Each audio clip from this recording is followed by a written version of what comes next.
drill the heart and cut the bone. Agonizing pain surged through him, tearing at his very soul. Then, mercifully, everything went dark. Time was meaningless in the void, but eventually, consciousness returned. Xia Solstice opened his eyes, his body trembling and weak. He glanced around to find himself locked in a cramped iron cage. The flickering light of a kerosene lamp cast long, eerie shadows in the cave piled high with debris. The air was damp and cold, and it was impossible to tell if it was day or night. He raised a pale, emaciated hand and clenched his fist weakly. This wasn't his body, it was far too fragile, a shadow of what he once was. Then, like a tidal wave, the realization hit him: he had crossed over into the world of Harry Potter. But his excitement was short-lived. He was in the hands of a dark wizard, someone cruel enough to use the Cruciatus curse on a child. The original owner of this body hadn't survived, their soul shredded by the curse. Xia Solstice had inherited a dying vessel. "This is bad, really bad," he muttered, his breath ragged. "At this rate, I'll be the fastest transmigrator to receive a coffin." His head throbbed as if wrapped in a thick fog.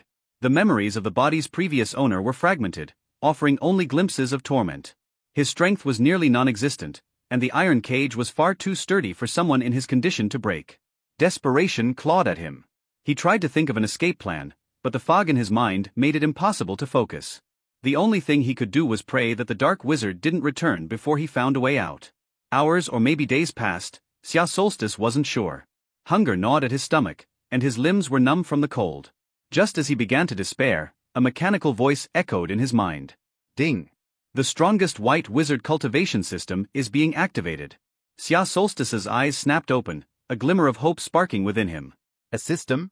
Is this my lifeline? Ding! The system has detected that the host was single for over 30 years in their previous life and remained a virgin until death. Excuse me. Xia Solstice's expression twisted in disbelief. Ding! According to the law of 30-year singles, you have unlocked the Great Magician template. Would you like to apply it? Great Magician? He hesitated for a moment, but desperation won out. Yes. Apply it. A surge of energy exploded within him. Xia Solstice felt as if chains that had bound him were shattered. Magic coursed through his veins, vibrant and potent. His body, though still frail in appearance, felt as if it could crush the iron bars of the cage. A glowing panel appeared before him, translucent and filled with data. Status panel. Class, Great Magician. Strength, 10. Intelligence, 10. Mana, 11. Skill points, 0. Talents, none. Mastery. Black Magic, 9. Transfiguration, 0. Prophecy, 0. Expand details. Curious, he tapped the Expand Details button. The panel elongated, revealing a wealth of abilities and skills waiting to be unlocked. No wonder I couldn't think straight earlier, Xia Solstice murmured, noting the stats. The original owner had an intelligence score of 0. How did they even function? Ding! The system confirms. The original host was an idiot. Thanks for the clarification, Xia Solstice muttered sarcastically. As the system explained, ordinary adults had stats ranging from 3 to 5. The boost from the Great Magician template had propelled him into a league of his own. Power awakens. The system chimed again. Ding! As far as the system knows, mages love close combat. Xia Solstice blinked. Close combat? Isn't magic supposed to be about casting spells from a safe distance? Ding! The host now has immense physical strength. Consider dual-wielding weapons for optimal combat. A grin spread across his face as possibilities flooded his mind. A greatsword in one hand and a wand in the other, or maybe 2 greatswords. That could work. Before he could dwell further, the system notified him of a beginner's package waiting to be opened. Without hesitation, he activated it. Ding! Congratulations! You have received the following rewards. Great Magician's Robes, offers resistance to most magical attacks. Starter Wand, amplifies spell potency. Spellbook of Fundamental Magic, contains spells for basic offense, defense, and utility. With a mental command, the items materialized before him. He wasted no time equipping the robes and inspecting the wand. The magical artifacts felt like extensions of himself, their energy resonating with his newfound strength. Escape. Xia Solstice turned his attention to the iron cage. He gripped the bars, and with a sharp pull, they bent like soft clay. Stepping out of his confinement, he scanned the cave for any sign of his captor. The dim glow of the kerosene lamp illuminated the cluttered room, but there was no one in sight. His mind, now sharp and clear, pieced together his next steps. He couldn't stay here. The dark wizard who had captured him would return, and he needed to be long gone before that happened. As he stepped toward the cave entrance, his lips curved into a smirk. This world won't know what hit it. A great magician has arrived. Ding. The starter pack is opening. The system's robotic voice rang out, breaking the tense silence in Xia Solstice's mind. Ding. Congratulations to the host for obtaining the full level of the 3 unforgivable curses. What? Xia Solstice froze in disbelief. A glance at his system panel confirmed it. 3 new spells had appeared in his arsenal. Spells. Avada Kedavra, level 9 full. Cruciatus Curse, level 9 full. Imperious Curse, level 9 full. Black Magic Mastery, 9. Xia Solstice rubbed his temples. System, what did you say you were called again? Ding. The strongest white wizard cultivation system. Are you sure about that? With black magic this advanced, it feels more like the strongest dark wizard system, Xia Solstice muttered skeptically. Ding. The system name is accurate. As far as the system knows, the most powerful white wizards also mastered black magic, often even better than dark wizards themselves. That makes sense, I guess, Xia Solstice conceded, though he still felt this was a stretch. Testing magic. Turning his attention to the rusted iron cage door, Xia Solstice observed the brass lock keeping him imprisoned. He whispered softly, I'll avenge you, original owner. That's a promise. With that vow, he considered his options. He could use brute force to break the lock or cast a spell to open it. Wanting to try his newfound magic, Xia Solstice opted for the latter. Alright, let's see if I remember this. He focused on the brass lock and murmured, Alohomora. A faint magic surged from his body, extending to the lock. Click. The brass lock sprang open effortlessly. Ding. You have successfully cast the lock-picking charm. Spell added to your panel, lock-picking spell, level 1. Excited, Xia Solstice decided to test the system's progression mechanics. He relocked the cage and cast the spell again. Ding. Lock-picking spell leveled up to level 2. So practicing spells increases their level? That's good to know, Xia Solstice muttered, filing the information away. He removed the lock, pushed the iron cage door open, and stepped out. The long-unused door screeched loudly, the noise echoing through the cavern. Great, Xia Solstice groaned. That'll attract attention. The first encounter. Moments later, hurried footsteps echoed through the cave. A black-robed wizard with a cruel sneer appeared at the entrance. Well, well. Looks like the little cub found a way out, the wizard growled, his eyes narrowing dangerously. I don't know how you managed it, but it seems the lesson wasn't thorough enough. He pulled out a wand, aiming it at Xia Solstice. Cruci. But Xia Solstice acted faster. Pointing a finger at the wizard, he invoked his new power. Imperio. The spell hit the wizard squarely. His expression froze, his eyes losing all emotion. The wand slipped from his grip as he stood motionless. Ding. You've successfully cast the Imperious Curse for the first time without a wand. Congratulations. Mind Occlumency skill unlocked at full level. Xia Solstice exhaled in relief. The system's bonus felt like a lifesaver. With full-level Mind Occlumency, his thoughts would remain impenetrable, a crucial advantage in the wizarding world. Turning his attention to the wizard's fallen wand, Xia Solstice picked it up. As soon as it touched his hand, a pale yellow panel appeared, displaying the wand's attributes. Item, wand. Material, blackthorn. Core, dragon heartstring. Length, 11¼ inches. Flexibility, very hard. Condition, good, original owner defeated, has changed owners. Fit, 91%. Black magic affinity, 89%. The system really doesn't miss a thing, Xia Solstice thought, impressed. He waved the wand experimentally, feeling a subtle sense of surrender from it. Dragon heartstring. Powerful, but easily swayed, he mused, recalling the lore. Looks like it's mine now. Judgment.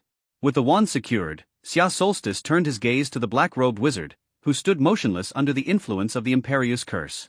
You tortured the previous owner of this body to death, Xia Solstice said coldly. I think it's only fair that you pay the price. Raising the wand, he cast his next spell. Avada Kedavra. A flash of green light illuminated the cave as the wizard collapsed, lifeless. Ding. First successful use of the killing curse. Congratulations to the host for unlocking wandless spellcasting bonus. Increased affinity for elemental magic. Xia Solstice looked down at the corpse, his expression calm but resolute.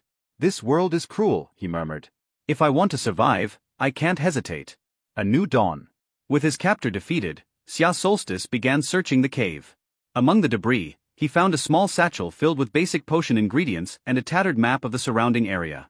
"Looks like I have some traveling to do," he muttered, tucking the items into his robe. As he stepped out of the cave and into the unknown, Xia Solstice couldn't help but smirk. He had entered this world in chains, but now he walked free, and armed with power. "The wizarding world won't know what hit it," he said, setting off toward his destiny. Hello everyone, and welcome to another video of Fanfic Canon. Before we dive in, I want to remind you to subscribe to the channel if you enjoy our content. It really helps a lot. Also, don't forget to share your thoughts in the comments section below. Let's get started. The reason why the summer solstice didn't have a fatal spell to take this guy away was not because of his virgin's heart attack. It's because he has questions in his heart. Who is the original owner? Who is the black-robed wizard? Why was the original owner arrested and locked up and tortured every day? What is this place? What year is it now? Summer Solstice was curious to know what was going on. Although he didn't have a mind now, under the control of the full-level Soul Reaper curse, the black-robed wizard could still tell him a lot. "What's your name?" Xia Solstice pulled over a wooden barrel, sat on it, and began to cross-examine. "Blur Rex." The black-robed wizard's face was dull, and his voice was dull. "What year is it now? Who am I? Where did it come from?" The summer solstice does not have any memories of the original owner, although the system says that the original owner is an idiot, but there should not be no memory at all. It's 1991, and you're an orphan from a Muggle orphanage in London called the Woods Orphanage. Orphanage? It seems that the original owner is an orphan, but why does this Wu orphanage sound so familiar? Xia Solstice didn't get too entangled and asked the question he was most concerned about. "Where is this and why did you catch me here?" "This is Albania, and we are now in a cave in a forest. Because the boss ordered us to assemble in Albania before the 1st of July this year, and each of us should hand over a little wizard with magical powers. So, half a year ago, I kidnapped you in that orphanage." After the summer solstice, he questioned for a long time, and finally knew why he was here, and why the original owner became an idiot. It turns out that this dark wizard named Rex is a werewolf who belongs to a werewolf organization, and his boss is a powerful werewolf named Fenrir Greyback. Fenrir Greyback loves to eat human flesh, especially the flesh and blood of young wizards. So he often kidnapped some small wizards, and these poor people who were taken away were either eaten alive or infected by him into werewolves, and the end was extremely tragic. This werewolf, Summer Solstice, has an impression. Professor Lupin in the original book was infected as a werewolf because his father offended this Fenrir Greyback and was retaliated by him. And Fenrir Greyback can do a wicked black magic, although it can only be used once a year. Xia Solstice has no impression of this, and it seems that this is not mentioned in the original work. This dark magic can transform young wizards into werewolves and make these newly transformed werewolves loyal to him. Young wizards can make this black magic success rate higher. This is also one of the most important ways for him to replenish his men. Otherwise, although he can turn people into werewolves by biting them when he transforms, these bitten werewolves will not be loyal to him. And after this transformation of black magic, it is completely different, and the transformed werewolf will succumb to his werewolf bloodline, and be loyal to him because of this. The original owner of the summer solstice body is one of the targets to be transformed. Fortunately, it is not yet the time for the transformation ceremony. And the reason why the original owner became an idiot is entirely because the werewolf wizard in front of him is a psychopath, who tortures the original owner every day and takes pleasure in it. In the past half month, this werewolf wizard has used the drill heart charm even more brazenly. In the past half a month, he has been tortured by the drill heart curse every day. Even if the original owner is only a child, no matter how strong he is, how can he resist the drill heart curse, one of the 3 unforgivable curses? A good person was tortured into an idiot. And Cress did not even notice this, and when he saw that he was not dead, he still tortured him every day. Finally, today, the original owner took his last breath. The summer solstice crossed over at this time, and because of this, before his eyes opened, he ate a drill spell. Really? You all deserve to die. The anger in Xia Solstice's heart, this group of people, can no longer be called people. If his system does not awaken, even if he miraculously survives the torture, he will have to be turned into a werewolf, and it is better to live than to die. The moment when the summer solstice crosses over, the world has become a real world, and the dark side that is not described in the original book has always existed in the real world. The dark side of human nature is so ugly. The summer solstice, who faced all this, felt anger for a long time. With a flick of his wand, the Soul Reaper curse was unlocked. He understood everything that should have been understood, and there was no need to ask any more now. Rex's dull expression recovered, and then, the memories of being controlled by the Soul Reaper curse just now flooded into his mind. The frightened Rex reacted quickly, and as soon as he woke up, he pounced on the summer solstice, drilled the heart and cut the bone. Ugh. Rex's figure had just pounced halfway before he fell under summer solstice's wand, rolling back and forth in pain. As a subordinate of Fenrir Greyback, he was certainly tortured by his master's heart drill curse. But he swore that even the pain of all the previous drill curse added up, it was not as painful as it is now.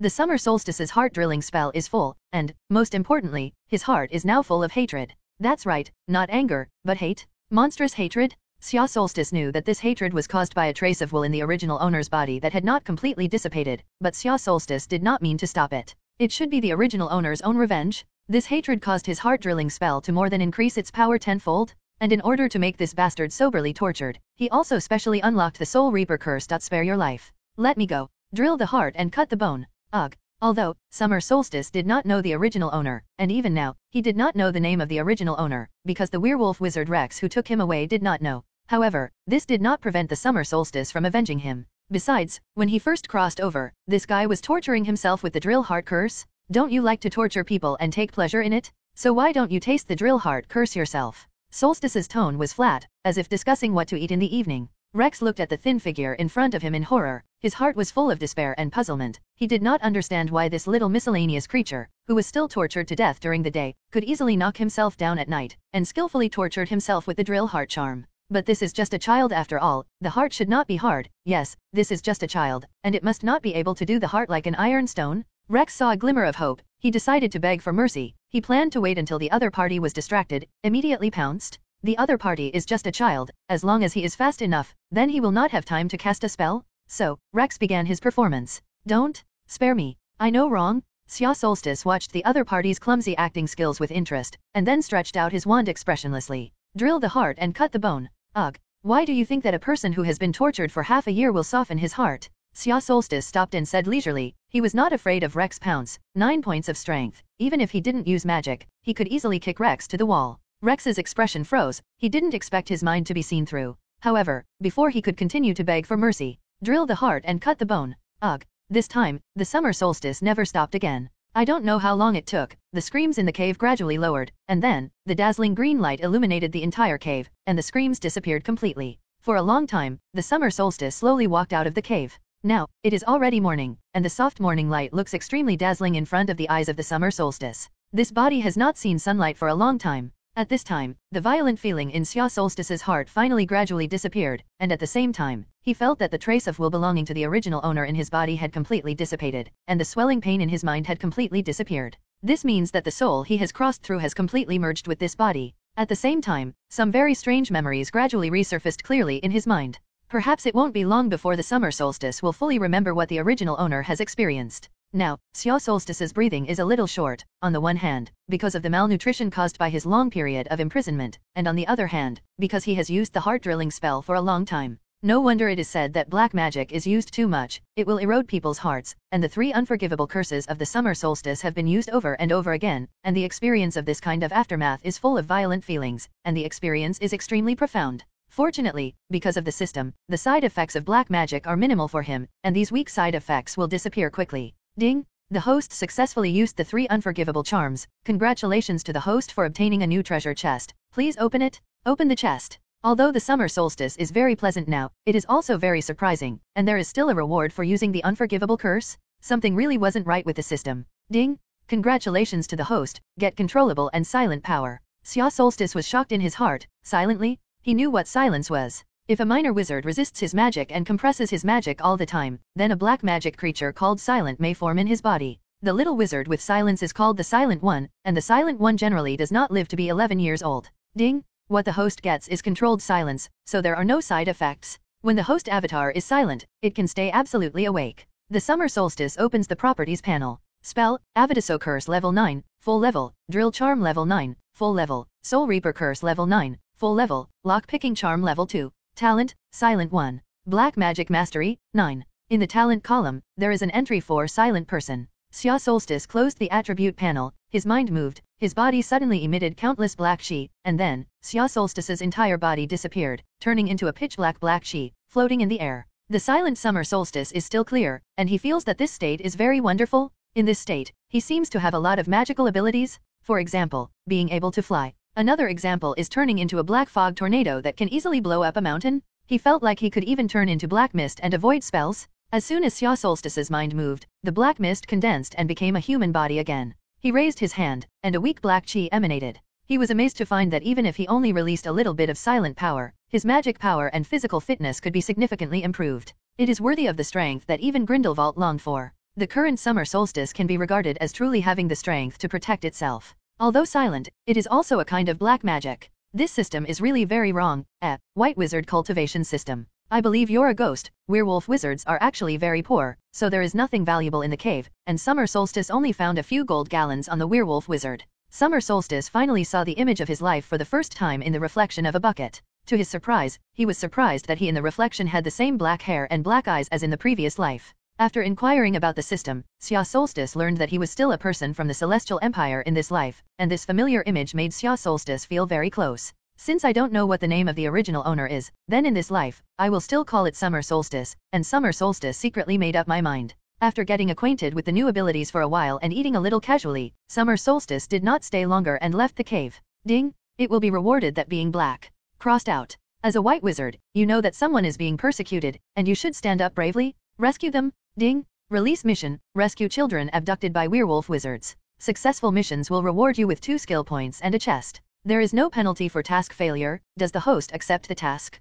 You mean to say dark wizards, right? Absolutely. System, I have long felt that something is wrong with you. Ding! Again, the final interpretation right is in the hands of the system, and if the host does not receive the task within 10 seconds, the task will be cancelled. Just ask if you can pick up. Xia Solstice waved his hand. I'll take it. Eyelid was never the preserve of dark wizards, and he never intended to let go of these evil werewolves. Moreover, Xia Solstice feels that he is not a bad person. If he does not have the ability, it is enough, but he now happens to have the power to save people. Then he can't do the kind of thing that can't be saved. Besides, this mission reward, in addition to a treasure chest, there are 2 skill points, which is the first time Summer Solstice has seen skill points. This skill point can be added to any option on the panel. In the long run, this is a great bonus. Thinking of this, the Summer Solstice no longer lingered, turned into a black fog, and flew towards the meeting place where Rex confessed. There are many little wizards who have been taken away like him and need him to be saved, and there are many bastards waiting for him to kill. Summer Solstice had never been on a plane in his previous life. So strictly speaking, this is the first flight of the Summer Solstice.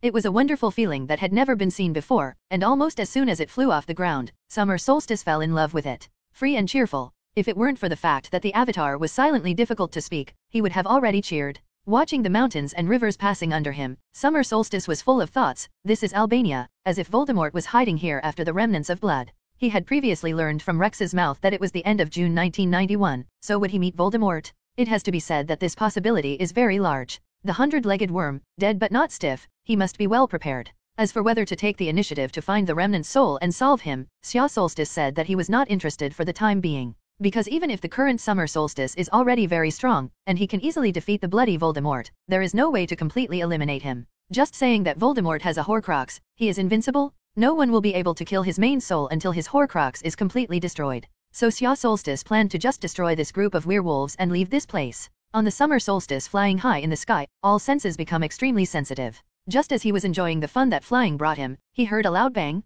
The source of the sound is in a forest not far away. Xia Solstice's heart moved, and he silently and quickly flew towards the forest where the movement was made. A few hundred meters away, in the blink of an eye to the near front, Xia Solstice immediately noticed the scene in front of him. I saw that in the forest, a girl with blonde hair, a delicate face, and a green elegant dress was sitting on the ground, although her face was pretending to be calm, but her emerald green pupils were still filled with horror. In front of her, there was a large pit that seemed to have been blown open by a spell. The girl's originally elegant and clean skirt was now covered with dirt, and she looked embarrassed, but she still held her wand and pointed at the enemy in front of her. Around her, several ragged werewolf wizards were smiling and approaching her. The familiar stench emanating from their bodies can be clearly distinguished by the Summer Solstice even in the air. The boss will definitely be happy. That's right. He also complained to me before that he hadn't eaten sweet flesh and blood for a long time. This girl looks very good. The boss will definitely like it. Maybe we'll get a piece of the pie too. Maybe give me a calf? The girl who heard their words had an even more terrified expression, and she raised her wand tremblingly, trying to recall the spells she had learned in the past.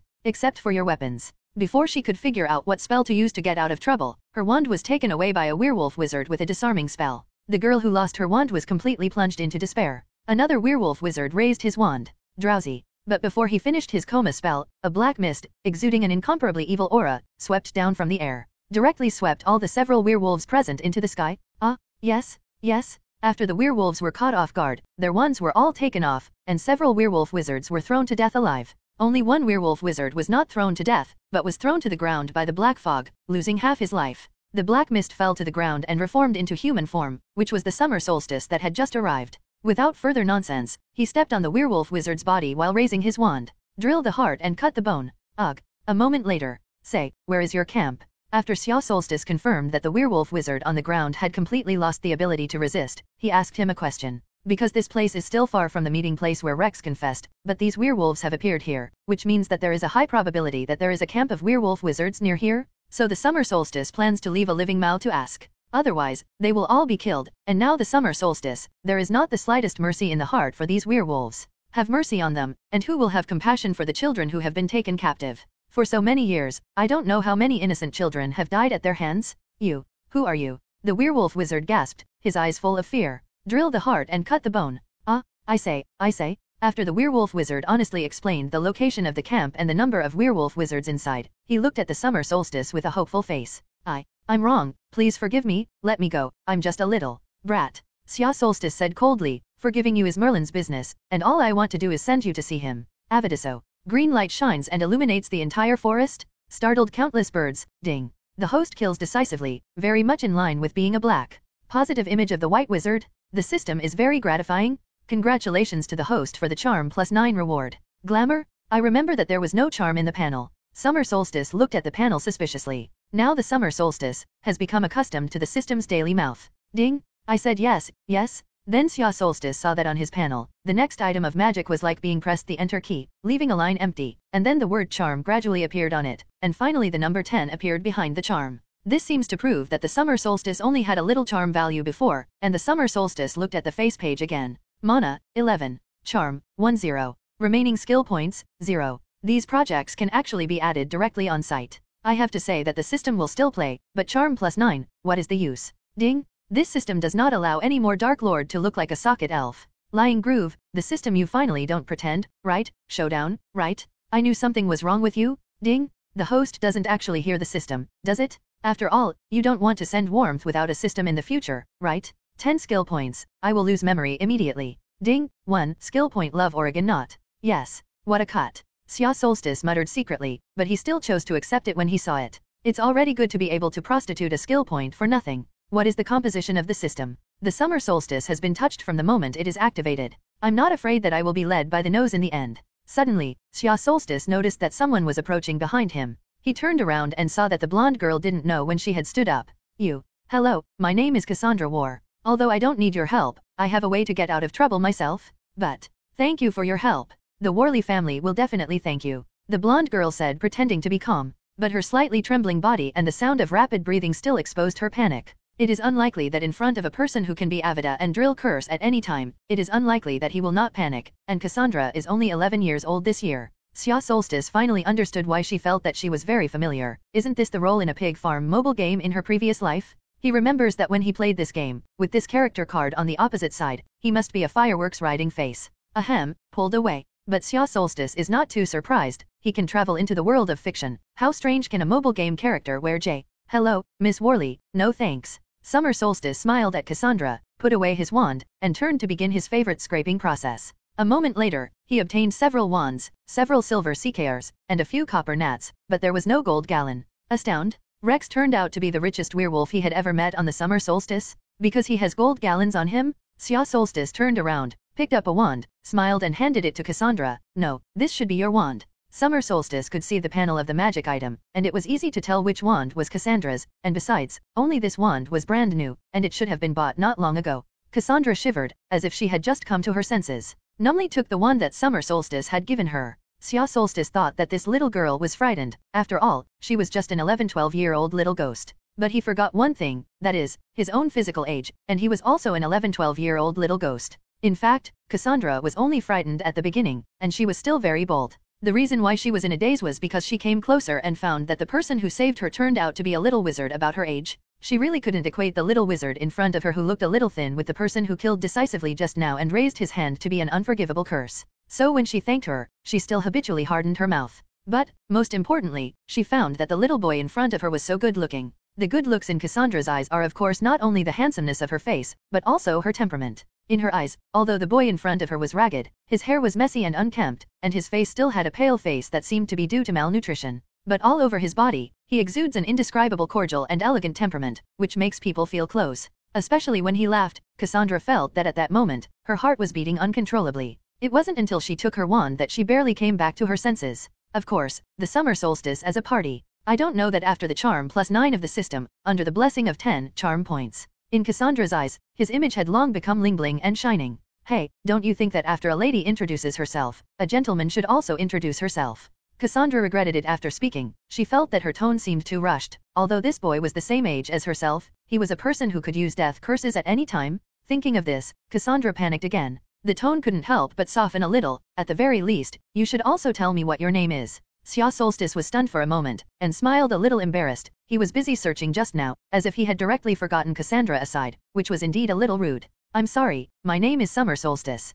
Just call me Summer Solstice, don't call me Xia. He remembered a girl named Akaiberry in the original book. Cassandra's cheeks were a little red. Damn it, he smiled again. Summer Solstice didn't pay attention to Cassandra's reaction. By the way, why are you in this place? This is not the place for a young wizard of your age. Aren't you about my age? Why are you here? Well, Cassandra couldn't soften her words at all. Especially in front of the Summer Solstice, this guy seems to have a natural affinity, and anyone in front of him can't help but show his most relaxed side, as if no disguise can take effect in front of him. Xia Solstice's smile gradually converged, with a trace of sadness on his face, and as the memory of the original owner gradually revived, Xia Solstice became more and more sympathetic to the unfortunate experience of the original owner.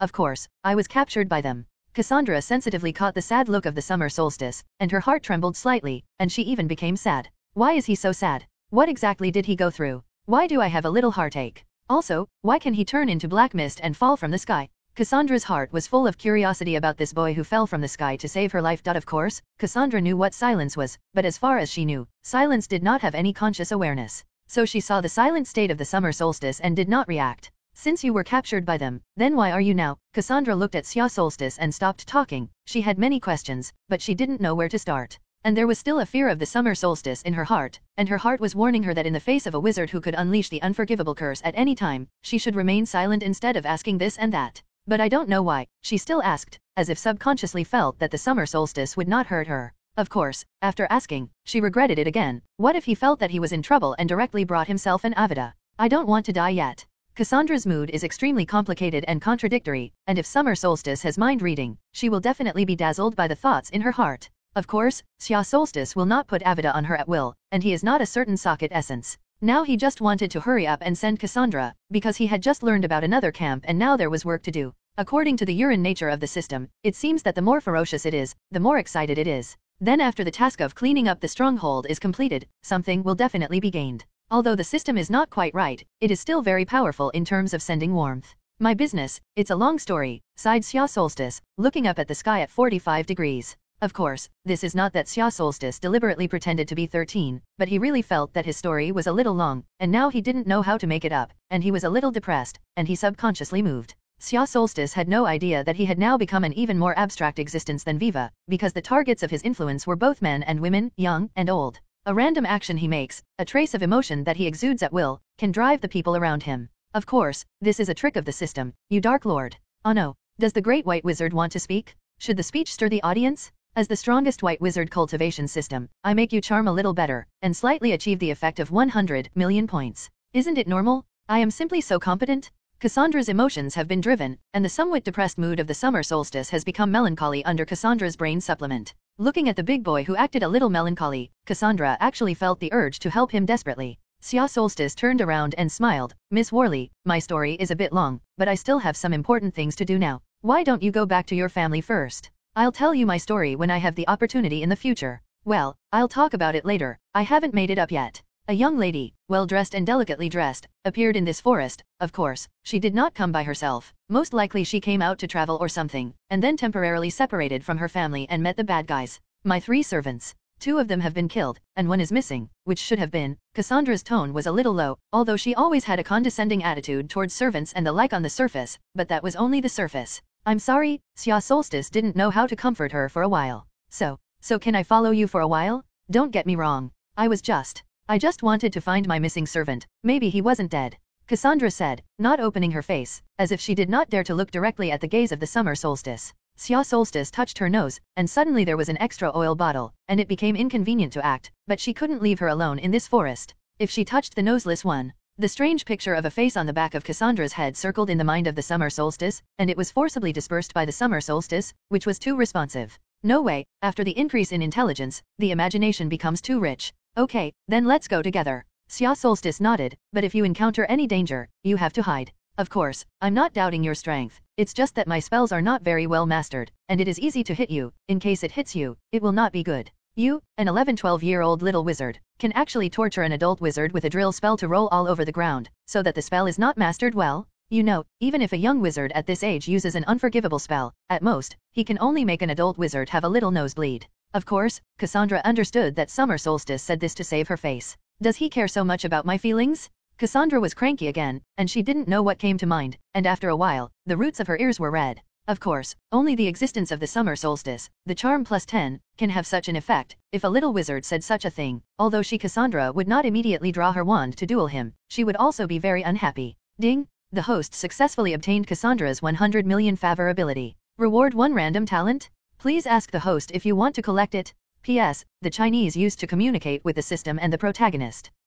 Summer Solstice is a little confused. He saved someone's life. A little favor ability should still be there, but because of this favor ability, there is a reward. This system is too intimate. Am I wrong about it? Ding! That's right, a little favor ability? Congratulations to the host. Does the host receive random talents? Claim. Ding! Talent is being randomly drawn. Xia Solstice waited expectantly for the system's tone. Ding! Congratulations to the host for obtaining the superlative parcel tongue talent. With this talent, all snakes will give priority to you. The corner of Xia Solstice's mouth twitched. Is this really random? Are you sure? Do you dare to give me a reward that has nothing to do with the Dark Wizard? System, I seriously suspect that you are carrying private goods? Parcel tongue, in the original work, is described as a talent that only Dark Wizards can have, and Harry Potter in the second year has also been misunderstood by everyone for a long time because he exposed his talent. And Harry has this talent because Voldemort left a fragment of his soul in his head. Ding! How do you tarnish people's innocence out of thin air? Didn't I also reward cerebral occlusion? Brain occlusion is not black magic.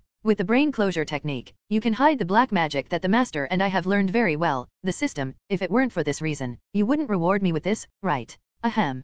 People Dumbledore can also be parcel tongue. Why don't you say? This time the system didn't even bite. People Dumbledore learned it by himself. It belongs to skills, isn't it talent? Ding! Do you want it or not? The system made a big move. I'm going to. Of course, Xia Solstice has to accept it. He has accepted the 3 unforgivable curses of the full level, and he is afraid of a parcel tongue? Next time give it directly. The whole thing is randomly drawn. Who doesn't know that your rewards are all set internally? Summer Solstice muttered softly. You can actually give me a full-level disarming spell. Ding! Don't you know the spell? Practice it yourself? The Summer Solstice was choked by the system. However, the system is also right. Compared to the disarming spell that can be practiced by yourself, it is easier to obtain a talent like parcel tongue directly. After a few more words with the system, the Summer Solstice continued on the road. It's just that what Xia Solstice doesn't know is that when he was pumped by the system in anger, Cassandra who followed behind him was puzzled. Why did his shoulder twitch? Was he crying? By the way, he said that he was captured by these werewolf wizards, and he doesn't know how long he has been locked up, let alone what he has experienced.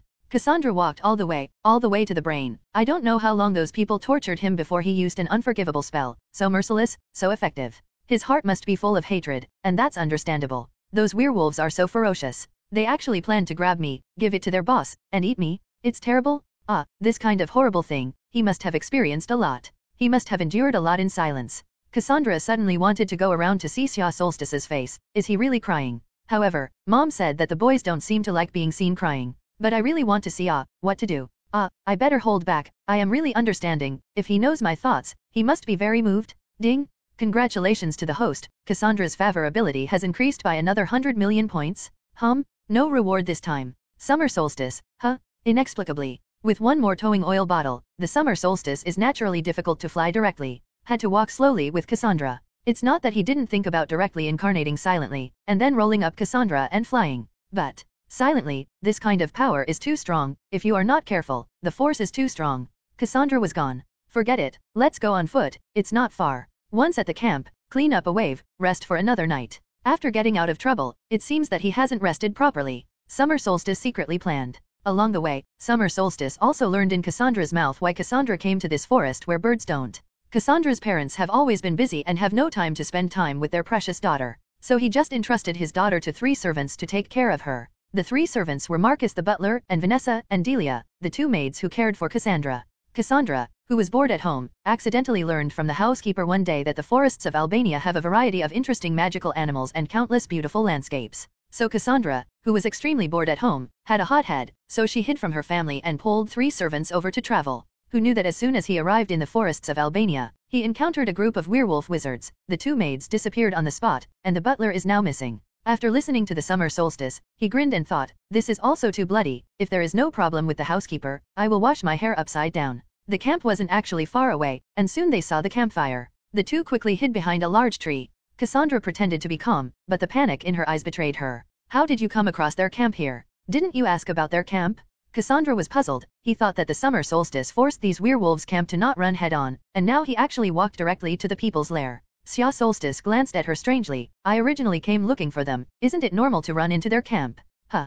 Cassandra almost lost her voice and exclaimed. She lowered her voice. Are you crazy? What do you ask them for? Do you? She widened her emerald green eyes. Xia Solstice glanced at her and nodded. That's right. It's what you think. I just came to settle accounts with them. But you may well die. Not only them, but more children will be killed by them. So, they must die. Xia Solstice's eyes were resolute, staring dead at the campfire in the distance. Cassandra looked at his pale and handsome cheeks, and for a moment she was a little distracted. He turned out to be such a great man. Xia Solstice glanced at Cassandra, a little hesitant. If he was alone, it would be a scream, but there was an extra oil bottle. Xia Solstice felt that he couldn't be so reckless this time, and suddenly he remembered his parcel tongue talent. According to the system, this is still the superlative kind. Why not try it now? Albania's forests are full of snakes. So, Xia Solstice straightened up and hissed in his mouth. After a while, the sound of rustling sounded in the originally silent forest around them. Xia Solstice knew that it was the sound of poisonous snakes crawling, and now it was night, and the werewolf wizards in front had long slept, and it was the best time for poisonous snakes to sneak attack. Seeing the surprised look in Cassandra's eyes, Xia Solstice smiled and was ready to explain 2 words to her. Cassandra, a person destined to enter Slytherin, naturally does not have any prejudice against Parseltongue, so Summer Solstice is not afraid to use this ability in front of her. Just as Xia Solstice was about to speak, he suddenly couldn't speak, because a large snake as thick as a bucket had already rushed into the camp. Xia Solstice watched in vain as the camp in front of him became chaotic, and then a burst of screams came. I seem to have summoned a wonderful fellow. Summer Solstice swallowed with difficulty. Because of the big snake, this made the Summer Solstice, who had planned to sneak up on it silently, have to change his plan. You stay here, there are too many snakes in it. I'm afraid I will hurt you, Xia Solstice said. Already standing up, he was ready to go. Cassandra looked at him blankly, and then nodded subconsciously. If her parents saw this scene, they would be shocked. They had never seen their daughter so well behaved. The summer solstice turned into a black mist and swept towards the camp. In this camp, there are still 10 werewolf wizards left, and if summer solstice hadn't summoned the snakes just now, it might still be a little dangerous now. After all, there are many people on the other side, and silently is not really invincible, and if you are under a spell, you will be injured as well as the summer solstice. Only now, not only are poisonous snakes everywhere in the camp, but there is also a ridiculously large giant snake raging. The battle had only started less than a minute, and 2 werewolf wizards had already been bitten to death by that giant snake. However, those werewolf wizards are outlaws after all, and after coming to their senses, they all pulled out their wands to fight.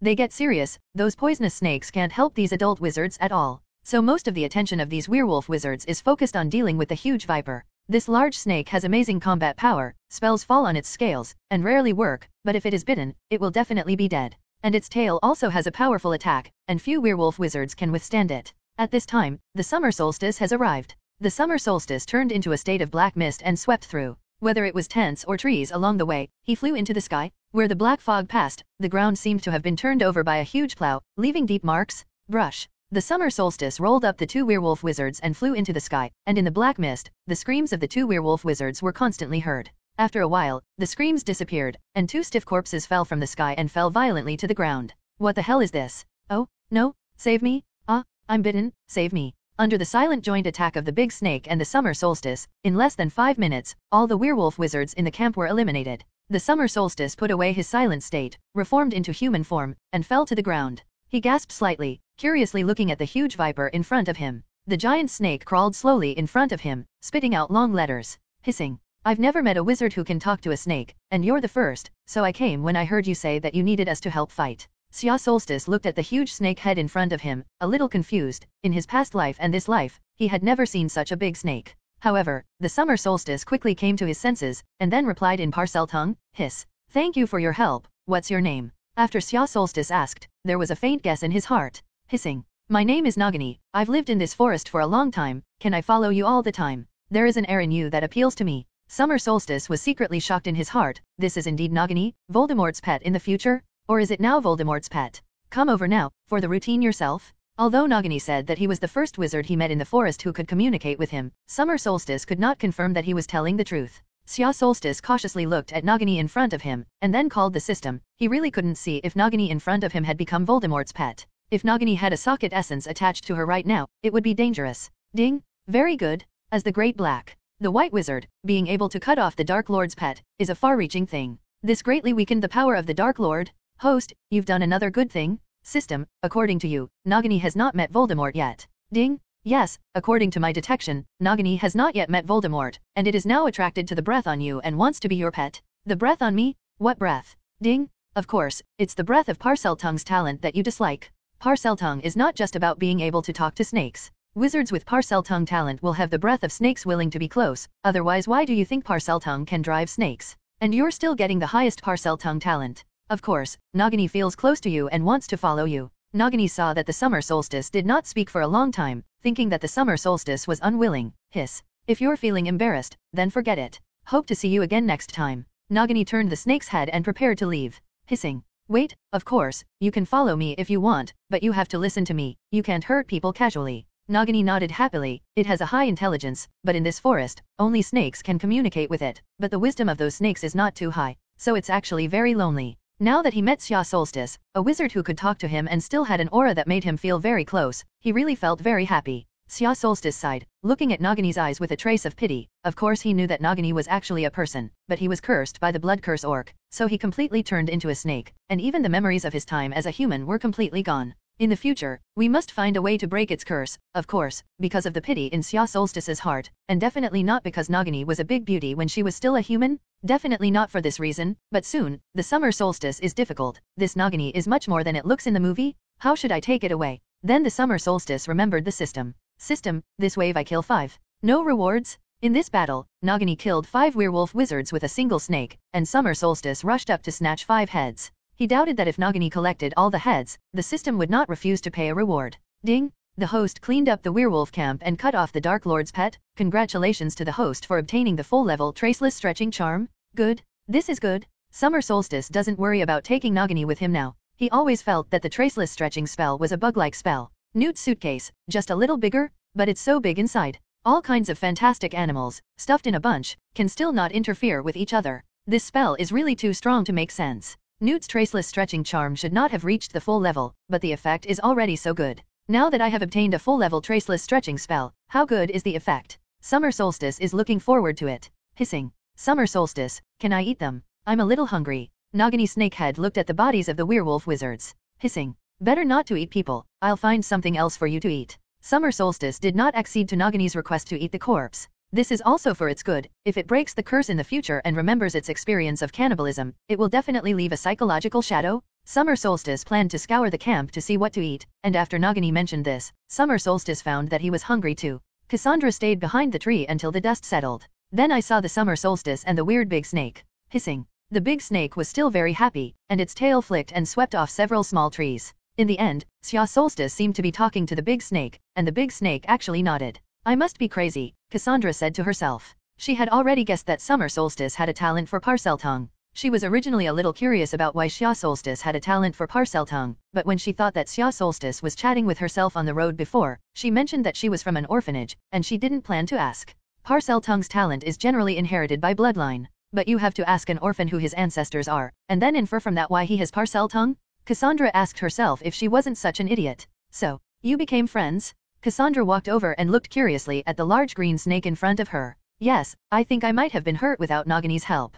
Xia Solstice said happily. Oh, by the way, Nagini is its name. Did you give it a name? No, it told me. Summer Solstice chatted with Cassandra while scouring everywhere. After all, it was his favorite project. Summer Solstice walked around and picked up a tattered tent. This is already the best tent in the entire camp. No way, the silent power is too strong. Attack with all its strength, like a 12th level hurricane. Touch something. By the way, Miss Worley. Actually, you can just call me Cassandra. Cassandra's face was a little red again. Okay, Cassandra, what's the spell to fix the spell? Summer Solstice couldn't remember the spell to repair the spell. Do you want to fix this tent? Yes, it's late now, we need a place to rest. Xia Solstice looked helplessly at the tattered tent in front of him. This kind of tent is with a Traceless Stretching Charm, and the general repair spell can't repair it, and even if it is repaired, the Traceless Stretching spell inside has failed. After all, Cassandra comes from a wizarding family. Although I haven't officially enrolled yet, I already know a lot of mantras and common sense. If you don't believe me, you can try. The spell of the repair spell is restore as before. Xia Solstice nodded and waved his wand casually, recovery as before.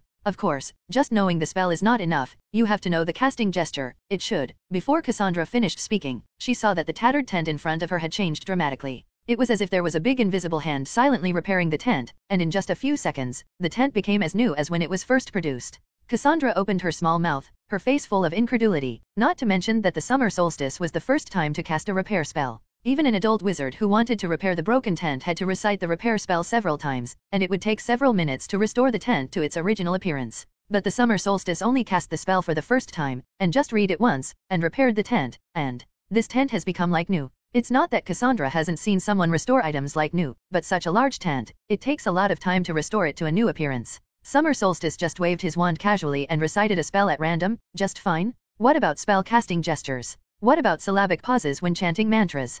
Cassandra bit her lip, also learning the appearance of the summer solstice, pulled out her wand, and waved it towards a tattered iron pot, recovery as before. And then the iron pot did not change at all. Cassandra lowered her wand in frustration, and then, as she had previously understood, she noticed the casting gesture, paused, and recast the spell. Finally, the iron pot began to repair under her spell. The effect of the repair spell is very good, and he is worthy of being the most proud magical genius of the Worley family. But Cassandra, who had just watched the summer solstice cast spells, only felt like a clown. You used the repair spell so well. Summer solstice was heartily amazed. Cassandra gritted her teeth and felt the urge to kick him for the first time. How could his magical talent be so good? You must know that he didn't even know the spell of the repair spell just now. This is the first time that Cassandra has been frustrated in her magical talent. Summer solstice did not notice Cassandra's mood change. He happily opened the curtain of the tent. Sure enough, the traceless stretching spell inside the tent had failed.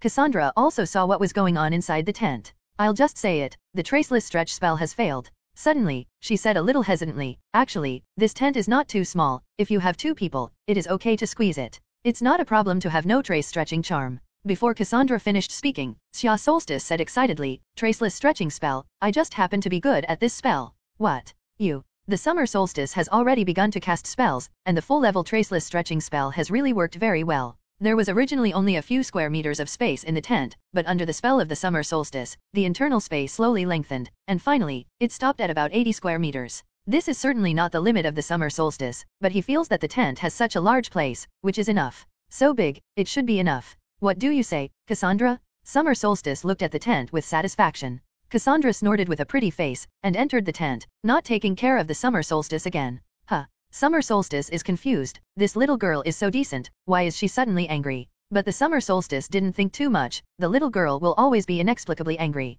Now he is ready to go out to find something to eat, and the most important thing is that Nagini's meal will definitely not be small. Hissing. Nagini, can you stay here and help me protect Cassandra? I went to find something to eat. Nagini nodded the snake's head, which coiled in the doorway of the tent. The summer solstice turned silent and flew into the sky. In the forest, there are not many large animals of all kinds, and it didn't take long for the summer solstice to roll up 2 wild deer and fly back. Both deer are very large, and the summer solstice only needs 1 leg, and the rest is fed to Nagini. After eating 2 deer, Nagini said he would not have to eat for the next 2 weeks. Summer solstice cast a traceless stretching spell on an intact pocket on his coat, and then Nagini, who was full, climbed into the pocket of summer solstice to sleep.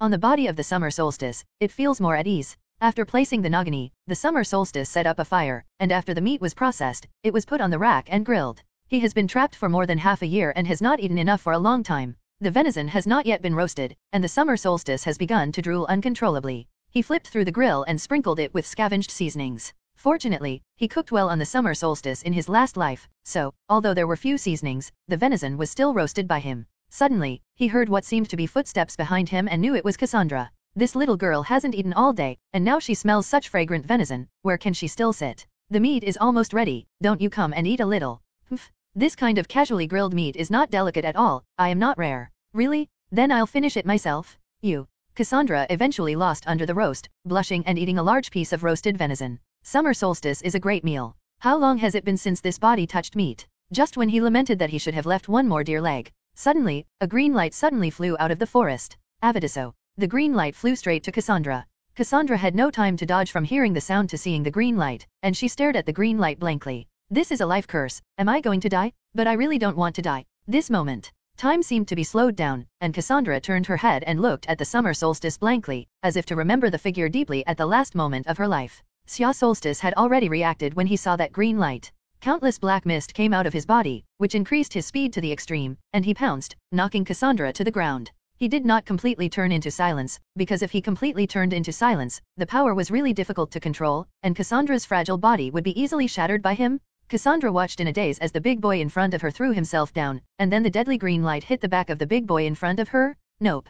Cassandra exclaimed, looking at the big boy in front of her in disbelief. He actually blocked a life curse for himself. Except for the legendary boy Harry Potter, who never died one by one, never. Summer solstice, she couldn't believe it. She was still happily eating barbecue just now, and while carefully coaxing her eldest boy, she died in front of her. Why are you so stupid? Cassandra desperately hugged the boy in her arms, her heart filled with unparalleled sadness. Tears instantly filled her good-looking green eyes. It was the second time she had seen someone die in front of her. The first time, it was her two sister-in-law maids. And every time, she could only watch, completely powerless. Ahem, Cassandra, let go of me. Xia Solstice struggled to break free from her arms. This little girl's strength was actually so great, her +10 strength, almost not strangled by her. You're not dead. Cassandra was stunned, she still had tears in her eyes, but her expression was full of surprise. Xia Solstice didn't have time to answer, put his arm around Cassandra, and then pushed her whole body into the tent. He doesn't know how many people are in the forest? In the tent, you can temporarily dodge the sneak attack of the death curse. Hissing. Nagini. Find him and bring him here. Natsu's face was gloomy, and this expression was very similar to that of some socket essence. He is angry now, and the consequences are serious. Nagini flashed out of the pocket of the summer solstice like lightning and rushed into the woods. The summer solstice did not go in person. If there were other enemies in the forest, if he was not there, Cassandra in the tent would be in danger. This time, the other party was clearly coming for Cassandra. I thought you were dead. Cassandra covered her small mouth, looking at the summer solstice bouncing alive in front of her, and the tears in her eyes could not stop flowing. Xia Solstice's gloomy face finally relaxed. He smiled and took out an iron pot from behind his back. Your repair spell is really used very well. I didn't lie to you, you see, even the death spell can block it. Cassandra looked at the iron pot in front of her. There was a small hole in the iron pot, which should have been where the death spell hit, but it failed to penetrate. When Xia Solstice pounced just now, he had already controlled an iron pot with black mist and stuffed it into his wide robe. Although there is no spell that can resist the death charm, it is only afraid of physical defense, and if it is blocked by hard objects, it cannot cause harm to people. However, this is also a very dangerous thing. In case the summer solstice does not calculate the landing point of the death spell, in case the iron pot is pierced, the consequences are unimaginable. It looks like I have to put this iron pot away. It saved my life. Xia Solstice held the iron pot and looked happily. Xia Solstice suddenly felt his body tighten, and then found himself embraced into a soft embrace. It turned out that it was Cassandra who hugged him. Summer Solstice noticed that his front was already wet with Cassandra's tears. Of course you have to keep it in your own hands. It doesn't just save your life. Also, saved my life too. Xia Solstice smiled and patted Cassandra's back. Okay, I'll collect it for the rest of my life. Don't be afraid, with me and Nagini here, no one can hurt you. Xia Solstice's mental age was much greater than her physical age, so she didn't notice anything wrong with Cassandra, and it was completely like coaxing a child, coaxing her. Facing the 11-year-old little loli, Xia Solstice really has no strange thoughts now, and he is not a loli controller. However, Cassandra is different, the girl is precocious, and this boy has just fought hard to help her block a life spell. What girl wouldn't be moved when she encountered something like this? Summer Solstice comforted Cassandra like an adult, and then exchanged it for a big white eye from Cassandra. Ah, damn it, let me go, yes? Suddenly, there was a scream outside the tent. Summer Solstice opened the curtain of the tent and walked out, only to see a man covered in blood thrown to the ground by Nagini. Hissing. There is only one enemy, and I have already captured it. Hissing. Very well, thank you, Nagini. When the man saw the Summer Solstice talking to the giant snake, he was directly frightened. Parseltongue? This kid is a Parseltongue? In his impression, those who have the talent of Parseltongue are all black wizards who kill without blinking. He actually used the death-seeking spell in front of him? This is a great provocation. He subconsciously wanted the Phantom Transfiguration to run, but his wand had long been lost, and without the wand, he couldn't do the Phantom Transfiguration. He just put a life-seeking spell and ran, and he didn't see clearly whether the hit was hit. Otherwise, if he saw that Xia Solstice was hit by a life-saving spell and could still stand in front of him alive, he would have to be scared to death. Marcus? It turned out to be you? Cassandra also walked out, and she quickly noticed the man on the ground. Summer Solstice hugged his arm with interest and stayed with Nagini to watch the excitement. It seems that this man is Marcus, the butler mentioned by Cassandra. Xia Solstice knew that he didn't have to wash his hair upside down, and he didn't need to ask to know that Cassandra was coaxed here by him. Marcus, you tricked me into coming to Albania just to kill me? Why? Cassandra asked angrily. Marcus lay on the ground, trembling and bowing his head, not knowing what he was thinking, and did not answer Cassandra. It seems that you still haven't seen the current situation clearly. My Nagini is still hungry, and if you don't tell the truth, I'll have to feed you to Nagini. Marcus raised his head and glanced at the huge viper in horror.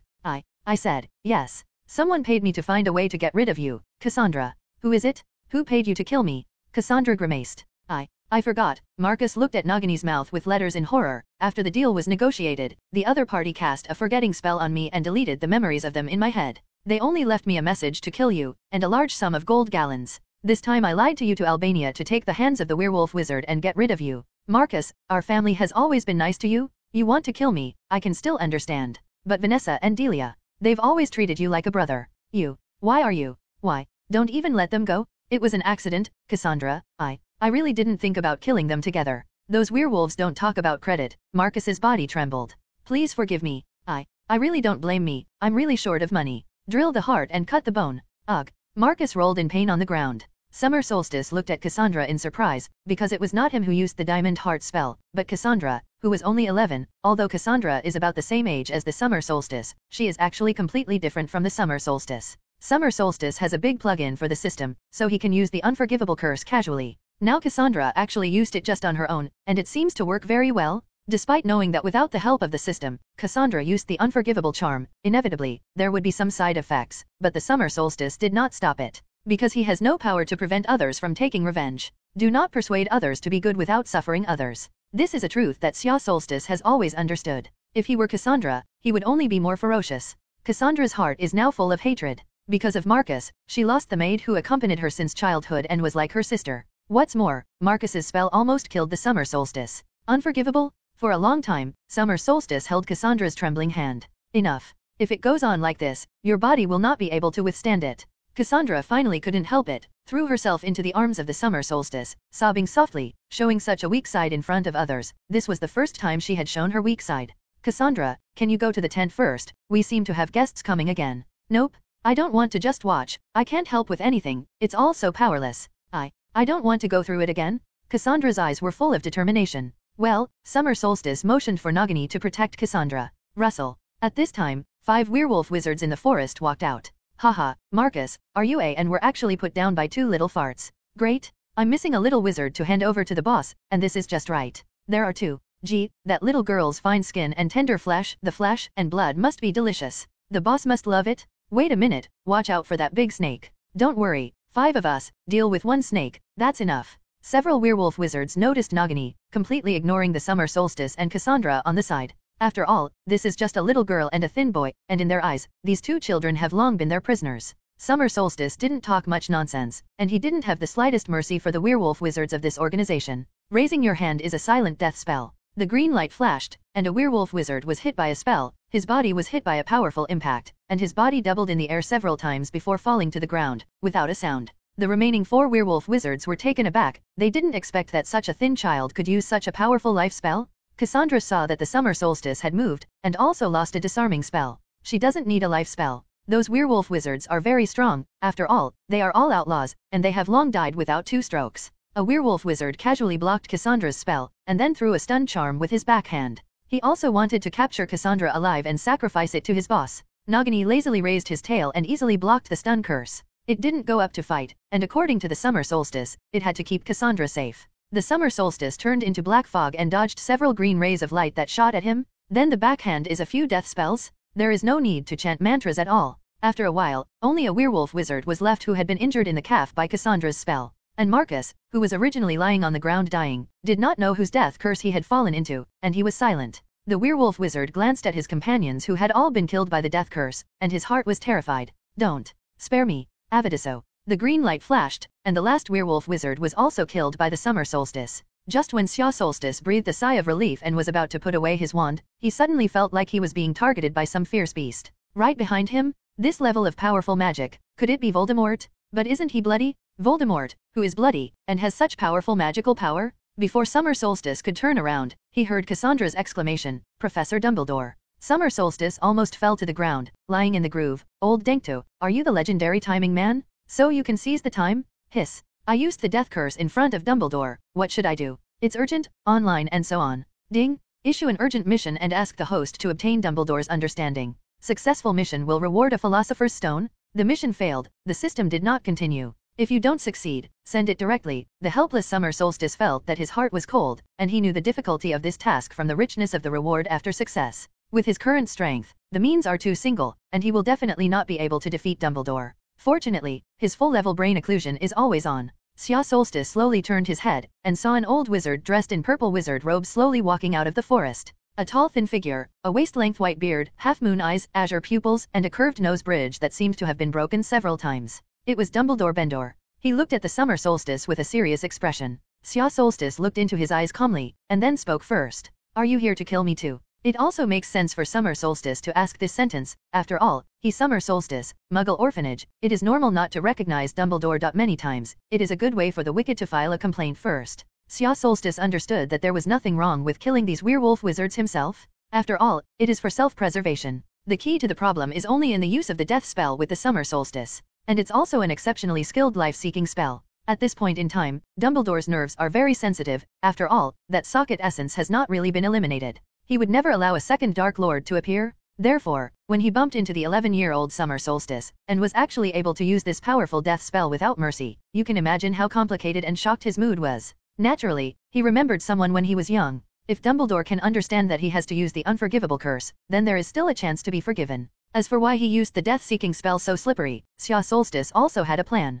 Therefore, the first thing Summer Solstice did was to take the lead, and then divert Dumbledore's attention from his use of the unforgivable curse to wanting to understand what happened to him. Are you here to kill me too? Sure enough, after hearing the words of the Summer Solstice, Dumbledore's expression changed. Kill you? No, of course I'm not here to kill you. Why would you think that? In fact, I came to Albania this time to deliver this letter to you. Dumbledore took a letter out of his robe. This is your admission letter. We wanted to send it to you the day before yesterday, but the owl couldn't find you, so I used some small tricks. I learned your whereabouts. Before Dumbledore's words were finished, Summer Solstice interrupted him excitedly. So, are you here to save me? That's the second step strategy for the Summer Solstice? That's selling miserable? Then continue to draw Dumbledore's attention in the direction of the tragic experience of the Summer Solstice. Summer Solstice knew very well that Dumbledore was not a god, and it was normal for him not to know that he was caught by a werewolf. This time Dumbledore personally came to deliver the letter to him. It must have been an accident, it must have come out to do something, and then he looked for himself by the way. You must know that after Hogwarts sends out the acceptance letter, it will send a professor to guide Muggleborn students.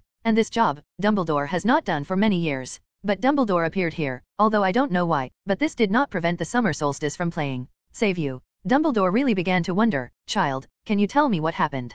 Didn't you come to save me? All right. But since you sent me the letter, then you must know my real name? Xia Solstice asked excitedly. Sir, do you know what my name used to be? For some reason, I don't remember much about the previous things. Summer Solstice's eyes sincerely looked at Dumbledore's eyes. The brain occlusion technique was activated, and when he said some reasons, the picture of himself being tortured by the werewolf wizard Rex with the heart drill curse flashed in his mind. These are real memories. It is the dusty memories of the original owner of the body of the Summer Solstice, and these memories are slowly recovering, and these are just a few of the pictures that the original owner impresses. Summer Solstice knew that Dumbledore would definitely quietly detract from him. Sure enough, Dumbledore's complexion changed. He saw those images. Dumbledore knew very well that being tortured by the heart-drilling curse for a long time would cause indelible and terrifying damage to people's memories and even their souls. Aren't Neville's parents tormented by the drill curse? Thinking of this, Dumbledore believed the words of the Summer Solstice a little more. Dumbledore came over and handed the letter to Summer Solstice. Your name is Summer Solstice. This time, the Summer Solstice almost didn't hold on, and the original owner was also called the Summer Solstice. Is it just a coincidence? Xia Solstice's heart turned upside down, but there was no wave on the surface. It seems that I must be very satisfied with my name, because I renamed myself on the premise that I can't remember the original name, which is also called Summer Solstice. People always remember the things they hold most dear in their lives and engrave them into their instincts. Your name may be what you hold dear the most. Can you invite me into that beautiful tent? I'm already very old and have traveled a long way, so it would be nice to have a place to rest if I could. Dumbledore smiled. We can sit down and have a good chat. I'd love to hear your story, Summer Solstice. Of course, sir. Summer Solstice secretly breathed a sigh of relief. As long as Dumbledore was willing to come down and listen, at least without preconceived notions, it would be half. Anyway, the quest requires Dumbledore's understanding, not trust. This time, the system actually took out the Philosopher's Stone as a reward, and for the Philosopher's Stone that turned into gold, Xia Solstice still wanted it very much. Dumbledore didn't look at the body of the werewolf wizard lying on the ground. He could actually roughly guess what was happening. All he cared about was why the Summer Solstice was so skilled in using the unforgivable curse. At this point, Xia Solstice did not guess wrong. When passing by Nagini, his eyes glanced at the large snake with a rather complicated look. Nagini looked at Dumbledore warily. It didn't remember Dumbledore for a long time, but simply felt that this old man was dangerous. Dumbledore just glanced at Nagini, didn't say anything more, and walked into the tent. The inside of this tent looks far less glamorous than the outside. Indeed, the summer solstice just repaired the tent, which was empty, and before he had time to set it up, a lot of things happened. With a flick of Dumbledore's wand, a few pieces of wood on the ground turned into 3 beautiful chairs and a coffee table. On such a hot day, I recommend drinking 2 glasses of chilled pumpkin juice. With that, 3 cups of chilled pumpkin juice appeared on the table. Summer Solstice watched dumbfounded as he conjured 3 drinks. It's just a little trick. Okay, I think we can talk about it now. And Miss Worley, why are you here? You must know that your father is already anxious because of your disappearance. Dumbledore stretched his legs, seemingly exhausted. Dumbledore recognized Mr. Worley, so he had also met Cassandra. Professor, Xia Solstice had to use the death spell because he wanted to protect me. Cassandra was a little anxious, those werewolves are going to catch and eat me. Instead of answering Dumbledore's question, she rushed to explain for the summer solstice. This makes summer solstice grateful. Well, Miss Worley, don't get excited. I have no intention of catching the summer solstice in Azkaban. After all, I am not an Auror, and here, it is not England. This is not under the jurisdiction of the British Ministry of Magic. Dumbledore soothed Cassandra. Then his gaze fell on Xia Solstice's body. Actually, I don't remember much about the memories from half a month ago, Xia Solstice said hesitantly. He endured the drill heart curse half a month ago. That's true. He didn't dare to exaggerate. He knew that Dumbledore must be able to deduce from the scars on his body when and what kind of curse. May I see your scars, child? Sure enough, Dumbledore asked to see the scars. Summer Solstice nodded, then took off his shirt. I saw that the pale skin of the summer solstice was covered with dense scars. Dumbledore only glanced at it and gasped. The original owner was tortured for half a year, of course, not only the drill heart curse, but also many other messy black magic curses.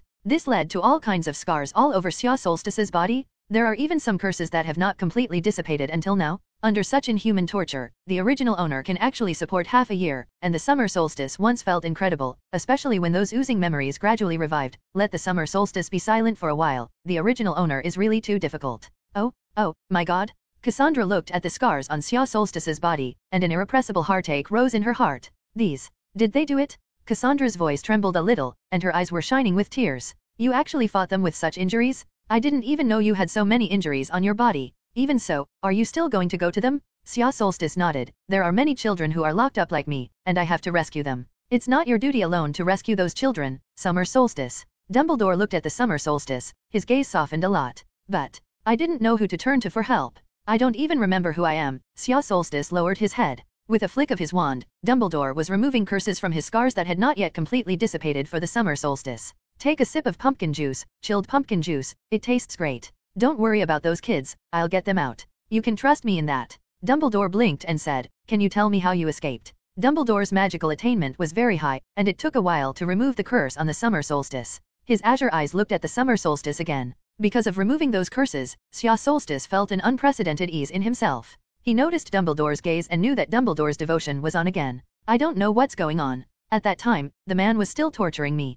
Somehow, a lot of black chi came out of my body, and then I turned into a black mist. I was so easy that I rushed out of the cage. After I knocked the man down, I took his wand. Xia Solstice said, using the brain occlusion technique, imagining the picture at that time in his mind. This is of course a fake picture. After all, the summer solstice at that time directly put Rex down with a Soul Reaper curse. Of course, this cannot be said. Black fog? Are you awake after turning into black fog? Dumbledore was surprised. He saw silence from the picture that appeared in Xia Solstice's mind. Summer Solstice turned out to be a silent person? Or a silent person who can control his own power? Such a person, he had only seen one many years ago. Dumbledore guessed that the silence of the summer solstice arose on the eve of his amnesia. Xia Solstice nodded, indicating that he was awake at the beginning, and at the same time his figure turned into a black mist, flew around the tent, and then changed back to human form and sat down again. Dumbledore looked at the summer solstice with admiration, showing his silence. He did master the power of silence. Cassandra asked curiously, Professor, do you know what happened to the power of the summer solstice that incarnated into black mist?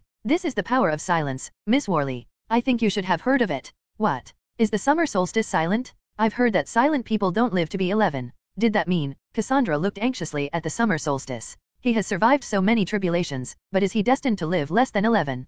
Cassandra felt very uncomfortable. Don't worry, Miss Worley, the summer solstice is very special. He has completely mastered the power of silence, so I am very sure that he can spend his 11th birthday in peace. Dumbledore patiently explained to Cassandra. Can you tell me how you learned the death spell? Dumbledore finally asked the most crucial question. That day, when I woke up, that person was torturing me with a drill spell, and I didn't know what kind of power it was, I didn't understand why I was there, and I didn't remember who I was. Summer Solstice said lightly. Cassandra pursed her lips tightly. Dumbledore nodded, and his wand tapped to refill the cup for the summer solstice, with pumpkin juice. Later, I got out of trouble silently and easily knocked out the man. The summer solstice seems to have fallen into a deep memory. I took his wand because I knew that he was torturing me through this. As Xia Solstice narrated, the brain closure operation operated, and realistic pictures flashed in his mind. From that person, I learned everything about the wizarding world, and then I took his wand and tried it on him, and I found that I could use that spell too. You used the drill heart charm on him. Yes. Then he suddenly pulled out a second wand from his sleeve. He read another completely unfamiliar spell towards me.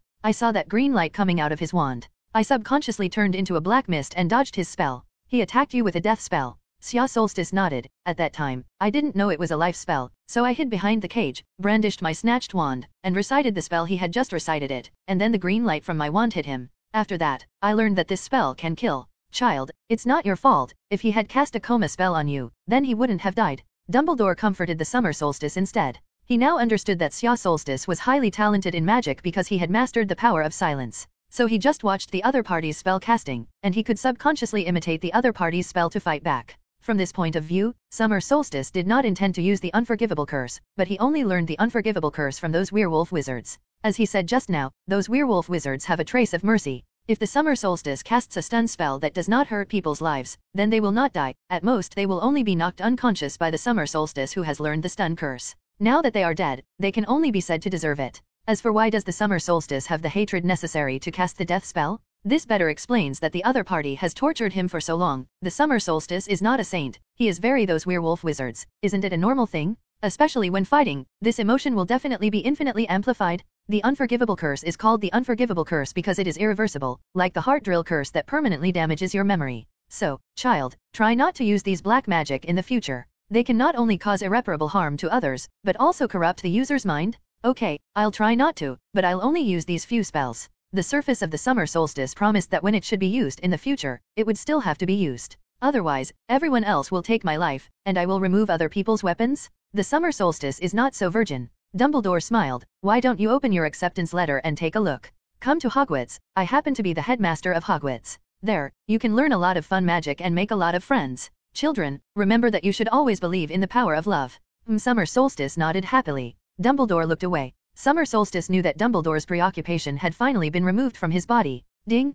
Congratulations to the host for successfully obtaining Dumbledore's understanding. Reward a piece of Philosopher's Stone? Do you want to receive it? Don't get it yet. Summer Solstice planned to wait for Dumbledore to leave before collecting it. At the same time, he was greatly relieved in his heart. It was really not easy to get this Philosopher's Stone. Sir, can I go with you to rescue those children? I'm very strong and will definitely be able to help you. If you don't see those guys finish with your own eyes, how can the Summer Solstice be willing? He planned to fight a tailwind fight behind Dumbledore. Besides, who wouldn't want to see for yourself the means of the greatest white wizard of this century? Before Dumbledore could answer, Cassandra suddenly stood up, tears in her eyes. You're so badly injured that you still want to fight? You should find a way to heal your wounds now. Merlin is on it. I have never seen a person with so many injuries. Why don't you know how to take care of your body? Miss Worley's words are very reasonable. Summer Solstice, you should take good care of your body. I just roughly helped you remove part of the curse. It is likely that something will be missed. You also have to go to St. Mungo's. Leave those children's affairs to me. I think you should have a little more confidence in your future principal.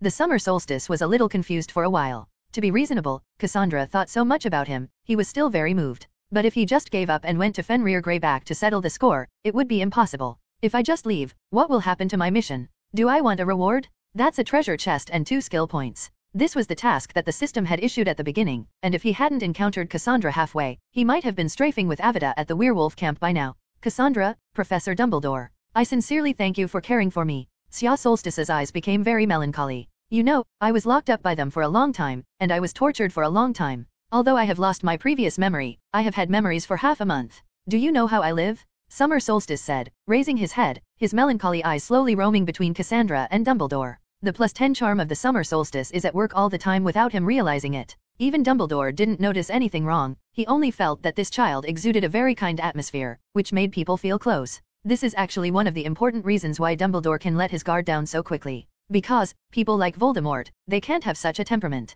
Looking at the crystal in Xia Solstice's eyes, Cassandra's heart felt like a hammer had been hammered. I understand your mood, Summer Solstice. But, your body, you know what, Cassandra, I hate them. So, even if I can't do it myself, I want to see with my own eyes that they get the punishment they deserve. Otherwise, I might have to live in this haze for the rest of my life. Moreover, it should be no problem for my body to recuperate a few days later. Summer Solstice looked at Cassandra with pleading eyes, so, please, Cassandra, just let me go. With Professor Dumbledore here, I won't be in danger, and you know, I'm strong. At this time, under the influence of the charm of the Summer Solstice plus 10, both Dumbledore and Cassandra have been unknowingly brought into the sad atmosphere created by the Summer Solstice. As if he did not agree to the request of the Summer Solstice, he would immediately collapse to the ground in grief and die suddenly. Cassandra looked at the sad look of the Summer Solstice, and her heart immediately softened. God, he was so pitiful. What's wrong with wanting to see for yourself the bad guys who tormented you get punished? Otherwise, just let him go. At most I will find the best therapist to treat him later. You. What does it have to do with me if you go or not? You can go if you want, and ask me what to do. Cassandra turned her head, as if she didn't want to deal with the guy in front of her. Of course I'm going to ask you. You're my first friend. Also my most important person? Xia Solstice said seriously. At this point, Xia Solstice really did not lie. Strictly speaking, Cassandra was still his first friend of the opposite sex. Don't forget how Summer Solstice got the Great Magician template, single for 30 years, until death is still a. It's miserable. Who is your friend? I don't make friends with you, silly boy. Cassandra's face turned red with a brush. She turned and ran outside the tent, then stopped. Don't be stupid and rush forward then. And don't be stupid enough to help others block spells. I don't want to see you carried back as a corpse. With that, Cassandra rushed out of the tent, just the roots of her red ears, betraying her mood. God, he actually said I was the most important person to him? Cassandra, you have to calm down. Dumbledore watched this scene with a smile, and his guard against the Summer Solstice was lowered a little more. At the very least, the Summer Solstice will not grow into the second Voldemort, because he has emotions, and people with emotions will understand what love is. Voldemort would never have learned how powerful love was. It's good to be young, the friendship formed at this time is the most precious. Dumbledore smiled. I can promise to take you along, kid. But you must listen to me, run into the enemy, and never rush up recklessly. Xia Solstice quickly nodded and agreed. Dumbledore hesitated for a moment. If I could try not to use those spells. Of course. If there really is no way. Protect yourself? Xia Solstice was slightly stunned. What does this mean? Is this a hint that I can use the unforgivable curse at a critical juncture? After seeing the Summer Solstice nodding again, Dumbledore stood up. Okay, you rest here first. I have to send a letter and find a few more helpers. After all, there should be no shortage of children who have been caught. Ah, by the way, I have to send a letter to Mr. Worley. He should be very worried about Miss Worley by now. You shouldn't have had a good rest for a long time. Go to sleep now, and I'll call you when dawn. Dumbledore waved his wand, and the chair that Summer Solstice had just sat in twisted into a magnificent bed made of velvet. This bed must be very comfortable. Xia Solstice just glanced at it, and immediately felt sleepy. Cool. Summer Solstice saw Dumbledore's hand transfiguration, and was very envious. What kind of magic is this? Can you teach me? Of course you can. It's transfiguration. It doesn't have a specific spell, it just requires you to concentrate on imagining the item you want to transform. Dumbledore put aside the matter of sending letters, and then roughly explained the essence of transfiguration to Summer Solstice with interest, as if he had found the feeling when he was a transfiguration professor. No way, the Summer Solstice's request is always difficult to refuse, and the effect of the charm of +10 cannot be avoided even by the greatest wizard, Dumbledore. After all, it is a system product, and it has long been out of the category of magic. At Hogwarts, Professor McGonagall, the Transfiguration Professor, is a Transfiguration Master. When you enroll, you can learn more about this knowledge from her. Dumbledore is worthy of being a Master of Transfiguration, and the explanation is simple and simple. Xia Solstice just listened to his explanation, and there was a change on the panel. Talent, Silent, Parseltongue, Superlative. Black Magic Mastery, 9. Transfiguration Mastery, 1. Prophecy Mastery, 0. Under the Summer Solstice 10 Intelligence bonus, and Dumbledore's explanation, the Transfiguration Mastery on the panel changed from 0 to 1. Don't underestimate this 1 point of mastery. You know, this is a Transfiguration Mastery, and not Transfiguration Talent. 1 point of Transfiguration Mastery has already made the Transfiguration of the Summer Solstice become on a par with the 5th-year students at Hogwarts. Under the blessing of 10 points of intelligence, the Summer Solstice possessed by the god is extremely fast, and many times, as long as he understands, he will learn. As soon as Xia Solstice waved his wand, a piece of broken wood twisted and gradually turned into the appearance of a bed. It's just that this bed still looks a little rough. The bed that Dumbledore conjured up was not as delicate and ornate, but it already has the practicality you need for a bed. Oh, if this were in a class at Hogwarts, I would definitely add 20 points for you. I think Professor McGonagall will be very happy to see you. Dumbledore was genuinely shocked. When others first learned transfiguration, they all learned by turning matches into needles. But Xia Solstice has just learned transfiguration, and he can already turn a piece of broken wood into a big bed. What an incredible magical talent. Even the legendary Merlin is just that. It's Professor Dumbledore. You taught well. I bet you must have been the best transfiguration professor before. I haven't blushed as much as I do now since Madame Pomfrey complimented me on the beauty of my pink earmuffs. Dumbledore said happily, I've never seen a young wizard as talented as you, Summer Solstice. You don't need to be so modest at all. Well, it's been a long time since it has been delayed. Maybe you and Cassandra need to rest. It just so happens that there are 2 beds here, don't they? Dumbledore moved the bed that Summer Solstice had conjured to the other side of the tent, and then conjured a curtain to separate the 2 beds. After Summer Solstice finally said good night to Dumbledore, he lay down on the bed he had conjured. Although the appearance of this bed is not so delicate, it is still very comfortable. Since the beating crossing, he has not yet lay down in bed. At this time, he heard a hurried, small sound of footsteps. It should be that Cassandra was also persuaded by Dumbledore to come in and rest. However, through the curtain, Sya Solstice did not see her figure. Rustle, Nagini climbed in and burrowed into the pocket of the Summer Solstice. Summer Solstice was a little strange. I don't know why. Dumbledore didn't ask him about Nagini at all, didn't even mention it, and just ignored Nagini.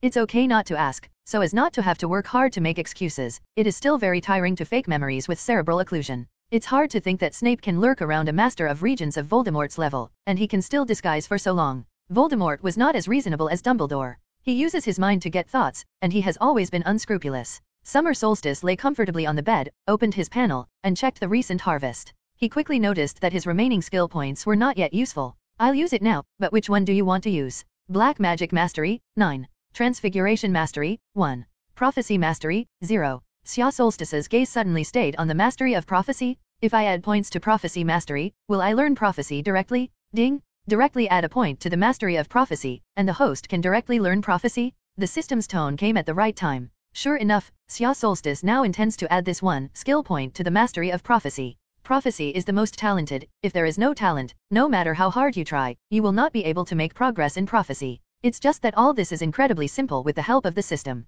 Sya Solstice opened the panel. System, help me add a little skill point to the Mastery of Prophecy. Ding! Skill points added successfully. Prophecy Mastery +1. Boom! At the moment of adding success, Sya Solstice only felt that his eyebrows were poked by something, and then, a Sunzi power came from outside the sky and connected to Sya Solstice's eyebrows. Ding! The host's celestial eye is turned on, and thanks to +1's Prophecy Mastery, the host gains prophetic powers. Specifically, anything that happens to the target, excluding the host itself, in the next 3 days can be predicted. Note that Tianmu cannot be turned on all the time because of its large consumption. Please turn it on when the host is using it, not including the host itself. That is, I can't predict my future. Ding! The host's Prophecy Mastery is only 1 point, and he does not yet have the power to predict the trajectory of his own destiny. Well, this is actually very good. In the original book, Professor Trelawney has a talent for prophecy, but she is completely unable to trigger prophecy at will. Besides, although my prophecy can only predict 3 days later, you can't stand me and add more.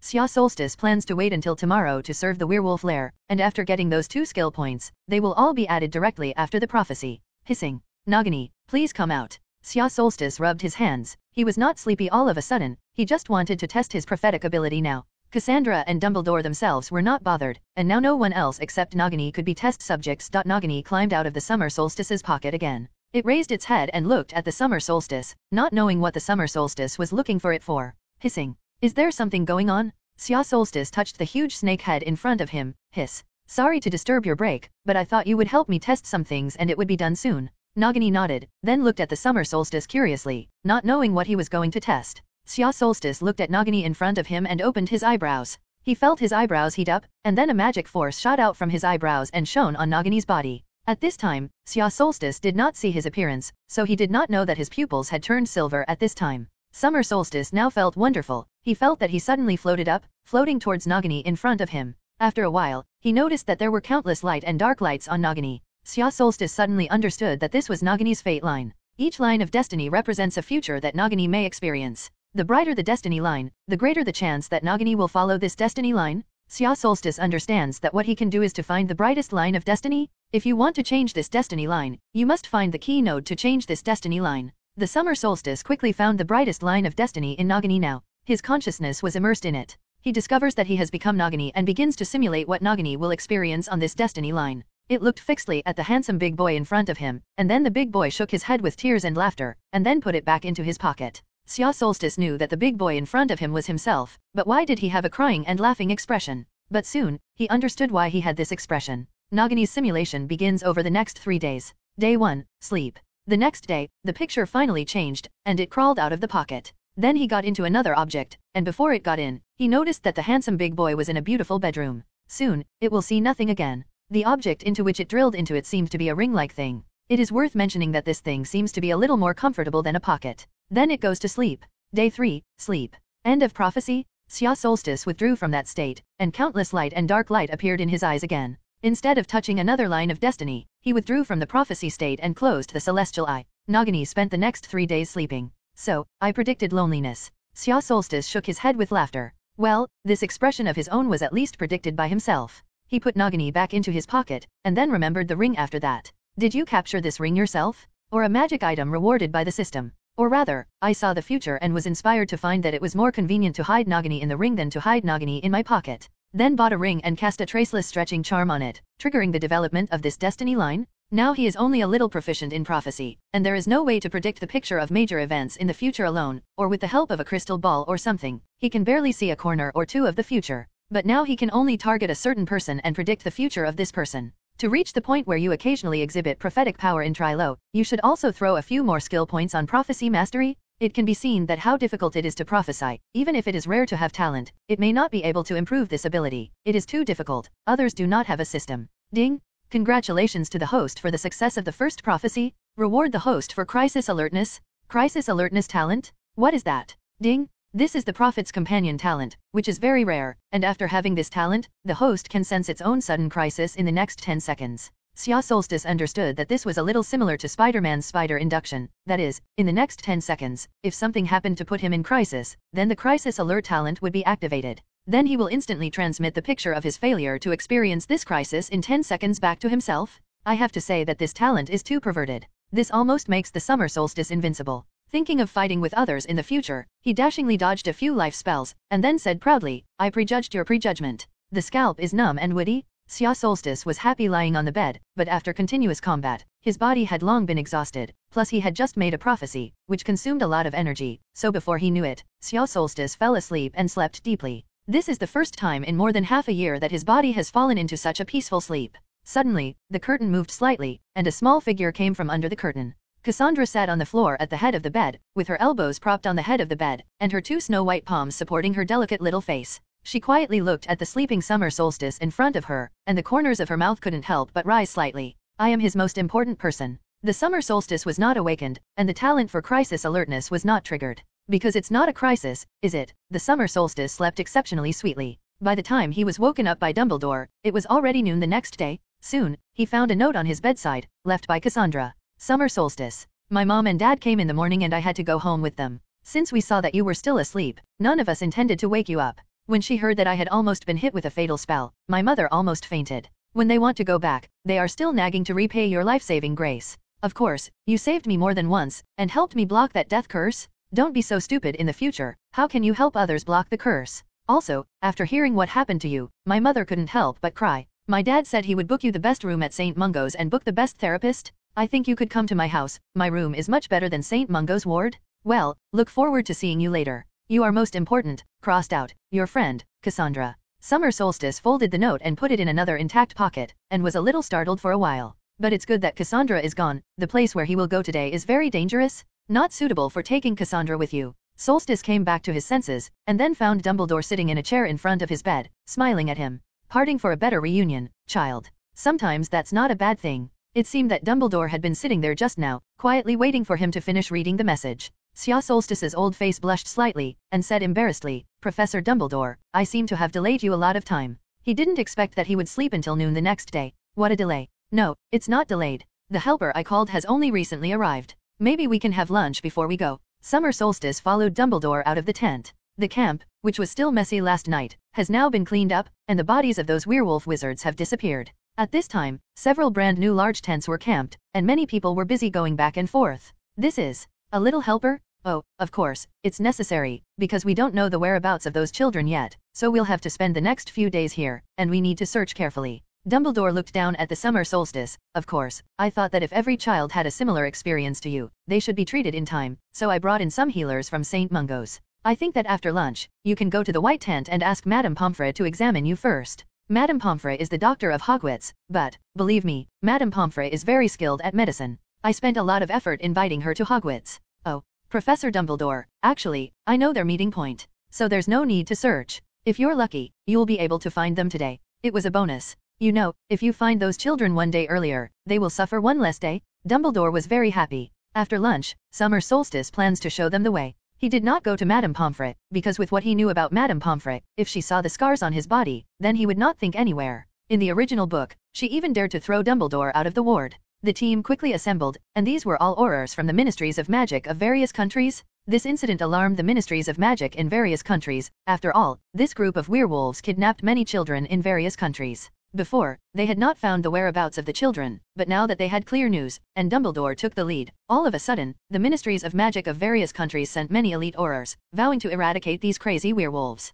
Rescue the poor children who are trapped. At this time, Minister Fudge had just taken office, and it was the time to obey Dumbledore's words. So this time the British Ministry of Magic sent a lot of elite Aurors. After these people saw the summer solstice, they all showed a friendly smile, and they all knew the deeds of the summer solstice. Without the summer solstice, they would never have recovered those children. In the end, they decided to ride a broom to their destination, and Summer Solstice had planned to fly directly to show them the way, but was stopped by Dumbledore. This ability of yours, it's best not to let more people know. If it is used by people with intentions, it will be very bad.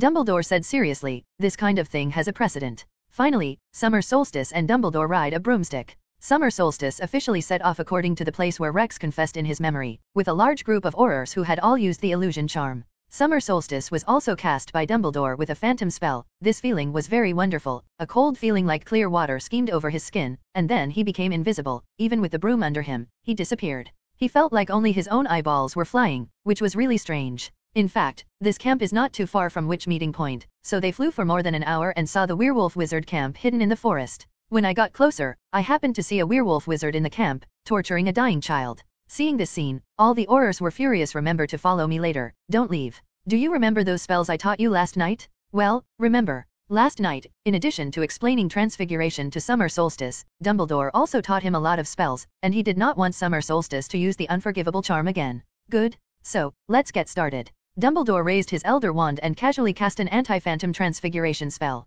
The Aurors behind him also raised their wands and cast the spell at the same time, and some experienced Aurors joined forces to make up for a few, such as cold spells such as anti-door keys. From this moment on, the werewolf wizards below could no longer be phantom to move away, and they couldn't have a door key. Dumbledore's wand was pointed at the wizard on the ground who was torturing children, and a blazing red light shot out of his wand, hitting the werewolf wizard. The werewolf wizard was immediately knocked off by a volley and fell to the ground without moving. Summer Solstice was shocked on the side, coma spell and this welding-like special effect. It can only be said that it is worthy of Dumbledore, with very profound magical skills. With Dumbledore's shot, the Aurors behind him poured spells down. Spell rays of various colors were constantly shot at those werewolf wizards. Under the sneak attack, several sentry werewolf wizards were put down at the beginning. Soon, the outlaws found out that they were being attacked, ran out of their tents, waved their wands, and shot back into the sky. But the Aurors all used the illusion charm, and the noon sun was fierce, which was very dazzling, so these werewolf wizards couldn't hit the Aurors who were shuttling back and forth in the sky. Aurors all have a way of identifying the location of their teammates, so they are not afraid of accidental injury.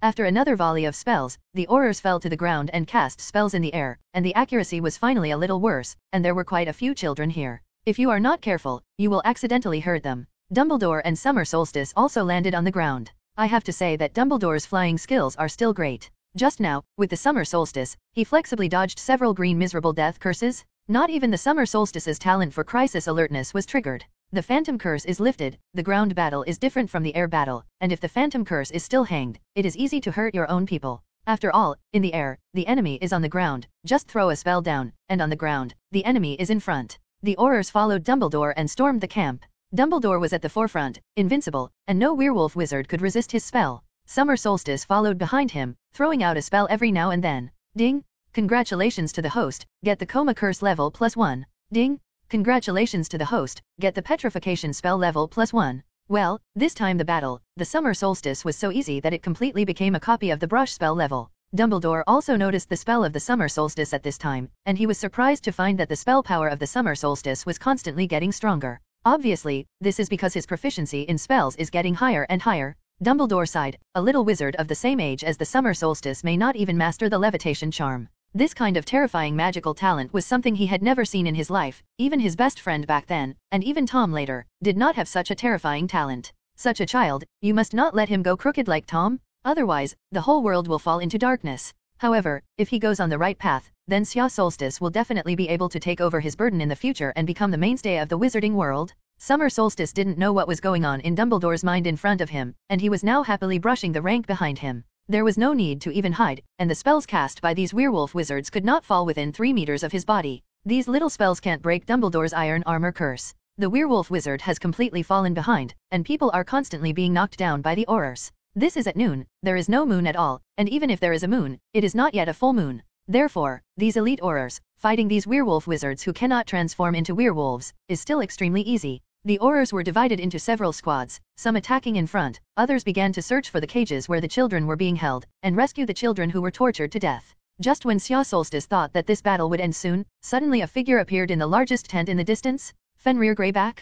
Dumbledore also saw Fenrir Greyback, and his eyes became sharp. Fenrir Greyback looked at the surrounding scene in horror. The time for the Aurors to attack was actually not long, only 2 or 3 minutes or so. Fenrir Greyback had just been woken up in his slumber. He saw that the werewolf wizard on his side was retreating step by step, and he ran without hesitation, and in the process of his escape, his figure began to change strangely. In the end, he turned into the appearance of a werewolf, and then landed on all fours, and fled as if he were all out. Fenrir Greyback is a natural werewolf. He can transform at will, and he doesn't need to be on a full moon, and you can stay awake in your transformation state.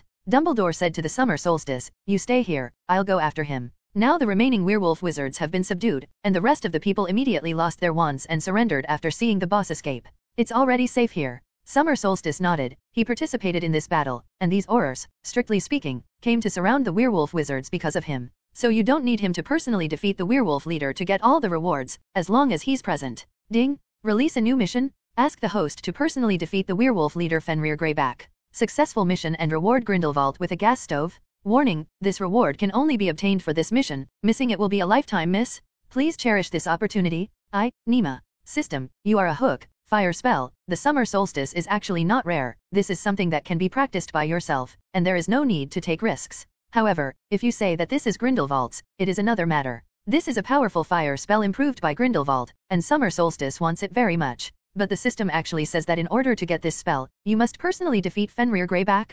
Moreover, he said that the opportunity is only once, and it is impossible to miss it. This annoys the summer solstice. Fight. Summer solstice is sure to be able to fight, but Dumbledore has already gone in pursuit. And to grab people's heads with Dumbledore, this kind of thing is a little difficult. It's not that summer solstice underestimated Fenrir Greyback. He can survive a round under Dumbledore, count him as winning. So the biggest possibility is that when the summer solstice arrives panting, he can only see Greyback, who is bundled like a rice dumpling. However, you also have to fight for what if. Summer Solstice quickly slipped away from the crowd, and all the Aurors were cleaning up the scene, capturing the captives and saving the children. No one noticed the slipping Summer Solstice. Summer Solstice slipped to the edge of the forest, and after seeing no one, it turned into a black fog and swept in the direction where Greyback fled. He controlled the black mist to gather and quietly searched the forest. Incarnated as the silent Summer Solstice, the 5 senses are extremely keen. Soon, he discovered the trail of Greyback. After tracking for a while, he saw Greyback running through the woods. Summer Solstice heart rejoices. Very good. It seems that Dumbledore has not found Greyback.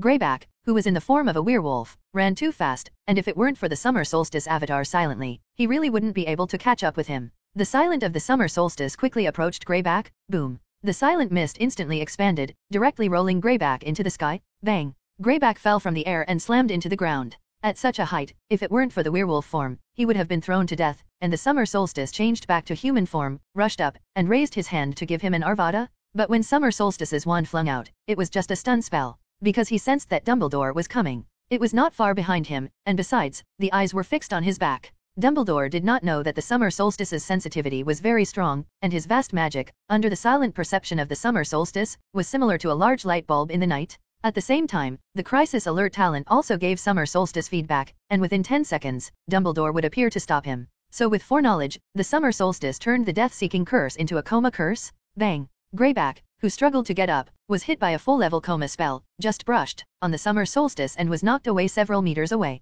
But Greyback, who is in a werewolf state, has extremely high magical immunity, and the Summer Solstice stun curse, although extremely powerful, has not succeeded in knocking him unconscious. Greyback was a natural werewolf after all and extremely resilient, and he struggled to get up immediately after falling to the ground. His mind was groggy, as if he would faint in the next second. He bit his tongue sharply, and the intense pain made his mind quickly clear up. Greyback looked at the Summer Solstice warily with wolf eyes. That powerful spell, he can't be hit a second time? This teenager is only so big, why would he cast such a powerful spell? Summer Solstice threw out a full-level petrification spell again. Greyback's werewolf state is extremely agile, and he dodged the spell of the Summer Solstice with a slight jump. This attack of the Summer Solstice is too obvious, and it is easy to dodge. Greyback took the opportunity to pounce. His speed is really fast, and it is impossible for Xia Solstice to dodge this pounce of his. Greyback's wolf eyes emitted an excited gaze, as if it had seen the Summer Solstice being torn apart by its own wolf teeth. What about the magic spell? It's just a naive little scrap. At this time, Dumbledore, who was watching on the side, also moved. He originally wanted to see the performance of the Summer Solstice, but now that he didn't make a move, it would be bad. He wanted to save the Summer Solstice, which was a sure thing, but his wand had just been raised and put down, and it seemed that he didn't need to do it now, because the Summer Solstice not only easily dodged Greyback's attack, but also slammed a full-level obstacle spell at Greyback's wolf waist at close range. Bang! Greyback was struck by this obstacle curse, crashing into a towering tree in the distance. But just when Greyback hit the big tree, a few small branches on the tree suddenly turned into several sharp long swords. Poof! Greyback's whole person was nailed to the trunk of the tree with his sword outstretched. It is already more air out, less air intake. Ding! Congratulations to the host for completing the mission to rescue the child abducted by the werewolf wizard, and successfully cleared the werewolf wizard camp. Rewards a host chest and +2 skill points. Ding! Congratulations to the host for successfully defeating Fenrir Greyback. Reward host full-level Grindelwald brand fire gas stove. Greyback was dying now, and he didn't understand how the blow he was bound to hit could be dodged by this kid, as if he had known he would pounce. Yes, he still looks like he made a dodge move in advance. Of course, he didn't know that in the face of Summer Solstice's talent of crisis alertness, all his attacks were prejudged by Summer Solstice. Xia Solstice easily dodged his attack and successfully knocked him away, and the huge impact slammed him directly into the trunk of the tree that had been transformed into a sharp sword by the transfiguration. The sword pierced his heart, and the moment it pierced his heart, it instantly burst under the control of the Summer Solstice magic. Greyback's heart was blown to pieces as a result. Even the strongest vitality and resilience cannot withstand such a fatal injury. Xia Solstice shook his head helplessly. Using the spell himself, Dumbledore came out to stop him, but he just used the spell he taught himself, and Dumbledore just stood aside and watched. Headmaster, why are you just watching? Doesn't your conscience hurt? Xia Solstice secretly complained. He actually knew that he was not in any danger, because at such a close distance, Dumbledore was absolutely sure to save himself. However, Greyback's attack is still a deadly attack for the Summer Solstice, so the Crisis Alert talent is still launched. What a wonderful spell, kid. I'm proud of you. Dumbledore's azure eyes were filled with joy, but what makes me even more proud is that even at such a critical moment, you have not used the unforgivable curse again. I'm really relieved. In the face of Dumbledore's praise, Summer Solstice did not show any expression of joy. His expression now looked very guilty. I'm sorry, Professor Dumbledore, I didn't listen to you and went to Greyback alone, Xia Solstice said, lowering his head, like a child who had just done something wrong and was discovered by an adult. It's okay, kid, no one can handle it calmly after what happened, not even me. Dumbledore's eyes were soft. It's just that you must not be so impulsive in the future, because if you are in danger, then everyone who cares about you will feel sad. Taking a rash risk is irresponsible to all those who care about you. I'm sorry, Professor. Is it okay not to talk about it? Let's say you beat Greyback. Xia Solstice's expression looked extremely sad. Why is that? Dumbledore was a little surprised. A little wizard of your age defeated a fully transformed werewolf alone. You'll be famous. Famous? No, I don't care about that, Professor. All I knew was that if Cassandra knew that I did something like this again, she would kill me. Well, I'll respect your opinion. Dumbledore smiled. It's rare to see a little wizard like you, who is so indifferent to fame and fortune. I'm proud of you, though. Okay, let's go, and leave it to the Aurors. I think you should hurry back to the camp now, find Madame Pomfrey, and give you a good checkup. Your body has been delayed long enough. Dumbledore gestured for Summer Solstice to grab his hand. It may be a little uncomfortable the first time, but just get used to it. Snap. Like the sound of a whip hitting the ground, Summer Solstice and Dumbledore disappeared in place. Summer Solstice felt like a piece of plasticine, squeezed into long strips, and then stuffed into a water pipe, after which the water pipe was also thrown into the drum washing machine, spinning wildly. By the time Summer Solstice finally felt pushed out of the pipe, he had already appeared in the previous camp. In front of it is the white tent where Madame Pomfrey is. This feeling was so uncomfortable that Summer Solstice almost vomited out all the lunch he ate at noon. The first time I experienced phantom transfiguration, I almost vomited, but after experiencing more, I got used to it. Dumbledore blinked. Okay, you go in, I have to go over there to help clean up the mess. Xia Solstice nodded. Snap.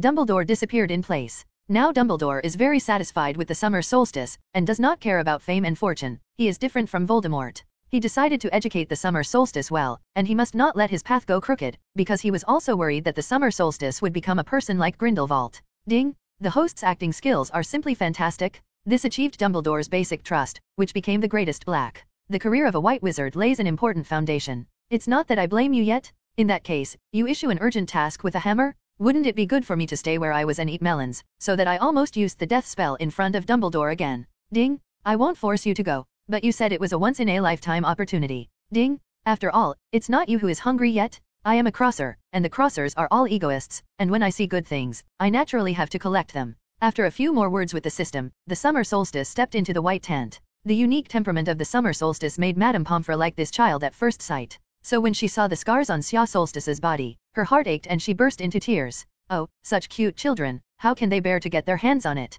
This child, even if he carries so many injuries on his body, does not cry out for pain, and is still laughing. Really, so strong? While examining the summer solstice, Madame Pomfrey complained that he didn't come to her earlier, but followed Dumbledore to do such a dangerous thing. The scars on Xia Solstice's body were too shocking, which shocked the therapists present. It was such a boy who withstood all the torment and then successfully asked Dumbledore for help, which allowed the other children who were caught to be rescued. This made everyone present admire the boy. After a busy half hour, after finally doing a series of examinations and pouring a large cup of strange-tasting potions on the summer solstice, Madame Pomfrey finally let the summer solstice rest. I have to say that they deserve to be the most outstanding therapists, and now Xia Solstice feels that their bodies are much more comfortable. He lay comfortably on the bed, separated by a curtain in front of it. He heard children being brought in one after another, and the therapists began to get busy. Summer Solstice opened his panel and began to count the harvest this time. Remaining skill points, 2. Spell, Avidiso Curse level 9, full. Obstacle spell, full level. Disarming spell level 1, modified fire spell level 9,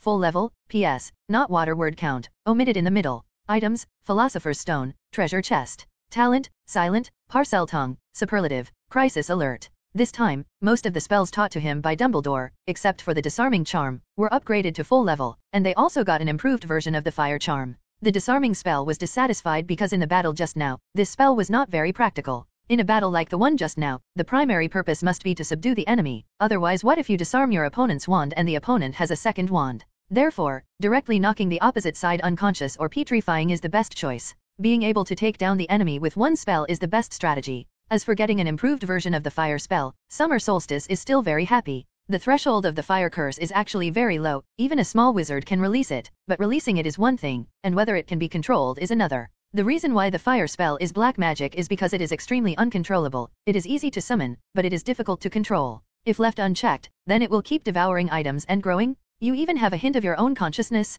The only difference between this spell and the Unforgivable Curse is that it still has a counter curse, and multiple wizards join forces to release the 10,000 curse, which can effectively contain it. Grindelwald's improved fire spell allows the summoned fire to be completely controlled by the will of the summoner, and can also test whether his subordinates are absolutely loyal to him. A completely controllable fire spell. Summer Solstice loved it. Xia Solstice set his eyes on the Philosopher's Stone. This thing can't be taken out now. After all, it is too eye-catching. Dumbledore should be very familiar with this thing, so Summer Solstice still plans to wait until he says goodbye to Dumbledore before taking it out. The rest is the treasure chest. System, what can I get when I open this treasure chest? Ding! The system chest can randomly open any item of great value, and this item is not limited to this world. The summer solstice is bright, not limited to this world, it is still worth looking forward to. However, the system has learned from the past. System, it won't be pseudo-random again, say okay random, and then turn around and give me a black magic prop or something. Ding! Love can't be opened. Well, I put up with it. Open it. Ding!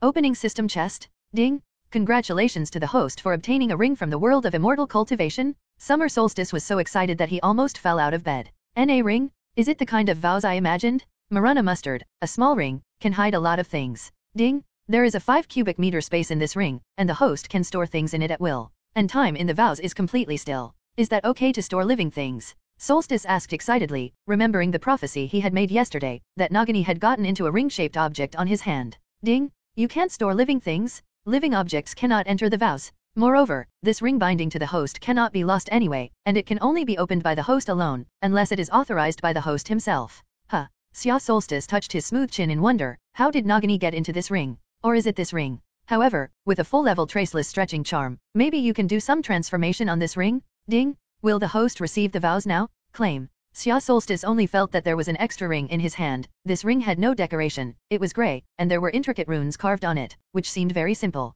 He looked at the ring in his hand, and then put it on the ring finger of his right hand. A shimmer flashed, and the ring automatically contracted, firmly put on the ring finger of the summer solstice, and then disappeared on the finger of the summer solstice. Xia Solstice's heart moved, and the quaint ring appeared on his fingers again. Interesting, actually invisible. System, collect the Philosopher's Stone. A dark red, irregularly shaped stone appeared in the palm of Summer Solstice's hand. After Xia Solstice looked at it, he brought the Philosopher's Stone close to the ring, and as soon as his mind moved, the Philosopher's Stone disappeared. Xia Solstice focused his attention on the ring and saw a white space, with the Philosopher's Stone quietly levitating. As long as his mind moves, he can take out the Philosopher's Stone. Great, so that no one can find out that I have a Philosopher's Stone. Xia Solstice laughed happily. Then, Xia Solstice remembered that he had also gained 2 skill points this time. So he directly added all 2 skill points to the prophecy technique. Now, he is proficient in prophecy, reaching 3 points. At first, he didn't feel any difference, but then he found that his heavenly eyes sensed more clearly, and the talent of crisis vigilance has been strengthened.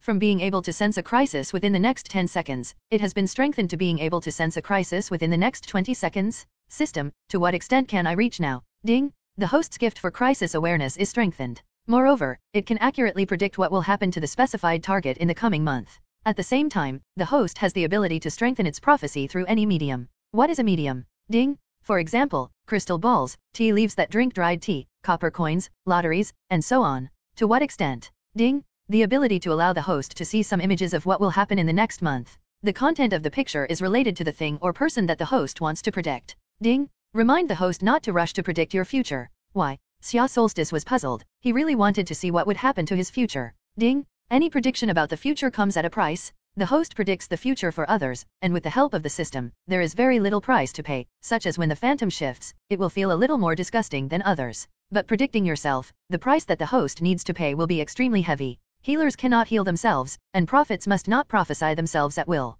So, the phantom transfiguration just now, so disgusting, is it because he made a prophecy to Nagini last night? So, what would have happened if I had really made a prophecy to myself? Ding! The result is the last thing you want, and you'll randomly lose someone you care about the most, or something you hold dear the most. Then my crisis alert. Could it be that there are also side effects? Ding!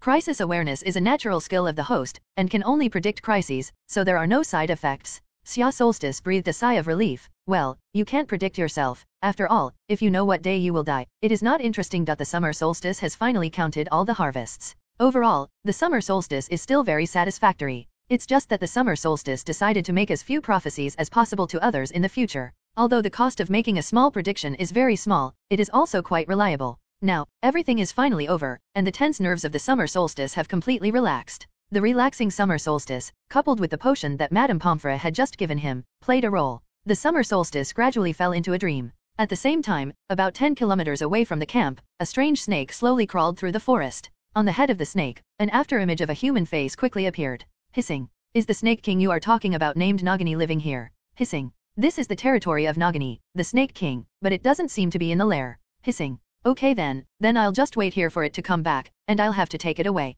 Dumbledore actually came to Albania. Did you find my tracks? Suddenly, the strange snake turned its head vigilantly, and then it saw a frightened pale youth. Dad, is there any news of the summer solstice now? I haven't received it yet, but with Dumbledore personally on the horse, he will definitely be fine. Dad, I asked you to make an appointment with the best therapist in St. Mungo's. Have you made an appointment? Of course. Your father still has some face, and Mr. Dean, after hearing about the deeds of the summer solstice, sent their best healer. What about the room? Is the room tidy? Your mother has already asked Kay-Fi to pack up. After answering Cassandra's almost identical question more than a dozen times, Mr. Worley became vigilant. His own little cabbage that he had raised for so many years. Could it be? Mr. Worley's heart suddenly became heavy. Cassandra has never cared so much about anyone, including him. When the summer solstice woke up, it was already night. He had just sneaked out of the tent without Madame Pomfrey when he ran into Dumbledore. Dumbledore was also followed by a well-dressed, stocky balding middle-aged man. He held his top hat in his hand, and in front of Dumbledore, he generally did not bring his own hat.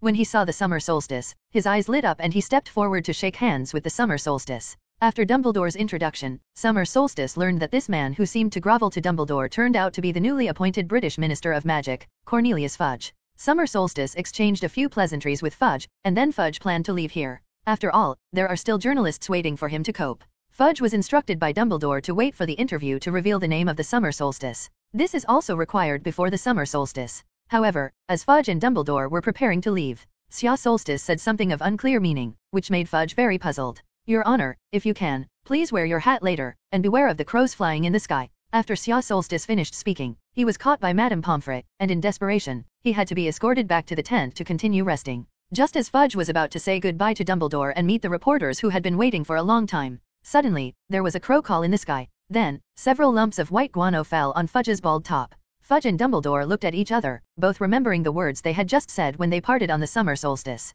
Wear your hat, and watch out for crows flying in the sky. Dumbledore smiled and sighed. The summer solstice always surprises me, so he also has an extremely rare talent for prophecy. That's right. That's right. Fudge threw a cleansing spell at his baldness. The expression was a little excited. The wizarding world has not had a wizard with the talent of a prophet for many years. He decided that he must befriend the summer solstice after that, and knowing a prophet would definitely be of great benefit to his political career. Fortunately, the first impression I left on that child today was quite good. Dumbledore pulled Fudge and instructed him not to tell him about the fact that summer solstice had prophetic powers. Fudge nodded to show that he understood that the summer solstice had not grown up after all, and this was also for his safety. In fact, when Xia Solstice was just shaking hands with Fudge, some pictures of Fudge being hit by bird droppings suddenly flashed in his mind. This ability to touch others and then appear in the prophecy screen is also the only time that the prophecy mastery +3 appears. However, this ability is uncontrollable and will only appear randomly. However, this ability is uncontrollable, so there is no cost to making such predictions.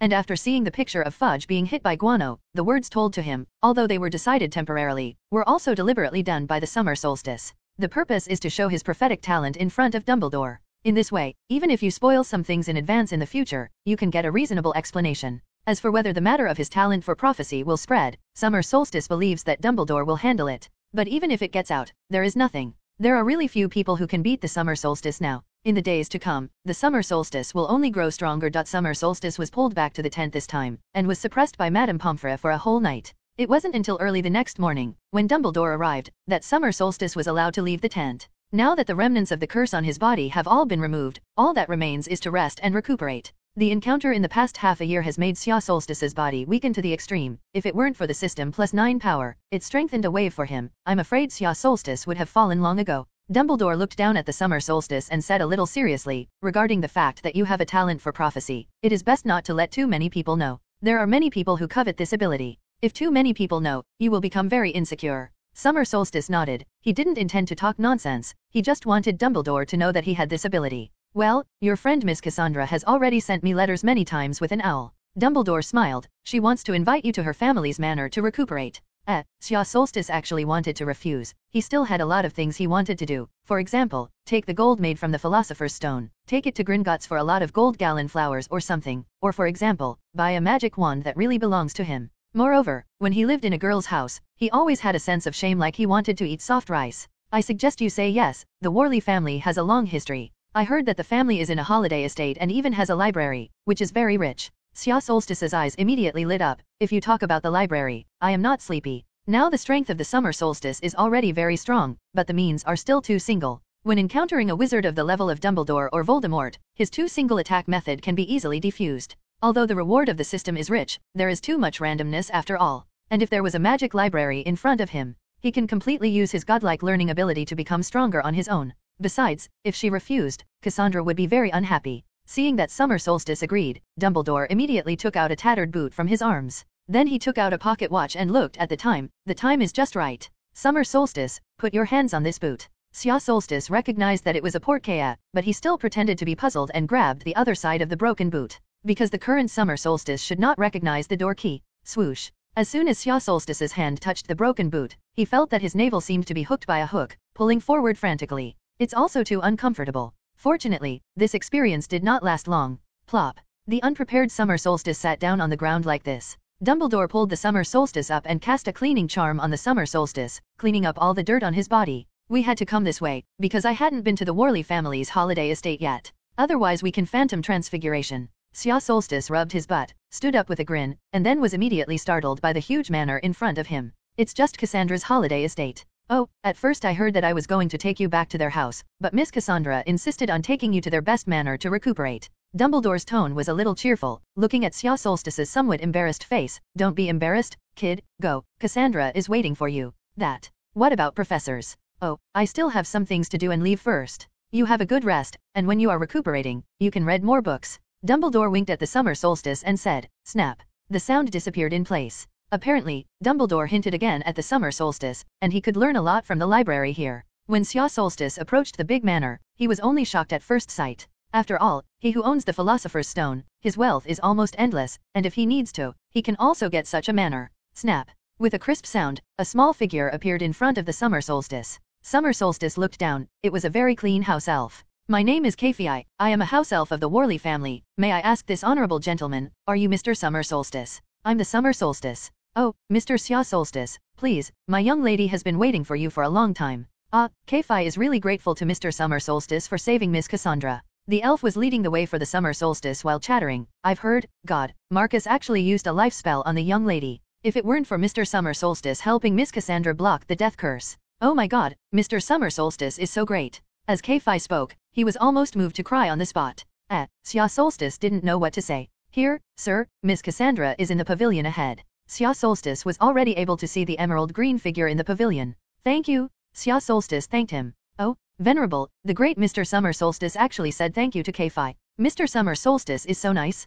Kafei couldn't hold back any longer this time, and was moved to tears. Well, Xia Solstice said that he is really not very good at communicating with house elves. The moment Cassandra saw the summer solstice, a look of joy flashed across her face. Humph, do you know how long I've been waiting for you? Actually only coming now. I got some tests from the therapist at the camp, so I rested there for the night. Summer Solstice explained. Let's go, I'll take you to meet my mom and dad.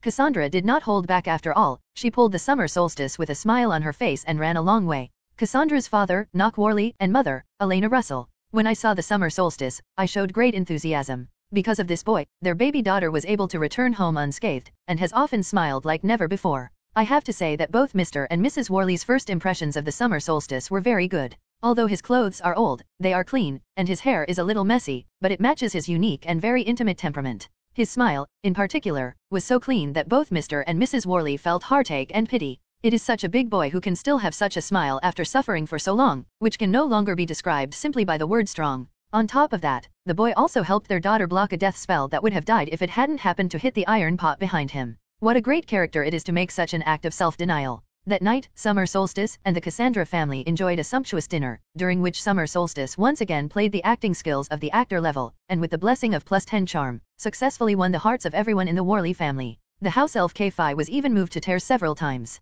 This night, the Summer Solstice settled in the Cassandra family's estate. After saying good night to Cassandra, Summer Solstice closed the door. Looking at the beautiful bedroom in front of him, the Summer Solstice felt very familiar. Isn't this the bedroom he saw when he made a prophecy for Nagini? Summer Solstice sat at his desk, picked up a small piece of ordinary pebbles, and began his processing. The black silent mist, under the control of the Summer Solstice, turned into a very small, but iron-like carving knife. After the stone chips flew, only a small piece of stone was left on the table. The Summer Solstice carefully drilled a hole in the middle. Finally, take out the Philosopher's Stone and tap lightly on that small piece of stone. The off-white stone instantly turned into gold. Summer Solstice's face showed joy, and then he took out his wand and cast a traceless stretching spell into the small hole in the small piece of gold.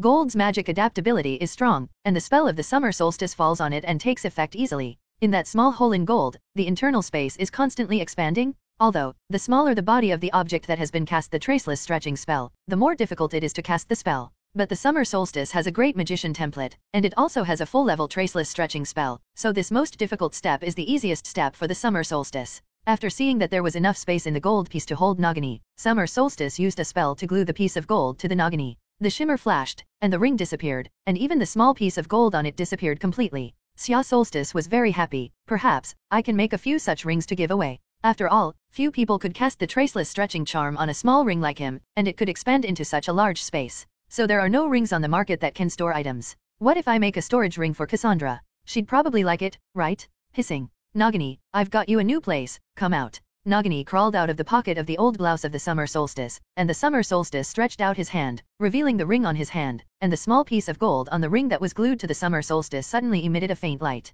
A curtain of light like water waves appeared in front of the ring. Nagini climbed over, and the huge body did not appear from the other side after passing through the light curtain. Xia Solstice knew that Nagini had entered the small hole in the ring through this light curtain. Xia Solstice nodded in satisfaction, and this scene happened to be exactly the same as what he saw in the prophecy. It was truly miraculous, and if he hadn't made a prophecy at that time, he would never have thought of giving Nagini a home in the ring. But after reading the prophecy, he actually contributed to the fulfillment of this prophecy. This ring should be the key item that changed one of Nagini's countless destiny lines. Summer Solstice continued to sit back at her desk and began to make storage rings for Cassandra. It's a lot simpler than before. Xia Solstice controlled the black chi carving knife, and in the remaining stone, slowly cut out the prototype of a ring. The Summer Solstice did not make too many modifications to the shape, but carved it randomly according to the shape of the Lord of the Rings. Xia Solstice has always felt that the Supreme Ring is still very beautiful. Moreover, it is also very well done. After a long time, Xia Solstice picked up the ring carved from the stone in front of him and nodded with satisfaction. The size should be just right.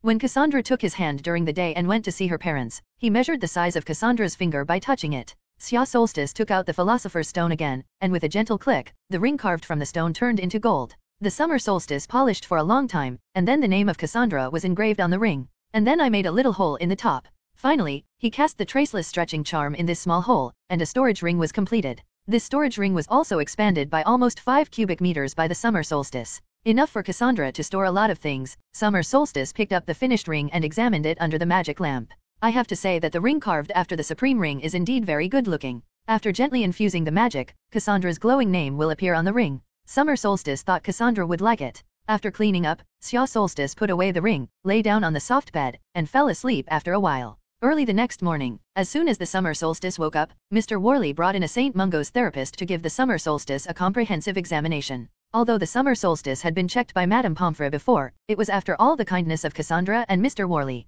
Therefore, the summer solstice is not easy to refuse, so he has to be examined by a therapist. In the end, the therapist said that the injuries on Xia Solstice's body were basically better, and it was obvious that they had undergone professional treatment. In the end, the healer only left some potions to nourish the body for the summer solstice and left. After waiting for the conscientious healer to leave, Summer Solstice planned to find Cassandra to give the ring, but Mr. Worley entered Summer Solstice's bedroom first. Mr. Worley looked warily out the door, and after making sure there was no one, carefully locked the door. Xia Solstice watched these actions of Mr. Worley curiously, not knowing what this gentleman was doing. Mr. Worley stood in front of the Summer Solstice's bed, his eyes looking at the Summer Solstice faintly. Xia Solstice was a little flustered by his gaze. "Oh, Mr. Worley, is there anything I can do to help you?" Summer Solstice asked tentatively. "Yes, of course you have something you can do to help me." Mr. Worley seemed excited. He grabbed Xia Solstice's hand.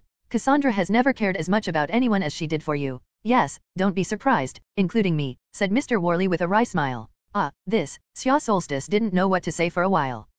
Cassandra was the stickiest dad when she was a kid, but when she grew up, she became separated from her father. Mr. Worley looked at the summer solstice with sincere eyes. "So, can you tell me what I should do to make Cassandra as sticky as when I was a child?" "Cassandra looks at you differently, you must have some special way, right?" Well, Xia Solstice understood that Mr. Worley seemed to be anxious about his daughter's growing relationship with him, and even came to ask himself as an outsider. But what can the summer solstice do? Even if there were, it wouldn't be Mr. Worley's. Cassandra is actually a very proud girl. For people who are inferior to her, she has always had a high-minded attitude, because she thinks that people who are weaker than her have never been the same kind of people. "I am stronger than you. Naturally I should have a higher status than you." This is her consistent thought. However, when she meets Summer Solstice thwarts her on her most proud magical talent. This made her recognize the excellence of the Summer Solstice and pull the Summer Solstice to an equal position with herself. Strictly speaking, it was from that moment that Xia Solstice was qualified to make friends with her. Moreover, the Summer Solstice has a charm of up to 10 points, which also greatly increases Cassandra's favorability. In the end, Xia Solstice helped her block the deadly death curse, which deeply touched her. The combination of many factors makes the image of the Summer Solstice in Cassandra very special. Better than her, very handsome, and most importantly very good to her, good enough to block the death curse for him.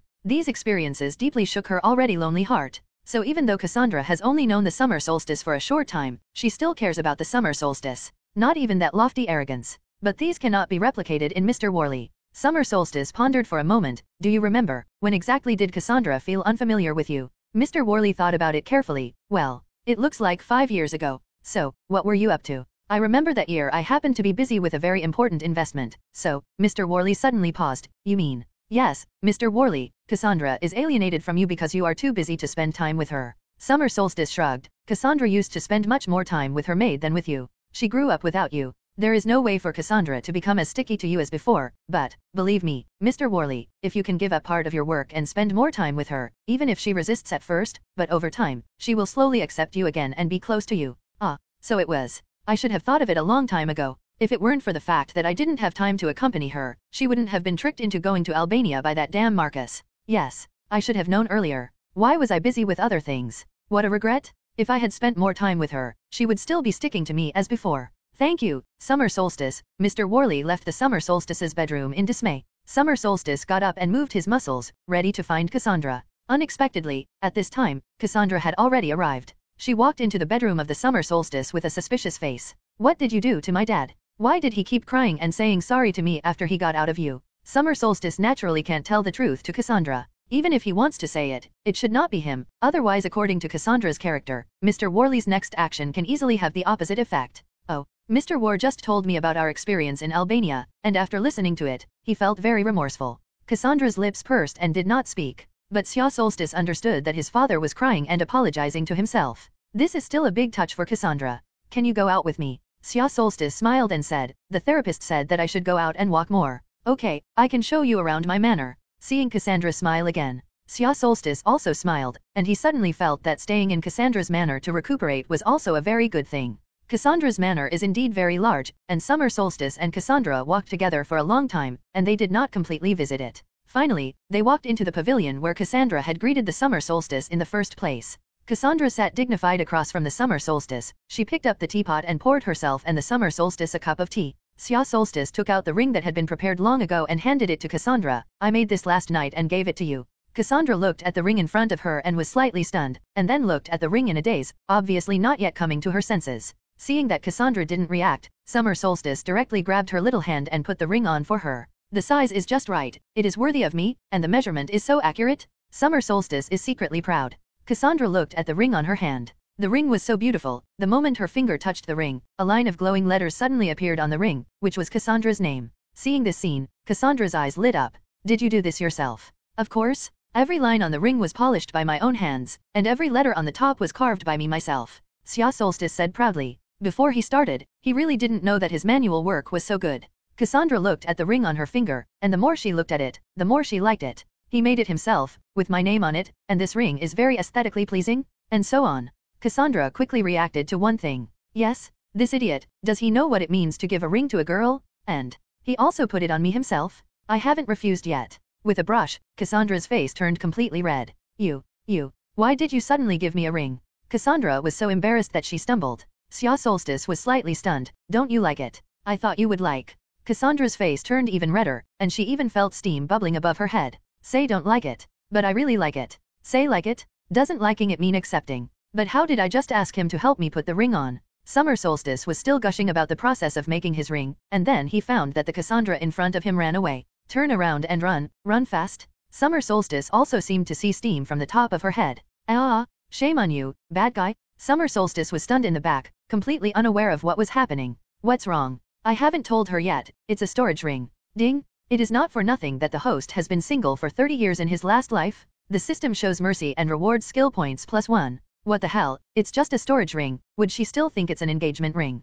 It really laughed at me. Ding! But the host hasn't said it's a storage ring yet? Huh? All this? Summer Solstice finally reacted, so she thought it was an engagement ring. So ran away shyly? At this time, a small figure appeared behind the pillar, looking at the Summer Solstice with reverence on his face. Oh, the Honorable Mr. Summer Solstice actually proposed to Miss Cassandra? Mr. Summer Solstice also put an engagement ring on Miss Cassandra, and Miss Cassandra did not refuse. Great, I have to go and report the good news to the host. Xia Solstice turned around with a face full of horror, and then saw the house elf Kfai snap his fingers and disappear in place. Xiao Do Ma fall. Wait a minute, there is a misunderstanding in this? Xia Solstice looked at the direction where Kafei, who had long since been phantom and moved, and his heart was full of ashes. This is also too dead. He really didn't expect that sending a ring could actually send such a big misunderstanding. Ding! Is the host left with nothing to linger on in this world? The system continues to add congestion to the Summer Solstice. Mr. Worley had wiped away his tears by this time, and he was writing a letter to explain his next work, because he decided to put down his busy work and spend time with his daughter.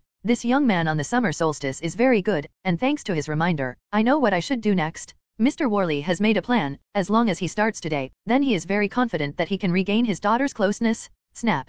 Kfai's figure appeared in front of Mr. Worley. Master! Kfai's shrill voice was full of joy. Just now Mr. Summer Solstice and Miss Cassandra were resting in the gazebo. Oh, well, the Summer Solstice should go out and walk more, which is very helpful for his recuperation. Mr. Worley nodded. Then Mr. Summer Solstice gave Miss Cassandra a gift. Is it? What's the gift? Mr. Worley picked up the teacup and took a sip of tea. It's an engagement ring, host. And Mr. Summer Solstice personally put it on for Miss Cassandra, and Miss Cassandra did not refuse, and happily ran back. Kfai said excitedly. Poof. Mr. Worley couldn't help but spew out a sip of tea and sprayed Kfai all over his face. What do you say? Summer Solstice proposed to my daughter, and then my daughter agreed. Mr. Worley almost jumped. As if he had lost all his strength, Mr. Worley collapsed in his chair. Oh, Merlin's beard, how can this be? They're only 11? And I haven't patched up my relationship with Cassandra yet. Is she going to run away with someone else? Oh no. Kei, who is full of innocence, looks at his master. Isn't this a good thing? Why is the owner so sad? Mr. Worley slumped in his chair, his eyes blank, looking up at the sky, muttering incessantly.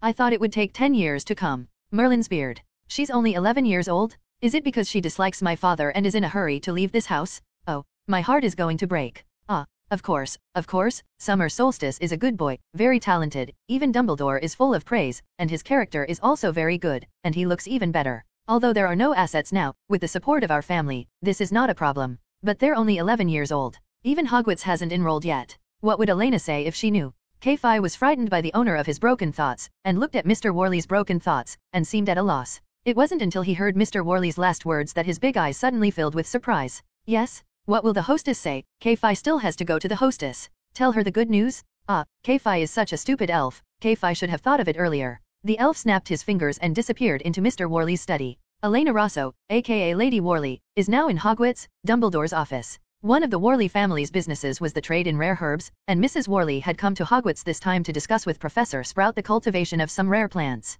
When she was about to leave, she happened to meet Dumbledore, and Dumbledore was very concerned about the current situation of the summer solstice, so he invited her to the headmaster's office. Then Kei, the reckless elf, broke in.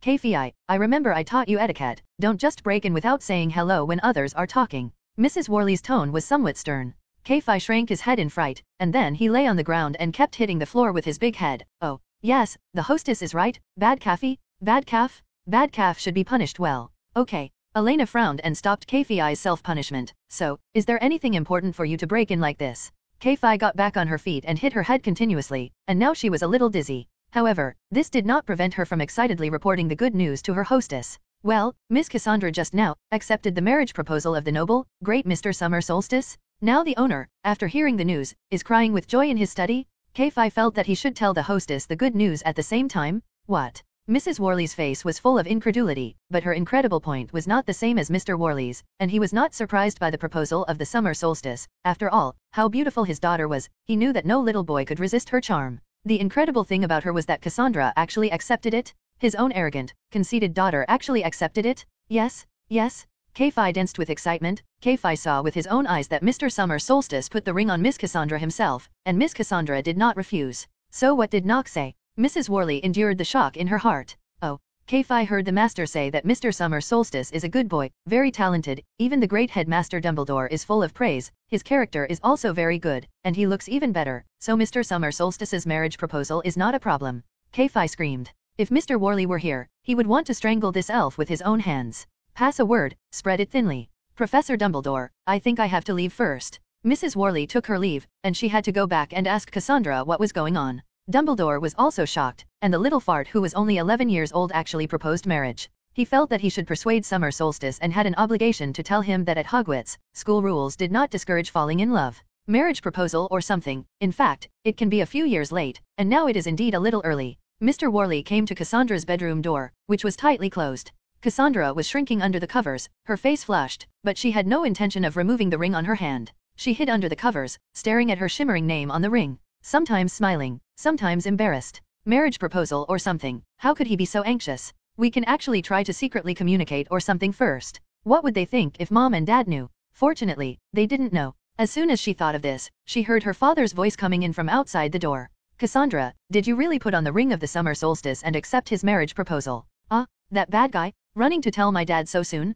Cassandra was so embarrassed that she almost wanted to throw a crushing spell at the floor, so that she could blow up a big hole and hide deeply. Cassandra's heart was debunked, and she was already embarrassed and angry, and subconsciously, she wanted her father to leave quickly and stop asking her, because it was really embarrassing. But after blurting it out, it became, "It's none of your business. Don't bother me." Click. Mr. Worley only felt that his fragile little heart had received a 10,000-point critical hit. Whew, is she really tired of my father? I actually said it had nothing to do with me. I regret it. If only I had accompanied her more. Xia Solstice came to the door of Mr. Worley's study and said that he wanted to explain to Mr. Worley. After all, his original intention was just to give a friend a magic prop. But he didn't know the house elf's communication skills, and he was very sparse, and he hammered the whole stone about his marriage proposal. Now, Mrs. Worley is killing home, and Mr. Worley takes out the good wine he has cherished for many years and begins to pour his sorrows. Standing at the door of Mr. Worley's study, Xia Solstice's face was red, and he looked like he wanted to enter but did not dare to enter. The system laughed on the side with a pig bark.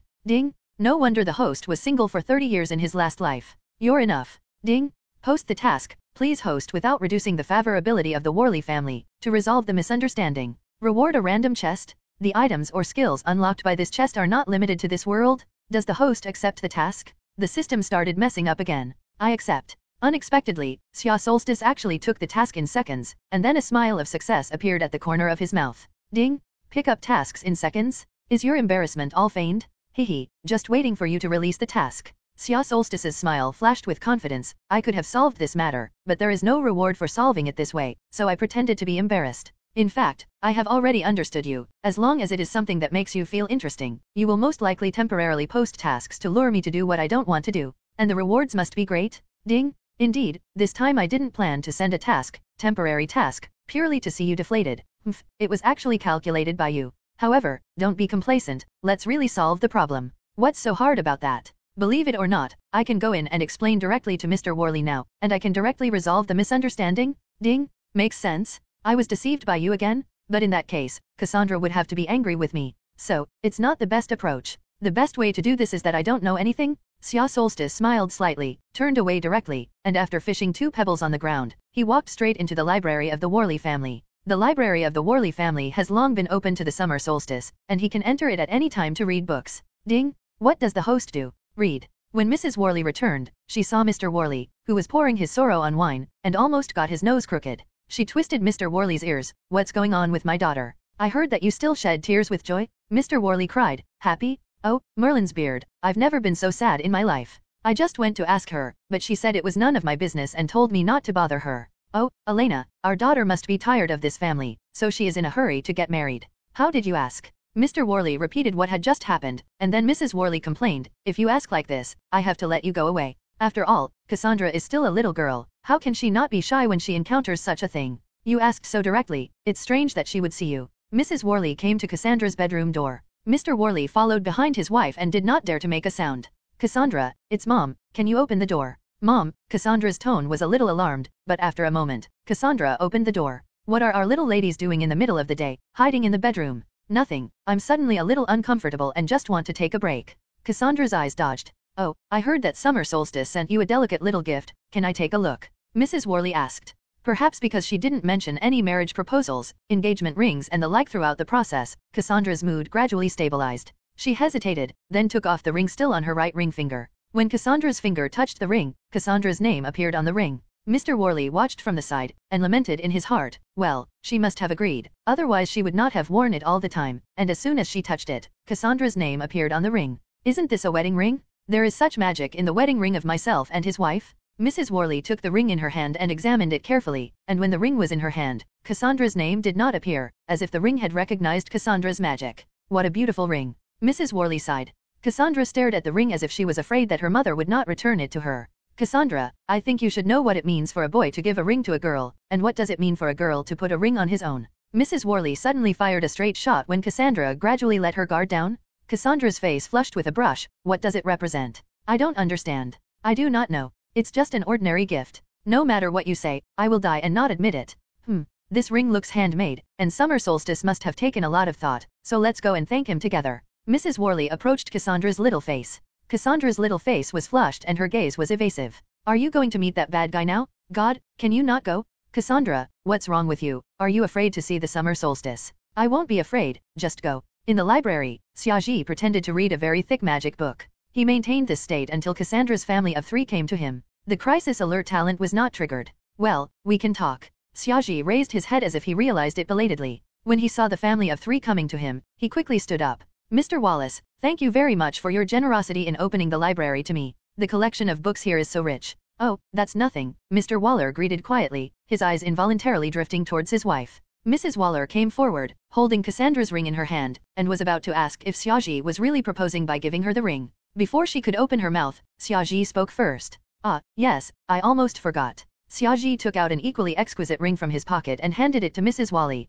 Thank you very much for taking care of me. I have never felt such warmth in my life. So, I made some gifts by myself to repay you. Although the value is not high, it also represents a little bit of my heart. Xiaoji's action directly confused the three people on the opposite side. Mrs. Wally said hesitantly, "Is this a gift from you?" "Yes." Xiaoji looked at Mrs. Wally calmly, his eyes were extremely innocent. If Xiaoji was 4 or 5 years older, Mr. Wally would rush over and throw him out of the manor. "What's the matter? You kid even don't let your mother-in-law go. How dare you give a ring to your mother-in-law in front of your father-in-law?" Then Xiaoji took out another exquisite ring and handed it to Mr. Wally. "This is for you. Thanks to Mr. Wallace for generously opening the library to me. I saw an interesting spell in this book, the Traceless Extension spell." Seeing that the three people in front were in a daze, Xiaoji picked up the ring that Mr. Wallace had not taken, gently wiped it towards the thick book in front of him, and then the book disappeared on the desk. "Merlin's beard, you actually managed to cast the Traceless Extension charm on the ring. Did you really just learn this spell?" Mr. Wally was very surprised. It's not that no one has tried to cast the Traceless Extension charm on such a small ornament, but most of them failed.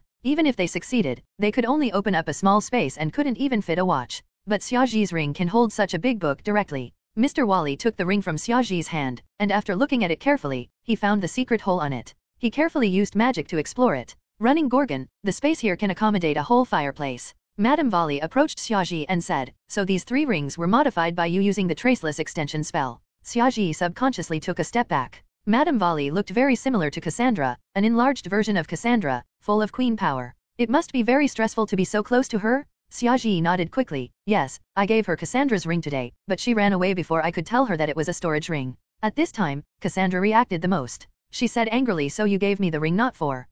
For what?" Then Cassandra's face turned red again. Mrs. Wally's emerald pupils stared straight into Xiaoji's eyes. "So, you don't know what it means to give a ring to a girl?" Xiaoji was extremely frightened, like a child who didn't know what he had done wrong. He swallowed hard and asked, "What does it mean?" "This means the boy is proposing to the girl." "Proposal? Oh my god." Xiaoji's face flushed. I lost a lot of memories. I can't find this one in my current memory, so, how could this happen? I'm still a child." It turned out to be a misunderstanding. Mr. Wally's mood suddenly turned from cloudy to sunny. Great, his precious daughter will not leave him now? Ahem, thank you very much for your gift, Xiaozi, but you must remember this in the future, never give a ring to a girl casually. Mrs. Wally was also a little embarrassed. Yes, Xiaozi is just a child. How could they prejudge that such a young child knows how to propose? "So, Kafi," Mrs. Wally shouted. The house elf Kafi appeared in front of Mrs. Wally. "It's Kafi's fault, please punish Kafi severely, master." Kafi's ears drooped, his expression full of loss. "Is this just a misunderstanding?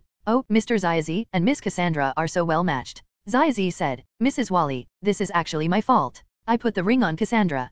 Kafi saw my lack of common sense, so she thought I was proposing, and she is an elf who cares about her little master very much, so she was happy to tell you the news. I ask you to spare her punishment." "Well, if you say so," Mrs. Wally said helplessly. "Oh, Mr. Xiaozi is actually pleading for Kafi. Mr. Xiaozi is so great. Woohoo!" Kafi was so moved that she burst into tears. Xiaoji quickly stopped her. "Okay, stop crying.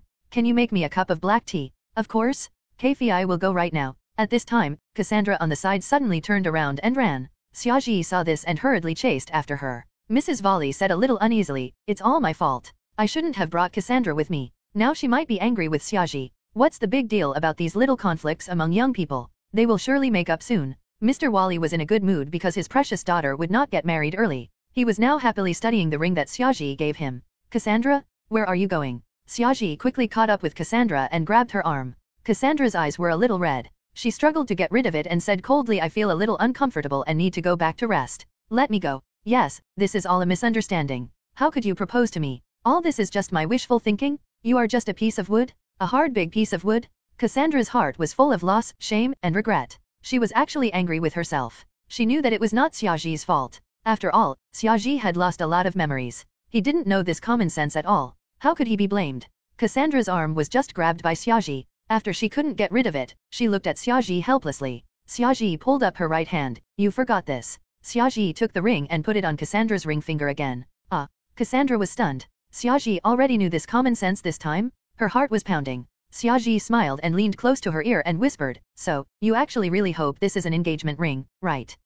You bad guy. P.S. The shameless dog author is here to ask for flowers, votes, and rewards again. I don't want this to be your engagement ring. I don't like you at all." Cassandra ran away with a red face. "Well, actually, I know she likes me," Summer Solstice said a little sadly. Ding! Shocked, the host finally opened up, "No longer a big log, Yakingja. It's not." It was in hindsight that Cassandra apparently misunderstood my intentions, but still did not refuse me to put a ring on her, so I boldly inferred that she liked me. Xia Solstice smiled bitterly and shook his head. And until then, I didn't know what she was thinking. It turns out that this is whether they like it, but why do they obviously like it, and they say they don't like it. You know, what she said just now, she didn't like me at all. If I had done it before, I would have taken it seriously. Think of it this way. Did I miss a lot in my last life? Xia Solstice suddenly became a little melancholy. Ding! You deserve to be single for 30 years in your last life? Ding! Congratulations on successfully completing the mission and rewarding a random chest. Please ask if it is turned on. Turn on. Xia Solstice remembered that there was still a treasure chest to take. Ding! The chest is successfully opened. Congratulations to the host for obtaining the Hound Pace. +1. Ding! The skill was detected as coming from another world, and now the system has assimilated it into the magic of the world. On the panel of the summer solstice, the magic curse column has an extra magic of hunting dog steps. As soon as Xia Solstice's mind moved, his figure suddenly disappeared in place and appeared on the ground 3 meters away. This turned out to be a teleportation magic. Can teleport within any 10 meters. He remembered that this was a War Ash skill in a game called Elden Ring in his previous life. This skill can only be used on weapons, and after using it, you can teleport in different directions for a certain distance. Now, the Hound Pace skill, which has been completely assimilated by this world, has completely become a magic that anyone can learn. Xia Solstice nodded happily. This Hound's Pace is different from the Phantom Transfiguration. It can only achieve short-distance teleportation, but the speed of launching is faster, and there is no danger of splitting. If you can use this magic skillfully, then during battle, Summer Solstice can become a ghost that can appear behind enemies at any time. Most importantly, this magic can be taught to other wizards. With this magic, those who cherish themselves in the future will definitely have a lot more protection. From this day on, Cassandra hid for several days on the summer solstice. However, fortunately, Cassandra's heart is very bearable, and the summer solstice's face is also very thick, so, in a few days, the two can get along as before. Strictly speaking, it's a little closer than before. Summer solstice was like this, in Cassandra's manner, cultivated for most of the month, and his body was considered to be completely recovered. During this time, he learned a lot of new magical knowledge in the library of the Worley family. It's the end of July. On this day, Summer Solstice said goodbye to the Cassandra family and prepared to leave the Cassandra family's estate. Can't you just not leave? Although Cassandra was expressionless, her eyes revealed her inner thoughts. I can't stay at your house all the time, Cassandra, Xia Solstice said with a smile. In Cassandra's estate, he is just a guest after all. How can there be a reason to live in someone else's house all the time? He is not a son-in-law. There's nothing you can't do, Cassandra muttered softly. Mr. Worley smiled and said, we welcome you at any time, and I'm sure Cassandra thinks the same. I don't care about this bad guy. Mrs. Worley touched Cassandra's little head beside her, then looked at the summer solstice and said, I asked Kei-Fi to take you to Diagon Alley. I believe you should already know something about it by now. Thanks, it really helped. Summer solstice politely said goodbye to them. Cassandra, don't be like this. Professor Dumbledore said that parting is for a better reunion. We'll meet again at Hogwarts, won't we? Cassandra was silent, and her left hand subconsciously stroked the ring worn on her right hand. Xia Solstice waved at them, then grabbed Kei-Fi's hand. With a crisp pop, Xia Solstice and Kei-Fi disappeared in place. Bad guy, if you don't write to me, you're dead. Snap. The figures of Kei-Fi and Summer Solstice appeared next to a shop in Diagon Alley. Summer Solstice found that the apparitional transfiguration of the elf was much more comfortable than that of the wizard. I don't know if it's an illusion caused by a side effect of the last prediction. Mr. Summer Solstice, Kei-Fi will drop you off here. Please take care. Kei-Fi will miss you. I'll miss you too, Kathy. Goodbye, go back and tell Cassandra that I won't forget to write to her. After Kei-Fi left, Summer Solstice began to look at Diagon Alley. This is similar to the movie scene in the Summer Solstice impression, except that the streets here are wider and there are more shops around. But one thing is the same, that is, there are really a lot of people. Well, next, I have to go to Gringotts first. Xia Solstice took out a map, discerned the direction, and walked towards Gringotts. This is the map of Diagon Alley that Cassandra drew for him. Look for it against the map, and you are not afraid of getting lost. After a while, Xia Solstice walked into Gringotts with a look of anticipation. At this time, his ring was full of gold bricks. After a while, Summer Solstice walked out of Gringotts gates, surrounded by a large group of polite goblins. No way, the Summer Solstice is too rich. When those gold bricks were taken out by the Summer Solstice one by one, the goblin who received him almost fainted with happiness. By the time Summer Solstice walked out of Gringotts gates, he had enough gold gallons in his ring. Summer Solstice took out the acceptance letter that Dumbledore had left for him, and attached a list of books and equipment needed to go to school. After a cursory glance at the Summer Solstice, it was decided to buy an owl first. There is no way to send a letter to Cassandra without an owl, and he felt that it was better to send a letter to Cassandra immediately after buying an owl. Many times, trust the intuition of a prophet. Following the map, Summer Solstice stopped in front of a very obscure-looking shop. There was a low, soft whining sound from the shop. The sign in front of the door reads Babbling Owl Shop. Summer Solstice strode in, and the store was also dark, with many cages lined up on both sides, and in the cages were various owls. There are gray forest owls, grass owls, snow owls, etc. These owls are different in size and even have different demeanors and personalities. As soon as the summer solstice entered, he felt that he was stared at by countless pairs of eyes, and it seemed that the owls in these cages were looking at him. Xia Solstice was convinced that these creatures possessed enough spiritual intelligence, because their gaze made them look as if they were choosing their master. A young clerk came over enthusiastically. "Hello, do you want to buy owls or owl food?" "Hello, I want to buy an owl, of course, I have to buy some owl food." The clerk began to introduce summer solstice to the caged owls, which were either strong and huge, or small. There are those who are proud and there are those who are lively and active. Xia Solstice looked around, and suddenly, his gaze fell on an unusually lively little thing. This is a snowy owl, but it is much smaller than the average snowy owl. This makes it look like a snowball at first glance. That's it. Summer Solstice finally got the little snowy owl after paying 20 gold gallons. It's really expensive, but yeah, is not bad for money now. In the future, you will be called Snowball, Xia Solstice said with a smile. The snowball was bouncing around in the cage, very lively, and seemed impatient to fly into the sky. Summer Solstice walked out of the owl store with a cage, then took out a piece of parchment and lightly tapped his wand on the parchment. Lines of words appeared clearly on the parchment, and then disappeared on the parchment. It was a little magic he studied with Cassandra. When a letter written with this magic is written, others will only see a blank piece of parchment, unless the handwriting on it is made visible with a unique spell. Summer Solstice didn't really want to be so sneaky, but Cassandra always wanted to guard against Mrs. War. Summer Solstice filled a piece of parchment with a splash, then folded the parchment, put the snowball in his mouth, and finally released it into the air. It's actually really amazing. They know who you're sending a letter to, even if you don't say it. Xia Solstice put the cage into the ring, and then took out the list to study where to go next. Summer Solstice? Excuse me, but are you Mr. Summer Solstice? Xia Solstice suddenly heard someone calling him, and he turned around to see a tall witch in an emerald green robe looking at him with a smile. And behind this witch stood a muggle-dressed couple, and a little girl with shaggy hair. Good guys, all acquaintances. But the current Summer Solstice should not recognize them. "Well, I am, are you?" asked Xia Solstice politely. "Hello, Summer Solstice, I'm Mileva McGonagall, Professor of Transfiguration at Hogwarts. I've heard Dumbledore mention you all the time, and he's raving about your transfiguration talent. Seriously, it's been a long time since I've heard him praise a little wizard so hard."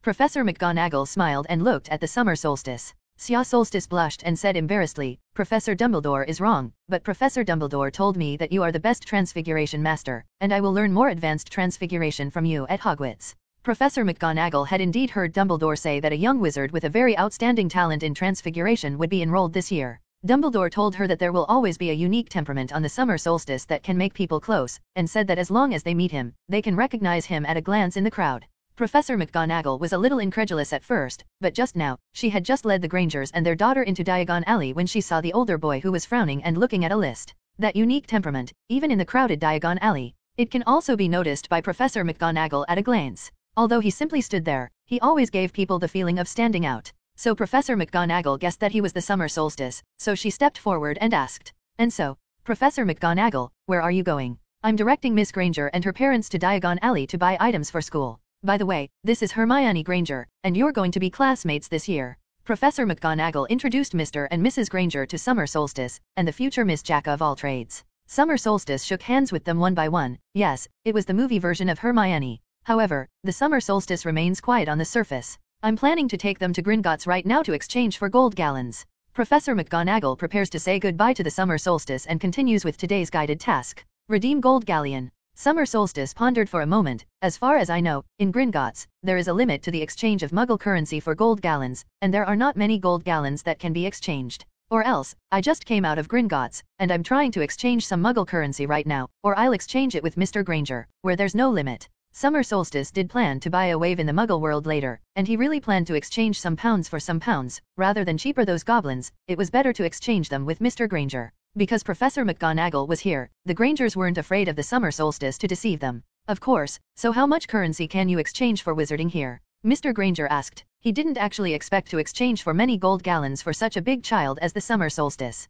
Xia Solstice smiled. "How many pounds did you bring?" "About 1,000 pounds. Mr. Granger took out a stack of bills and counted. "Okay, I want them all. This is 200 gold galleons." Xia Solstice directly took out a money bag. The exchange rate between gold gallons and pounds sterling is about 1 gold galleon equals 5 pounds sterling. This money bag is produced by Gringotts, and it casts a traceless stretching charm that can hold many gold gallons in one piece. "Oh, kid, can you tell me where you got so much money?" Professor McGonagall couldn't help but ask. 200 gold gallons is a lot, which obviously should not be something that a child like the Summer Solstice can get. In fact, I have a pet that Dumbledore also knows, and its venom can sell for 500 gold gallons an ounce. Xia Solstice didn't lie this time, he really took Nagini's venom to Mrs. Worley to consult the price. After professional testing, it is indeed this price. Therefore, even if the summer solstice does not have a philosopher's stone, there will be no shortage of gold gallons, so he has not hidden his arrogance. After all, Nagini's venom can be bottled in his place. Summer Solstice prepares to say goodbye to Professor McGonagall.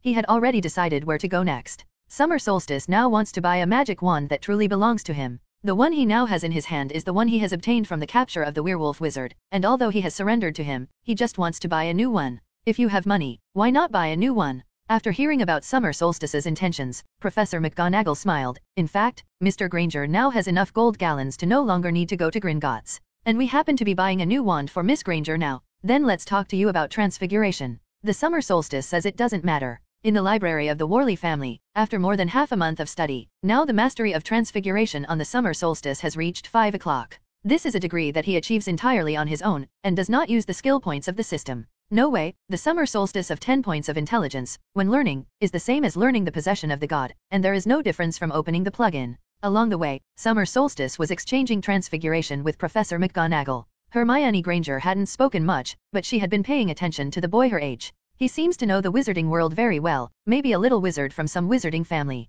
Listen along the way. Summer Solstice and Professor McGonagall discuss what Gampu's basic transfiguration law is, and what are the 5 exceptions to Gampu's transfiguration law. Hermione Granger listened to these inexplicable words, confused, completely unaware of what they were talking about. This is very incredible for Hermione, who has always been a top student. She secretly decided that when she bought new textbooks, she must memorize them all. Next time she's going to talk and laugh with Professor McGonagall like this. The little girl's psychology of comparison instantly rose. It seems that you have indeed learned a lot during your time in the Worley family. I think I probably don't even have anything left to teach you. Professor McGonagall sighed. She had never met a young wizard of her age who could discuss transfiguration with her to such a profound degree. Professor McGonagall, your compliment is so much that I blush. Finally, Ollivander's wand shop arrived, and the wand shop looked small and broken, and even the gold sign on the door was peeled off. The sign reads, Ollivander, a well-made wand since 382 BC. Xia Solstice felt that with this storefront, if it weren't for the fact that there was no second wand shop in Diagon Alley as a competitor, this wand shop might have closed long ago. However, it is also possible that Ollivander maintains a shabby sign to show the history of his wand-making skills. Ding-ling. Summer Solstice pushed open the door and let Professor McGonagall inside. The shop is also very narrow, and it is even more obvious after the 5 of them come in on the Summer Solstice. Summer Solstice sat on the bench, his eyes scanning the thousands of wand boxes in the wand shop. Very well, through the wand box, the Summer Solstice can also see the properties panel of those wands. He looked at the wand on the shelf in 10 rows, trying to find a wand that fit 100% with him. Good afternoon. A soft voice suddenly appeared, startling the Granger family, who were looking around. Oh, Professor McGonagall, long time no see, fur, 9.5 inch, dragon heartstrings, unbendable, right? This is a good magic wand for transfiguration. An old man suddenly appeared at the counter, with very light eyes, looking at Hermione and the Summer Solstice sitting on the bench. This old man should be Ollivander. Yes, long time no see. This time, I also brought students to buy wands. Oh, then, these 2 little wizards are the ones who bought the wands. Ollivander's eyes looked between Summer Solstice and Hermione. So, which of you comes first? Summer Solstice said, ladies first. He's still looking for a wand that fits better. He wasn't sure that the wand that Ollivander had chosen would fit him more well than his current one. You must know that this wand of the werewolf wizard has a 91% fit with him, which is already very high. But since you want to buy a new one, you naturally have to buy a more suitable one. On the other hand, Ollivander was already directing an automatic tape measure to measure Hermione. Then, after trying several wands, Hermione finally got the wand that belonged to hers. When she waved the wand, the tip of the wand emitted a stream of light. Grapevine wood, 10.25 inches, the core of the staff is a dragon's heartstring, very elastic. As in the original, it has not changed. Then, it's this gentleman's turn. Xia Solstice stood up and came to the counter. Which is your dominant hand? Right hand. The automatic tape measure started working again. Summer Solstice guessed that the role of this tape measure was to narrow the search area of wands, otherwise, there would be thousands of wands in the wand shop. It was not easy for Ollivander to find the right wand. Here, try this. Ollivander took a reddish-brown wand and handed it to Summer Solstice. Summer Solstice looked down. The panel of this wand appeared in front of him. Item, wand. Staff body, hanging Suzuki. Staff core, dragon heartstrings. Length, 10.3 inches. Elastic, very resilient. Status, good. Fit, 92%. Black magic affinity, 90%. In fact, this one is also quite suitable for the summer solstice. He just waved it lightly, and a group of squeaking birds flew out of the tip of the wand, and the birds hovered above everyone's heads for a long time before gradually disappearing. Oh, this wand is perfect for you, sir. Mr. Ollivander, can I try a few more wands? Oh sir, it's the wand that chooses the wizard, not the wizard who chooses the wand. Well, since you insist, although I think this one is already the best for you. Ollivander was ready to take out a few more wands that had been measured earlier based on the summer solstice. Sorry, can you show me the third box from the bottom of the left shelf up to the third floor, the fifth column in the grid, and then the top down? Xia Solstice pleaded sincerely. Ollivander was actually a little unhappy, but the summer solstice had a charismatic aura protector, and his requests were always unbearable to refuse. Well, okay, although that wand may not be for you, but it doesn't hurt to try. Well, although I don't know what your motivation was for choosing that wand. Soon, Ollivander took the wand that summer solstice had taken a fancy. Ollivander opened the box and handed Xia Solstice a jade-like wand inside. This panel with the wand reappeared in front of the summer solstice. Item, wand. Staff body, ebony. Staff core, dragon heartstrings. Length, 12 3/4 of an inch. Elasticity, very hard. Status, good. Fit, 100%. Black magic affinity, 99%. As soon as Xia Solstice got this heavy wand, he immediately felt something different. If he and the captured wand before were master-servant, then the relationship between this wand and himself was a partner. A better fit and a better fit. It felt like your own arm. With a wave of the summer solstice wand, a box on Ollivander's table twisted into a beautiful fire phoenix. The fire phoenix sang a pleasant song, flew around the top of everyone's heads, and then stopped on the counter again, a pair of smart eyes turning, curiously looking at the person in front of him. This scene stunned everyone present. Ollivander covered his mouth. Oh my god, I've never seen a wand that fits so well with a wizard. So you could find this one just now because it was calling you? Professor McGonagall was also shocked. What a subtle transfiguration. Even the eyes are so lifelike. Is it just an 11-year-old wizard who can use transfiguration? Conjure up a phoenix, and Professor McGonagall can do it too. It can even be more expressive than this one on the summer solstice. But Summer is only 11 years old, and even Hogwarts has not officially enrolled. In the half-month of his studies in the Worley family alone, his achievements are already higher than what most adult wizards have spent decades. It's really shocking. Professor McGonagall even had a ridiculous idea that the summer solstice was Merlin's reincarnation in an instant. Xia Solstice looked at the phoenix in front of him and felt not very satisfied. It's a pity, I haven't seen real phoenixes, I've only seen their drawings in the Cassandra family's collection. The phoenix on the illustration is a little different from the fox in the movie, and it is much more beautiful, so the summer solstice is not sure what the real phoenix looks like. Of course, the phoenix here refers to the phoenix recorded in this world, not the phoenix in the Oriental mythology of the previous life. If you move the phoenix in Eastern mythology, it will really be a bit of a bully. Professor McGonagall excitedly said, this is already a very remarkable achievement. You have never seen a real phoenix, but you can conjure such a lifelike phoenix with the illustrations in books and your imagination. Not to mention small wizards, even adult wizards. I haven't seen a few who can do this. Oh, Merlin on top, look at this smart look. This is the look in my owl Snowball's eyes. When I first saw it, I was attracted by its eyes, so when I changed this phoenix, I referred to its eyes. In case you don't know, Dumbledore has a phoenix called Fox. If you want to see it, I don't think he will refuse. Really? Summer Solstice and Professor McGonagall then began to exchange transfiguration again. The Granger family also stepped forward and looked curiously at the phoenix in front of them. At this time, Hermione's heart was full of shock. When she had listened to Summer Solstice and Professor McGonagall talking about transfiguration along the way, she had not yet had an intuitive understanding of transfiguration. There was even the idea that the summer solstice was just on paper. But now, when Summer Solstice turned a cardboard box into a lifelike phoenix with the help of a transfiguration technique, the magic of magic, as well as the profound transfiguration attainment of the summer solstice, deeply shocked this girl who had always been proud, making her become adored by the summer solstice in an instant. Will I be able to achieve this in the future? Ollivander smiled and said, I've seen Fox, and your phoenix is prettier than Fox. And this wand is more suitable for you. So, it turns out that wand does choose wizards, doesn't it? Xia Solstice nodded in agreement, but in fact, he found it through the system panel. Snap. The phoenix that was looking around suddenly twisted back into a small box containing a wand. Xia Solstice sighed, the duration is short. It seems that I really have no talent in transfiguration. Professor McGonagall almost choked on Versailles on the summer solstice to the point of speechlessness. Summer Solstice, you are only 11 years old now, your achievements have already surpassed most wizards. If you are not talented, then even Dumbledore will feel ashamed. The group walked out of the wand shop, because they were all buying entrance items, so Summer Solstice simply acted with them. Under the leadership of Professor McGonagall, the progress of shopping on the summer solstice has also been greatly accelerated. Since Mr. Granger did not exchange gold gallons at Gringotts, the funds were relatively sufficient, so Hermione also went to buy an owl. Summer Solstice remembered that Hermione didn't buy an owl in the original book. A small move of his own changed the plot, so Summer Solstice was secretly vigilant and could not rely too much on the known plot. At critical moments, you have to rely on your own prophecy. The group acted together, but it was also lively, and Xia Solstice unexpectedly found that he still liked this lively atmosphere. In the final analysis, Xia Solstice is still a person who is afraid of loneliness. After purchasing everything on the list, Summer Solstice and Professor McGonagall said goodbye to them. Child, you left the Worley family's estate, so where are you going to settle next? I'm going to stay at the Leaky Cauldron Bar for a while, and school is still a little over a month away anyway, Xia Solstice said with a smile. You know I'm not short of gold gallons, so don't worry. Professor McGonagall nodded helplessly. She knew that Summer Solstice was an orphan, but staying in a bar all the time was not a solution. She felt that Summer Solstice should have a home. After spending half a day with Xia Solstice, she liked this child more and more, who was both smart, polite, and kind-hearted.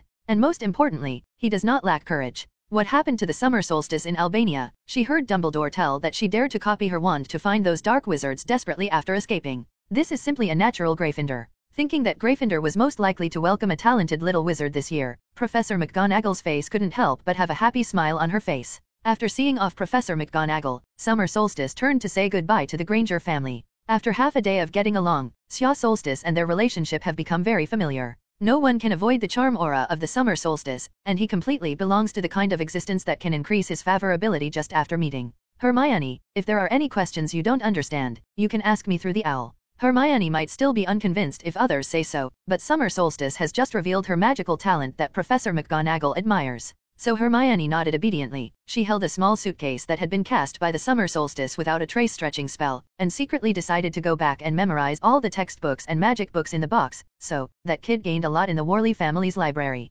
Dumbledore sat in his comfortable chair, his eyes shining. Across from him sat Professor McGonagall. I didn't mean to offend, Albus. I mean, even when you were younger, you didn't have such a terrifying talent. To be exact, it's nowhere near it. Dumbledore corrected. So we can't let that kid go down a crooked path. Yes, what happened to him, Merlin on it, is really heartbreaking. If he can come to my academy, I will definitely teach him well. Professor McGonagall said, staring at Dumbledore. My dear Professor, you know, the Sorting House has to rely on the judgment of the Sorting Hat, and we have no right to interfere. Of course, but I still think he's best suited to get into Gryffindor. Professor McGonagall said in an affirmative tone. It seems that this kid has been able to stand alone to some extent. Dumbledore nodded, then grabbed a piece of parchment, picked up a quill and wrote quickly. Let him get it back for me, what do you think? By the way, and Harry, he hasn't received the notice yet. I think he needs to make more friends of the same age. You know, I was going to leave this to Hagrid.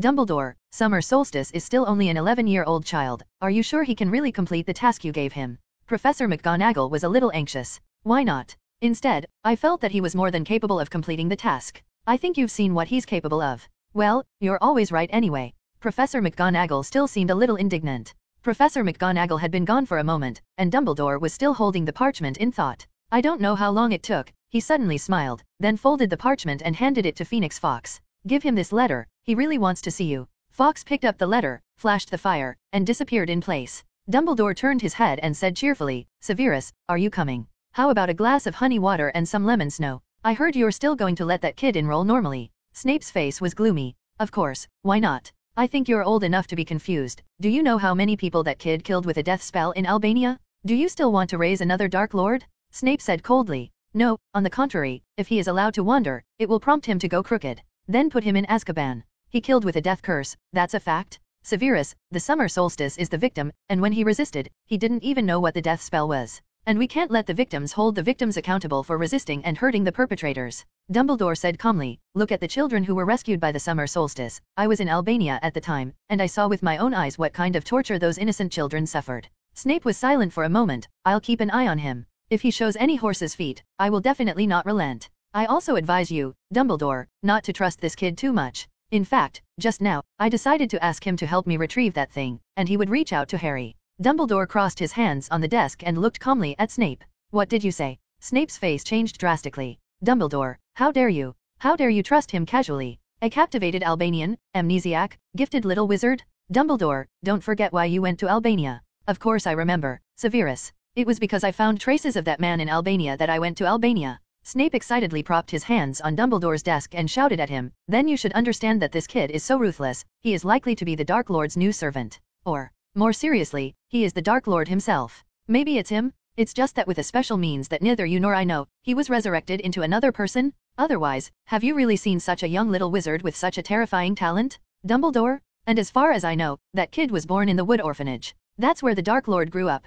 Don't you really have any associations? He can't be Voldemort, and Voldemort can't do such a thing as saving people. What if he's using this to gain your trust? This was the trick he did best when he was younger? Snape gasped, then said in a deep voice. If he really is a mysterious man, you will be giving up the thing and Potter to him? And you promised me, Potter will definitely not be fine? I trust the summer solstice. I know what kind of person Voldemort is, and I know what kind of people his Death Eaters are. Dumbledore remained calm. Do you really trust him? Dumbledore? You are also testing him with that thing? I know you, Dumbledore. But no matter what you do, you shouldn't involve Potter, in case you lose the bet. When did you start caring so much about Harry? Snape's breath froze, and after a terrible silence, you know, I'm for her, for Lily. Summer Solstice opened a room at the Leaky Cauldron Bar as a temporary base for himself. After seeing off the Granger family, Summer Solstice went around the Muggle world again and bought a lot of things. What pots and pans, seasonings, and plenty of ingredients, and, of course, Nagini's rations. Time in the abstinence is static, a property that keeps food fresh all the time. Summer Solstice bought a lot of meat, stuffed it into a large bag with a traceless stretching spell, and then put the big bag into the ring.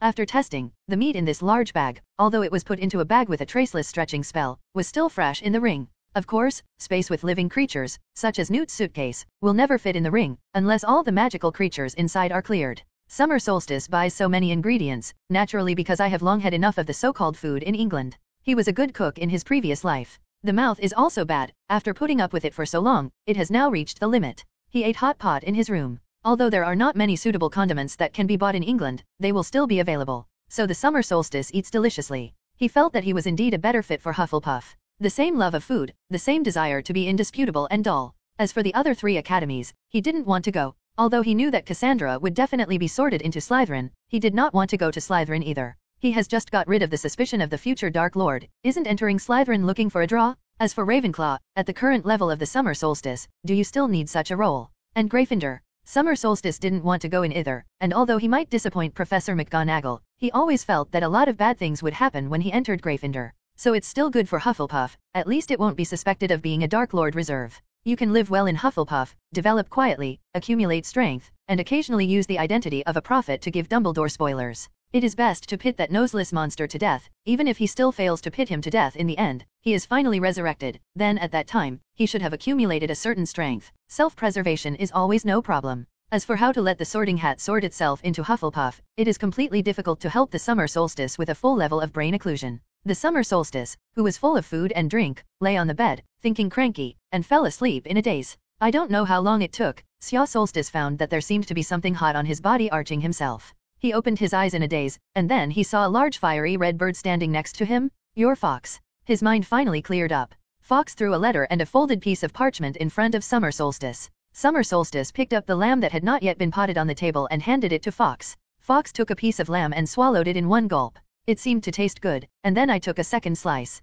Summer Solstice reached out and touched Fawkes's feathers, which were smooth and warm. Later, he handed Fawkes a plate of beef. Then I picked up the letter and looked at it. It was tied with a rope and had the highest secret poke on it. Summer Solstice put the letter down, then picked up the folded parchment, and after opening it, a small key fell from the parchment. The words on the parchment made Summer Solstice a little dazzled, but the content was finally understood. After reading it, Summer Solstice froze for a while. Then on the back of that piece of parchment, he wrote a few words and handed it to Fawkes. Fawkes had long since wiped out the lamb and beef on the plate, took the letter in the hand of the Summer Solstice, flashed the fire, and disappeared in place. Summer Solstice felt that this plot had begun to go wrong, and Dumbledore actually asked him to personally send him the Harry Potter acceptance letter on Harry Potter's birthday, and then took him to Diagon Alley to buy items. After that, he took the Philosopher's Stone from Gringotts' vault and brought it to him personally on the day of school. No, aren't these all Hagrid's jobs? How did it fall on my head? And it was clearly written on that parchment, not vaguely saying that he should take one thing and take it back to Dumbledore, but it was clearly written that it was the Philosopher's Stone. And by the way, he explained to Summer Solstice in the letter what a Philosopher's Stone is, what a stone turns into gold, and what can boil the elixir of life. Are these what I should know? He trusts me so much? I'm not Hagrid? Dumbledore shouldn't trust me so much? Could it be that Dumbledore was tempting me? He's going to test me with the real Philosopher's Stone and Harry Potter? Summer Solstice put the letter and Harry Potter's vault key into the ring, and then sighed slowly. After all, he still suspected that I had something to do with the Noseless One, but he was also very confident in me, otherwise, he would not have made such a heavy bet. What a contradiction. If I really had something to do with the Noseless One, I would definitely turn around and take the Philosopher's Stone and Harry Potter and run to ask for credit with the Noseless Monster. After Xia Solstice figured it out, he lay down again. I have a piece of the Philosopher's Stone myself. What is so rare? When I bring the Philosopher's Stone back to you, and then send Harry Potter to Hogwarts safely, my suspicions will be cleared, and when I enter Hufflepuff, no one will think I am the Dark Lord at all. Of course, the premise is that the system does not add to the mess. Ding! The system publishes new tasks. Hey, I don't have anything to do with it. Hey, what are you ding? Although the system's rewards have always been very good, the tasks it has released have always been quite pitted. Ding! The reward for success in this mission is that the host will randomly receive a brand new magic system,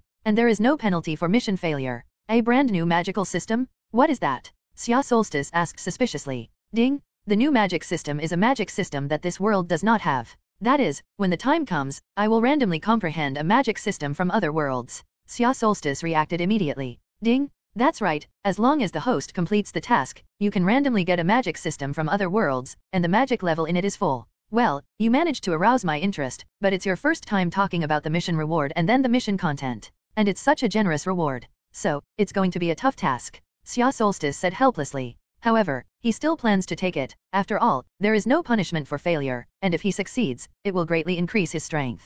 Ding! Detected that the host is about to contact the savior Harry Potter. Mission description: the greatest black. White wizards should have their own strong following. Brainwashing the savior. Develop the savior into his own advocate, and teach him to return a tooth for a tooth, 10 times over, so that he becomes a ruthless black. Let him become a big male protagonist who kills decisively. Finally, take it as the core, and then quietly pull up a team comparable to a saint. Comparable to an elite Auror team? SHHH. Xia Solstice gasped. System, you want me to die, you just say it. If this fails, you still need your punishment. Is it okay to send it directly? Do you think it's possible to do this under Dumbledore's nose? Also, does it really not matter if you have this mouthful? Is it still necessary for you to cover up this? Ding! This task is actually not very difficult, just let the host turn the savior into its own shape. Hey, you have a system, why are you talking so dirty? Also, doesn't that make me a babysitter? But I just want to hold on. Ding! Dumbledore's plan is to be a nanny, and the host's task is to subtly instill his thoughts in the savior and his companions, and then train them to turn into thugs.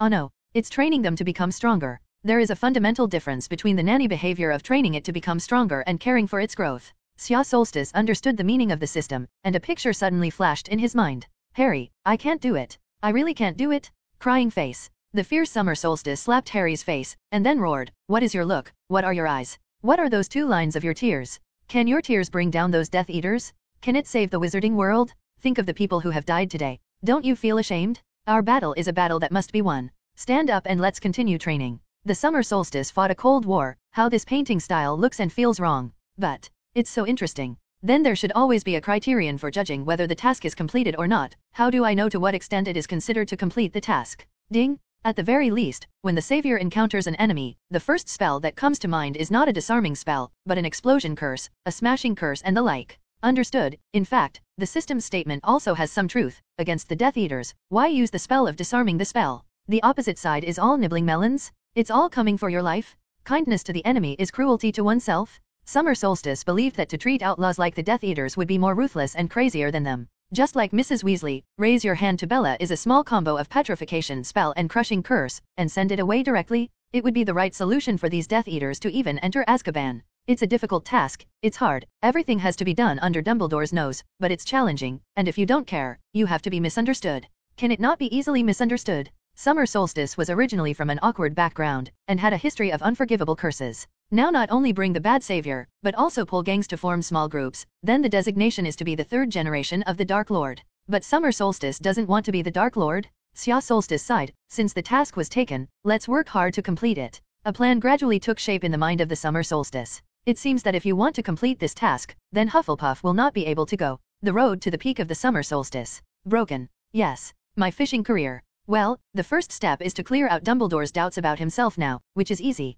Just bring Harry Potter and the Philosopher's Stone back to Dumbledore unscathed. If memory serves, on the day Harry went to withdraw the money, Gringotts would be barged into by a dark wizard once. This dark wizard should be the possessed Professor Quirrell. Harry Potter's birthday is the 31st of July, well, tomorrow. In the original book, Harry's uncle moved directly to a broken house on a reef because he didn't want to receive any more letters from Hogwarts. Although Summer Solstice learned the address of Uncle Harry's house from Dumbledore's letter, I don't know if the plot of Uncle Harry's move to the reef will still happen. If it happens, the Summer Solstice will have to find the location of that reef. Suddenly, a small snowy owl flew in from the window. It was the Summer Solstice owl Snowball, which brought a reply from Cassandra. Xia Solstice saw the snowball and nodded. Well, there is a way. Summer Solstice feels like he's really busy today. During the day with the Granger family, I bought things for school, and then in the evening, I went to the Muggle shop for a long time, and finally came back at night to eat hot pot and lay down for a while. So it's actually late now. If tomorrow is July 31st, that's proof. Now the Summer Solstice should be leaving. However, this does not prevent Summer Solstice from taking a look at Cassandra's reply first. Remove those words that secretly complain that he has no conscience, and put some counter words in order. The general meaning comes out. Little Snowball is cute, she loves it, and the name is cute. She missed the Summer Solstice and hoped to meet again on Hogwarts Express sooner. Also, I hope that Summer Solstice will continue to write to her. Xia Solstice nodded. Worthy of Cassandra, this yin and yang strange and counter words are very handy. Let him translate it. It took some effort. But now I can't write back to her. Summer Solstice went around Diagon Alley again and bought some things. Then in a corner where no one could see, he handed little Snowball a piece of parchment. Go, give it to Harry Potter. The little Snowball seemed very happy, and it seemed to like flying in the sky all day. It is a very energetic owl. It grabbed the blank parchment and flew straight up. But when it soared in the night sky, it suddenly felt an indescribable fear in my heart. It turned its head and saw a black mist full of evil aura following it. Don't be nervous, it's me, you just fly, I'll follow you. The little Snowball shouted protestantly, and then flew forward, but because it was followed by such a peerless monster, it flew not as cheerfully as before, and the psychological pressure was a little great. Summer Solstice flies with the owl and you can find out where Harry Potter is. It just didn't take long to fly, and there was a storm. However, the Summer Solstice, who was silent, did not feel anything. Their flight speed was still very fast, and after a while, the Summer Solstice saw the lonely reef on the sea. Seeing the broken wooden house on the reef, Summer Solstice smiled, and Dursley still brought Harry here. Harry lay on a most unassuming floor, struggling to curl up under a very thin, torn quilt. Now he was cold and hungry, and the storm outside caused Harry, who had been unable to sleep, toss and turn on the ground. It seems that, as Uncle Fennon said, no one will brave the rain to deliver a letter to him. This thought made his mood worse. Harry stared blankly at the luminous watch on Dudley's chubby wrist. In a few minutes, he would be 11. However, no one will remember his birthday. I don't know where the man who wrote to him is now. Why was he so anxious to write to himself? What exactly is the content of the letter? Why did the Dursleys react so much after seeing the contents? His heart was full of why, but now no one could stand up and answer him. I don't know if I can manage to steal a letter when I return to Privet Road later. 20 seconds to go, he will be 11. He silently counted down in his heart, thinking that when the countdown was over, he would give himself a happy birthday. Maybe he should wake Dudley up and him off? The hands in the dial moved slowly. 5, 4, 3, 2, 1. Harry was about to say happy birthday to himself. Suddenly, the sound of the storm outside stopped. Then he heard a boy's voice coming from outside the door. Sesame, open the door. Boom. With a bang, the shabby door shattered to pieces. Uncle Fennon ran out with a rolling belt, and he still had a rifle in his hand. What people? I'm warning you, I have a gun. He stared dead outside the dark door, as if there was some bloodthirsty beast hidden outside. Harry also looked nervously out the door, not knowing what had happened. The next moment, a well-dressed Chinese boy who was about the same age as Harry and was very handsome walked in while frowning and shaking the water on his body. Oh, Cassandra will definitely kill me. This is the clothes she personally chose for me. The boy muttered. You. Who are you? This is trespassing. Get out of here. When Uncle Vernon saw that the other party was just a boy about Harry's age, he immediately became emboldened. Dudley and Aunt Petunia stood together, looking strangely at the boy in front of them. Xia Solstice glanced at the scene in the room and sighed. Well, it seems that his deterrent power is indeed not as great as Hagrid, who is a half-giant. In the original book, when Hagrid came, he was terrified on the other side. He looked at the thin boy who was shrinking and stood up and smiled. So, you're Harry Potter. His gaze lingered on Harry's forehead. Boy, I talk to you, can't you hear? I see you are missing lessons. What about your adults? Uncle Fennon stepped forward and wanted to lift the Summer Solstice directly and throw it out, but Uncle Vernon suddenly stopped. Because the boy in front of him was pointing a small slender wooden stick at himself. Ha ha ha, you are holding a small wooden stick. Are you trying to pick my teeth? Uncle Fennon scoffed.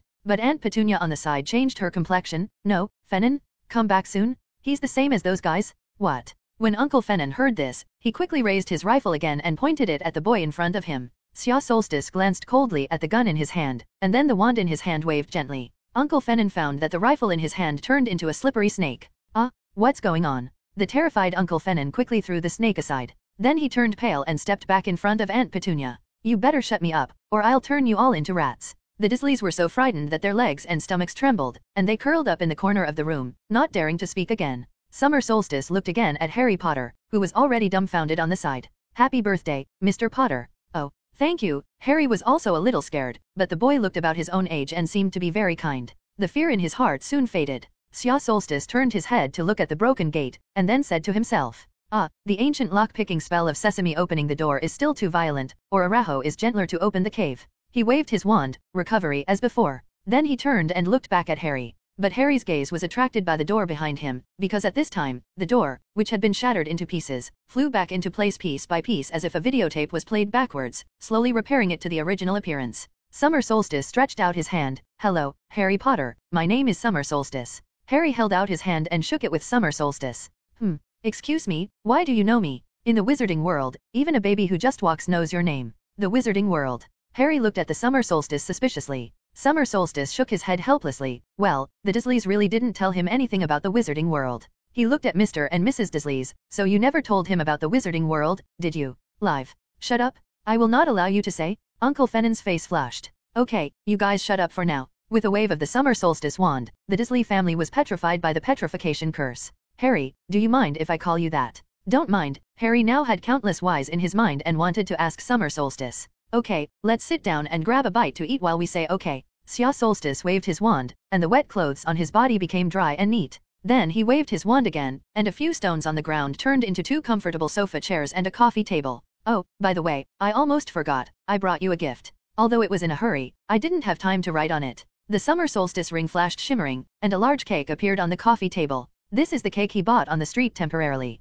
After pouring Harry a cup of hot black tea and lighting the cold fireplace with a fire spell, Summer Solstice began to tell Harry about the wizarding world. Harry, you're a wizard like me. Eh, what? Harry asked suspiciously. A wizard, Harry. I know your aunt and uncle haven't mentioned a word to you about the wizarding world. So I'm going to start with you now. You just listen to it as a story for the time being, and when you finish listening, what questions do you have, and then I will answer you. How about it? Harry nodded blankly. I'll try to be brief, you can eat and listen. Summer Solstice helped Harry cut the cake and said, before you were born, there was a nastless, bad wizard named Voldemort who did all kinds of evil. And your parents are the heroes against this bad wizard. Together with many like-minded good wizards, they have been fighting against the bad wizard who has no nose. Summer Solstice speaks quickly, but his voice is very clear. He started with Harry's parents fighting Voldemort, continued to talk about Harry's parents being killed, then little Harry bounced back the spell and defeated Voldemort, and then little Harry was sent to the Dursleys. After Natsuki roughly told Harry, he took out a letter from the ring. It was Harry's acceptance letter. That's the letter you've always wanted to read. This was sent to you by Hogwarts School of Witchcraft and Wizardry. Later, Summer Solstice introduced Harry to Hogwarts and the headmaster of the school, Professor Albus Dumbledore. Now you know why even children who can walk in the wizarding world have heard of your name. Because you defeated Voldemort, whom everyone feared. But I'm not impressed at all. But, a green light suddenly passed through Harry's mind, and then he seemed to hear a murderous, cold, loud laugh in his mind. Summer Solstice, I think you must be mistaken. If I am a wizard like you, why can even Dudley chase me and fight? Harry, you're a true wizard. Have you found yourself with something special? For example, no matter how many times you cut your hair, after one night, it is as if you haven't cut it. Harry's eyes lit up. No little wizard is born with magic. You have to go to Hogwarts, where you can learn how to use your magic and learn all the magic I just used. Summer Solstice waved his wand and unlocked the Dursleys' petrification spell. As soon as Uncle Fennon recovered, he began to roar, I won't pay him to send him to some magic school to learn tricks from an old liar. Summer Solstice stretched out his left hand, and an invisible force strangled Uncle Fennon's throat, and then Uncle Fennon's whole person was like being pinched by an invisible big hand, and then lifted up. Uncle Fennon kicked his legs in horror. A face quickly turned the color of pig liver. Penny screamed and rushed up to pull Uncle Fennon's leg to pull him down. Summer Solstice's voice came coldly, are you sure this power is a trick? As soon as his hand loosened, Uncle Fennon fell. He huffed and gasped. Summer Solstice said calmly, you can't stop him from going to Hogwarts. This is also for your own good? For our good? It's just a joke. Aunt Petunia screamed. You don't believe it? Well, I am obliged to talk to you about it. A monster called Silent. Summer Solstice stood up and slowly approached the Dursleys. The Dursleys looked at the boy in front of them, as if they had seen the most terrifying demon, and shrunk in the corner of the house in horror. Summer Solstice said smugly, when the magic in a little wizard's body is not effectively guided, it will gradually accumulate in the little wizard's body, and eventually form this monster called Silent Ran, and the little wizard who carries this Silent is also called Silent. When the silent person is stimulated, the silent in his body will rush out and destroy everything around him. This kind of monster silently has no reason, only an instinct to destroy, and every time it appears silently, it is a catastrophe. So Harry Potter had to go to Hogwarts to school, where he could learn how to use his magic. Otherwise, he is very likely to become silent. And according to my speculation, you don't seem to be friendly to him, then the probability that he will be stimulated to release the silent in his body will become extremely high. On that day, everything around him will be torn to shreds by this monster. Not only you, but also the people of your place will suffer. That's why I say that letting Harry go to Hogwarts is also for your own good. In fact, silently not all small wizards can be formed, but here the summer solstice deliberately did not mention this in order to achieve the effect. You are just alarmist. You're just a bunch of freaks, just like my damn sister. I'm definitely not going to let that kid go to that magic school again. Aunt Petunia screamed. No matter what disparaging language you use to describe magic and us wizards, you all understand the fact that magic does exist in this world. Xia Solstice said calmly, perhaps the paleness of words cannot allow you to understand exactly the horror of silence. So, he said, taking out a large pipe that he had bought in Diagon Alley from the ring, and on the large pipe, it was still lit. This is what he specially prepared for this moment. He picked up his pipe, took a deep breath, and then exhaled a large puff of thick smoke. The smoke drifted in the air, and suddenly, the smoke twisted strangely, and then twisted in the air to form a picture. It was a calm neighborhood, and in the middle of the street, there was a ragged child, and suddenly, a large black fog of extreme evil appeared on the ragged child. The black fog rose up like a tornado, ruthlessly raging towards the surrounding streets. The black fog was like a hurricane, tearing the surrounding houses, cars, and even people who didn't have time to escape. In just 10 seconds, the originally calm street turned into a large ruin, and you can't even see what it looked like. The picture gradually turned back into smoke, and finally dissipated into the air. This is actually just a picture made by the summer solstice with some small means in the transfiguration technique, which is not real, but the full-level brain occlusion of the summer solstice makes his brain supplement ability extremely powerful. Therefore, the picture he imagined was terrifyingly real. The Disley family, when they saw that picture, their hearts were actually shaken, especially when they saw that black fog raging in all directions, tearing several people apart. He screamed in fear. This is a real scene. I just showed you the truth about this picture, and you don't want Harry to be like the boy in the picture. The summer solstice then flickered. Of course, not all silent people lose their minds after they become silent, and there are very few people who can gain their own reason even when they are silent because of the power of love. If you still don't believe in the power of silence, I can give you a feel for it live, because I am one of the very few silent people who can incarnate silently and remain awake. Mr. and Mrs. Disley looked at the summer solstice, and their pupils contracted sharply, just because the boy in front of them actually had the same black chi as the boy in the picture just now. Boom. The summer solstice directly incarnated silently, and the entire wooden house was torn to pieces by the summer solstice, but under his exquisite control. Neither the Disleys nor Harry in the middle were harmed. Ugh! The Disleys screamed in horror. In the picture just now, the scene of those people being torn apart skipped from their minds. Nope. Please, I promised to let Harry Potter go to that school of witchcraft and wizardry. The storm comes and goes fast. By the time the Disleys opened their eyes, the evil black fog in front of them had disappeared, replaced by the calm-eyed summer solstice and the shocked Harry beside him. At this time, the wooden house was gone, even the storm had just fallen, and the clouds in the sky that should have existed were gone. The clear night sky is full of beautiful stars, and the summer solstice directly rolls away the dark clouds. Of course you can continue to prevent Harry from going to school if you believe in your love for him and awaken his reason. This sentence of the summer solstice became the last straw that overwhelmed the luck in the hearts of the Disleys. How they had treated Harry over the years, they knew in their own hearts, they understood, Harry couldn't feel that they loved him. Well, whatever you want, take him away, take him to that Hogwarts. Uncle Fennan collapsed to the ground and spoke weakly. With a flick of the summer solstice wand, it became a wooden house of fragments, and under the terrifying magic of the summer solstice, it gradually recovered. He conjured up a few more chairs. In that case, then you all come and sit down, we can talk about it now. Early the next morning, Harry slowly opened his eyes, as if he had had a dream last night. He dreamed of a boy with black hair about his age, and then the boy told him a lot of things. For example, he is a little wizard, and his parents did not die in a car accident, but died at the hands of a very bad dark wizard. He is going to attend a school of witchcraft and wizardry called Hogwarts. And most importantly, his aunt and uncle signed a contract with the black-haired boy, promising that they would treat themselves like Dudley in the future. But all this should be just a dream. What a beautiful dream. How could the Disleys have treated themselves the same way they had done to Dudley? He got ready, because if he woke up late, Aunt Petunia would definitely punish him for not eating breakfast. Harry soon found himself lying on a large and comfortable bed. The dark-haired boy was now making breakfast on the other side of the broken wooden house, while the Disleys were politely helping on the side. None of this is a dream? Harry's heart felt an extremely happy emotion at this moment. It was something he had never experienced before. Throughout breakfast, Harry thought he was living in a dream. What's going on with such a smiling aunt and uncle? What's with such a well-behaved Dudley? After the meal, Summer Solstice waves his wand to restore everything in the wooden house to its original state. The beautiful big bed, comfortable sofa, silver shiny coffee table.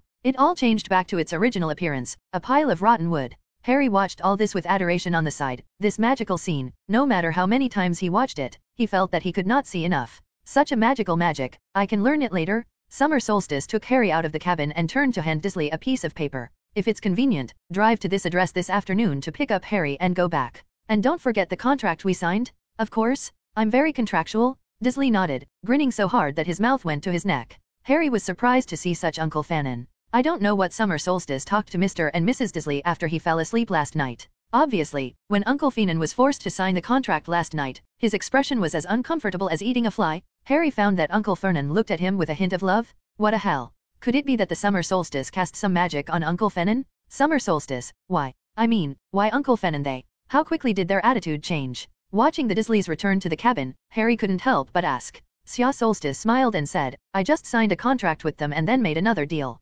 Specifically, wait until we get out of here. Summer Solstice, of course, did not cast magic on the Disleys, which was also not allowed. In fact, after silently intimidating the Disleys last night, Summer Solstice took out a piece of parchment with dense handwriting while the iron was hot and forced Disley to sign his name. Then tell him that this is a magical contract, and if the Disleys can't treat Harry like their own son in the future, then something extremely tragic will happen to their family. Of course, this is the Summer Solstice nonsense. This is just an ordinary parchment. The content on it is all written by Summer Solstice with magic, not a magic contract at all, but the Summer Solstice made some small means. When Disley signed, this parchment was given a little magic effect, which directly convinced Disley that he had signed a magical contract. However, after giving a big stick, you have to give a little sweet date. After sending Harry to sleep, he pulled Disley to sit on the side and told him that the magic contract was not one-sided, as long as he could act according to the contract before Harry graduated. Then the Disley family not only had nothing, but also obtained 2 large gold bricks. Then Solstice gave him a large gold brick, saying that it was half of it, and the other half would not be given to him until Harry graduated, but all this needed to be kept secret by Disley.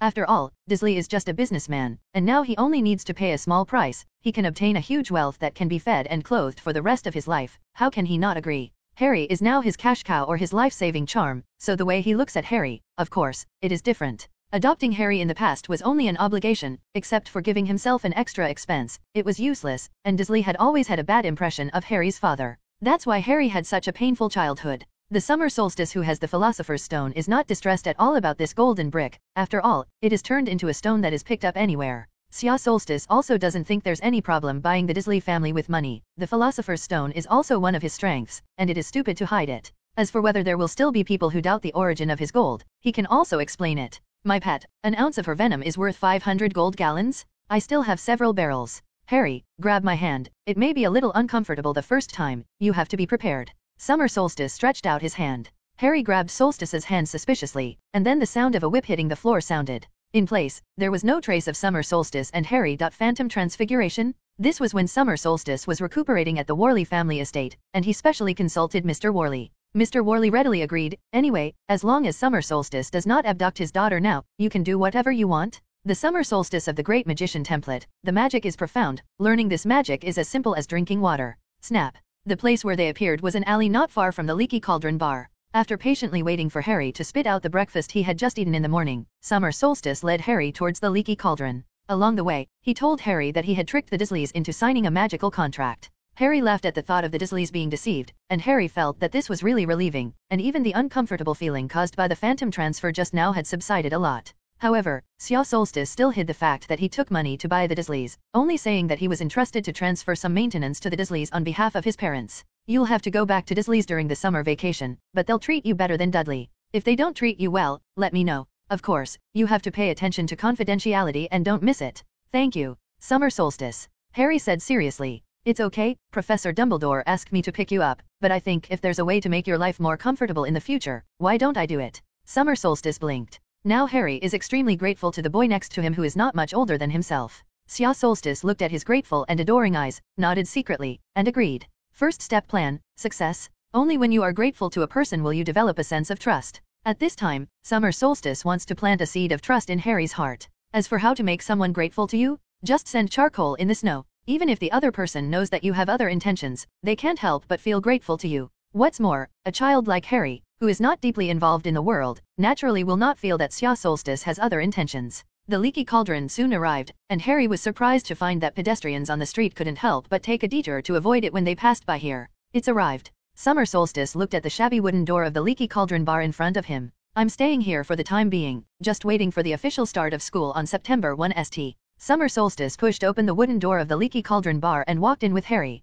A man with almost lost hair and a deflated walnut looked like a deflated walnut when he saw the Summer Solstice and opened his mouth to greet. Summer Solstice, you didn't spend the night at the bar last night. By the way, your hot pot is very good, and if you don't mind, I would like to put it on the menu of my bar. Of course I wouldn't mind, Tom, in fact, if you had it in the store, I wouldn't have to make it myself. That's great, if you order it, I won't take your money. Hey, could it be Harry Potter? Tom stared intensely at the scar on Harry's forehead. The bar, which was originally lively, quieted down at this moment, as if there was some special magic about that name. Everyone's eyes fell on Harry. Then a group of people rushed up and shook his hand. Although Harry had heard Summer Solstice say that he was famous in the wizarding world, he never knew that he would be so exaggerated. Summer Solstice had just seen Professor Quirrell in the crowd, just like in the plot, with a ridiculous scarf on his head, stumbling when he stumbled, and he even shook Harry's hand. Xia Solstice's heart was secretly wary. Summer Solstice pulled Harry and finally squeezed out of the enthusiastic crowd, and they crossed the bar to a small patio surrounded by walls.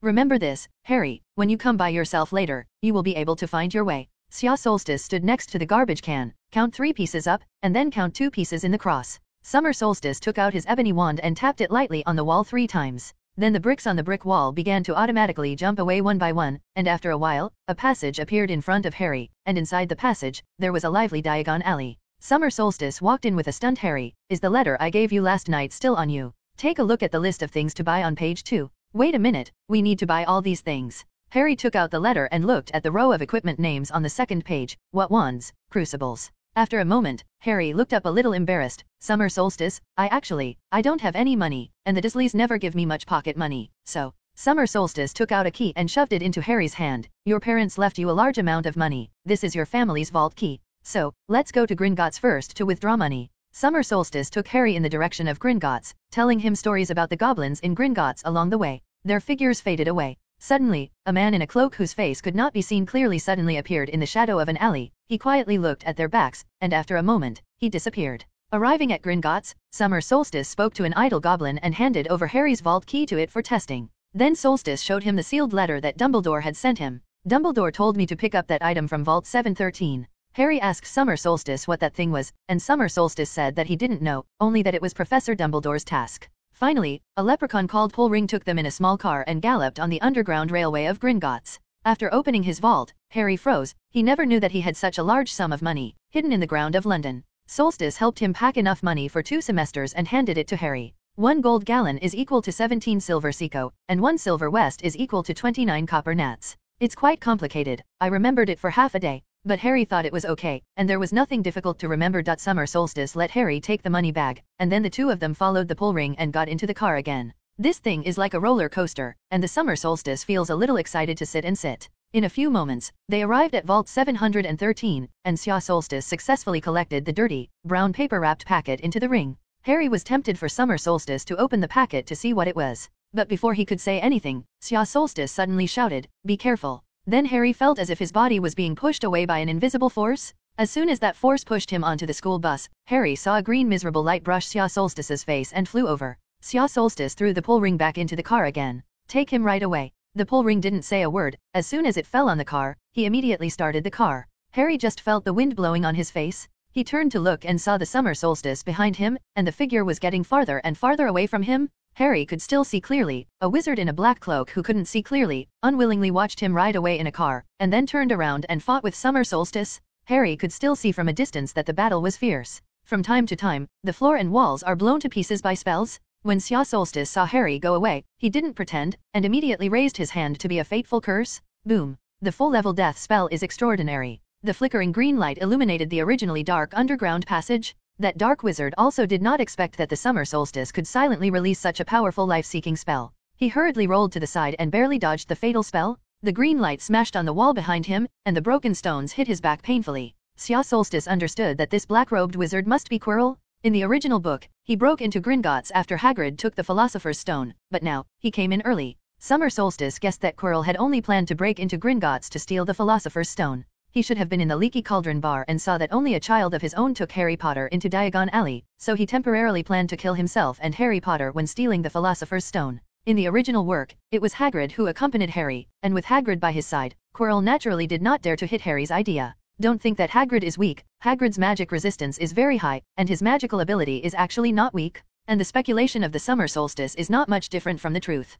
Quirrell didn't think that a small child could protect Harry Potter under him, but after he quietly followed them for a while with special means, he was pleasantly surprised to find that Summer Solstice was not only the one who took Harry Potter into Diagon Alley, but also the one sent by Dumbledore to take the Philosopher's Stone. For a while, Quirrell was a little dizzy from the huge sense of happiness, so, at the moment when Summer Solstice got the Philosopher's Stone, he brazenly attacked. But he didn't expect that the Summer Solstice was not as easy to deal with as he thought. Summer Solstice's talent for crisis awareness was activated early, which gave him time to push Pullring and Harry into the car and let them escape. The Summer Solstice is not pretending now, the showdown is over, and the spell is smashed on Quirrell's head as if he didn't want money. And Quirrell's life-seeking curse, Summer Solstice didn't even dodge, he flicked his wand, and a piece of gravel on the ground turned into a delicate shield, and the shield was suspended in front of him, blocking Quirrell's life-seeking curse.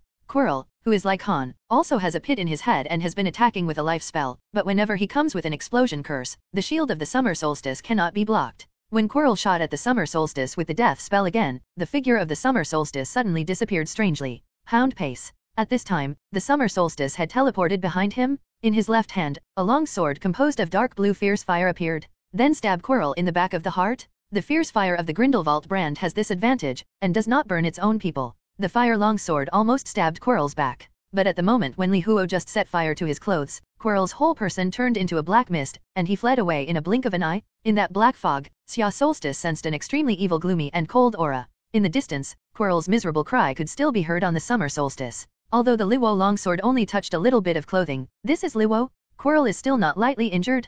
Xia Solstice knew that Quirrell would not be able to dodge his own attack, and as long as Li Huo was glued, he would basically kneel. But Quirrell not only did not die, but also escaped smoothly. This proves that the noseless monster attached to the back of Quirrell's head woke up at the moment of life and death, then instantly took over Quirrell's body and fled away. Xia Solstice deeply remembered that gloomy and cold breath in his heart. Sooner or later, they will run into it again. At this time, the sound of leather whipping was constantly heard around the Summer Solstice. One after another figures appeared around the Summer Solstice. They all held their wands and pointed at the Summer Solstice. It should be that Gringotts temporarily lifted the anti-phantom transfiguration charm, and then provided the coordinates here to allow the Auror's phantom transfiguration to come over. With certain coordinates, they can phantom transfiguration and appear in places they haven't been. Don't move. Drop your wand. Xia Solstice sighed. No matter which movie it was in, at such times, the police always came last. He is not worried, this kind of thing, just explain it. But his face suddenly changed. The magic wand flashed, and a piece of rubble flew up, quickly transforming into a giant shield and blocking the front of the Summer Solstice. Then a green light smashed the shield of the Summer Solstice. Quirrell hasn't left yet. Xia Solstice's face instantly became gloomy. Because it is a reminder of crisis alertness, the Summer Solstice is a shield in advance. Those Aurors were already nervous, and after seeing Xia Solstice suddenly conjure a shield, they all thought that he wanted to resist, and they all raised their wands to attack Xia Solstice. Vaz, Summer Solstice is angry. This is the Aurors? This Nima is a bunch of rice buckets? Can't they see such a big green light? Summer Solstice angrily launched a counterattack. Of course, the unforgivable curse was not used this time. He understood that Quirrell must have taken the opportunity to escape now. By the time Dumbledore arrived at the underground vault, the Aurors were already lying on the ground. Xia Solstice stood in the middle of them, not even taking a breath. Xia Solstice turned his head and saw Dumbledore and Minister Fudge beside him. At this time, a large number of Aurors from the Ministry of Magic arrived one after another. Fudge stopped the Aurors who raised their wands. Of course he recognized the Summer Solstice. This was the future prophet. He was too late to bother him. These fools actually planned to attack him? Dumbledore scanned the scene, and most of the Aurors who fell to the ground had been hit by the petrification curse or the coma curse. He walked up to Xia Solstice and asked with some surprise, "What's going on?" "While I was fetching something for you, I was attacked by a dark wizard in a black cloak. I fought off the dark wizard, and then the Aurors came, and they attacked me indiscriminately. I just put them all down," Summer Solstice said calmly. As soon as Xia Solstice's words were finished, the crowd at the scene was in turmoil. What did they hear? A little fart who looked to have just turned 11 years old, probably didn't even know where the door of Hogwarts was opening, actually said that he was alone, so he picked an Auror squad. "Boy, this is not the place to brag. We Aurors are elite. To bring them down, you don't have the ability to do it. You honestly, what the hell is going on?" An ugly-looking middle-aged Auror said angrily. Xia Solstice glanced at him, then this respected sir, why don't you rescue your group of elite Aurors and ask carefully? Maybe they tripped over stones and fell unconscious? With their elite level, this is quite possible to happen. That middle-aged Auror was almost angry with the Summer Solstice Yin and Yang strange words. Just kidding, Xiao's poisonous tongue, but learning from Cassandra, it's not easy to scare you. Over there, someone had already helped those Aurors unlock the spell. After questioning, everyone understood that Xia Solstice did not lie just now. He was alone, and he overturned an Auror squad? Everyone was shocked, and the middle-aged Auror couldn't keep his eyes open. Fudge came over and said, "They said they attacked after they saw you conjure a shield with transfiguration, so they thought you wanted to resist." Summer Solstice held the shield that was still in shape to Dumbledore. "I found that someone was attacking me with a life spell, so I used this shield to block it. but I didn't expect that they didn't notice the green light, and actually attacked me, the real attacker, but took advantage of this opportunity and slipped away. This was deliberately left by the summer solstice, and the subsequent battles did not use this shield to block the spell. This was evidence that it wasn't really him who wanted to rebel against the Aurors, but that someone really wanted to attack him with the death charm. Dumbledore carefully examined the only dent in the shield. This is indeed the trace left by the Death Seeker. Dumbledore laughed. Also, very beautiful transfiguration. After Fudge heard this, he apologized to Sia Solstice one after another. Then he ran to the team of Aurors who had just been rescued and cursed at them. Fudge is furious. This is a little wizard with better talent than Dumbledore when he was younger.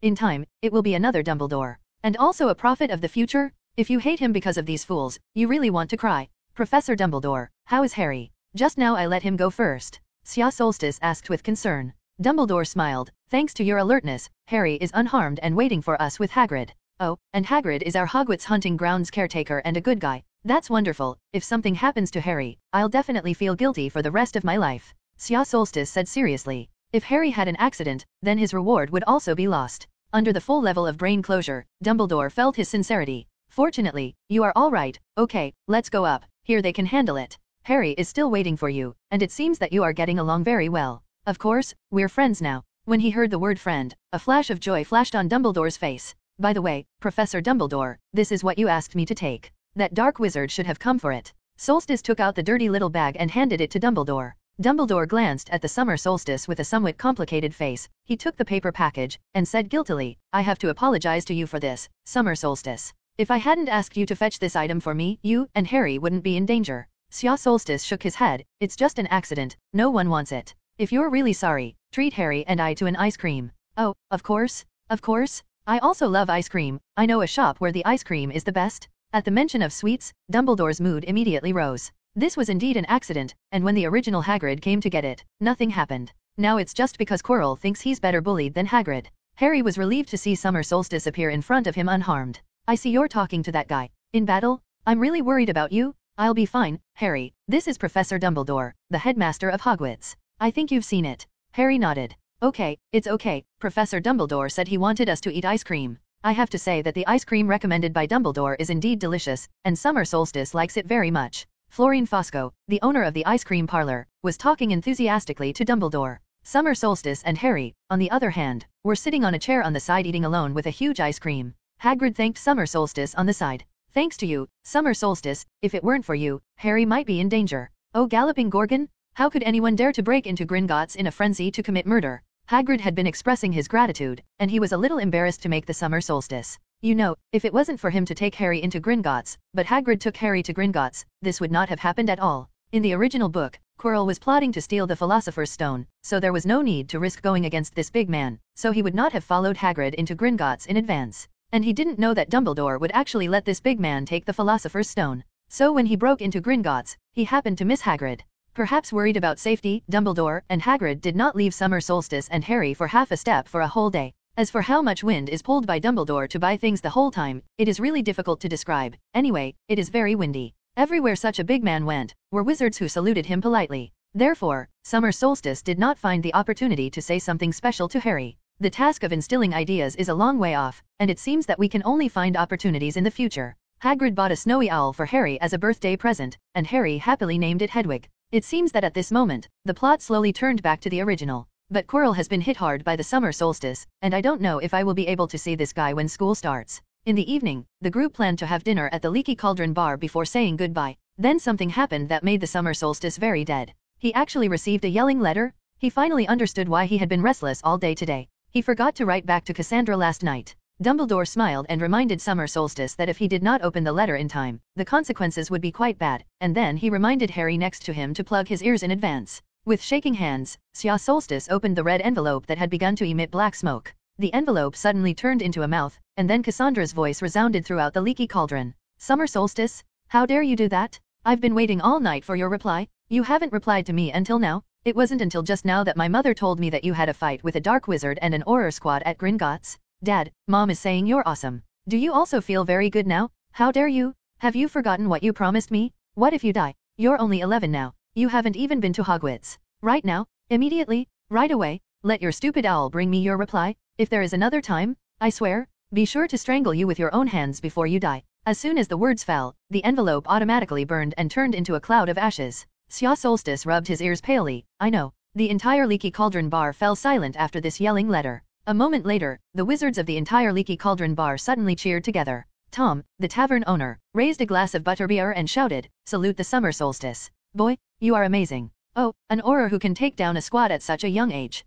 I'm already looking forward to seeing the Daily Prophet the next day. That's awesome. Professor Dumbledore, is this your own disciple? I have only taught him for a short time, but the excellence of the summer solstice is beyond doubt." Dumbledore said with a smile. "No wonder. It's as if I've met another Professor Dumbledore. He was also so talented when he was young." "Oh, your compliment made my face red. Young man, although you are very powerful, according to my experience, you should still quickly reply to your little girlfriend. Maybe the second yelling letter is already on the way." Ha ha ha. No one doubted the authenticity of this matter, because Dumbledore was sitting next to Summer Solstice, and his closeness to Dumbledore was seen by everyone before. Dumbledore treated him like a son and nephew, and most importantly, Dumbledore did not deny that Summer Solstice was his own disciple. Harry said to Summer Solstice in amazement, "You all have girlfriends. You're amazing." Xia Solstice rolled her eyes, took out a piece of parchment with a sad face, and began to write back to Cassandra. "Cassandra, your yelling letter came in time. At that time, I was eating with Professor Dumbledore at the Leaky Cauldron. Now, the whole tavern thinks you're my girlfriend.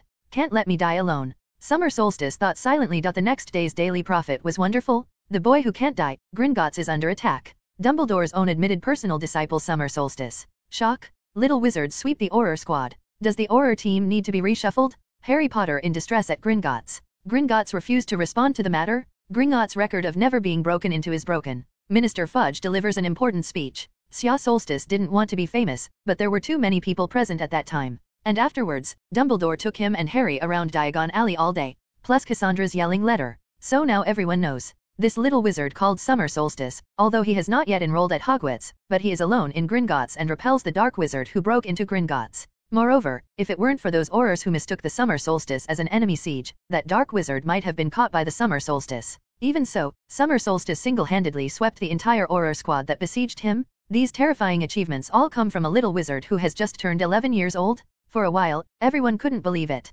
However, someone heard from Dumbledore's mouth that Dumbledore had personally taught the summer solstice, and did not deny that the summer solstice was his own disciple. In this way, people feel that the summer solstice can achieve such results, and they feel that it is natural. A personal disciple of Albus Dumbledore, the greatest wizard of this century, isn't it appropriate that he is stronger? Hogwarts, Headmaster's office. Dumbledore smiled and grabbed a lemon snow treasure and put it in his mouth. It was his favorite candy besides the cockroach pile, and when he left that day, Summer Solstice gave him a big bag. Severus, now the suspicion of the summer solstice should be cleared. Harry was unscathed, and the Philosopher's Stone was unharmed.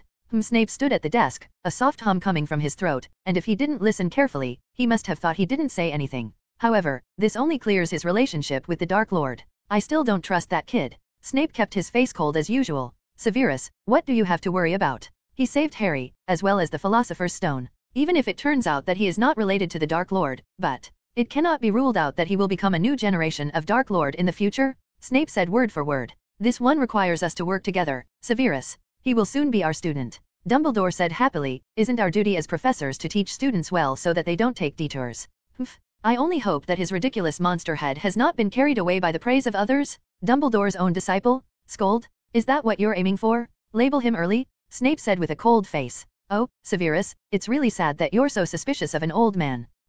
In a word, I'll keep a good eye on him. If he dares to make a mistake. Suddenly, Snape stepped forward and put down a pile of bottles and jars on Dumbledore's desk. This is my surplus potion. It is useless, it is given to you, and it does not matter to me who you want to give it to. After Snape said word by word, he turned and left, and the flying black wizard robe made him look like a black bat. Severus, keep an eye on Quirrell. He's just returned from Albania. You know what place it is, and he's been behaving a little strangely lately. Snape paused in his steps, nodded slightly, and then continued to walk out the door. Dumbledore looked at the pile of valuable bottles and jars, and even saw a small bottle of elixir inside. Dumbledore shook his head helplessly. He understood that it was Snape borrowing his hand to give a thank you gift to the summer solstice. Because the summer solstice protected Harry Potter, her son. Dumbledore was about to put away the bottles and jars when Professor McGonagall walked in angrily. He sighed helplessly. Oh, my dear Professor, I know that it is very dangerous to let the summer solstice go to Gringotts. Next time I will definitely respect your advice. Of course you should listen to me in this matter, Dumbledore. Although Xia Solstice has outstanding ability, in the end, he has just turned 11 this year. We can't let him leave this world too early without even seeing the gates of Hogwarts. The summer solstice did not get carried away by the praise of others, as one professor said. He didn't care about his fame either, because he had never been interested in it. Therefore, in the month before the start of school, summer solstice is constantly working hard to complete the tasks issued by the system. With the efforts of summer solstice, Hermione and Harry became friends in advance. And because of the contract with summer solstice, the Dursleys also let Harry move out of the stairwell in advance. Now, Harry's life at the Dursleys is not known how many times better than before. Moreover, Harry's new bedroom has become a stronghold where the three of them often gather. The three of them often stay together. Solstice sometimes helped Hermione with her homework, and sometimes advised Harry to prepare for potions, but he never did so. But more often than not, the summer solstice is telling them stories, telling stories about the wizarding world before Voldemort's fall. On this day, after talking about several evil deeds committed by Voldemort and his minions, summer solstice suddenly asked, Harry, Voldemort and his minions have killed so many people, and Voldemort has also killed your parents. You hate them? Summer solstice was guiding Harry to think. Giving a person a big reason is far worse than letting a person figure it out and have an epiphany. Harry really started thinking. Yes, do I hate them? I should have had a happy family. There are dads and moms who love me. I should have had a happy childhood too. But I don't have it now. I grew up in Dursley's family. No friends since childhood. Since childhood, he has lived in a dark stairwell, next to spiders, wearing Dudley's old clothes, bullying by Dudley. This shouldn't have been my life. But what caused all this? It's because of Voldemort and his lackeys. They brutally killed my parents. Because of them, I lost everything. I had to survive at Dursley's. Had to endure all kinds of slander they made to my parents. Had to suffer in every way here. Yes, I hate them. If it weren't for Voldemort's fall, I would have found him. Take revenge with your own hands. Do you really think he's dead? Summer Solstice said in a deep voice. At this point, Hermione, who had been listening on the side, said, but the book says that he hasn't appeared for a long time, after being bounced off by his own spell. Just because he didn't show up doesn't mean he's dead, Hermione. This only shows that he may have suffered an injury that cannot be recovered in a short period of time. Harry, do you remember the dark wizard you met that day at Gringotts? Of course I remember. I still remember the look in his eyes. He wanted to kill me. If you hadn't pushed me into the cart, I would probably be dead by now. Harry's breathing became rapid. After he was defeated by me, he turned into a black mist and fled. In that black fog, I felt an unprecedented evil. This evil. In this world, I think, there is only Voldemort. Summer Solstice paused. I'm sure Voldemort was possessed by that dark wizard, and I believe that if it weren't for Voldemort's bad state, I might have turned into a corpse. You mean, Voldemort is alive? Harry said excitedly, so he'll definitely be back.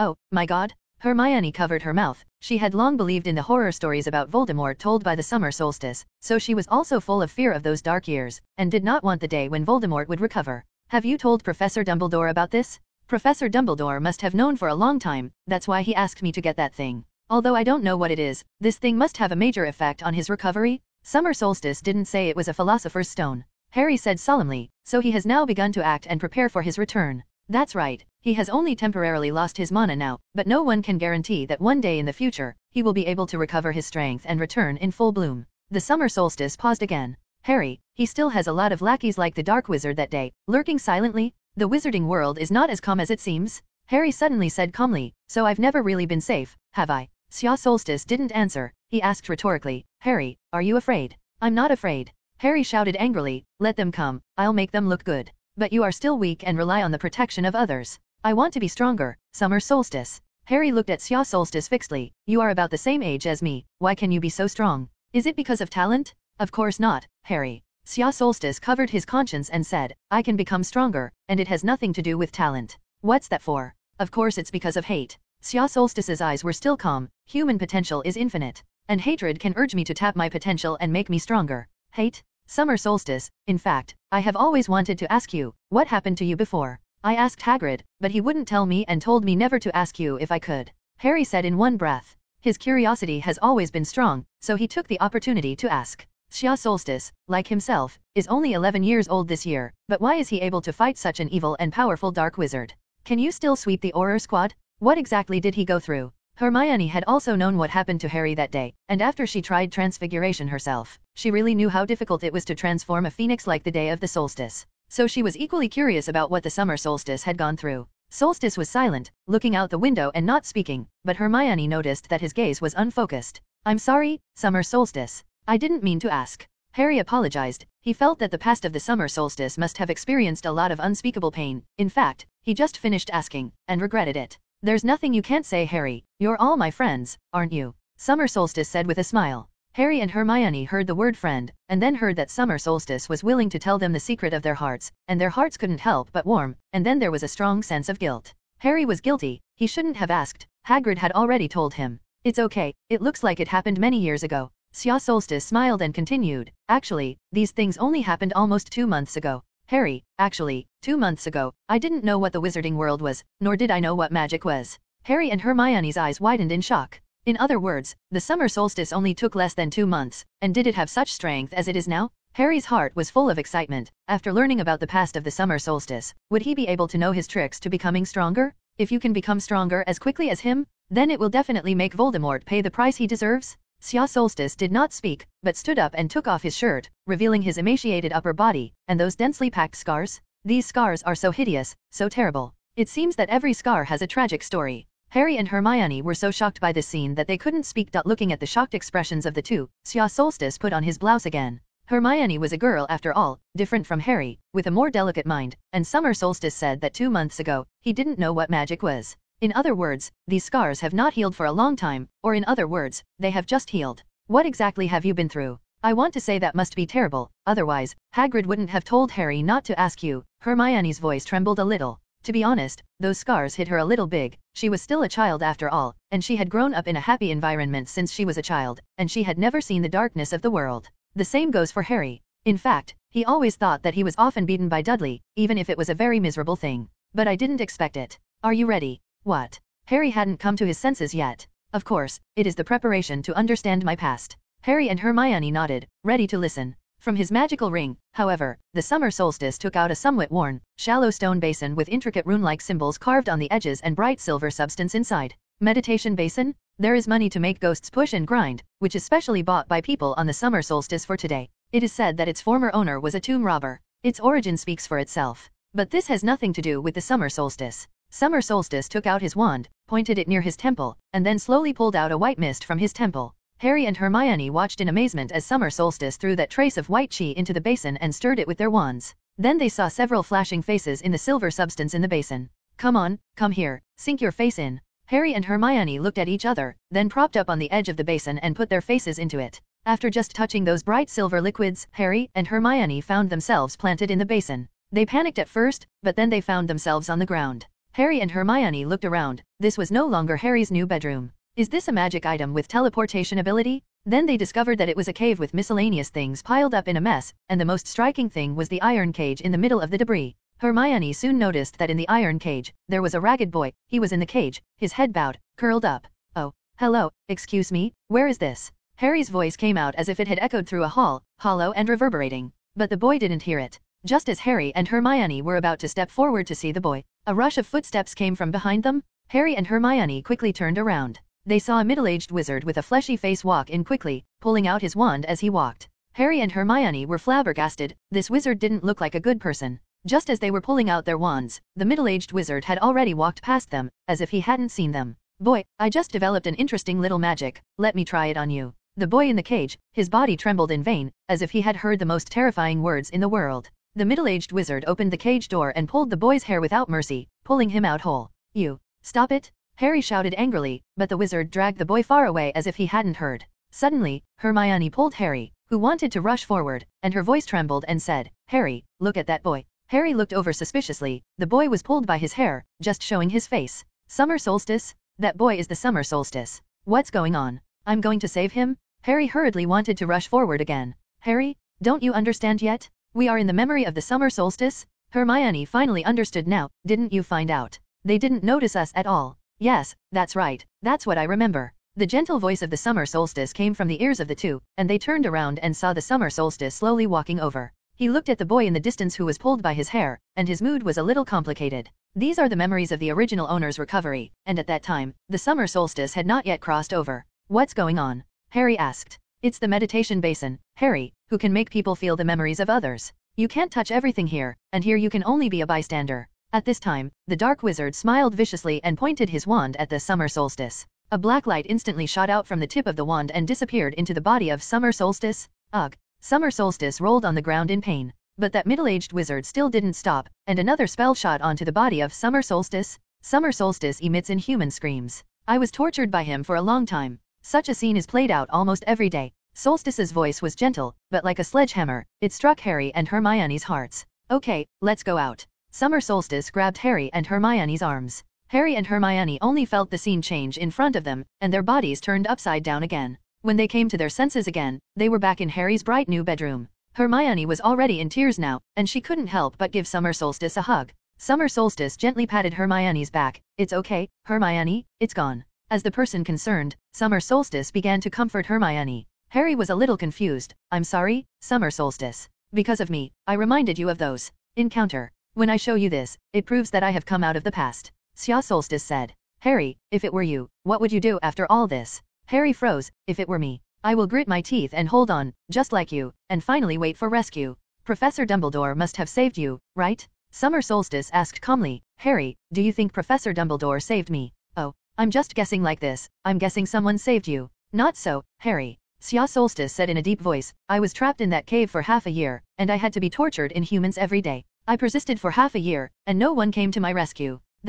So how did you escape? Do you remember my silence? Harry nodded. Then Solstice told Harry and Hermione about the experience he had told Dumbledore. Harry, after I got out of trouble, I didn't hesitate to kill the wizard who tortured me. Xia Solstice said. Do you think I'm cruel? Nope. I don't think so. If you don't kill him, he will definitely not let you go, and he will definitely arrest other children in the future. Harry said without thinking. Hermione also said, you certainly don't want to kill Solstice. However, when you can't be hurt, don't fight back. In that case, you can only really get out of danger by killing him. Thank you for agreeing. Xia Solstice smiled and said, aren't you curious about why I became as strong as I am now? When I woke up and escaped silently, I understood a truth. It is better for people to become strong on their own and not always rely on others. Only when you have enough strength can you do many things that you couldn't do before. I know that wizard has a lot of accomplices, and I don't want to be caught and tortured anymore, so I need to be stronger. At the same time, the hatred for them in my heart urges me to constantly explore my potential. At that time, I used the spell I learned from them and killed many of them in turn, and my strength continued to improve, until that day, I met Professor Dumbledore. After learning about my situation, Professor Dumbledore and I took the elite Aurors from various countries and eliminated the group of evil wizards. Xia Solstice did not take them into the meditation basin again, but simply told them what happened at that time in 2 words. After Harry listened to what happened to the Summer Solstice, an impulse suddenly surged in his heart. Summer Solstice, I also want to become stronger, to become as strong as you. I don't want to just be protected anymore, and likewise, I don't lack hatred for Voldemort and his minions. I can definitely too. So, Summer Solstice, please teach me, in case Voldemort did come back. I really need enough strength to do something, Harry said excitedly. Hermione said the same. Summer Solstice, I also want to ask you to teach me to become stronger. My parents are muggles. You told us about Voldemort's philosophy. So, at that time, I don't want to be helpless. At this point, both purposes of the Summer Solstice have been achieved. The reason why he showed his past in front of Harry and Hermione was to arouse their empathy, and then facilitate his own seduction later. First of all, show their memories of being tortured, and through the empathy of the two and themselves, successfully arouse the hatred of the two for the werewolf wizard. Then, Summer Solstice sold out miserably, saying that he would be tortured every day, and Harry and Hermione, who felt empathy, hated the werewolf wizard and immediately upgraded. Therefore, when the Summer Solstice told them that he would kill the werewolf wizard immediately after he got out of trouble, they all agreed. They also got a hint from this that when persecuted, it is impossible not to fight back, and even if you fight back, it is acceptable to kill the other party. Here, the Summer Solstice planted in their hearts the seeds that they could be ruthless to the enemy at any time in the future. The first purpose was achieved. Next, when Summer Solstice talks about his counterattack, he needs to rely on hatred to stimulate his potential to become stronger. It is already hinting to them that if they want to take revenge happily, they have to become stronger, and it is not so easy to become strong. This hint in his heart is that the effect on Harry is particularly obvious, because in his heart, he hated the murderers of his parents. When all the mental hints were in place, the result was that the two immediately strongly demanded to become stronger. Harry was desperate for revenge, and Hermione, after seeing the darkness of this world in the memory of the Summer Solstice, wanted to protect herself and her family, because Voldemort was only more murderous and evil than those werewolf wizards. Of course, this time can only plant seeds in their hearts, and to cultivate them into decisive and powerful wizards, they need to continue to work hard in the future. Are you really sure you want me to teach you to be stronger? My training is very hard. Can you keep it up? I can. I definitely can. Look at the determined eyes of the two people in front of him. Xia Solstice only felt that the jeep in his heart was ready to move. The next day, the three gathered again in Harry's beautiful new bedroom. Just when Harry and Hermione thought that Summer Solstice would teach them a powerful spell, the Summer Solstice made them sit around a small table. If you want to learn to fight, you have to learn to be beaten first, but you little physique, practice beating, maybe a little early. So I decided to teach you a healing charm today. Harry and Hermione looked at each other, but neither of them objected. After so many days of getting along, they have long formed absolute trust in the summer solstice. The mantra, or you've seen it, is heal as before. After letting Harry and Hermione practice spell tones and wand-waving gestures for a while, Xia Solstice said, "Okay, now it's almost time, you can really practice it." Just as Harry and Hermione were wondering what summer solstice was going to take for them to practice, I saw Xia Solstice stretching out his left hand, and the wand in his right hand gently swiped twice on his left arm. Then 2 deep wounds appeared bloodily in front of Harry and Hermione. "Nope. Summer solstice, what are you doing?" Hermione quickly stood up, trying to find something to bandage the summer solstice. Harry also looked at the summer solstice with a puzzled face, and was ready to go out to find Aunt Petunia to find some bandages. "Stop." Xia Solstice's stern voice sounded, "Have you forgotten, you are wizards? Remember the spell I just taught you? Come, 2 wounds, one of you is responsible for one. If you don't heal my wounds quickly, I may bleed to death. Whether I will die here or not is up to you," Xia Solstice said to the 2 without changing his face. Blood soon filled the entire small table. Harry and Hermione looked at each other, both seeing the horror and hesitation in each other's eyes. There was no way, the 2 of them could only quickly sit down and cast a healing spell on Xia Solstice's arm. Due to too much tension and unskill, both of them cast healing spells several times to recover the injuries on Xia Solstice's hands, but there were still 2 shallow scars. Xia Solstice looked down and shook his head, not very satisfied. "Nope. Again?" Xia Solstice said, tearing open the 2 newly healed wounds again. "Go on." Hermione forced tears in her eyes, gritted her teeth and continued to cast a healing spell on the summer solstice. "Don't shed tears easily at any time. Tears will blur your vision. In battle, this stupid behavior will kill you." The tone of the summer solstice is still harsh. After that, Xia Solstice cut the wounds several times in a row and let them continue the treatment. Harry and Hermione's proficiency in healing spells increases at a rate visible to the naked eye. Finally, this time, the wound on Xia Solstice's arm didn't even see the scar. "Very good. Keep it up." Solstice picked up his wand and prepared to continue. However, Harry squeezed his arm this time. He and Hermione looked at each other, then stretched out his arm and used the cutting charm to cut a wound in his arm. Hermione was so painful that she almost burst into tears again, but remembering what Summer Solstice had said before, tears were not allowed, she gritted her teeth and endured it again. Harry also gasped in pain. Just now Xia Solstice had been cutting his arm like this. Didn't he hurt at all? Long. Harry and Hermione also couldn't remember how many healing spells they practiced. When the wound on the arm healed, it was cut again, repeatedly. Their lips were all a little pale from excessive blood loss. "Okay, let's get here today." The tone of the Summer Solstice calmed down. He handed over 2 bottles of potions, which Dumbledore had sent and had come from Snape. If Aunt Petunia had broken into Harry's new bedroom at this time, she would have thought she had come to some murder scene. Because the 3 children present were all covered in blood. There was a large pool of blood on the floor. Of course, most of the blood was from the Summer Solstice, and Harry and Hermione were not as ruthless as the Summer Solstice when they cut their own hands. The wound is not so deep, so the bleeding does not flow as much as the Summer Solstice.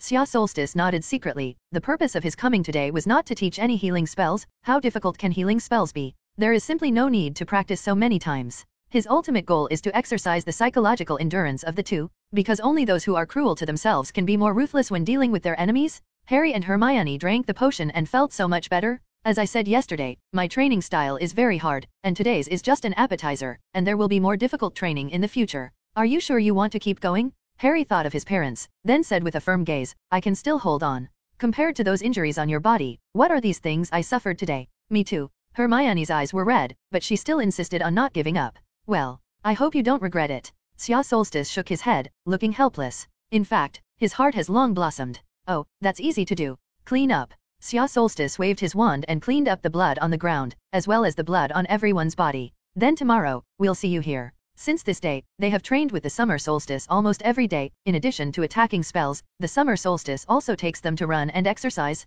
After all, in addition to the Summer Solstice, other wizards, the storage of mana is directly linked to physical strength. I have to say that the training of the Summer Solstice is really heavy, whether it is psychological or physical. The days that had made Harry and Hermione so hot soon passed for almost a month, and in the blink of an eye, it was the end of August. Hogwarts, school is finally coming. Mom, how exactly did Hogwarts get into houses? Can't this mother tell you? Don't you think it's fun to maintain a little sense of anticipation about this? Well, Mom, I should be sorted into Slytherin. Of course, your dad and I both graduated from Slytherin. Of course, our treasure should also be sorted into Slytherin. Haven't you always wanted to be in Slytherin too? Mrs. Worley looked at Cassandra, who was lying on the table in front of her, looking unenergetic. What's wrong? What upset my little princess? Cassandra's tone was low. Which academy will the Summer Solstice be assigned to? Mrs. Worley smiled. Of course he'll be sorted into Slytherin just like you. Slytherin's favorite is the incredibly talented little wizard. You should always know his talents. but I think he'll definitely be sorted into Gryffindor. The more Cassandra thought about it, the more depressed her mood became. Whether it was a werewolf or a dark wizard on the other side, he dared to rush up. I know, he must be a stupid lion, right, Mom? Mom, can I choose the college I want? Cassandra. For more than a month, Cassandra could only communicate with Summer Solstice through letters. Cassandra actually wanted to go to the summer solstice, but after the last incident, the Worleys did not dare to let Cassandra go out. Cassandra, Summer Solstice lives in the Leaky Cauldron bar now, Mrs. Worley said to Cassandra without speaking. It was late at night, and Mrs. Worley had already left. Cassandra sat at her desk, her left hand stroking the ring on her right ring finger. Cassandra's name slowly lit up on the ring. Under the magic lamp, her eyes became brighter and brighter. Suddenly, she stood up abruptly and threw all the suitcases she had packed into the ring. Then he took advantage of the darkness and slipped out the door. Two dark shadows stood in front of the window of an attic, quietly watching Cassandra who slipped out of the manor. Oh, Cassandra. KFI, protect Miss. Summer Solstice is making rings, and he tries to use the alchemy he learned in the Worley family library. System tasks, in addition to training the Savior and his companions to be ruthless. No, in addition to killing decisive wizards, it is necessary to pull up an elite team comparable to elite Aurors. Summer Solstice feels that such a team should also have its own logo. He thought Voldemort's Death Eater tattoo was stupid, single-functional, and ugly. So he abandoned this method in the first place. Summer Solstice felt that the ring was good, and he added functions such as recognition of the owner, contact, storage, and so on to the ring. And other features can be added later. Each member of the ring can change the shape of the ring as they wish, and only the owner of the ring can wear the ring. It's both beautiful and practical, and it's not eye-catching. The ring on Summer Solstice's hand has finally reached the final step. He engraved the letter D on the ring. That's right, he planned to name this team Dumbledore's Army, the one Harry founded in the original book. He set up this association in advance. This has two major advantages. The first is to pull the banner of Dumbledore, and the cohesion of members will be further improved in the future. Second, if Dumbledore really found out, he would be able to quibble. No, it's a good explanation. Currently, there are only 3 people in DA Summer Solstice, Harry and Hermione. When Summer Solstice made this proposal, both Harry and Hermione excitedly agreed. No way, after the long publicity of the Summer Solstice, they have long become Dumbledore's fans. So Summer Solstice told them that this organization needed to be kept secret, and only those really tested little wizards could know and join D.A. Special reminder, you must not let Dumbledore know. Anyway, Dumbledore generally does not use devotion to little wizards, and even if he uses it, it is a very shallow way to detect whether the other party is lying. After all, he is different from a certain socket essence. If I really want to find out, I will be sure that this is the study group I set up. Summer Solstice carefully examines the finished ring in his hand. This ring has some resemblance to the Supreme Lord of the Rings, but it is silver. The outer ring only has the letters D.A, while the inner ring is Hermione's name. Summer Solstice took the ring in his hand, and as soon as his mind moved, the ring changed into another look. Then Summer Solstice touched the ring gently, and then the ring disappeared on his hand. Yes, this ring also has an invisible function. In the unlikely event that the team goes underground in the future, this stealth feature is useful. He thought to himself, contacted Harry, and then the ring on his hand began to heat up slightly. On the other side, Harry's ring, which had been completed, also began to heat up, and Hermione's name appeared on it. Summer Solstice nodded. This is the most preliminary contact function. It is still very rough, like a pager. You can only know who is looking for you. And I don't know what the information is. However, this feature will definitely be improved in the future on the Summer Solstice. Summer Solstice was ready to wait for the little snowball to return, and then sent the ring and instruction manual to Harry and them. He stretched and prepared to check his luggage. After all, tomorrow was September 1st. Suddenly, there was a knock on his door. Summer Solstice frowned slightly. He told Tom, "Don't bother yourself tonight." He picked up his wand, hid it behind his back, and carefully pulled the door open. Then he saw a beautiful little girl with blonde hair and green eyes standing in the doorway. "Cassandra? How could you be here?" The corners of Cassandra's mouth rose slightly. "What's wrong? Don't you think it's rude to leave me out the door?" "Oh, sorry, please come in." Summer Solstice scratched his head, not understanding how Cassandra had come here. "Cassandra, you should stay in the manor, after all. There are people out there who want to use you against your dad." With a smug smile, Cassandra generously passed by Summer Solstice's side and walked into his room. Then her smile narrowed as she saw the ring that had been placed on the table. From that exquisite ring, she vaguely saw the name of Hermione Granger. "Humph, of course you don't want me to come to you? After all, you meet new people, where will you remember old friends?" She pursed her lips and picked up the ring. Hermione Granger, look at the name, it's still a girl. As soon as Summer Solstice heard her tone, he knew that she was angry. "Don't get me wrong, it's a ring I made for members of my newly formed association, it's just a logo." Summer Solstice picked up Harry's ring and handed it to Cassandra. "Look, this is the ring I made for Harry. I should have mentioned him in my letter to you, Harry Potter." Of course you mentioned Harry Potter, but you didn't mention Hermione Granger to me." It took a lot of time for Summer Solstice to coax Cassandra well. "So, what do you want to do when you suddenly set up an association?" Cassandra's green eyes stared at the summer solstice. Well, it's just a study group, Summer Solstice replied. Cassandra's pupils were a deep emerald green, darker than Harry's eyes, and Summer Solstice felt that it must be because of this reason that he felt the oppression from Cassandra. You had a fight with that dark wizard at Gringotts, and then you started forming an organization. It's just an association, learning nature. Shouldn't you have set up an organization to fight the mysterious man in the future? Cassandra looked at the Summer Solstice quietly, and had to say that she was really smart. Cassandra, you. Summer Solstice was tempted to ask how Cassandra knew that Voldemort was returning. You know, in the wizarding world now, except for Dumbledore, they all think that Voldemort is dead. It was impossible to expect that Voldemort would make a comeback, but now Cassandra said so. My dad always said that only fools who are happy to be safe will think that the mysterious man is really dead.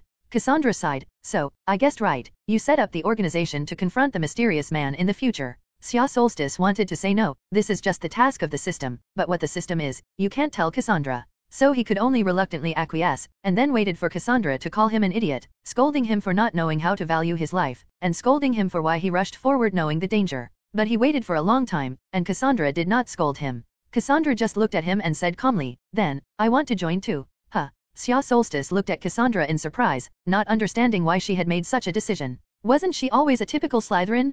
Planning and then moving is her consistent approach. Shouldn't she have despised her reckless practices as usual? What's going on today? This Cassandra can't be changed by someone else with a compound decoction. Xia Solstice suddenly had the urge to give her a manifestation spell, but after he saw the ring on Cassandra's hand, he stopped moving. The crisis alert was not triggered, and the ring on her hand locked Cassandra's magic, which only Cassandra could wear. He didn't know that there were some things that had gradually changed, and Cassandra would never risk running out to find him, and he would not be close. When she decided to take the salute and venture out of the manor to find him, everything was already different. Summer Solstice eventually agreed to Cassandra's application for membership and revamped her ring to add all the features of the D-A ring. Originally, Xia Solstice wanted to make her a new one, but she insisted on using the original ring. Finally, under Tom's hateful eyes, Summer Solstice opened another room for Cassandra to rest. Summer Solstice really wants to hammer Tom, this dead old man. What do you think? Cassandra is not yet an adult. It's me or you? After finally persuading Cassandra to go to bed, Summer Solstice borrowed 2 owls from Tom, and then sent a letter to Mr. Worley, saying that Cassandra was here and safe for them.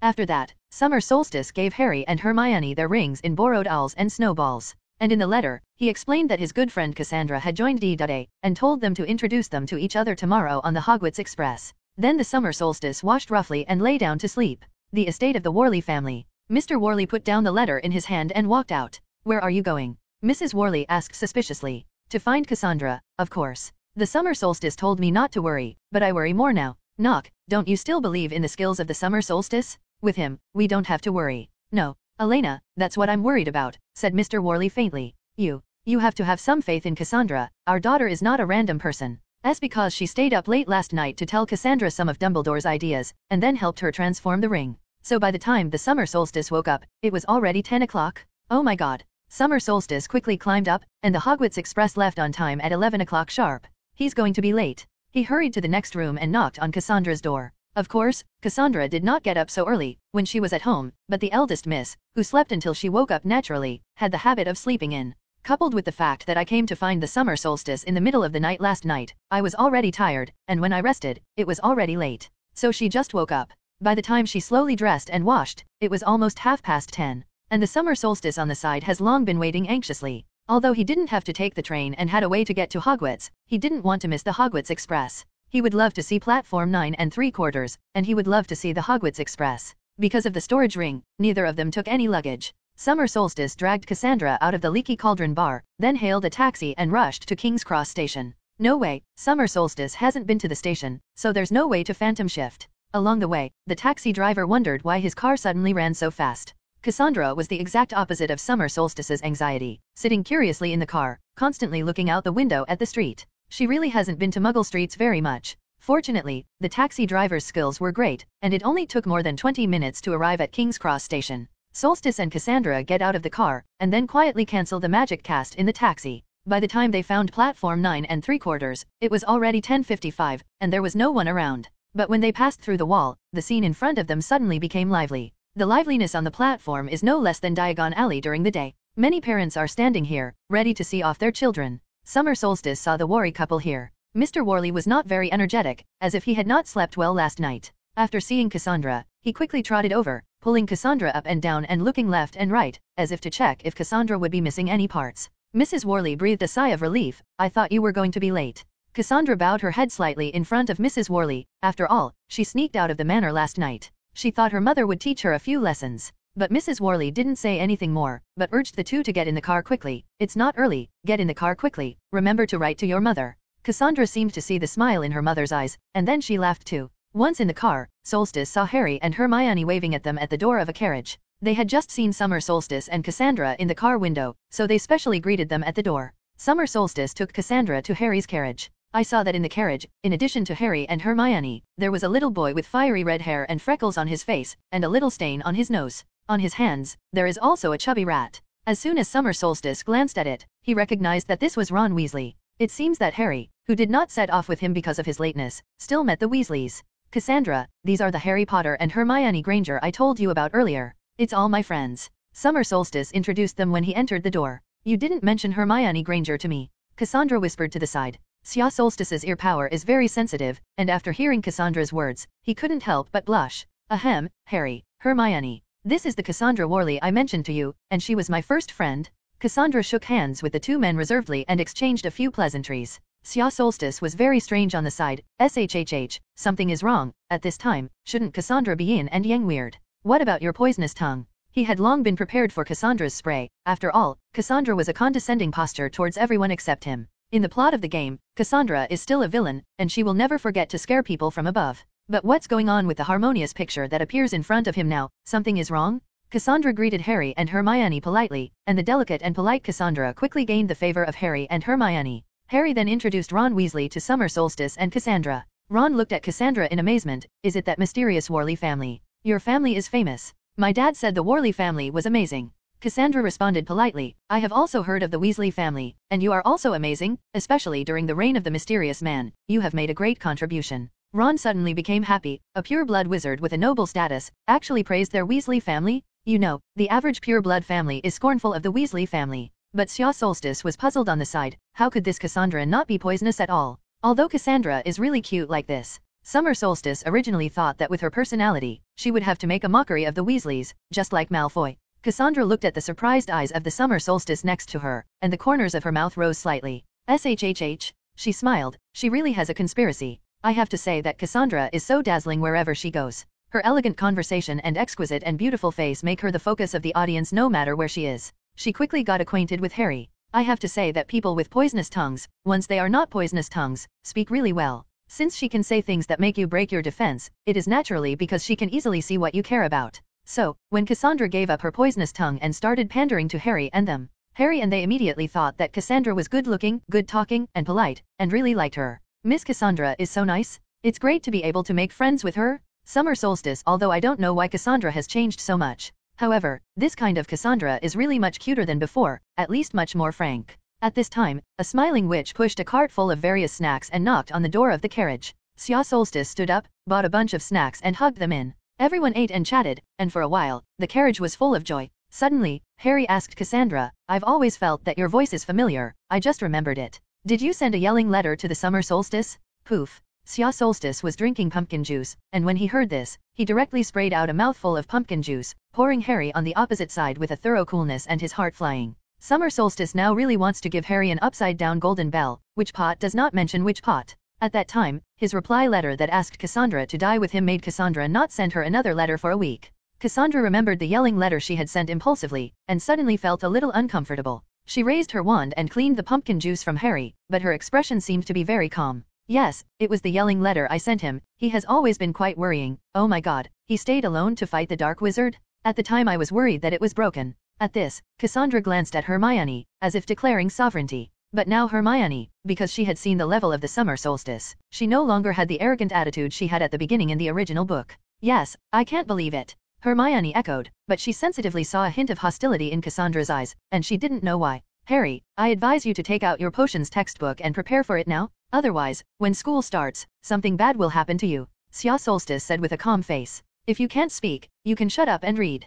Cassandra also said seriously, Harry, I think you should listen to the Summer Solstice and prepare the potions textbook well. What he says is generally very insightful. Cassandra knew that Summer Solstice had some talent for prophecy, and it was Summer Solstice who told her, but she also knew that it was best not to tell about it, so she didn't even tell her parents. Harry frowned and took out his potions textbook, but this potions textbook was really boring. Why did Summer Solstice have to read it himself? Hermione said, Harry, there's nothing wrong with previewing the textbook in advance, but I memorized all the textbook content. Ron was stunned by Hermione's words, and instead of playing on vacation, he actually endorsed it at home? What a ruthless man. At this time, the door of the carriage was suddenly pulled open. A boy with blonde hair and a pale face walked into the carriage, and behind him were 2 boys of 5 and 3 thick, like his bodyguards. Summer Solstice recognized him at a glance. It was none other than Draco Malfoy. As soon as Malfoy entered the door, he saw Cassandra and couldn't help but be surprised. However, he did not talk to Cassandra, but looked at Harry. I heard, Harry Potter is in this carriage. So, that's you, right?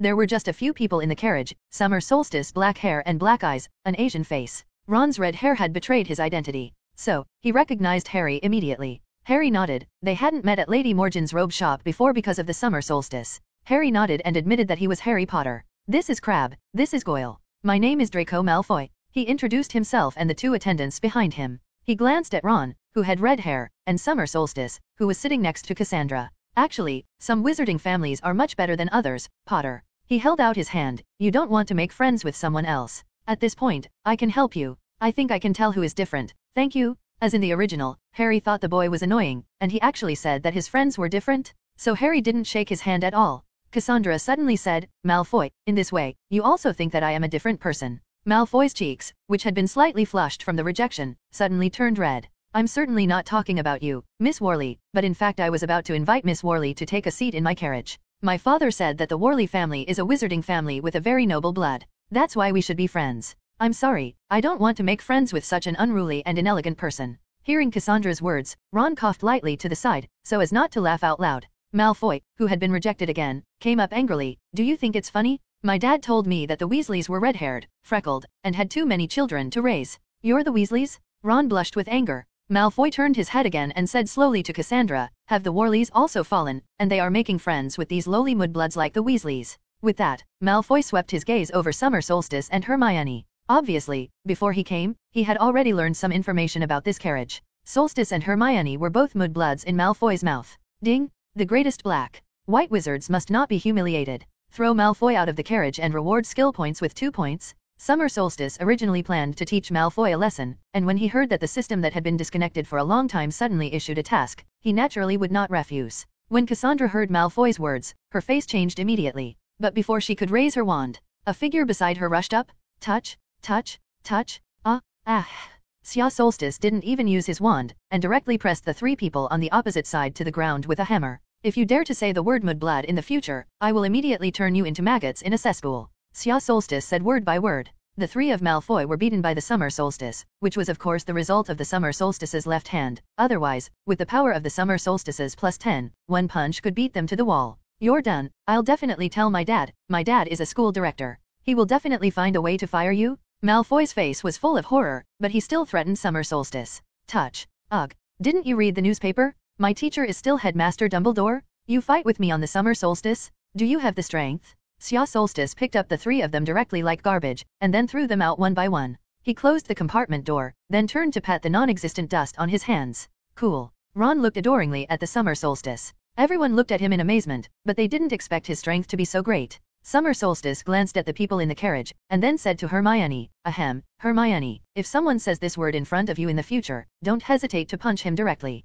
Ding! Mission completed. Congratulations to the host for gaining 2 skill points. Summer Solstice opened the panel and looked at it. I found that I had 3 skill points. Remaining skill points, 3. Spell, Avidiso Curse level 9, full. Improved Fire Spell level 9, full. Item, none. Talent, Silent, Parseltongue, Superlative, Crisis Alert. Black Magic Mastery, 9. Transfiguration Mastery, 5. Mastery of Prophecy, 3. Potions Mastery, 0. Alchemy Mastery, 2. Expand. Summer Solstice was hesitating whether to add these 3 points to the potion or continue to add them to prophecy. Because in the library of the Worley family, although he read some books on potions, he did not try it himself. So Potions Mastery has always been 0. After thinking about the appearance of that old bat, Summer Solstice immediately threw all 3 Potions Mastery into Potion Mastery. He didn't want to be stared at the back of his head by an old bat, spraying venom casually. After the 3 Malfoys were thrown out, they never dared to come over to find fault. Nothing special happened on the journey after that. Except in between, a round-faced boy knocked on the door crying and asked if they had seen a toad. After Xia Solstice asked his toad to be called Leaf, he used the flying charm to retrieve the toad that loved to break from prison. Unexpectedly, the toad was hiding in the pocket of the round-faced boy's jacket. Although the flying spell is not very effective on living creatures, it is really a simple thing in terms of the magic of the summer solstice. The round-faced boy said his name was Neville Longbottom, then grabbed his toad and left thankfully. Harry didn't read the potions textbook after all, and he and Ron had a hot Quidditch chat. Because there was one more Ron, no one mentioned DA. This is a mandatory requirement for the summer solstice, and the recruitment of DA members can only be the responsibility of one person on the summer solstice. If other members have suitable candidates, they can only report here on the summer solstice, and then the summer solstice will personally contact them. No way, in the early stage of organizational development, it must be strictly confidential. It was getting dark, and under the deep purple sky was a mountain and woods, and the summer solstice found that the speed of the train began to slow down. He knew it was coming. Harry was so nervous that his stomach hurt a little. Xia Solstice also felt excited, and he would soon really see the magical castle. Because it was almost here, they changed into black robes on the summer solstice. In 5 minutes, the train will arrive at Hogwarts. Please leave your luggage in the car and we will take you to school. The sound echoed across the train. Summer Solstice's luggage was in his ring. He hesitated, but still took out a suitcase and left it in the car. They packed all the leftover snacks on the table. The train slowly stopped, and people rushed to the doors. Summer Solstice was not in a hurry, and waited with Cassandra on the side until everyone went down before getting out of the car. The weather is so cold at night. Harry was so cold that he shuddered. The summer solstice doesn't matter at all, his current physique is very good, and this cold is nothing. First graders, first-year students come here. A lamp flickered above the students' heads. Hagrid, Harry shouted excitedly. Oh, Harry, come over here, are you okay? Hagrid's tall figure stands beside many students, not to mention how eye-catching. Oh, and the summer solstice, long time no see. Come on. First-year freshmen, watch out for your feet and watch the road. The group of freshmen followed Hagrid down a narrow downward path, turned a corner, and then they all let out exclamations. In front of you is a black lake, and on the hillside on the other side of the lake, there is a towering castle. Summer Solstice happily looked at the castle in front of him, and finally saw the real thing, which is not bad. Everyone followed Hagrid's figure, descended to the lake, and then in groups of 4, they boarded small boats one after another. Summer Solstice, Cassandra, Harry, and Hermione got into a boat, and Ron got in a boat with Neville. The boat slowly crossed the Black Lake, and Hagrid led the young wizards to the castle gate. He raised his fist, the size of a casserole, and knocked on the gate of the castle. The gate was immediately opened, and Professor McGonagall, dressed in an emerald green robe, stood in front of the gate, her expression serious, but when her eyes swept over the figure of the summer solstice, the corners of her mouth rose slightly. Xia Solstice nodded slightly to her. First year, Professor McGonagall. Thank you, Hagrid, and leave it to me next. Professor McGonagall led them to a small room. Everyone stood shoulder to shoulder one after another. Welcome to Hogwarts. I hope that no matter which college you are assigned to, you will be able to win glory for the college. For now, you should tidy yourself up first, be refreshed, and when the other side is ready, I will pick you up. Please be quiet while waiting. When Harry asked Ron how they were sorted, Ron told Harry with a bitter face that they might have to duel a troll, which his brother Fred told him. After hearing this, Harry grabbed the wand in his robe, and he was not afraid in his heart, and he even felt that he was excited. After training on the summer solstice, the current Harry is much stronger than the original Harry, and the original Harry still doesn't understand anything. But now, after training on the summer solstice, Harry has mastered spells such as the disarming charm, the coma charm, and the explosion charm well. Now Harry's strength is actually quite good. Of course, the summer solstice forbids Harry to use those deadly spells in school. But if the opponent is a troll, I should be fine with a slightly more powerful spell, Harry thought. Hermione was now reciting the spell she had learned with summer solstice, and her hand holding her wand was sweating nervously. At this time, the ghosts of Hogwarts appeared, and their milky white bodies suddenly passed through the walls and appeared in front of the little wizards, causing many people to scream in fright. Xia Solstice curiously passed his hand through the body of a ghost dressed as a monk, and he felt as if his hand was inserted into ice water. Summer Solstice has always found the ghosts of Hogwarts amazing, and he plans to study them later.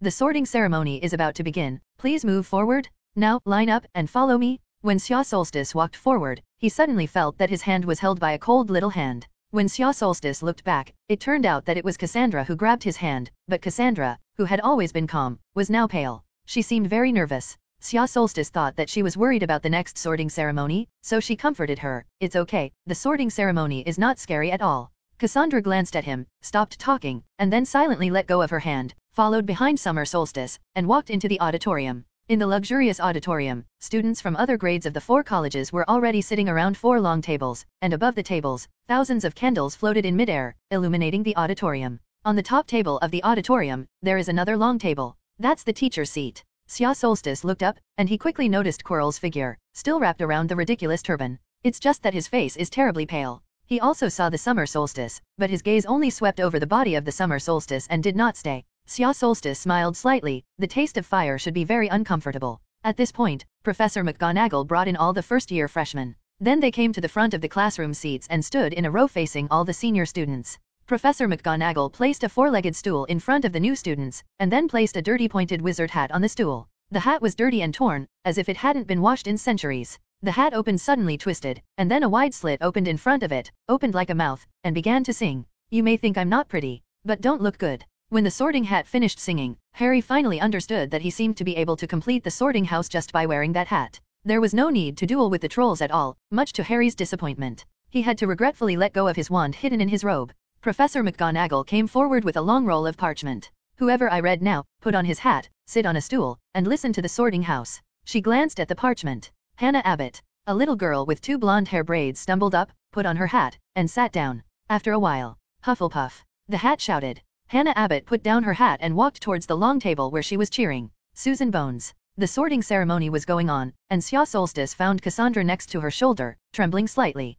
He turned his head to see Cassandra's somewhat pale cheeks, and he reached out and quietly grabbed her cold little hand and squeezed it gently. Cassandra looked over and saw the warm smile of the summer solstice. At this moment, her heart suddenly no longer felt entangled, nor did she feel hesitant. It was as if she had made a very important decision. The sorting ceremony is still ongoing. Hermione was still sorted into Gryffindor just like the original. When it was Harry's turn, the Sorting Hat paused for a long moment. Xia Solstice felt that he should be talking to the Sorting Hat. Interestingly, even though Ron hadn't spoken ill of him about Slytherin, Harry was still assigned to Gryffindor. For a while, the Gryffindor table was boiling. We have Potter. A pair of red-haired twins jumped up and shouted in unison. On the classroom seat, Dumbledore clapped his hands lightly with a smile on his face. Xia Solstice felt that this old man was partial, and he didn't clap his hands when the other little wizards were divided. As for the next Ron, he was naturally sorted into Gryffindor like his brothers. Ron was greatly relieved when the Sorting Hat called out Gryffindor, and if he was sorted into Slytherin, he felt that he would never even be able to return home. Cassandra wore.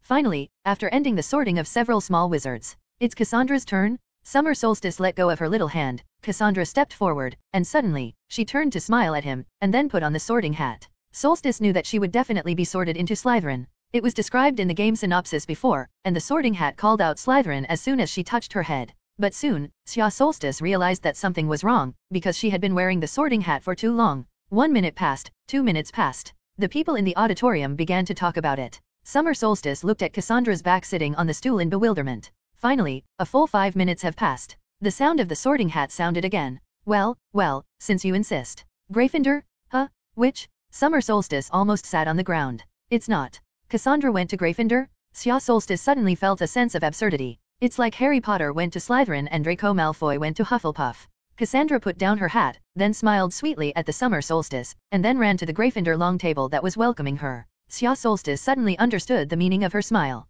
It turned out that she had always known. She knew where she would choose. He thought of the likable Cassandra on the train, and the Cassandra who was willing to risk sneaking out of the manor to find herself, the Cassandra who was trying to change herself. For you, I became a lion. He looked at the Gryffindor table, Cassandra sitting next to Hermione. She was looking to her side, her lips pressed together, as if whispering something. But Xia Solstice still clearly read her lips. Wherever you go, I'll go. Xia Solstice sighed secretly. Silly girl. Summer Solstice. Xia Solstice was stunned for a moment before he looked up, and then he saw Professor McGonagall's meaningful smile. Mr. Summer Solstice, it's your turn. Well, I'm sorry, Professor. Xia Solstice apologized, then picked up the hat and slowed down before putting it on his head. The impact that Cassandra brought to him just now caused ripples in his full-level brain occlusion. The sorting hat appears a bit big. As soon as Xia Solstice put it on, the brim of his hat slipped down, almost covering his eyes. As soon as he put on his hat, he noticed a faint consciousness sweeping over his head, reading the memories he had forged with the brain occlusion technique. Oh, tragic encounter, but very brave.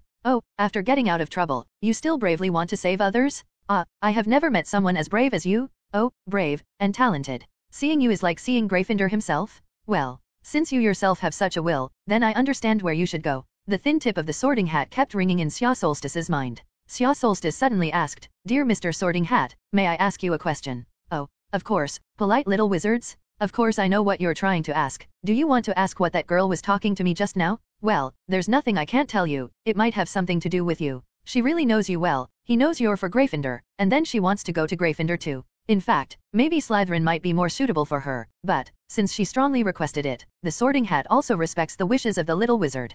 Professor McGonagall on the side couldn't help but cough when he saw that Summer Solstice had his eyes closed and was chatting hotly with the Sorting Hat. She desperately wanted to know which academy the Summer Solstice would eventually be sorted into. After seeing the wonderful transfiguration of the Summer Solstice, she very much hoped that the Summer Solstice would be sorted into Gryffindor. Okay, although it's fun to chat with you, but others are in a hurry. But you said you want to help me bathe, but don't forget it. God, it's been thousands of years, and no one has thought of bathing me? Okay, so that's it. Gryffindor. The Sorting Hat shouted. The little wizards at the long table in Gryffindor all cheered and welcomed the Summer Solstice. Because it was in the newspaper before, the reputation of the Summer Solstice is not small. Summer Solstice returned the Sorting Hat to Professor McGonagall, and Professor McGonagall, who was still full of seriousness just now, could no longer hide the smile at the corner of his mouth. Summer Solstice looked at the stage, and Dumbledore was smiling and clapping as he watched. Summer Solstice smiled and nodded to Dumbledore, then ran to the Gryffindor table. Harry grabbed the Summer Solstice excitedly and pulled him to sit next to Cassandra.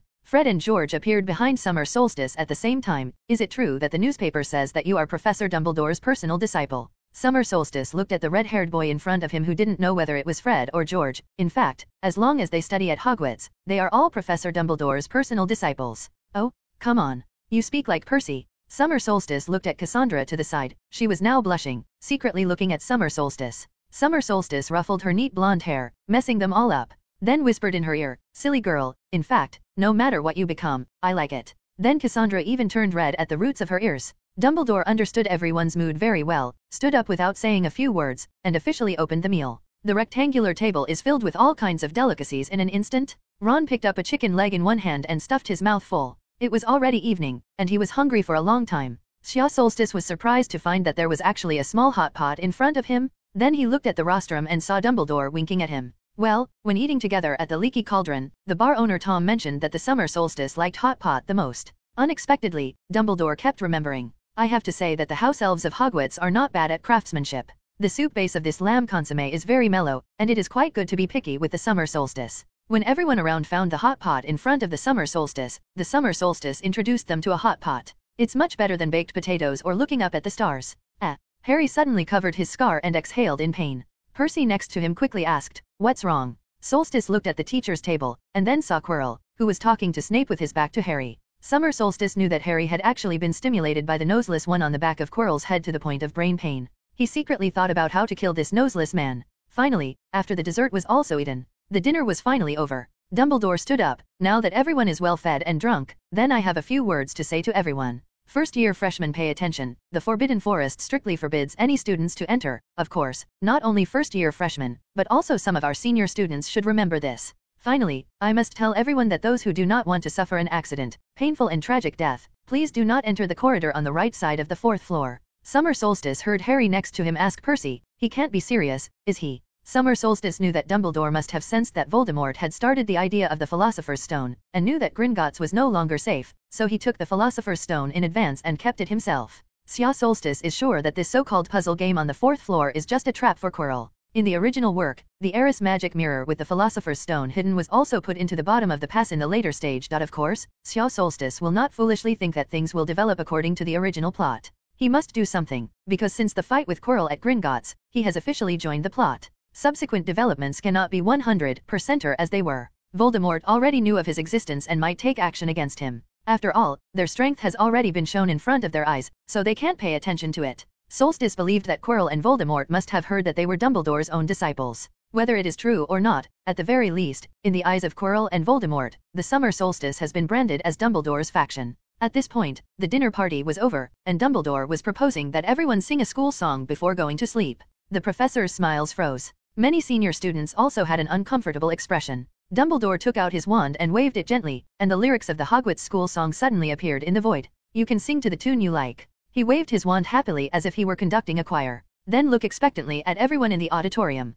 Well, the affairs of the Yin people can be put aside first, and the face of the old Dangtio still has to be given. So the Summer Solstice took the lead in singing the melody of the funeral march. Hogwarts. Fred and George's eyes lit up immediately when they heard this, and they held Sya Solstice's shoulders left and right, and sang excitedly with him in the same tone. At this time, songs of different tones sounded in the auditorium. Miscellaneous. By the time everyone finished singing in pieces, Summer Solstice and Gemini were still singing the last short part with a slow melody. Dumbledore happily commanded them the last short section. Summer Solstice and Gemini's trick made Harry laugh and fall out laughing. Dumbledore sighed. Music, always touching. Fred patted Summer Solstice's shoulder. Oh, sing the school song to the tune of the funeral march, that's a great idea. George said, actually, that's what we just thought. Fred said, I listened to you before and thought it was Percy again. But I didn't expect you to be quite interesting. Percy frowned on the side. Summer Solstice is a good boy, don't bring him bad. He was a little angry. Originally he wanted to come and ask Sya Solstice how he met Dumbledore, because this experience might help him in his future career planning. George, oh, who is Percy? Fred, of course it's a prefect. George laughed, only a fool is a prefect. Percy was infuriated by his two younger brothers. Summer Solstice, you must not learn badly with them, they are my younger brothers and always violate school rules. Summer Solstice thought to himself, isn't it against the school rules or Gryffindor? But he was still perfunctory on the surface. Summer Solstice deliberately sang the school song to the tune of the funeral march, originally to arouse Gemini's interest. Sya Solstice believes that these two men are highly qualified and brainy, and are the D-Data members he is ready to develop. To develop them, you first have to make friends with them. It's still easy to make friends with them, like now. Summer Solstice quietly pulled over the twins, looking curious about the baby's appearance. I heard that you are the people who know this castle best in the whole of Hogwarts, and even the caretaker Mr. Filch is not comparable to you, is this true? George and Fred looked at each other excitedly and said in unison. So we're all so famous among freshmen. So, can I? George and Fred said in unison, are you trying to night tour with us? Summer Solstice nodded and looked at Fred and George with a pleading look. Summer Solstice does this, on the one hand, to cater to the twins and enhance the favor ability. On the other hand, he knew that Gemini had a Marauder's map in his hand. They got it in Filch's office when they were in first grade. Summer Solstice wanted to take a look at the map. He was curious to see if Quirrell would have an extra Tom next to Quirrell on the map. This is not mentioned in the original book. Presumably, there should be on the map. At that time, you can use this as evidence to report a wave. This is better than using your own prophecy as an excuse, because it's more intuitive. The twins said in unison, of course. George smiled and said, we can't refuse a Gryffindor expedition. Fred smiled equally and said, in fact, we can take you to explore a lot of interesting places.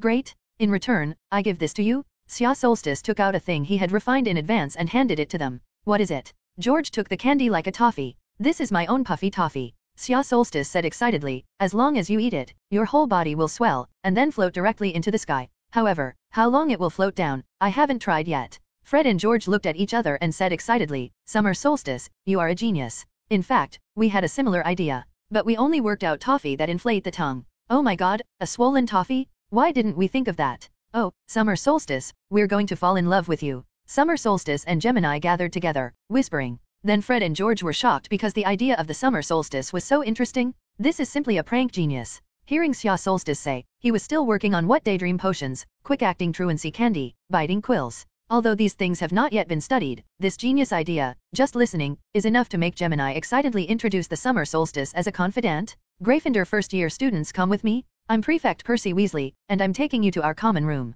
Percy stood up and shouted. It turned out that the banquet had officially ended at this time. Prefects are guiding the new students back to the lounge. Fred said, see you tomorrow night at 11 o'clock in the common room. George smiled and said, I'll let Lee Jordan try your swelling toffee when I get back. We can't wait to see Lee floating to the ceiling. Sya Solstice observed a 3-second silence for Lee Jordan in his heart, and then left the auditorium with the freshman procession. Cassandra pulled on Rashiatz's robe. What are you talking to the twins? Of course it's fun. Sya Solstice said with a smile. Cassandra's emerald green eyes looked at him quietly. Oh, well, they're very capable, they're smart, and they can make a lot of interesting things. Cassandra immediately understood. You want them to join. Okay, but if there's anything dangerous, Cassandra paused, then suddenly smiled. You must call me along. Sya Solstice was moved again. If she had changed before, she would definitely threaten herself not to take risks, but now she would join herself. Mr. Worley must be sad, because Cassandra has now completely changed into the shape of the Summer Solstice. That night, the house elf Kayfi, who had inquired about the news, returned to the Worley Manor from Hogwarts and brought back the news that Cassandra had been sorted into Gryffindor.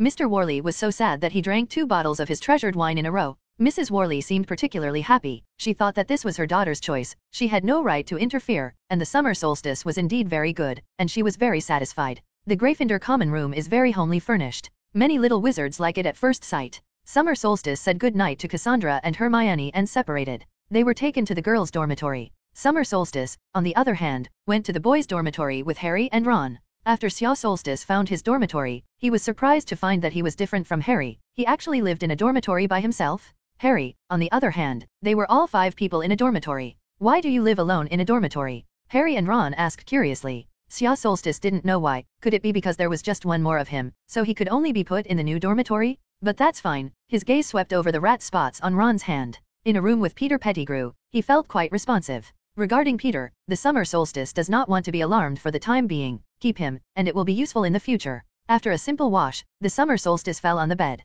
Summer solstice just closed his eyes. I heard the familiar sound of the system. Ding! Detected that the host has successfully entered Hogwarts. Now the system publishes a new task. It won't be for me to go on a night tour now, but I'm not familiar with the castle yet. Summer solstice frowned. Ding! The library at Hogwarts is the richest magical library in Europe, containing countless magical knowledge. Please sneak into the forbidden section of the library and read 100 dark arts books this semester. Mission success, bonus 5, skill points, and combined magic talent. There is no penalty for failure of the task. Now, Summer Solstice just wants to hammer the system, 1 semester, and read 100 black magic books. Do you want me to spend all semester nights in the forbidden section of the library? Then I don't have to sleep. It's too much of a pit. Ding! You can't take it. Maid? Dog system, do you think the Dark Lord doesn't have to sleep? It's just ridiculous. Ding! Does host mean not to take tasks? I take it, but let's wait until tomorrow night. Today is the King of Heaven, Laozi is here. I have to sleep too. Then Summer Solstice noticed that her D.A ring was feverish, and Cassandra's name appeared on it.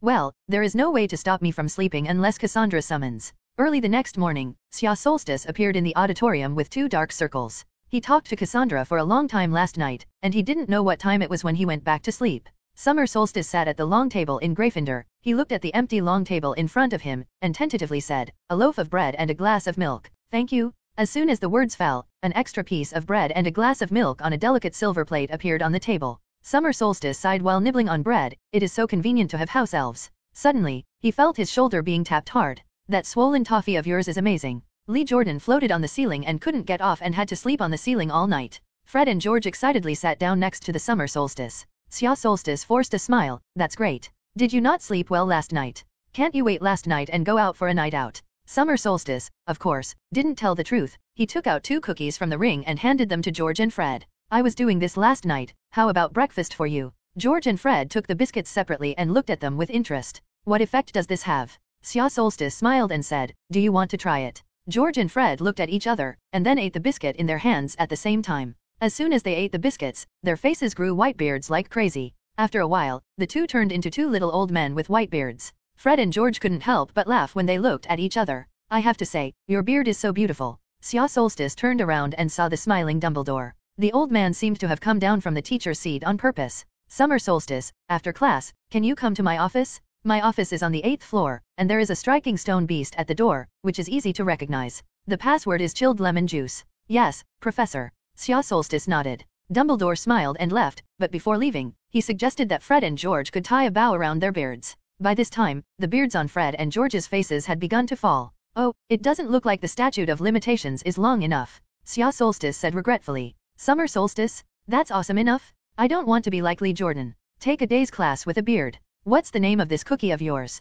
"Well, I haven't given a name yet, otherwise it's called Whitebeard Biscuit." Xia Solstice scratched his head. Fred and George still wanted to talk to the Summer Solstice for a while, but Lee Jordan appeared, holding a batter's bat in his hand, and chased Fred and George over. The 3 left the auditorium noisily. After a while, Hermione and Cassandra also came to the auditorium, sitting next to the Summer Solstice and eating breakfast. "I just don't know why I didn't see Harry and Ron." Summer Solstice guessed they were lost. But fortunately, when returning to the dormitory from the auditorium last night, Xia Solstice recognized the way. At Hogwarts, classes start at 9 o'clock in the morning. This is really happy for the Summer Solstice, who has experienced exam-oriented education in his previous life. At that time, he had to get up at 6. Therefore, by the time Summer Solstice and the 2 girls came to the Transfiguration classroom, it was still very early. There was no one in the classroom, just a tabby cat squatting on the podium. Summer Solstice grabbed Hermione, who wanted to go over and tease the cat, and stopped her death. Because Professor McGonagall probably doesn't like it too much when someone touches her head and scratches her chin.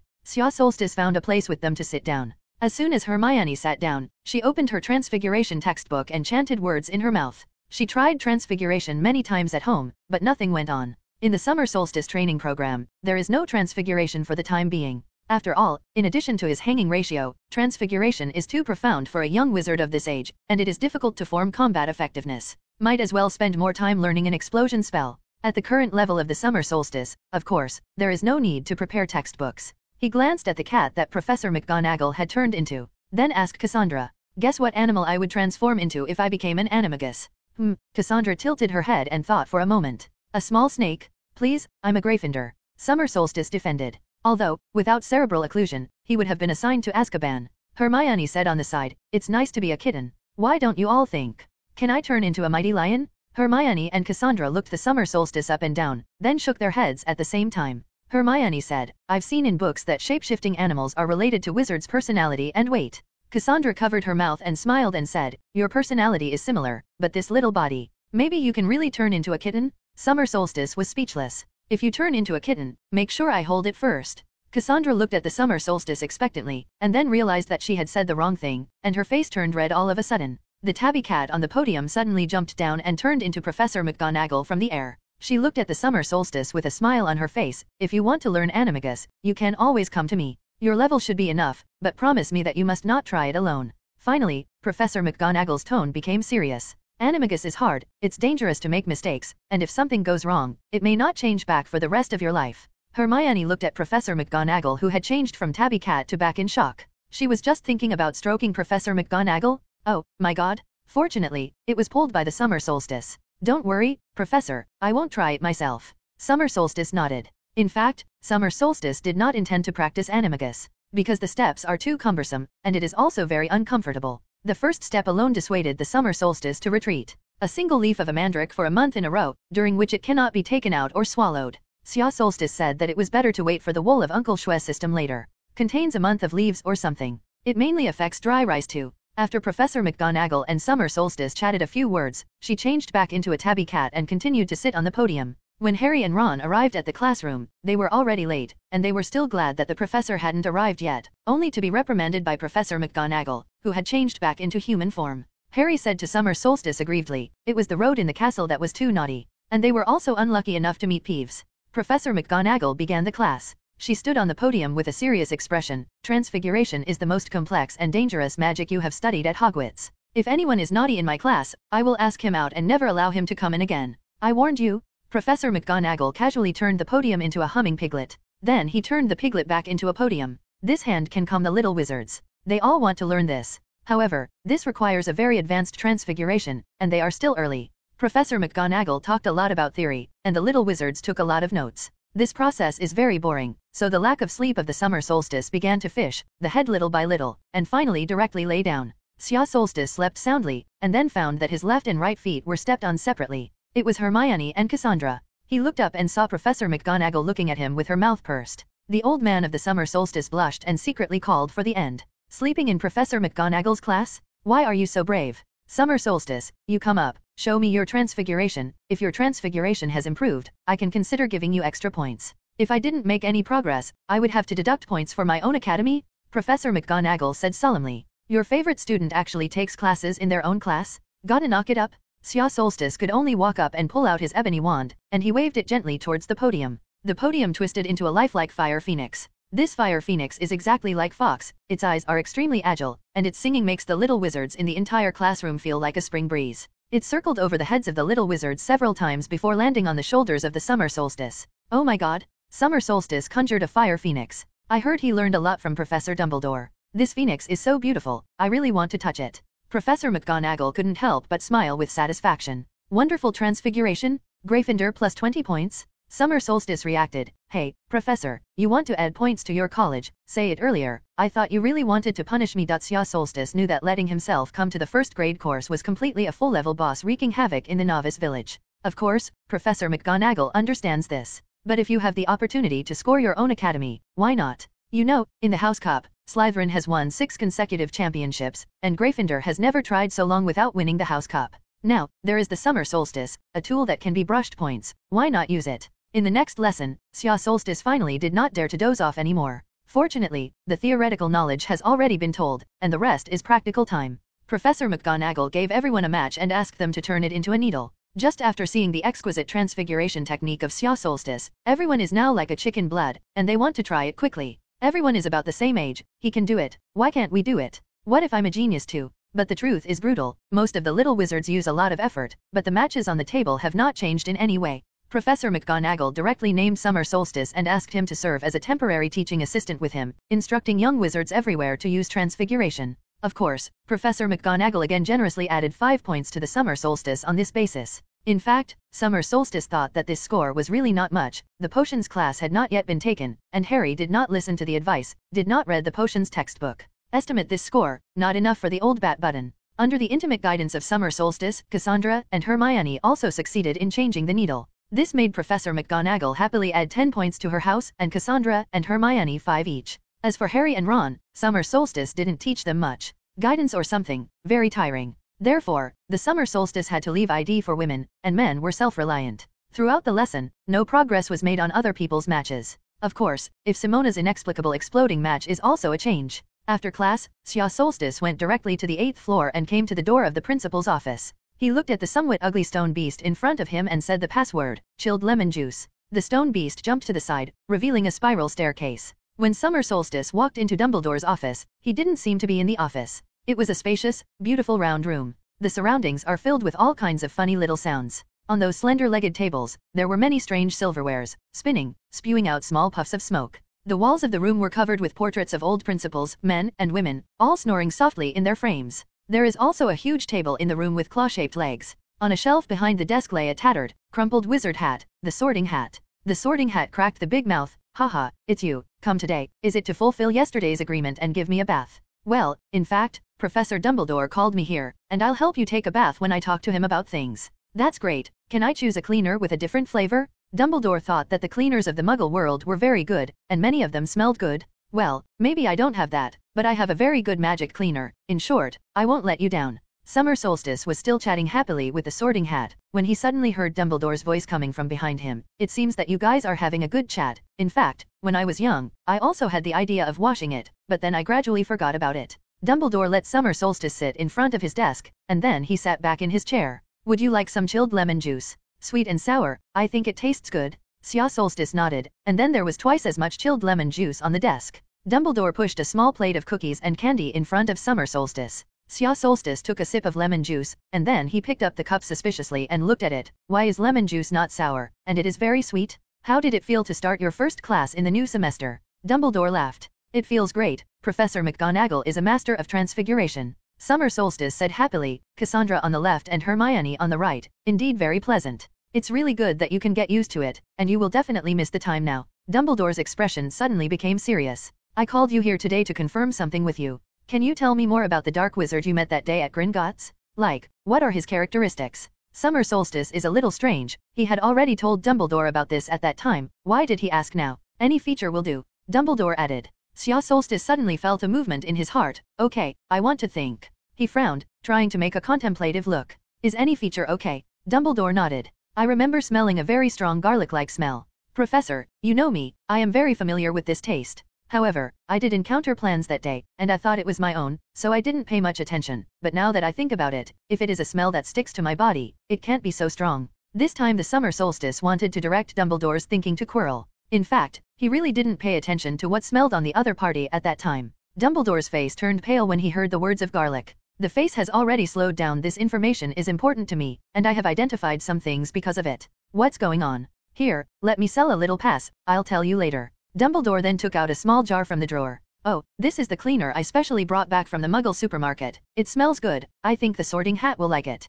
Well, okay. The Summer Solstice knew that Dumbledore was rushing people. He took the Sorting Hat and left the principal's room. Summer Solstice understood that now Dumbledore had fully confirmed that Quirrell was the dark wizard who broke into Gringotts that day and intended to steal the Philosopher's Stone. Now he suddenly sells the pass, presumably planning the trap level in the original book. Dumbledore probably wanted to exercise, or test Harry's mind. At the same time, I want to see if Harry really has enough courage to face everything that will be faced in the future. Just not knowing that he is not in his calculations. Summer Solstice felt that there was a high chance that he would be dropped by Dumbledore. After all, if he was there, Quirrell still fart. Xia Solstice didn't think much about it anymore, and directly arrested Fred and George halfway. I stole the Sorting Hat, I'm going to bathe it secretly, are you guys coming? Fred and George's eyes lit up in an instant. Summer Solstice, you are such a genius, how did you come up with the idea to bathe the Sorting Hat? Think about it, when Dumbledore suddenly finds the new Sorting Hat, how wonderful that expression should be. So, such a fun thing, must count us as one. So the Summer Solstice basically didn't have to do much, and the cleaning work fell into the hands of the excited Fred and George. The Sorting Hat did not care who helped him bathe, it did not debunk the lie of the Summer Solstice, and even silently praised the wit of the Summer Solstice.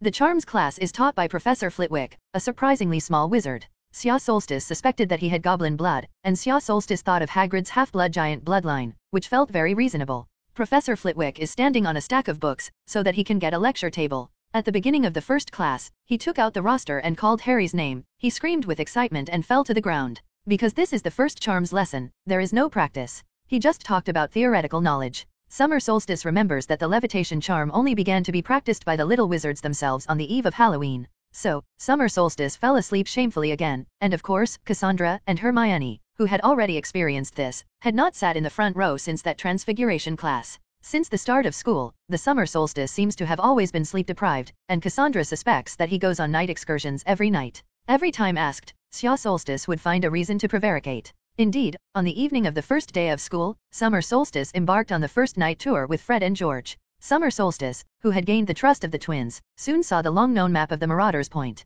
After Summer Solstice borrowed it and looked at it carefully, he was disappointed to find that Quirrell's name was not next to him. Could it be his own reason that Voldemort gave up Quirrell's body? If you think about it, it is also possible that Quirrell's original vitality was seriously overdrawn by Voldemort, and then it was even worse after he was hit hard by himself. Attached to him again, I am afraid that Quirrell will be gone on the spot. In this way, Voldemort's plan to lurk in Hogwarts for Quirrell would be completely ruined. So he may have left Quirrell's body and annexed himself to someone else or animal. Of course, it is not absolute. Maybe the Marauders map cannot detect Voldemort in the state of the remnant soul? Xia Solstice also gave Quirrell a divination after going back, and the results showed that it was the best choice not to expose Quirrell's identity for the time being. As for why, the Summer Solstice does not see a clear answer in divination. Unless he went to knock Quirrell unconscious now and then divinate him up close. It's like doing with Nagini, but if it's all to the point of knocking him unconscious, do you still need divination? Later, when Summer Solstice was in the defense against the dark arts section, he saw Quirrell again. His face was very bad. The lecturer was still stumbling through the text, and he didn't seem to pay much attention to the Summer Solstice, and left after class. His crappy lessons made him a joke for everyone. Because Quirrell's whole body was filled with Voldemort's residual breath, even the system could not confirm that Voldemort was still on the back of Quirrell's head. Xia Solstice had to put this matter aside first. He knew that Dumbledore must have already begun to act. If that's right, Snape has been staring at Quirrell for a long time. The Summer Solstice intends to hold still for the time being. The Summer Solstice, which put this aside, immediately began the night tour of the library's forbidden area every night. This is really not difficult for the Summer Solstice, who has mastered the full-level Phantom spell. However, because of this, the Summer Solstice is always dizzy during the day, and the class is always sleepy. So, for a long time to come, the History of Magic class became a favorite lesson of the Summer Solstice. I have to say that sleeping in the History of Magic class is really sound. But Xia Solstice believes that such a hard day will soon come to an end, and it may be that +9 black magic mastery, so he looks at the black magic books in the forbidden book area, which is very easy to understand and fast. Much faster than he can study other magic. He could read at least 10 dark magic books in a row every night in the forbidden book area. He now counts 10 dark arts books a day as bedtime stories. There is only one flaw, and the content of these stories occasionally affects the quality of sleep on the Summer Solstice. God knows how psychopathic this group of dark wizards who wrote these dark magic books were. Friday morning. Summer Solstice was groggily eating breakfast, but the conversation between Harry and Ron made him suddenly sober. What classes do we have today? Harry asked Ron. 2 potions lessons with Slytherin today. Ron said, Snape is the head of Slytherin House, and they all say that he is biased towards his students, and now we can see if this is the case. I hope Professor McGonagall will favor us too. But, Harry shook his head regretfully, remembering the pile of homework that Professor McGonagall had set. I thought about when to borrow the Summer Solstice homework to copy it. Summer Solstice finally remembered that today was the day of the first potions class. It's just that Xia Solstice faintly feels that his today is not very good, and he believes in his hunch. But it's obviously Harry who is going to be unlucky today. Why does he feel bad? Could it be that the small price paid after giving Quirrell a divination a few days ago will have to be repaid in today's potions class? Then such a price cannot be said to be small. Just then, the mail arrived. 100 or so owls suddenly flew into the auditorium. These owls flew around the dining table until they found their respective owners throwing letters or packages onto their lap. Since Summer Solstice enrolled, his owl Snowball has stayed in his dormitory even if he has taken a holiday. Before enrolling, it had to send letters back and forth between the Leaky Cauldron Bar and Worley Manor every day, almost exhausted, and now it has to recuperate. Harry's Heedwye fluttered wings and landed between the jam plate and the sugar jar, placing a note on Harry's plate. Harry immediately opened the note and looked at it, then borrowed a quill from Ron and wrote a sentence on the back of the note, allowing Hedwig to fly away. Hagrid invited us to his place at 3 o'clock in the afternoon. Summer Solstice, are you going? Hagrid invited you too. Oh, forget it, I want to sleep for a while. Xia Solstice felt that 3 o'clock was a good time to catch up on sleep. Harry looked a little regretful. You can go with Ron. Oh yes, I think you'd better bring your own snacks, or you'll have to watch out for broken teeth. Summer Solstice said, and went to the potions classroom with Cassandra. Solstice was very awake now, and he believed in his hunch, which meant that something would definitely happen in Snape's class. In addition, he felt that sleeping in Snape's class was unrealistic, unless he was going to sleep for a long time. Potions class is held in an underground classroom. It is colder than the main castle building above, and along the walls are glass jars soaked with unknown taxidermy animals. Looking at the surroundings, Summer Solstice sighed that Snape was indeed a guy with a dark personality. Snape picked up the roster as soon as he started class, but he stopped when he reached the Summer Solstice and Harry. "Oh yes," he whispered, "Harry Potter, this is our new famous man." And the Summer Solstice, rumored to be Dumbledore's personal disciple? A mocking look appeared on Snape's face. Draco Malfoy and his friend Crabbe and Goyle covered their mouths with their hands and laughed. After Snape finished his roll call, he looked up at the class, his eyes cold and empty, and then Summer Solstice found that his gaze fell on him. Summer Solstice has alarm bells in his heart. "You don't go to Harry. What do you see me doing? You are here to learn the exact science and rigorous craftsmanship of this potion preparation." He spoke in a voice that was almost slightly higher than a whisper, but everyone could hear every word he said. "Since there is no stupid waving of wands here, many of you will not believe that it is magic. I don't expect you to really grasp the beauty of the simmering crucible with white smoke and a burst of fragrance. You don't really understand the magic of the liquid flowing into people's veins, the heart-wrenching and confusing will. I can teach you how to raise your reputation, brew glory, and even prevent death, but only one thing must be that you are not the stupid fools I often encounter." Then Snape turned his head and looked at Harry, his eyes fixed on Harry's eyes for a long moment. Then he asked the 3 questions that embarrassed Harry. "Potter, what do I get if I add narcissus root powder to the wormwood infusion?" Summer Solstice silently pulled down Hermione's raised hand and handed over a piece of parchment. On the parchment were words written long before Summer Solstice, to the effect that Hermione had deliberately embarrassed Harry and asked Hermione not to raise her hand again. Hermione glanced at the Summer Solstice suspiciously, but out of trust in the Summer Solstice, she still lowered her hand. "I don't know, sir." Harry regretted it now. Why didn't he listen to the Summer Solstice in the first place? If he could look at the potions textbook, he wouldn't even know what Snape was talking about right now. But even if you read it yourself, you can't unless you memorize the whole book like Hermione. It seems that fame is not everything. Let's try again. "Potter, if I were to ask you to go and find me a dungstone, where would you find it?" Malfoy, Crabbe, and Goyle, all 3 of them were shaking with laughter now. Summer Solstice sighed secretly. This calamity, Harry still failed to dodge after all. "I don't know, sir. I don't think you read a book before school started, did you, Potter?" "Potter, then what is the difference between Aconitum scaptiform and Aconitum lupum?" "I don't know. You can't let me memorize the entire book of 1,000 magical herbs and mushrooms," whispered Harry, who he thought Snape was really annoying. "Potter, Gryffindor will be deducted 10 points for you for bumping into the teacher. Sit down." Harry was so angry that he almost vomited blood. He felt that he was wrong. Snape did not hate him, but hated him. If Ron hadn't quietly grabbed him to the side, he would have almost rushed forward and punched Snape's nasty hooked nose. Summer Solstice remembered that in the original book, Snape only deducted 1 point from Harry, but did not expect to deduct 10 points directly now. Just when Summer Solstice thought that this matter was about to pass, Snape suddenly walked over and snatched the note written by Summer Solstice on Hermione's desk, which had not yet had time to put away. Hermione was flabbergasted. She thought something was going to happen.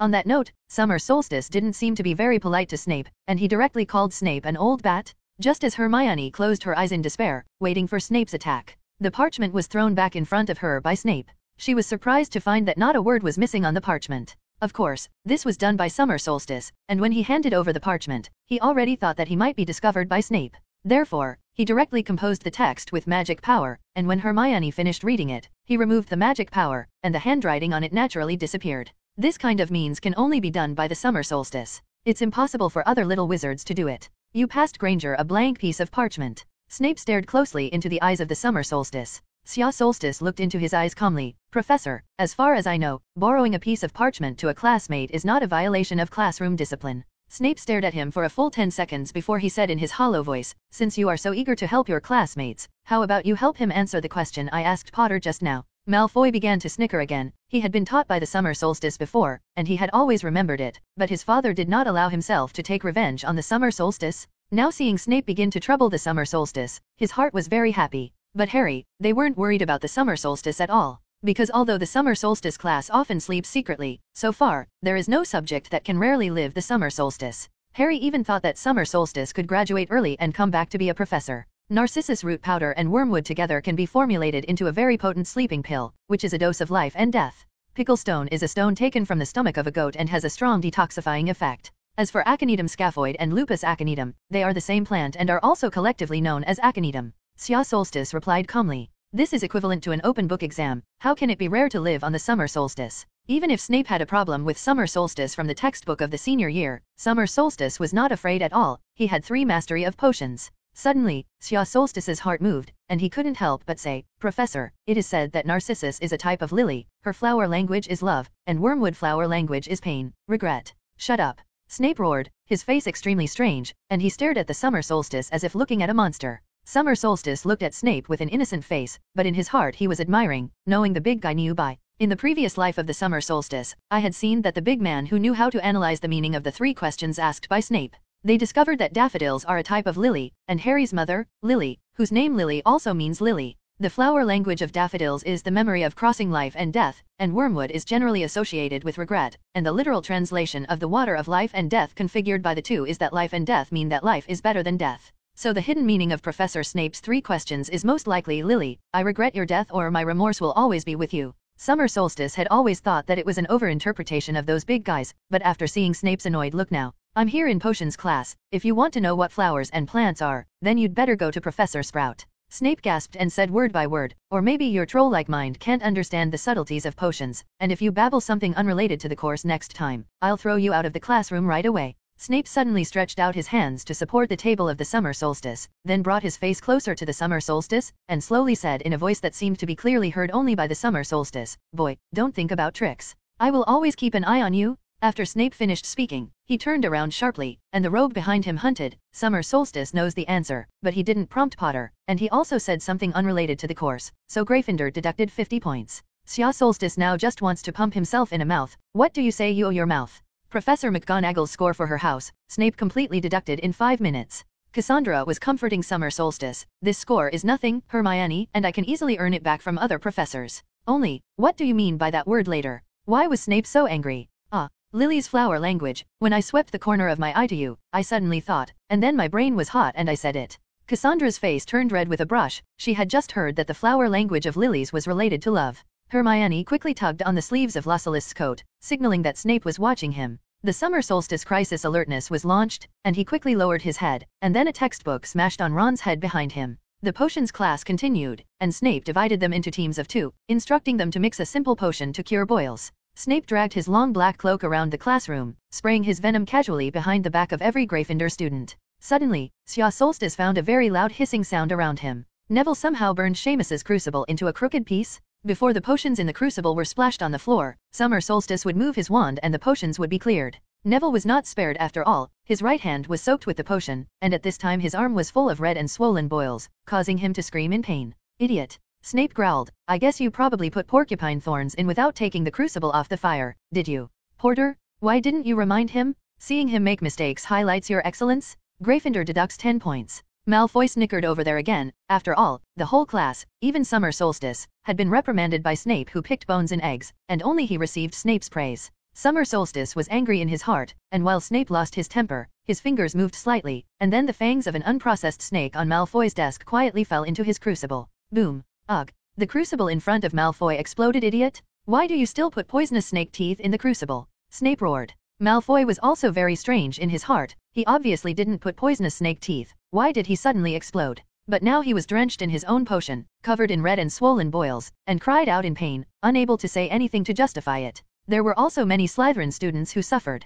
Snape had to find someone to take them to the school infirmary. And Gryffindor's side, because of the summer solstice's shot, Neville's potion disappeared before it landed, so it only dripped Neville's own hands and did not affect others. After another hour, the first potions class was finally over. As he climbed out of the underground classroom, Harry was still complaining about Snape's injustice. Neville's crucible exploded, deducting Harry's points. Malfoy's pot was fried, still deducting Harry's points. Snape claimed that Malfoy was frightened by Neville's crucible situation, and the reason was that Harry hadn't warned Neville, so, deduct points. This operation was not expected by Summer Solstice, so after the next lesson, Summer Solstice admitted to Harry that Malfoy's crucible was blown up by himself, and then apologized to Harry. After all, he caused him to be deducted points. Unexpectedly, Harry was very happy when he heard it, and said that Summer Solstice had helped him avenge himself, and he had already looked at Malfoy who was screaming on the side. Xia Solstice thought about it, and felt that it didn't matter again. Anyway, how much you deduct, at the end of the semester, how much the principal will add back. After eating at noon on the summer solstice, he said goodbye to Cassandra and the girls, then returned to the dormitory, and fell asleep on the bed.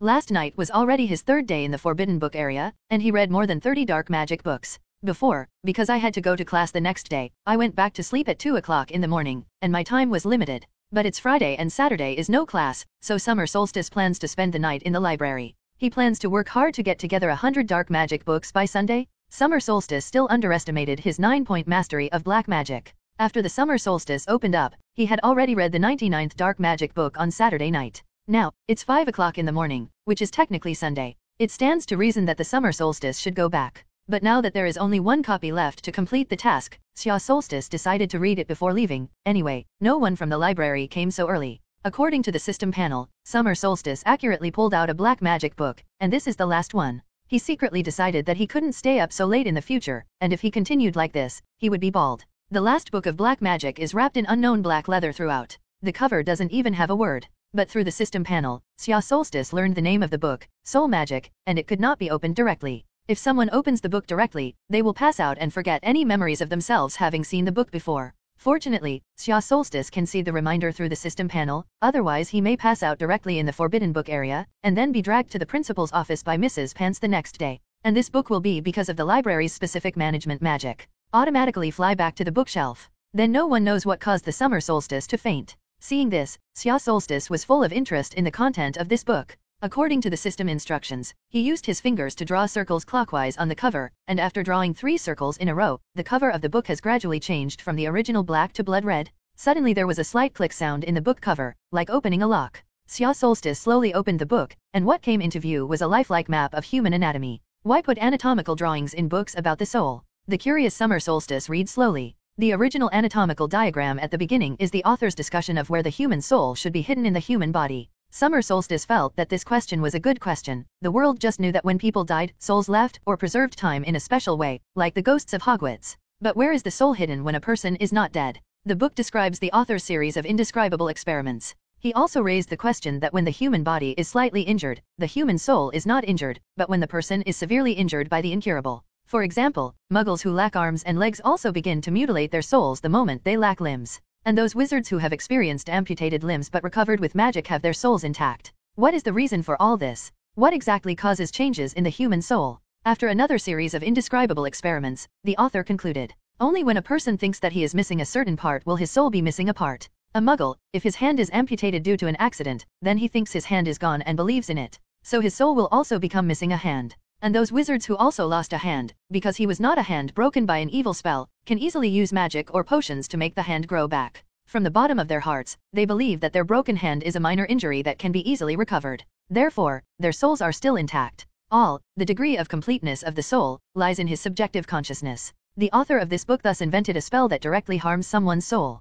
This spell is able to ignore any defense and directly harm the soul of a person. When Xia Solstice saw this, he was amazed in his heart. If there really was this kind of magic, then what kind of life spell was really behind? The death spell can be resisted by items, but this one can't. But when Xia Solstice continued to look at it, he realized why this magic was not as good as the death-seeking spell. Because when you want to cast this magic on others, there is a necessary condition, that is, your soul strength must be stronger than the other party. If your soul strength is weaker than the other party, then this spell will lose its effect. If it is forcibly used, it will even be eaten back. In this way, with this spell, it is a gamble. Either my soul power is stronger than yours, you will die, or yours is stronger than me, I will die. In this way, this spell is naturally not comparable to the life curse, a matter that Avada can solve. Why gamble with you? However, Xia Solstice thought that he had a talent for crisis alertness, and if he used this spell on others, if he had feedback on crisis alertness, it would prove that the other party's soul strength was stronger than him. At this time, the Summer Solstice can't use this spell, but in case there is no feedback from the crisis alert, it is proof that it works. At the end of the book, I wrote the spell of this soul magic, as well as the method of measuring the strength of your soul, and the reference range of soul strength for most people. But for the question of where the soul hides in the human body, the author never reached a conclusion. Xia Solstice tried to test his soul strength, and then he found that his soul strength was more than 10 times the strength of ordinary people's souls listed in the book. Ding! The host should not underestimate the bonus of the Great Magician template. How can the strength of the soul of a great magician be comparable to that of ordinary people? When Xia Solstice heard the system's words, his mood immediately became happy. That said, he seems to be able to use this magic on most enemies, and with the talent of crisis alertness, he is not afraid to use this magic on the wrong person. Ding! The host successfully reads 100 dark arts books, rewards 5 skill points, and combo magic talents. System, what does combining magical talents mean? Ding! Combined magic talent, that is, the host can arbitrarily combine more than 2 magics, so that the host has the characteristics of multiple spells at the same time with one spell, significantly increase the power of the spell? Xia Solstice's eyes lit up.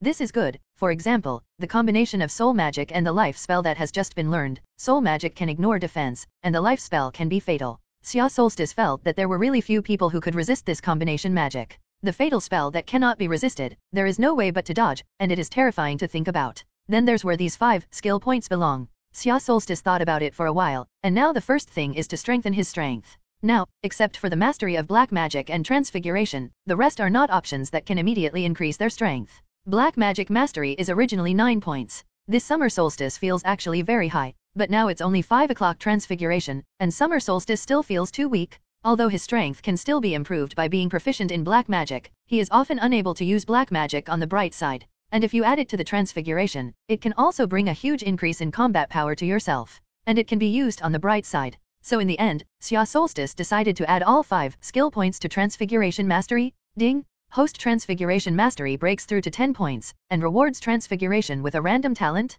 Huh? Is there a talent reward for breaking 10 points? Ding! Yes, for every mastery attribute, after reaching 10 points, there is a talent reward. Ding! Congratulations to the host for obtaining a random Transfiguration talent. Does the host receive it? Claim. Ding! Congratulations to the host for obtaining the Universal Animagus talent. With this talent, the host can transform into any animal at will, but you still can't turn into a magical animal. Please don't try it. This is indeed a surprise. With the talent of the Omnipotent Animagus, it is much easier to do things after that. Unfortunately, it cannot be turned into a magical animal. Although I haven't slept all night, the summer solstice is now very exciting, and today, it is the day of the summer solstice harvest. Not only did he get soul magic, but he also got the Omnipotent Animagus talent and the combination magic talent, and the Transfiguration Mastery also broke through 10 points. And the summer solstice read 100 black magic books in a row, and it was not in vain. Although the black magic mastery still has not broken through to 10 points, the summer solstice feels that it is about to break through. He also learned a lot of useful knowledge in these dark magic books.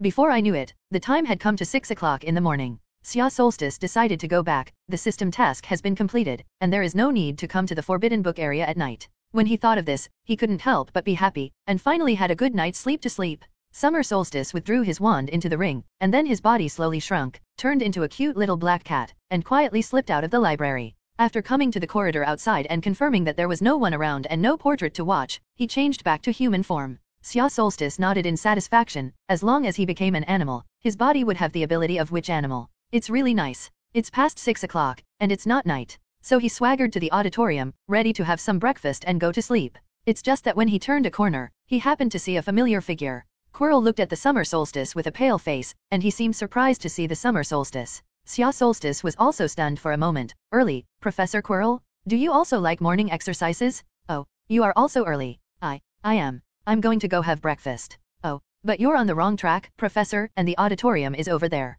Oh, yes, it seems that I am a little confused. Haha. The two people with ghosts in their hearts smiled goodbye to each other. After the summer solstice departs, Quirrell immediately returned to his office, and after he locked the door, he cast several more spells on the door. Then his stutter suddenly got better. He whispered, "Master, what do you mean? Let me talk to him here." A husky, weak voice came from the back of Quirrell's head. "Yes? Didn't you find out where he came from? Library? But at this point, the library is not yet open. Idiot! He must have gone to the Forbidden Book area to read. I knew we were the same people, the same thirst for strength. I've never seen anyone who can use the fire spell so well at such a young age. So, I need to talk to him?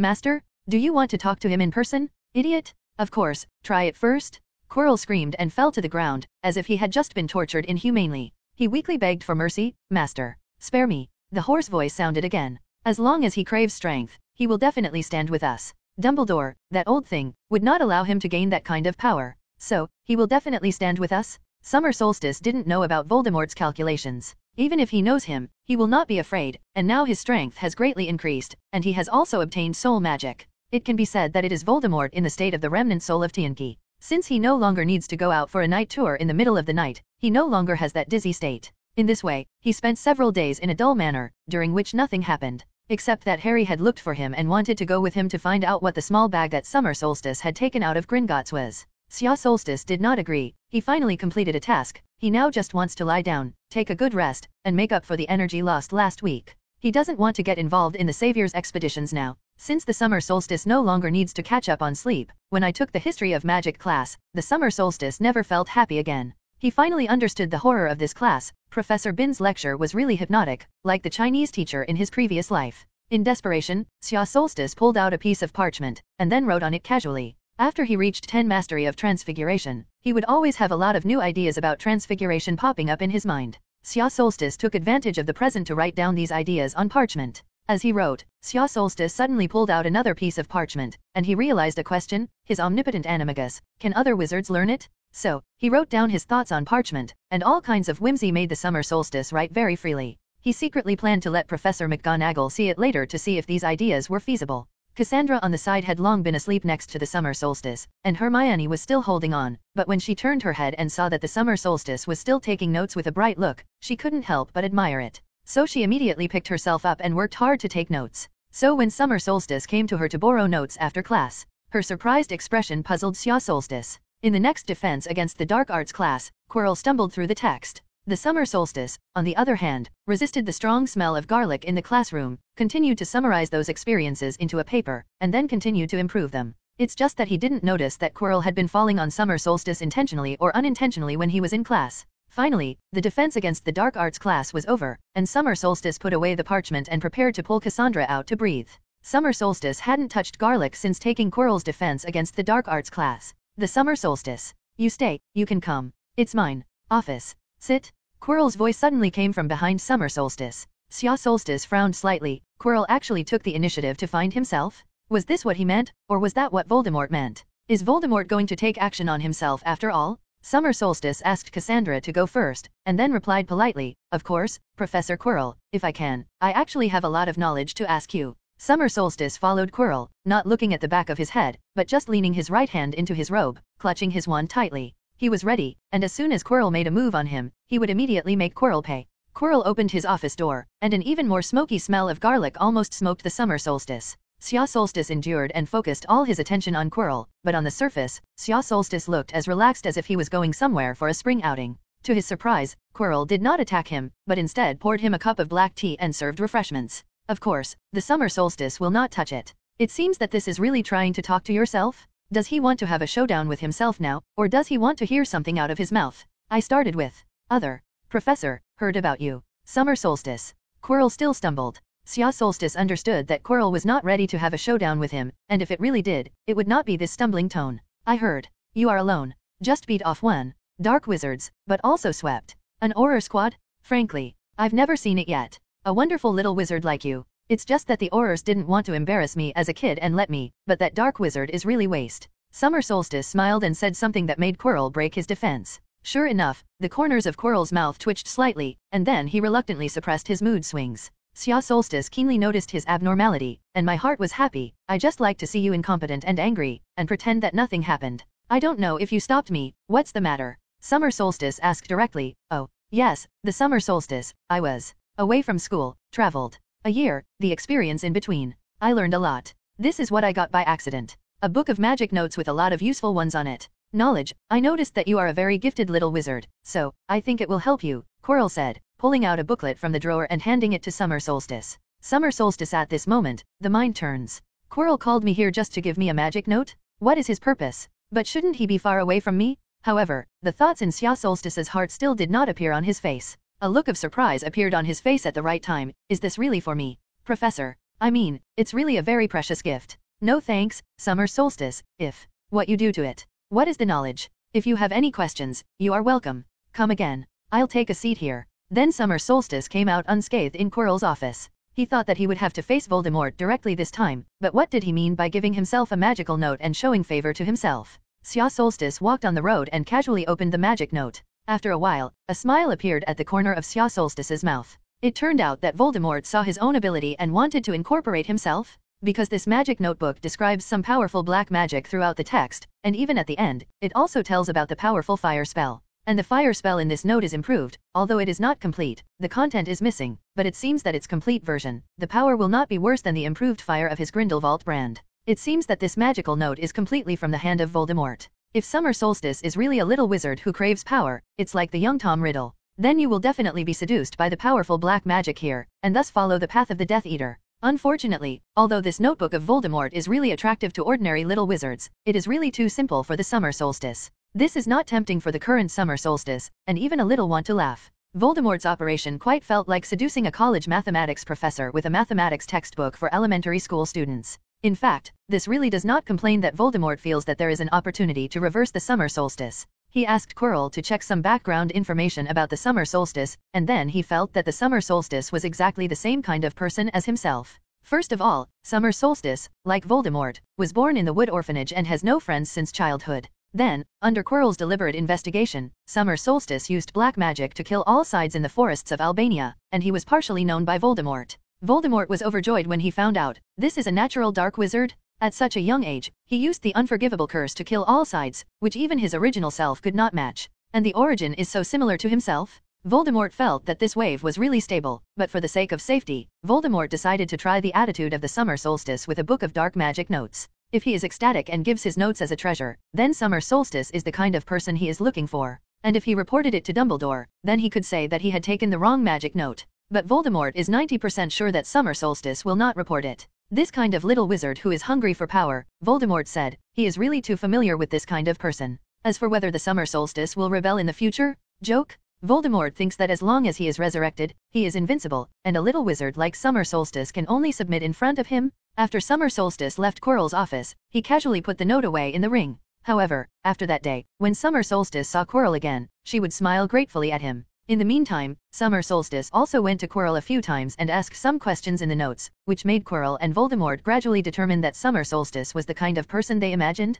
Voldemort is ready for Quirrell's next move. Thursday was the day when first-year wizards took flying lessons for the first time. In this regard, Sya Solstice is still very interested. After all, he can't turn into silent flight every time. This ability he doesn't want to be easily exposed. Moreover, he was also really curious about whether the witch would get stuck with an egg when he flew on a broomstick. However, it felt terrible for Harry, because this flying lesson was taken by Gryffindor and Slytherin together. He hated Malfoy because Malfoy came back in the morning to find fault and tried to snatch the memory ball that Neville's grandmother had sent to Neville. Fortunately, Professor McGonagall came over, which made Malfoy leave in embarrassment. The summer solstice arrived late, just in time to see Malfoy leave, and Professor McGonagall standing there pursing her lips. Whenever she has this expression, it means that she is not very happy. Sya Solstice felt that he had something that should make Professor McGonagall happy, and then he took out his paper and walked happily to Professor McGonagall. Good morning, Professor McGonagall? The voice of the summer solstice came. After Professor McGonagall saw the summer solstice, her pursed mouth had a hint of a smile.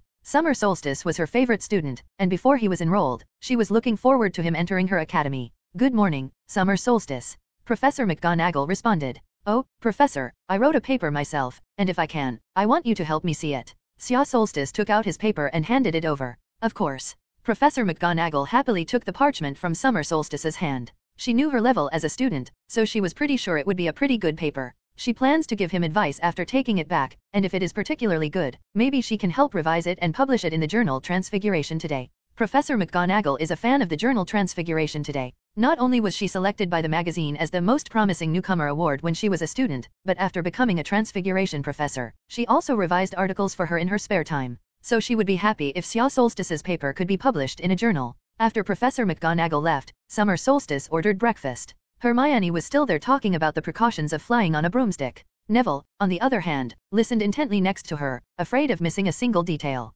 Before he came to Hogwarts, his grandmother had never let him touch a broom. Cassandra, on the other hand, looked confident and proudly told Summer Solstice that she flew to the Leaky Cauldron Bar on a broom to find the summer solstice. Almost everyone is nervous, and the summer solstice is also worried. Will this broom ride be stuck with eggs? Professor McGonagall returned to her office after some chores. She happened to have no class this morning. So this is a good time to help Summer Solstice see his papers. She took out the parchment of the summer solstice. The paper was very long, and the beautiful and neat font of the summer solstice made Professor McGonagall happy. This at least shows that the attitude of the summer solstice is very serious. She took a sip of tea and then took the paper and read it. Get up. But when she first saw the title of the paper, her face turned serious. The title of the paper was on the possibility of transfiguration of the non-animagus human body. Human deformation has always been the most serious topic in transfiguration, because once there is any mistake in the deformation of the human body, it is irreversible. Historically, it is not known how many talented wizards failed when trying to transform the human body, and ended up becoming a half-human, half-animal monster for life, and finally died depressed. Now Professor McGonagall is a little worried that Summer Solstice will not be able to resist trying human transformation herself. But as she continued to look on, her expression finally changed, and with a wave of her wand, many books flew off her bookshelf. She looked up information against books and verified the rationality of the ideas in the summer solstice paper word by word. In the end, the conclusion is rigorous. Very rigorous. There is no mistake at all. Violate? At least she didn't find out. There are many ideas in the paper that are even more complete than those in some authoritative books. By the time Professor McGonagall read the entire paper, it was already noon, and she had read it all morning. She even missed lunch. She had never seen such a rigorous, such perfect paper, and she couldn't find any reason to refute the ideas in it. This means that the non-animagus human body deformation mentioned in the paper is very likely and feasible. Professor McGonagall couldn't hide her excitement if all the points of this paper were. It is confirmed, then this paper of the summer solstice will likely shake the entire wizarding world. She stood up excitedly and walked to the headmaster's room with the paper. Dumbledore was also a master of transfiguration, and Professor McGonagall felt the need for her to let him see the paper as well. Professor McGonagall hurriedly said the order, and then walked into the headmaster's room. Dumbledore is happily tasting a candy called cockroach piles, which he will like, very sweet, but exactly the same shape as cockroaches, and can move. Oh, my dear Professor, is there anything important about you coming to me in such a hurry? Professor McGonagall handed the paper in her hand to Dumbledore. Albus, I think you should take a look at this. Dumbledore took the parchment, looked at it carefully, and then completely immersed himself in it. The half-bitten pile of cockroaches on his hands flowed amber honey that stained his white beard. But he still didn't notice anything. After a long time, Dumbledore said in admiration, Professor McGonagall, I didn't expect your transfiguration level to reach this point. I bet this paper, if published, will shake the entire wizarding world. It is impossible to hide it. I didn't write that, Albus. The excitement in Professor McGonagall's eyes was fundamental. Then this was given to me by Summer this morning to help revise it, but Merlin was on it, and I flipped through the book all morning, and I didn't find a single argument to refute his point. This paper was written by the summer solstice. Dumbledore's eyes widened. Nothing had happened in all of a century that could shock him so much. But his level of transfiguration doesn't seem to have reached this level yet. You mean, someone else wrote it for him? Professor McGonagall was a little upset. She trusted the summer solstice. Oh, I didn't mean that, Professor McGonagall.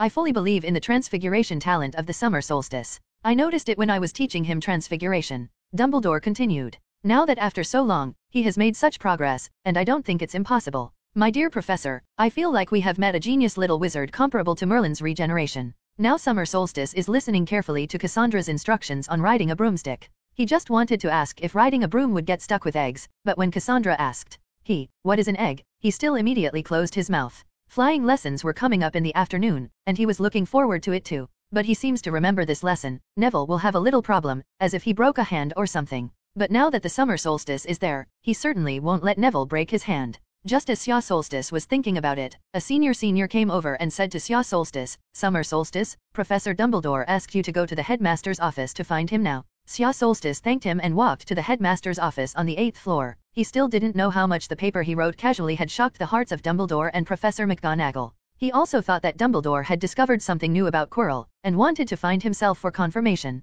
Sia Solstice came to the principal's office again, and he saw the unusually clean sorting hat at a glance. Fred and George are really sharp?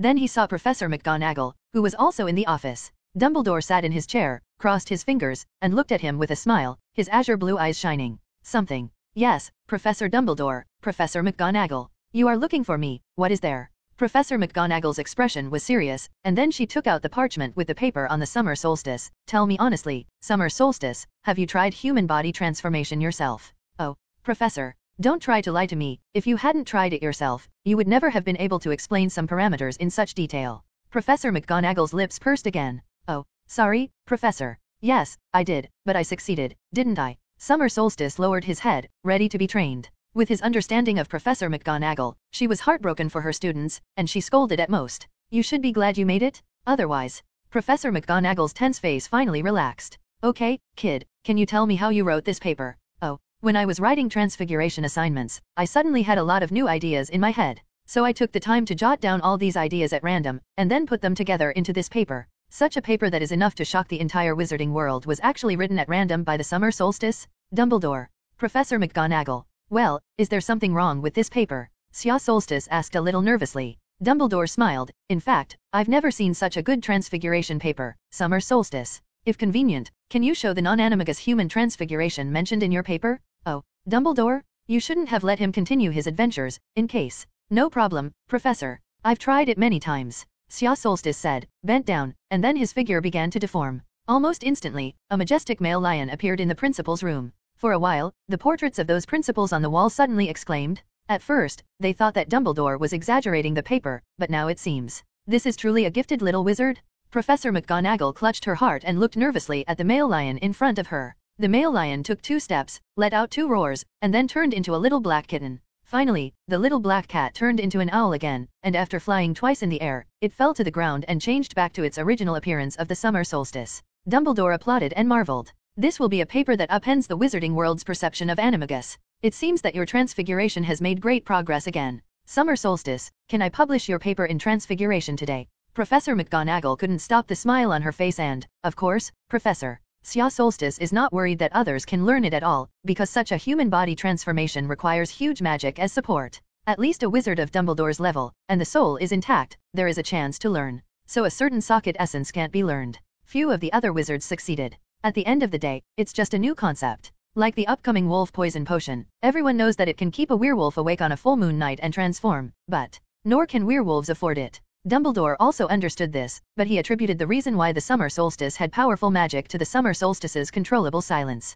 When the summer solstice leaves, Dumbledore said to Summer Solstice with satisfaction, I am relieved that you did not focus on the study of those dark arts, but on the study of transfiguration. On the way out of the principal's room, Sya Solstice frowned and thought for a while. Black magic is still used for research. He really hasn't studied it. No matter how profound the black magic, in front of him, he will also read it once, and ask is 9 points of black magic mastery. The much-anticipated flying lesson in the afternoon finally began. The flying lesson took place on the lawn by the Forbidden Forest. Ms. Hwaki, the flying teacher, asked everyone to stand next to a broom. Stretch out your right hand and put it above the broom handle. Ms. Hooch shouted in front of her, then say, get up, get up. Everyone shouted. Only the summer solstice is very special. He didn't shout yet. The broom trembled and stuffed his broom into the hands of the summer solstice, as if he was afraid that the movement was slow and would make the summer solstice unhappy. Among the rest, Cassandra and Harry had just spoken, and brooms flew up. Hermione's broom only rolled twice on the ground and didn't catch Hermione, which made her anxious. And Neville's broom lay motionless on the ground, as if standing beside him was a squib.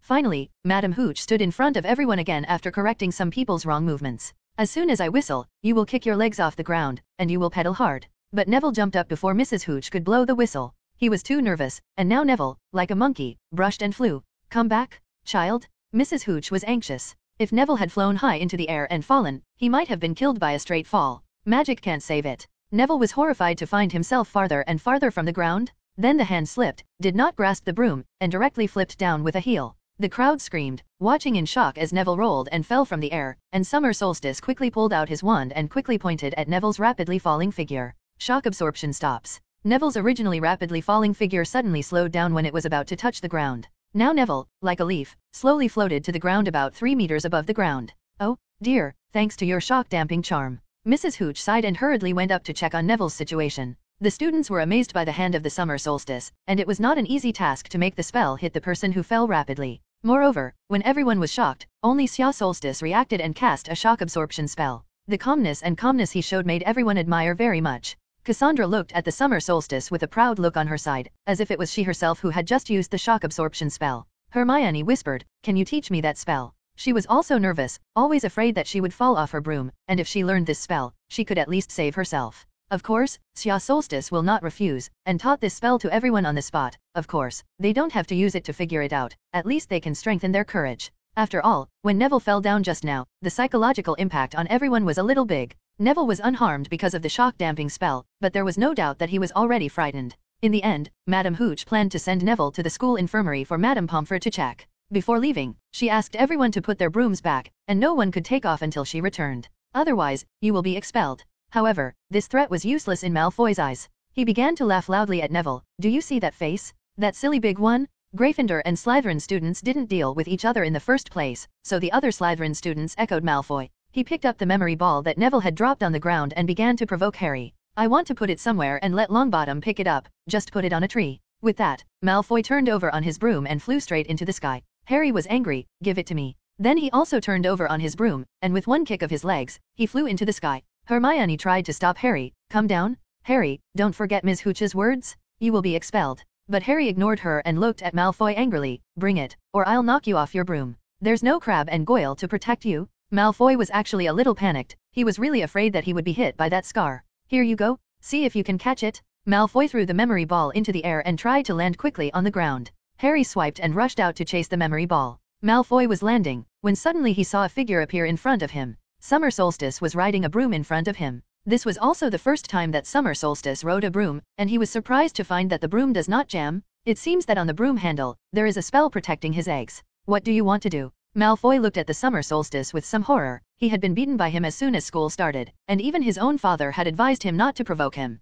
Oh, nothing. I just wanted to see the noble Master Malfoy's expression when he was in free fall in the air. Malfoy was taken aback and quickly tried to bypass the Summer Solstice and escape to the ground. But it's late. Summer Solstice swooped up, and then Malfoy felt his collar grabbed. Then I felt my body light, and then I left the broom. Summer Solstice actually rode a broomstick, and then lifted Malfoy off his broom with one hand. Ugh. Malfoy felt himself dangling under his feet, and then farther and farther away from the ground. It seems that this face of yours is not very good looking, but you still laugh at Neville. Your expression is too ugly. Come, give the master a smile. And then the Summer Solstice let go. Malfoy was stunned for a moment. He let go? How dare he? Ugh. Malfoy waved his limbs in despair and made a free fall motion in the air. Oh. The people on the ground were frightened by the operation of the Summer Solstice. How can the Summer Solstice be so impulsive? If he fell to Malfoy's death, he would have entered Azkaban. Hermione said in horror on the side. Cassandra said calmly on the side, Don't worry, Hermione, when have you ever seen him suffer? He must just be trying to scare Malfoy. Cool. Ron couldn't be happier. Nothing could be happier than seeing Malfoy embarrassed. Summer Solstice dived and caught up directly with Malfoy who was falling, then grabbed his leg and flew high again upside down. Then after another circle, it returned to the ground. As soon as Malfoy landed, he fell to the ground and could no longer get up. I must tell my dad. Woohoo. He felt his pants already wet. Harry Potter? Summer Solstice? How dare you? Summer Solstice was startled, and Harry's face was even more ashen. Harry was desperate in his heart. It was over. He was about to pack his bags and be kicked out of the school. Professor McGonagall's eyes flashed with anger 25, and he looked at H.A. first. Lee, I've been at Hogwarts for so long. Never seen before. Porter? How dare you? You will break your neck. And you? Summer Solstice, so disappointing to me? How dare you bully your classmates so much? He laughed at Neville. Professor, I couldn't help it. Shut up. You two. Follow me. Professor McGonagall turned angrily and walked quickly towards the castle. Solstice and Harry followed, and after Professor McGonagall entered the castle, she turned to Solstice and said, You, go to my office and wait for me. Potter, you came with me to the Summer Solstice and scratched your head. Didn't you just let Malfoy sit on a jumping machine? People have this project in Muggle amusement parks. Well, it was a bit too much, and Summer Solstice had to come to Professor McGonagall's office and wait. He came to Professor McGonagall's office, shrugged his head, and then dragged over a small stool and sat quietly waiting for Professor McGonagall's arrival. At this time, Professor McGonagall must be looking for wood to recruit Harry into the Gryffindor Quidditch team. It took a while for Professor McGonagall to enter the office angrily. Sya Solstice quickly stood up. Professor, I knew it was wrong. Next time Professor McGonagall looked at the Summer Solstice, her anger had not completely subsided. I just surprised you this morning for your talent, Summer Solstice. I don't want you, who had a great future, to be sent to Azkaban.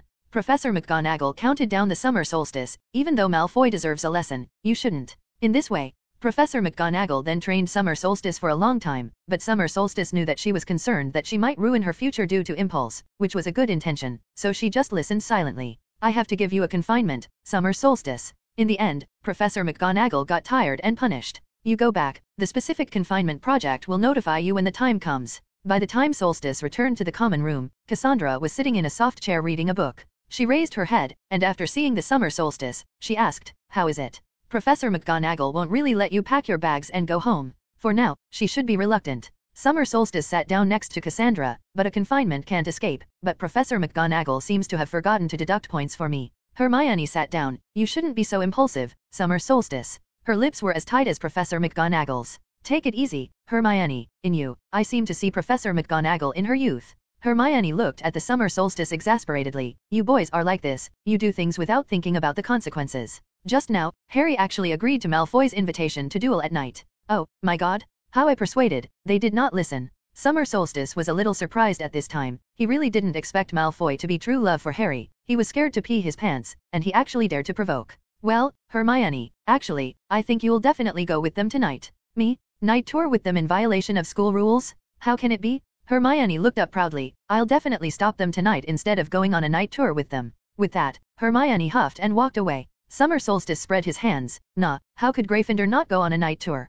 So, you've been swimming at night. Cassandra suddenly said word by word. Of course, I was with the first night. Sya Solstice suddenly stopped talking. You weren't in good spirits every day for the last week, so you sneaked out every night to fool around. Cassandra's eyes became dangerous, and you don't take me with you yet. I suddenly remembered that the chicken soup in my dormitory forgot to turn off the heat. Summer solstice, you stop. Like a female lion, Cassandra pounced ferociously on the summer solstice. Early the next morning, as soon as summer solstice woke up and arrived refreshed in the common room, Harry and Ron ran over to share their experiences last night and said that they had come across a three-headed dog. Summer solstice understood that after Malfoy asked them to a duel, he turned around and sold them to Filch. When they escaped, they inadvertently broke into the room where the three-headed dog Luffy stayed. Harry and Ron rushed to tell Summer Solstice that the big dog must be guarding the paper package that Summer Solstice took out at that time. But Summer Solstice had no interest in finding out what was in that paper bag. Are you trying to steal this Dumbledore's thing? Summer Solstice asked. Of course not, why are we stealing it? Harry looked confused and asked, since you don't want to steal it, why are you so interested in this thing?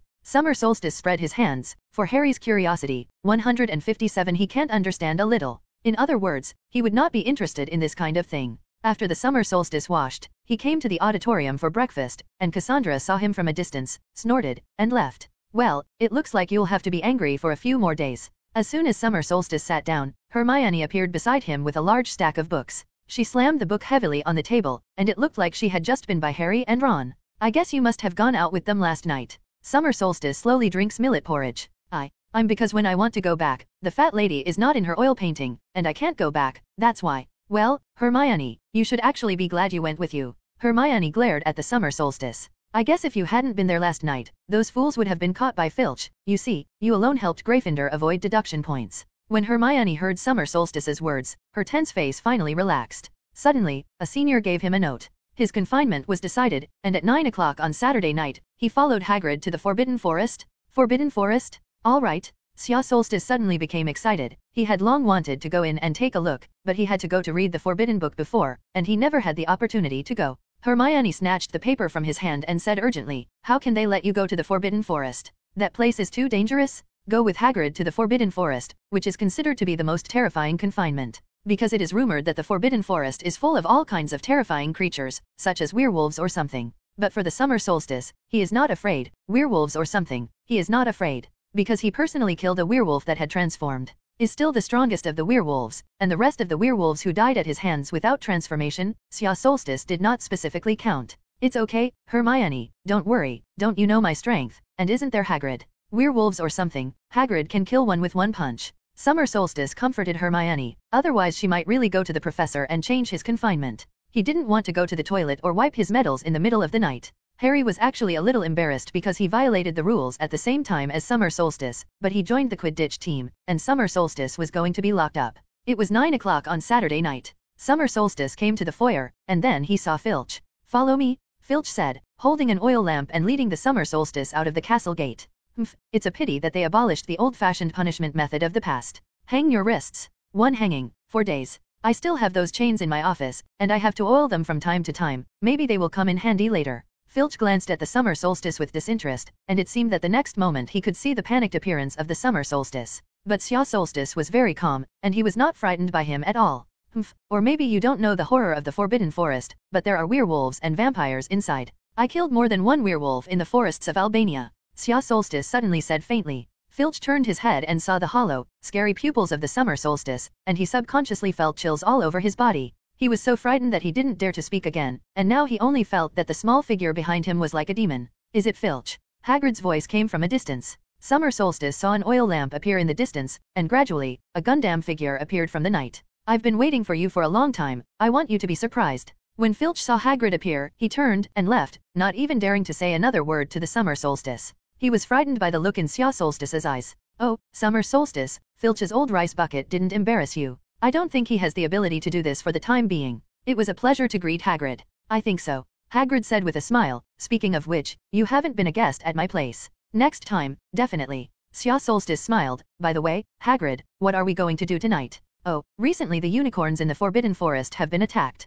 Hagrid said angrily. It doesn't look like a beast did it. To be precise, ordinary beasts can't hurt this beautiful creature. I just found out yesterday that one died. Hagrid mused. I don't know what attacked them. Summer Solstice helped Hagrid hold his houndtooth. Dead unicorn. Is its horn still there? Is its tail still there? Oh, these are still there. That poor unicorn died of excessive blood loss. Then it's clear, Hagrid, something is sucking unicorn blood. Genji said calmly. To suck the blood of a unicorn to survive, the entire Hogwarts is the only person. It's just that this time he started hunting unicorns much earlier than in the original book. Or the reason for your own fears fire. But anyway, he'll probably have to face that guy head-on tonight. Xia Solstice couldn't help but clench his wand. Hagrid took his crossbow and walked into the Forbidden Forest with Summer Solstice. Because of that wrongful conviction, after Hagrid was expelled from Hogwarts, he was not allowed to use magic. We have to be careful. We still don't know if the guy who hunted the unicorn is a man or a beast. I think it should be a person. The beast can't catch the exclusive beast. The unicorn will have strong magic. Xia Solstice said. Hagrid became angry. If it were a human, his life would have been cursed when his lips met the blood of a unicorn. Suddenly, Hagrid stopped because he saw some shiny silver-white things on the ground in front of him. Look, that's unicorn blood? Another unicorn was injured. Hagrid waved his fist angrily. Summer Solstice cast an iron armor spell on both himself and Hagrid, storing up his mana. Ready. It is easy to maintain this magic for a long time. Hagrid and Summer Solstice follow the blood trail, tracking down the attacked unicorn, hoping to save it before it dies. Suddenly, Hagrid and Summer Solstice were hiding behind a large tree at the same time, with their crossbows and wands facing a bush. Come out, or I'll let the arrow go. Brush. A horseman emerged from the grass. This is the first time that the Summer Solstice has seen a horseman in reality. It is a person above the waist, but below the waist, it is indeed a red horse body. Hagrid put down his crossbow. Oh, so it's you? Are you going to shoot me with a bow and arrow, Hagrid? The Nama's voice was low and magnetic, but it was full of sadness. Of course not. You know, there's been an attack on a unicorn recently, and now it looks like another one has been injured, and I have to find it quickly.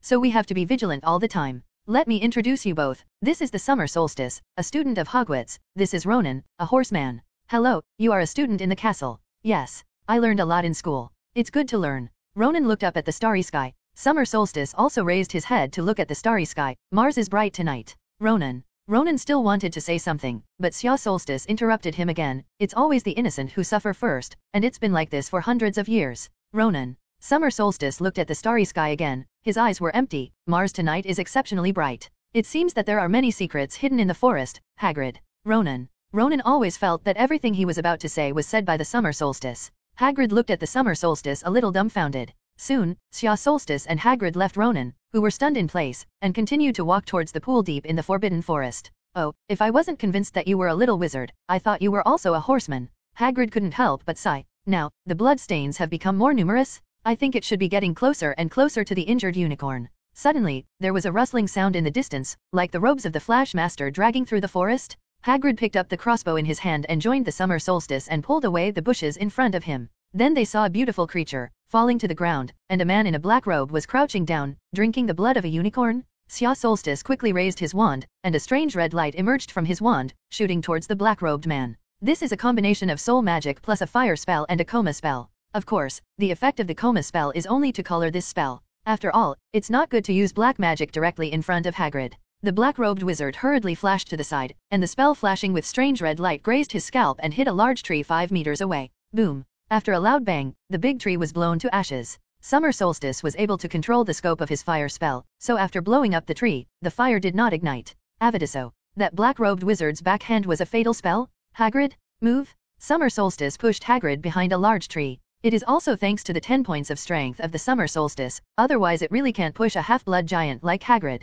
As soon as Hagrid was pushed away, the spell grazed his nose and flew over. Hagrid was scared into a cold sweat. With the wave of the Summer Solstice wand, the leaves on the ground flew up, and then quickly transformed into countless sharp long swords. Swish! Countless long swords shot fiercely towards the black-robed wizard. Seeing so many long swords in the black-robed wizard, people seemed to be frightened and stupid, completely forgetting to dodge, and in fact they couldn't dodge. Just as the long sword was about to nail him to the ground, suddenly, the black-robed wizard turned into a black mist and avoided all the sharp swords and flashed to the side. Countless sharp swords were nailed to the ground and did not hit the black-robed wizard. Summer Solstice knew that this was Voldemort's top login. It's just that this time, Voldemort didn't control Quirrell's body to escape. He seemed to want to touch the Summer Solstice. Summer Solstice and Voldemort's controlled Quirrell stood face to face, then raised their hands at the same time. Soul Tear. Avadiso. When Voldemort saw the purple spell flying in front of him, he suddenly had a bad premonition in his heart. This spell, he seemed to have no way to resist, he could only hide. A stone flew up in front of Xia Solstice, turning into a round shield, directly blocking the death curse. Hagrid, go back and call for help. I hold him, Xia Solstice shouted, and the soul magic in his hand did not stop. Voldemort dodged those purple spells, and those purple spells did not hit him, but did not enter the trees, the ground, and then there was no reaction, like a purple ray without any attack. But Voldemort could detect something that weighed his soul. Strange magic of creation. Of course, he didn't know that this was a spell that only targeted the soul and had no effect on anything else. Voldemort did not dare to stay for a long time. He planned to leave. The strength of this little wizard in front of him was greatly beyond his expectations. With Quirrell's body, he could not support it for long. Moreover, he now recognized that this little wizard was the summer solstice, the person he wanted to accept. He opened his mouth and spat out an orange flame. The flames turned into a giant snake, pounced fiercely on the summer solstice, and then turned and left. He knew that as long as the summer solstice studied the notes he gave, he would definitely be able to resist his fierce fire curse. Summer solstice's wand waved, and a dark blue flame flew out of his wand, turning into a dark blue fire phoenix and fiercely pounced on the fire snake. Boom! The two fierce fires collided with each other, and a huge explosion occurred. Summer solstice waved his wand and controlled the fire phoenix to collide with that fire snake over and over again. That scene is gorgeous. Summer solstice felt that there was such a big movement here. Dumbledore should be coming soon. The attack of that fire snake was quickly stopped by the fierce fire phoenix. 10,000 curses are over. Summer solstice stuck his wand in the ground. Boom! The two fierce fires in front of them struggled violently in the spell of the summer solstice, but they were still finally extinguished by the 10,000 spells of the summer solstice. The combined magic that originally required multiple wizards to cast at the same time, the curse came to an end, and now the summer solstice alone used it. After the summer solstice cleared the two fierce fires, he found that there was no trace of Voldemort at the scene. Under the fierce fire, everything in this area was burned to ashes. Fortunately, Hagrid listened to himself and walked away, otherwise Hagrid would have died here. At this time, there was a voice in the distance, and it seemed that Hagrid had encountered a rescuer. Summer solstice has a headache. This fierce fire movement is too big. It's really difficult to explain. Explain what? The most troublesome. Since it is difficult to explain, then do not explain. Sia Solstice saw Dumbledore hurriedly coming in the distance, and then decisively closed his eyes. I fainted. Hagrid followed Dumbledore back here, and then saw Summer Solstice suddenly fall to the ground, pale and looking destitute. Hagrid let out a wail. He thought the Summer Solstice was going to die. God, the Summer Solstice dragged down a wizard with such high mana. How could he have nothing at all? Hagrid was now so guilty that he thought he had killed Summer Solstice. Dumbledore stepped forward with a solemn look and gave Sia Solstice a preliminary examination, and then his brows stretched. I have to say that Sia Solstice pretended to be very similar, and he temporarily transferred most of his magic power to Mo Moran in his body. So the Summer Solstice now looks like the magic is exhausted and detached. The rest is left to Hagrid to explain. Anyway, Hagrid didn't see himself using the fire spell, and at that time, as long as he was sure that he just used the 10,000 spell to the end, and then he lost his strength, it was reasonable. In the end, it is very difficult to use it alone, even if there is a silent magic reserve. Sure enough, Dumbledore did not suspect that he had always thought that the Summer Solstice could have such powerful magic because of the silence in his body. Okay, Hagrid, Sia Solstice just fainted, please help me carry him to the school infirmary. Dumbledore said, turning and walking deep into the woods. He wanted to see if he could find some traces of the Dark Wizard. Hagrid was very happy when he heard that the Summer Solstice was actually not dead, and quickly bent down to pick up the Summer Solstice and went to the school infirmary. It's just that neither he nor Sia Solstice noticed, and a faint white shadow disappeared into Sia Solstice's right hand. Dumbledore naturally had no way to get any clues, and the scene was burned down. It is natural not to see that there are actually two fierce fires colliding. At this time, more and more professors were alarmed and came to the Forbidden Forest to check on the situation. When Professor McGonagall saw the Summer Solstice being held by Hagrid, and the sagging hand of the Summer Solstice, Professor McGonagall thought that the Summer Solstice was gone. Oh, I really shouldn't have punished him for being confined in the Forbidden Forest. Professor McGonagall covered her chest, her face full of sadness. Professor McGonagall, the Summer Solstice just fainted with exhaustion, and I plan to send him to the school infirmary now. Hagrid had to hasten to explain. Quirrell was now curled up in pain on the floor of his office. Voldemort fought with the Summer Solstice, but with his body. Although he drank the unicorn's blood, the severe overdraft of vitality still made Quirrell miserable. That boy? I must pull him into my camp?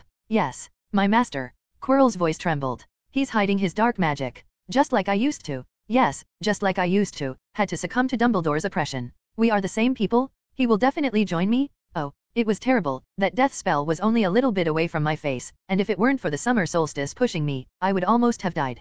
Hagrid still had palpitations. In the president's office, the professors gathered to listen to Hagrid recount tonight's experience. After Hagrid finished speaking, the entire headmaster's office fell silent. After a long moment of silence, Dumbledore said, Severus, someone wants to hang his life with unicorn blood. He looked at Snape's eyes with deep meaning. Snape nodded slightly, then walked out of the headmaster's office. Okay, let's go back first. Tonight's matter, I will take care of it properly. Hagrid, can you please go and calm the emotions of those horsemen? Dumbledore said calmly. Sia Solstice was lying on the bed in the school doctorate, originally just pretending to faint, but then before he knew it, he really fell asleep. He found himself in a dream in which he stood on an endless prairie, and next to him, a snow-white unicorn was bowing its head and gently licking his hand. Xia Solstice couldn't help but want to touch the unicorn in front of him, but he didn't expect that as soon as his hand was placed on the unicorn's neck, he suddenly woke up. He opened his eyes, and was surprised to find several people standing in front of him. Cassandra, Hermione, Harry, Ron. Seeing the summer solstice wake up, everyone breathed a sigh of relief. Hey, I just fainted with exhaustion, and I didn't almost die. You didn't mean you almost died? That's a fire spell. Cassandra's eyes were a little red. How can you encounter this kind of thing every time? Who knows? Xia Solstice said helplessly. He didn't want to encounter this kind of thing. Originally he just wanted to go to the Forbidden Forest with Hagrid, but he didn't expect to meet Voldemort himself directly. But in fact, he was not injured, and if it weren't for the trouble of explaining, he wouldn't have pretended to faint. Ron couldn't help but say, "That's cool, buddy, that's dark magic. I heard that you put it flat with a spell?" I already knew that I should have gone to the professor and asked her to change the confinement of the summer solstice from the Forbidden Forest to the castle. Hermione sighed. I said it was dangerous in the Forbidden Forest, don't you believe it? Harry asked, "Are you okay now?" He felt that the pale face of the summer solstice was comparable to Quirrell, which was very scary. "I'm okay, that dark wizard is actually nothing remarkable, I almost caught him." In the end, Madame Pomfrey sent everyone else away. Tonight, the summer solstice has to stay overnight in the university hospital. In fact, there is nothing at all on the summer solstice. If there is no accident, tomorrow morning, you can go back. Ding! Congratulations to the host for acquiring a new talent, Shadow of the Unicorn. The sound of the system sounded at the right time. What is the Shadow of the Unicorn? Xia Solstice asked suspiciously. Ding! With this talent, the host can summon a unicorn's soul phantom to attack enemies. Summoning beasts? How did this reward come about? Ding! This is not a talent rewarded by the system, after the system has detected that it is the dead unicorn that blesses the host, giving the host the ability to summon its soul phantom. It wants the host to help him get revenge. Ding! After testing, the current unicorn shadow talent, the summoned unicorn phantom, is only half powerful. The host needs to avenge it, fulfill its wishes, the host can obtain the power of the complete unicorn shadow. Summer Solstice remembered the unicorn he dreamed of in his dream. Well, I promise to help you get revenge. This unicorn was hunted by Quirrell, so as long as the summer solstice kills Quirrell or Quirrell dies because of the summer solstice can be regarded as revenge for the unicorn. At the moment when summer solstice made his promise, he seemed to hear a neighing that belonged to a unicorn. Unicorn phantom plus soul magic, is it equivalent to soul magic has the function of automatic tracking?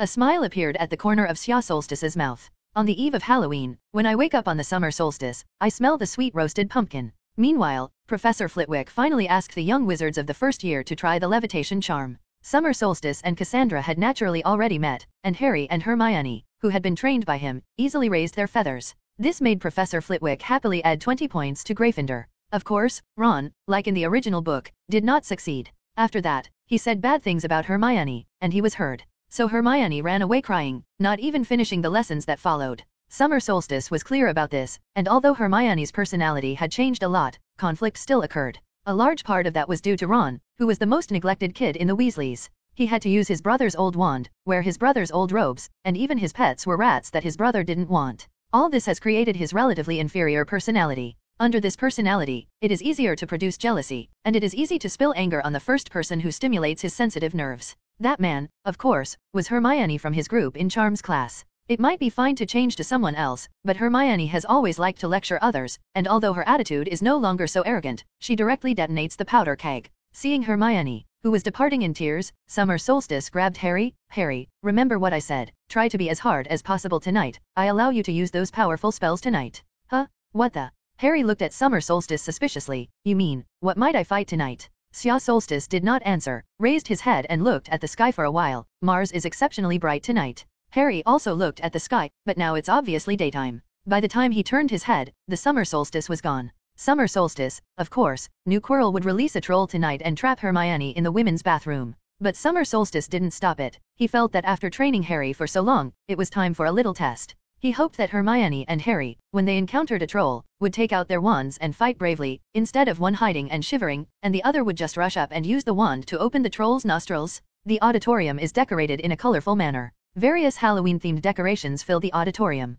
Summer Solstice was overwhelmed by the thousands of bats flapping their wings on the walls and in the sky, even though he knew they were all fake. A mountain of delicacies suddenly appeared on the long table, and everyone began to enter dry rice mode. Xia Solstice looked at the delicious food full of tables, and wondered in his heart when it was time to go to the kitchen to see what was going on with this potato with skin. Trolls? In the underground classroom. I thought you should have known.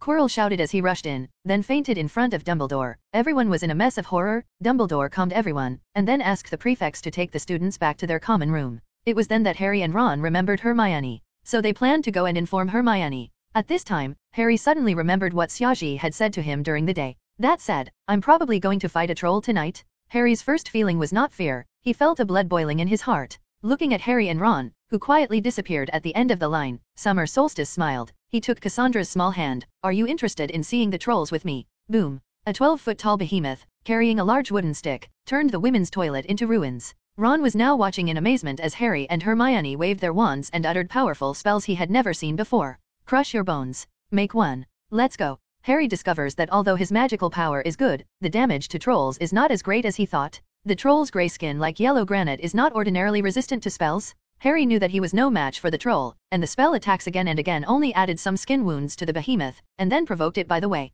They fought and retreated, but the trolls looked huge and sprinted faster than them. Ron saw that the two people in front of him were fighting hard, but he couldn't help anything, and he felt very uncomfortable. The troll rushed up, and the big wooden stick in his hand was a sweep. The three of them lay down and barely dodged the blow, but Harry's wand was also knocked off because of this, and Hermione alone could not resist the trolls anyway. While retreating, the three looked at the trolls who dragged the wooden stick and slowly walked over, and their hearts were desperate. It's over, the next blow of the troll, they will definitely not be able to resist. He felt that her body was trembling violently, and just now in the battle, she forgot about fear, but when she was powerless to resist, fear quietly descended. She slowly stepped back, her eyes full of horror. Suddenly, she felt her back being gently pressed by a person's palm. Don't be afraid, you guys have done a great job. The gentle words reached the ears of the three people, making people feel like a spring breeze. They quickly turned around, and then saw the Summer Solstice and Cassandra. The troll notices two more small doubting on the opposite side, and it feels provoked. It roared and swung its stick and rushed up. Cassandra took a step forward, and a brilliant bolt of lightning shot out of her wand and hit the running monster hard. The troll was slashed by lightning, its body was repulsed several steps, and its chest was scorched black. The troll became even more angry, it roared angrily and rushed up again. Summer Solstice slowly stepped forward, his wand flicked, and the ground began to shatter. 3 stone giants about the same size as the trolls crawled out of the crack. When they saw the troll, they roared silently and pounced on the troll. The troll swung out a stick in horror and smashed the head of a stone giant, but the stone giant did not fall, and still pounced fiercely towards the troll. Although the giant monster was infinitely powerful, it was still violently pressed to the ground by the 3 stone giants, and no matter how much he struggled, he couldn't get up. Summer Solstice walked over, waving his wand casually, as gracefully as if he was conducting a band. The rubble on the ground flew up, floating around him, and then twisted into a shining silver sword. Swish! Countless sharp swords shot out one after another, piercing deeply into the body of the troll. The troll struggled and roared in pain, but when several sharp swords pierced its skull at the same time, it finally stopped struggling. The three of Harry were already dumbfounded. This battle was too elegant, and after easily killing the troll, even his clothes were not dirty. And the 3 of them fought with the trolls for a long time, covered in dirt and embarrassment, and almost died at the hands of the trolls. Summer Solstice put away his wand, and at this time there was a sound of hurried footsteps in the distance. The movement just now was enough for the people downstairs to notice what was happening here. Professor McGonagall appeared at the end of the corridor first, followed by Snape and Quirrell. The pale-faced Quirrell glanced at the trolls with swords stuck on the ground, and glanced at the Summer Solstice in fear. He was also almost crucified by Sia Solstice using this trick in the Forbidden Forest. He sat on his butt and fell to the ground, letting out a weak sob. I don't know if he is afraid of the Summer Solstice, or he is afraid that he will be punished by his master for not completing the task. Snape looked in shock at the hedgehog-like monster on the ground, and then looked deeply at the Summer Solstice with wary eyes. Who else but the Summer Solstice is capable of doing this? Snape looked at the Summer Solstice, his eyes were full of shock. He did not expect that the Summer Solstice, in addition to the amazing talent of dark magic, even transfiguration, can have such achievements. When he grows up, who else can check him? If he really goes crooked in the future, then the whole world will tremble under his feet. Dumbledore, you are playing with fire. What the hell are you guys playing? Why don't you stay honestly in the dormitory? Please don't be. Professor McGonagall, they're looking for me. Hermione spoke weakly as she spoke, intending to take the blame entirely at herself. In fact, Hermione happened to go to the bathroom just now, so she didn't hear a notice of a troll. Harry and Ron, on the other hand, wanted to inform Hermione and tell her to hurry back to the common room. Summer Solstice interrupted Hermione, and in the process of informing Hermione, they happened to run into a troll, and there was no time to call someone again. As for me, I saw Harry and they slipped away quietly, afraid that they were in danger, so I followed. Professor, you know me, I can still deal with trolls or something. The Summer Solstice spread out the hands. Professor McGonagall looked at Cassandra again. Cassandra spread her hands like the Summer Solstice. Professor, you 4.5 knows me, wherever he goes, I will go. Professor McGonagall. Professor McGonagall looked at the monster on the ground that had obviously been defeated by transfiguration, and wanted to be angry with the Summer Solstice, but couldn't send it, thinking that he was actually a little proud. Well, if that's the case, then each of you has earned 5 points for Gryffindor. Few first-year students can compete with an adult troll. I'll tell Professor Dumbledore about that. If you're not hurt, go back to Gryffindor Tower, where your classmates are now in their house wanting to have a Halloween dinner.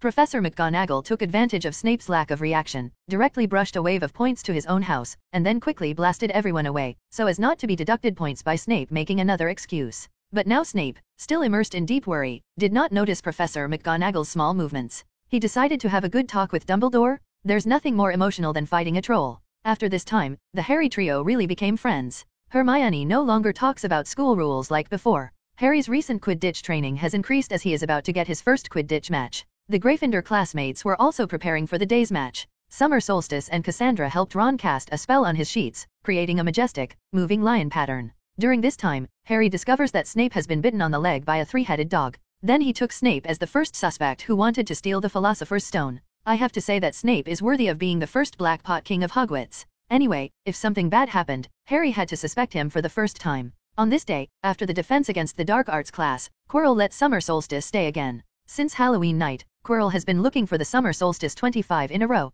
Many times, each time he would give Sia Solstice a magic note. He strictly followed his master's order and took these notes to Sia Solstice one by one, wanting to gradually pull Sia Solstice, a natural black wizard, back into the darkness. Sia Solstice was dismissive of these magic notebooks, but recently, he found that these notes that Quirrell had given him had begun to become more and more profound. At the very least, now the knowledge in these magic notes finally made Sia Solstice have some interest in flipping through them. However, Sia Solstice did not show disdain, and every time he got a new note, he always showed an expression of ecstasy. Quirrell believes that Summer Solstice has become obsessed with the power of dark magic. As soon as Sia Solstice entered Quirrell's office, he showed an impatient look. "Professor, are you going to give me a new magic note today?" Looking at Sia Solstice's greedy appearance, Quirrell secretly rejoiced in his heart. It seemed that he would soon be able to complete the task given to him by his master. The Summer Solstice. "You read so many notes. Do you feel? What about the magic in the notes?" Quirrell asked tentatively. "Powerful? Very powerful? But Professor Dumbledore wouldn't let me use these magics."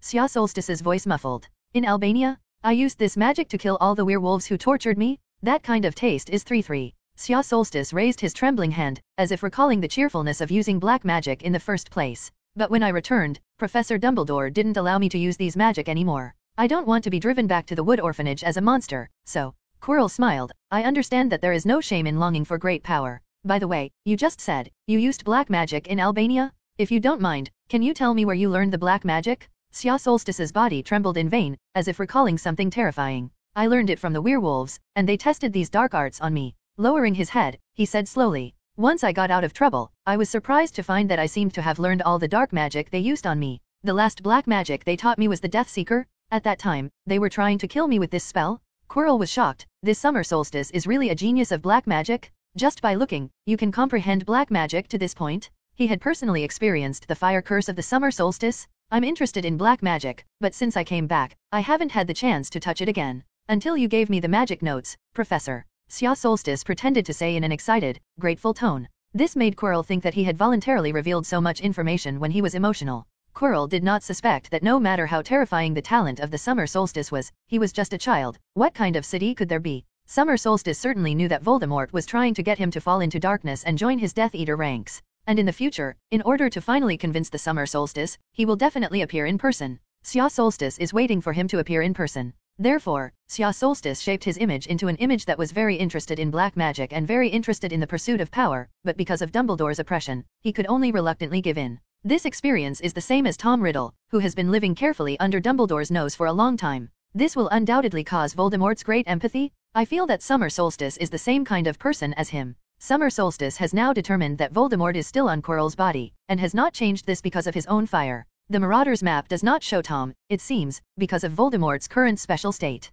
Suddenly, Sia Solstice asked curiously, "But Professor, why did you teach me this knowledge? You must know that even Professor Dumbledore is secretive about this kind of black magic." Quirrell stumbled and explained, "I show these to you because know that you are excellent, learn these, later. I will always use what I can get, even if I don't use it, at least I know it." Prophylaxis. Oh, the Summer Solstice General looked at Quirrell suspiciously. Quirrell knew that he didn't believe it. After all, his actions were all to complete the Master's task, so he seemed too anxious. A person as smart as the Summer Solstice will naturally see the flaws. Quirrell was about to pull the topic 757 away, when suddenly, a hoarse, deep voice came from behind him. "Enough, Quirrell, There is no need to test it anymore. Xia Solstice's face was full of shock when he heard these words. He was really shocked, and Summer Solstice knew that Voldemort would appear in front of him sooner or later, but he didn't expect it to be so early. He thought it would be after Christmas. Summer Solstice didn't expect that it was actually because his experience that was highly similar to Voldemort's that made Voldemort believe in his speculation. This speculation is that the Summer Solstice must be the same kind of person as him, and he will definitely follow him because of the pursuit of the ultimate power. So the temptation ended early, he couldn't wait. Who's talking? Summer Solstice asked in horror. Master, how do you? I'm going to talk to him personally. Quirrell had to untie his turban in front of the Summer Solstice. Then Summer Solstice saw a terrifying face appear on the back of Quirrell's head. Summer Solstice, speaking of which, this is not the first time we have met. That distorted face squeezed out a smile. Xia Solstice thought it was better for him not to laugh. Summer Solstice drew his wand and pointed it at Voldemort. Who are you? Quirrell's voice was no longer stumbling, but very smooth. This is my master, the greatest Dark Lord in the world. Are you Voldemort? Aren't you dead? Xia Solstice clenched the wand in his hand, as if he was about to shoot a death spell next. Take it easy, kid. Voldemort smiled twitchingly. Since I showed up, I didn't plan to make a move with you. What do you mean by not meeting me for the first time? The first time we met, it was in Gringotts, and I learned the power of your fire spell, remember? Voldemort's voice was hoarse. It turns out that it was you. So it was you who was in the Forbidden Forest that day? Yes, that's me too. Voldemort began to tempt Summer Solstice. I noticed when I fought you that night, and you seem to be trying to suppress yourself so that you don't use dark magic. Professor Dumbledore. That's right. Exactly. That old thing Dumbledore won't allow you to use dark magic? What do you mean? Summer Solstice, join me. What's the benefit of you standing with Dumbledore? What can he teach you? He will only hinder you from gaining the power of your favorite black magic? Voldemort's tone began to get excited. It was the same when I was in school. He always came to get in my way. I know this feeling. So, join me, Summer Solstice. With me, you can learn more and more powerful dark magic, and I won't forbid you to use them. Xia Solstice was silent, but his wand was already hanging down. It is rumored that you are Dumbledore's personal disciple, right? But he can't teach you the power you want most. If you want, I can also accept you as a disciple. I will pass on my skills to you. I've created a lot of powerful magic that only I can do. These are all not recorded in the banned books in the restricted section of the library. Xia Solstice scoffed at this in his heart, but on the surface, he showed an expression of intention. But what can you do to make a comeback when you are like this? Of course I have a way. That's what I'm here for. As long as I regain my strength, Dumbledore can't stop me at all. When the time comes, we can step on the world together. Quirrell was surprised to hear it. He had never seen the Black Child King be so interested in a person. If it were another person, Voldemort would have thrown off an Avada long ago. Where would so much saliva be wasted? How can I trust you? I lost my power, but my knowledge of magic was not. If you promise to join me and follow me, I can teach you one of my original magic right now. Quirrell, who had been listening silently, was really confused by Voldemort. Why did his master value this kid so much? In fact, the reason is very simple, that is, the potential of the summer solstice is strong. Voldemort tried to win over the summer solstice, because he has seen the potential of the summer solstice. Such a character, if he has always stayed by Dumbledore's side, then for himself, it is a huge threat.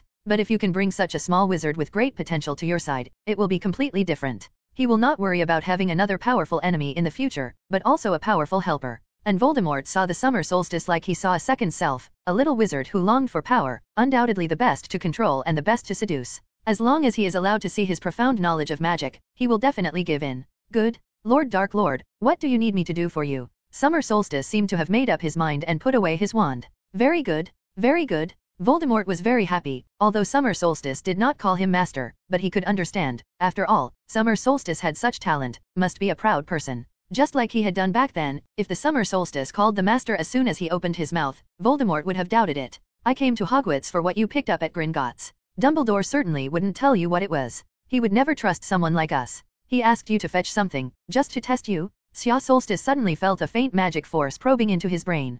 Good fellow, Voldemort believed in himself on the surface, but he still used the Dementor, but he used it much more rudely than Dumbledore. Without hiding it at all, it seems that he thought that he only had the summer solstice of the first grade, and would not be aware of his spiritual thoughts. Fortunately, Xia Solstice has a full-level brain closure technique hanging in his brain for many years, and Voldemort naturally can't detect any other information, and Voldemort's devotion only further makes him think that Xia Solstice really follows him. Sure enough, Voldemort, who had no doubts, began to tell him about the Philosopher's Stone. Voldemort also mentioned to Summer Solstice the level set by Dumbledore. The levels set by everyone else are nothing, but the stupid dog left behind is too troublesome.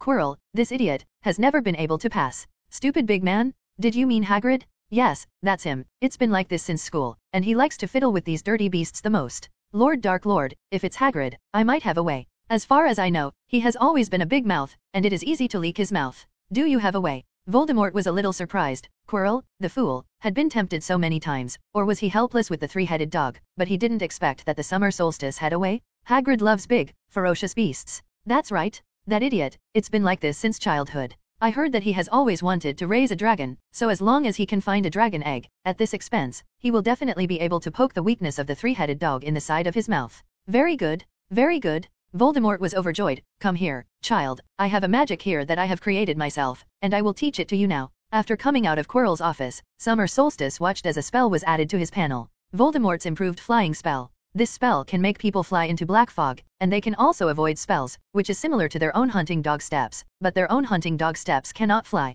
Although he doesn't really need this magic to have a silent summer solstice, he can teach it to others. I don't know what kind of expression Voldemort will have when he sees the D-Data members and everyone will know his magic. Summer Solstice certainly wouldn't be with Voldemort. He wanted to report Quirrell, but there was no evidence. And when he first saw the Marauders map, he didn't know if Voldemort was still in the back of Quirrell's head. It wasn't until the Forbidden Forest that it was certain that Voldemort was still there. After Summer Solstice was ready, he directly spoiled Dumbledore on the grounds that he could prophesy. This is also the reason why he revealed to Dumbledore that he can prophesy before. But since Quirrell took the initiative to send it to the door, the Summer Solstice was not in a hurry, and because of this, the Summer Solstice even took a lot of benefits from Voldemort. Those magic notes, Sya Solstice himself can't see it, others can still study it. The Summer Solstice did not stop all the way, directly up to the 8th floor, chilled lemon juice. In the principal's office, Dumbledore smiled at the Summer Solstice that suddenly came to him. Is there something going on? Summer Solstice. Professor, I report. Voldemort was attached to the back of Professor Quirrell's head.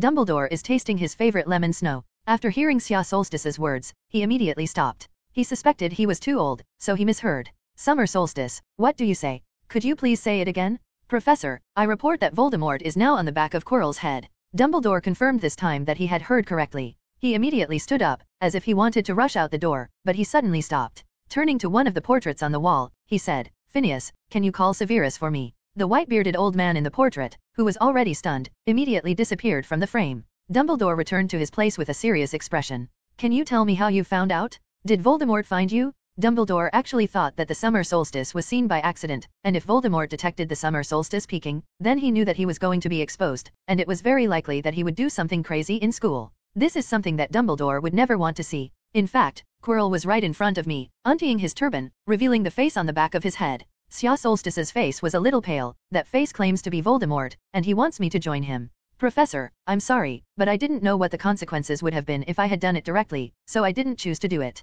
But instead, he chose 880 to join him. Sya Solstice said, of course, this is just what I pretended to promise, just to get out. Dumbledore breathed a sigh of relief. It's good that you didn't choose to do it, Summer Solstice. You can't be Voldemort's opponent, although he has certainly lost a lot of power now. You made the right choice. Dumbledore paused, then suddenly continued, also, I have to thank you, Summer Solstice. Thank you for not actually joining him, but coming directly to me after you got out. Dumbledore's eyes were full of relief. He really didn't want another of his students to go astray. If I were you, I wouldn't believe his nonsense, Dumbledore. Snape came. With his empty eyes, he stared at Sya Solstice warily. How could you hide from him under the eyes of the Dark Lord? You're lying? You mean to take the mind, and when I learned about the magic of the God Mind, I immediately learned the brain occlusion technique. No one wants their brain to be schemed at will, Sya Solstice said calmly. Learning the profound magic of brain occlusion was as simple as eating in his mouth. Is it? So tell me, why did the Dark Lord risk exposing himself in order to recruit you? Snape said word by word, a dangerous glint in his eyes, as if a bad answer would pull out his wand and open the chamber for Summer Solstice. Because I've fought him more than once, and I had to use some dark magic in the process of fighting him. So he told me that I was very similar to him. He thought I would join him in order to learn the dark arts. Are you really not going to join him for pursuing the ultimate power? I'm skeptical. If I pursue strength, do I have to join him? Professor Dumbledore is the greatest wizard of the century. I can learn a lot from him too. Why do you have to join Voldemort? Summer Solstice said angrily, I'm different from Voldemort. I have friends. I have people I care about. Why do you think I'll abandon the people I care about and focus on studying the dark arts with a surviving dark wizard? In my heart, the people I care about are thousands of times more important than what black magic and what ultimate power. Snape's face suddenly turned pale, as if he had suffered a 10,000-point crit in his heart. If I had such an idea as him, for Lily, to give up those dark magic, to give up friendship with those people, then would Lily end up with me? Is she still alive until now? His lips trembled slightly, and he could no longer speak. Well, Severus, if Summer Solstice really defected to Voldemort, he wouldn't have to come here to find me. Professor Dumbledore, let's inform the Aurors immediately. Our siege together will definitely be able to truly destroy Voldemort. Dumbledore sighed. Actually, that's what bothers me about. He has an evil magic, and there is no way we can completely kill him until we crack this evil magic of his. Summer Solstice knew that Dumbledore was talking about Voldemort's Horcruxes.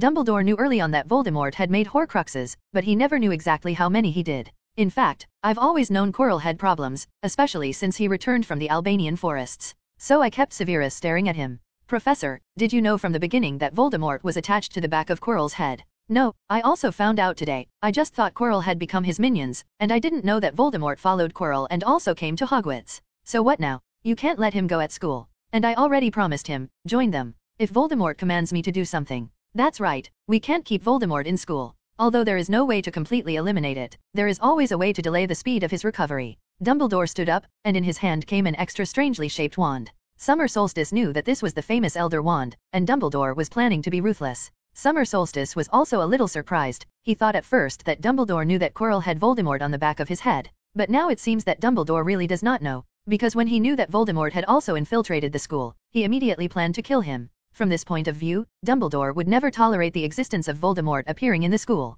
Professor, Voldemort told me that he infiltrated the school to get the Philosopher's Stone to revive. He told me that with the exception of Hagrid's big dog, it wasn't difficult for him to pass the other levels. Sia Solstice then asked curiously, so, Professor, the Philosopher's Stone is obviously the safest thing to hide on you. Why did you deliberately set up a level and put the Philosopher's Stone at the bottom of the level? Wouldn't this give Voldemort a chance? Once Hagrid's big dog is solved by him, the Philosopher's Stone is equivalent to giving it away for nothing. Dumbledore sighed. That's actually a trap I set for Quirrell, because we just suspected that Quirrell had a problem, but there was no evidence, and if he really stepped into the bottom, it would be a no-brainer. Moreover, the Philosopher's Stone I put at the bottom of the level is also fake. However, even if it is a fake Philosopher's Stone, it is not so easy for him to get it, because I set up a little trick at the bottom of the level. As it was, Summer Solstice secretly said that it was worthy of being the headmaster, and the routine was deep, so in the original book, what Harry got was actually a fake Philosopher's Stone, but Dumbledore did not tell Harry. Otherwise, it would be very uncomfortable to let Harry know that the Philosopher's Stone he saved his life was fake.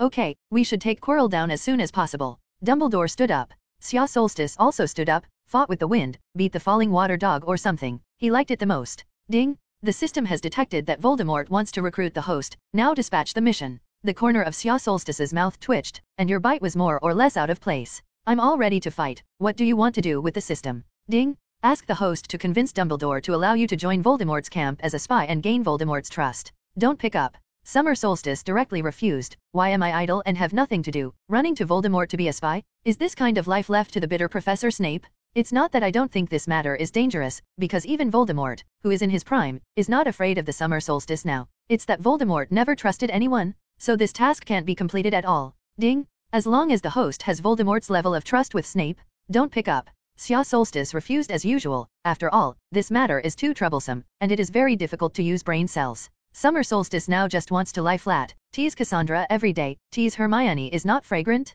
Ding! Successful missions reward Druid talent and a Fire Phoenix. Sia Solstice's eyes lit up at once. Ding! With the talent of Druids, the host will become the darling of nature, and all animals or magical animals will be close to you. Ding! After completing the mission, the host will be recognized by a Fire Phoenix and sign a contract with her. She will be passed down from generation to generation in your family? Summer Solstice gasped. This reward, Summer Solstice can only say, ruthless. To ruthless Druid talent is also counted. He is actually not interested. But, Phoenix. He will be favored by a Phoenix? It can be passed down from generation to generation? Isn't it just to gain Voldemort's trust to the level of Snape? This can be done. And absolutely nothing 3 years after another. That happens. Although the Summer Solstice has been pulling with the system in the brain for a long time, it is actually only a few seconds in reality. Professor, Summer Solstice suddenly called out to Dumbledore, who wanted to go out. What's wrong? We should go and kick Voldemort out of the school right now. Dumbledore was talking about getting out, because of the problem of the Horcruxes. He couldn't kill Voldemort's remnant soul, and he couldn't catch him. You just said that as long as his evil magic is not solved, then he will never be able to kill, right? Well, yes. And right now, I don't have a clue about it. It's not as good as. Let me give it a try. Sia Solstice suddenly raised his head, and a trace of determination flashed in his eyes. What do you want to do? I'm going to join Voldemort's camp. Summer Solstice looked at Dumbledore firmly. Only by really joining them will I have a chance to know how to solve that evil magic. Summer Solstice said so, but his purpose was only to gain Voldemort's trust, and he already knew about the Horcruxes. It is also an opportunity to give Dumbledore spoiler information about the Horcrux and completely kill Voldemort. It's just that Harry also accidentally became a Horcrux, which is a bit brain-draining, but it can always be solved. As soon as Summer Solstice's words were spoken, the entire headmaster's room fell silent, and both Dumbledore and Snape watched Summer Solstice quietly. Nope, it's too dangerous. After Dumbledore came to his senses, he immediately refused. You are only in first year this year. There's absolutely no reason for you to complete a task that you can't complete at all. Can't finish it at all? I don't understand. Xia Solstice continued, it is precisely because I am only in the first year that Voldemort will not suspect me so easily. Who could believe that a little wizard who was only 11 years old would dare to go undercover in front of the Dark Lord? Nope, no way. If something happens to you, I'm an orphan, Professor. So even if I die, nope. Summer Solstice, you are not alone. You think about your friends, your professors. Professor, that's because I thought of them that I did it. If Voldemort is resurrected, then no one will be able to escape, and everyone will fall into this vortex. I don't want to put them in danger. Summer Solstice continued, I heard that many people died fighting Voldemort. It is precisely because of their sacrifice that today's short-lived peace can be exchanged. If they can sacrifice, why can't I? After hearing the words of the Summer Solstice, Dumbledore couldn't help but be moved. They can all be sacrificed, why can't I? The words slammed his heartstrings like a sledgehammer. I think that's a good idea, Dumbledore. When did your heart become so soft? Snape turned his head and said to the Summer Solstice, although I don't know what the hell you want to play, but if your mind is seen through by the Dark Lord, then you are sending death by going like this? So, use your brain occlusion. If you can resist my devotion, then I'll let you go. Good. Summer Solstice looked at Snape calmly. Snape took out his wand and pointed at the Summer Solstice, Regent Mind. Then Snape saw a picture of and then his face changed. Because in those pictures, it is a women's Snape dancing. The picture is really spicy eyes. Snape withdrew from the Primavide in embarrassment, and then glared at the Summer Solstice fiercely. He clutched his wand tightly, and wanted to open the shadowless blade of the Summer Solstice. But there is no doubt that the Summer Solstice has passed. So, can I go on this task? I would love to continue rejecting you, child. But your reasons convinced me. Dumbledore's expression was very sad. Your request is really cruel to an old man. But I still have to decide on this. I agree to your request, Summer Solstice. Summer Solstice knew that Dumbledore would agree. After all, when he knew that Harry was also one of the Horcruxes, he also immediately specified a plan to let Harry die. Although Harry didn't actually die in that plan, if there was the slightest mistake, then Harry still had to die, which was very risky. Xia Solstice didn't know if he was in the same mood as he was when he made that plan. Dumbledore was a man who paid attention to the big picture, and he even arranged for himself to die when needed. So as long as your reasons are sufficient, then you can definitely convince him. Summer Solstice took out a silver ring and handed it to Dumbledore. This was originally a small toy I made for my friends. You are carrying, if it is hot, it means that I am looking for you. You just lean the ring against a piece of parchment, and the information I want to report to you will appear on the parchment.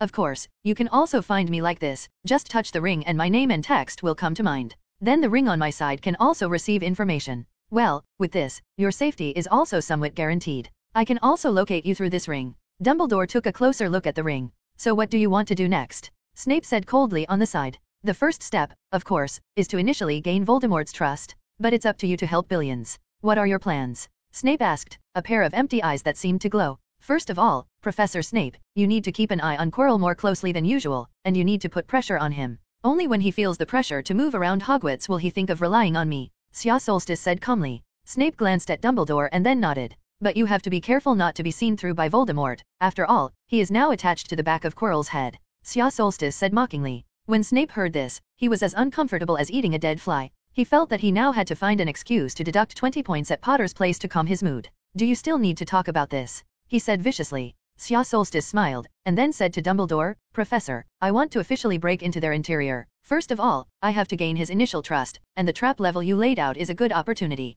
We should do this. When Summer Solstice came out of the principal's room, it was already late. When Summer Solstice returned to the Gryffindor common room, he saw Harry shrugging his face and complaining there. Snape made up a school rule temporarily. Harry said indignantly, can't the books in the library be taken out of the library? When was there such a school rule? When he saw the Summer Solstice, Harry couldn't wait to complain. It turned out that he was nervous because he was about to play, so he borrowed a book about the Quidditch game to read, and then he was confiscated by Snape and deducted 10 points. Summer Solstice suddenly remembered that he deliberately angered Snape in the headmaster's room, and thought that Harry might have become Snape's punching bag. After that, Harry thought about it, always feeling unhappy, and wanted to go to Snape to get the book back. Xia Solstice said, or you should go another day. Because now Snape is angry, it would be strange if he was willing to return the book. But today's Harry is particularly brave, and the Summer Solstice can't be persuaded. So it didn't take long for Summer Solstice to see Harry, who had fled back and looked pale. Although Harry did not take the book back, he was excited to tell his friends about his discovery. I saw with my own eyes a bite wound on Snape's leg.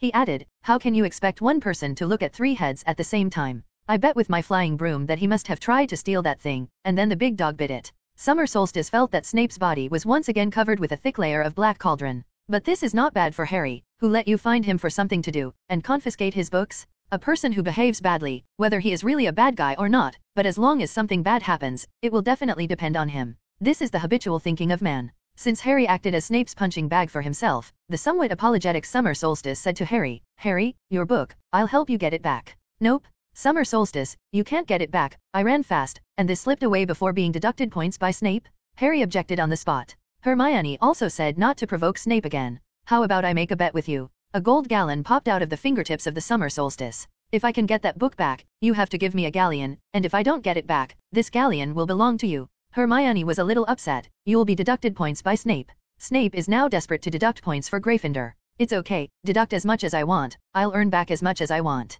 Solstice said confidently, no way, because Gryffindor is really Gran's points. There are many big thieves who deduct points. In addition to Harry's big colander, there are also main outputs such as the Weasley twins. So most of the scores of Gryffindor now are brushed back from the Summer Solstice, otherwise they would have been at the bottom early. Cassandra has always been ruthless, and directly took out 2 gold gallons and directly pressed them on the body of the Summer Solstice. Ron's eyes widened as he watched from the side, and he didn't have a single gold galleon in his pocket money for several years. So the Summer Solstice went out so dashingly. Walk through the eerie corridor towards the underground classroom. Summer Solstice knocked on the door. Bang! The door was rudely opened. Snape's gloomy face looked like it was about to drip water, staring dead at the Summer Solstice. He resisted the urge to deduct points for the Summer Solstice. What else are you up to? Sia Solstice smelled a strong smell of blood. It seemed that he was not lightly injured. After all, the teeth of the 3-headed dog were poisonous and could not be restored with a healing spell. Are you badly injured? You don't need to worry about this. Don't forget what I do? Snape said word by word. I think you misunderstood. I'm not worried about you. I'm just worried that your injury will delay my plans.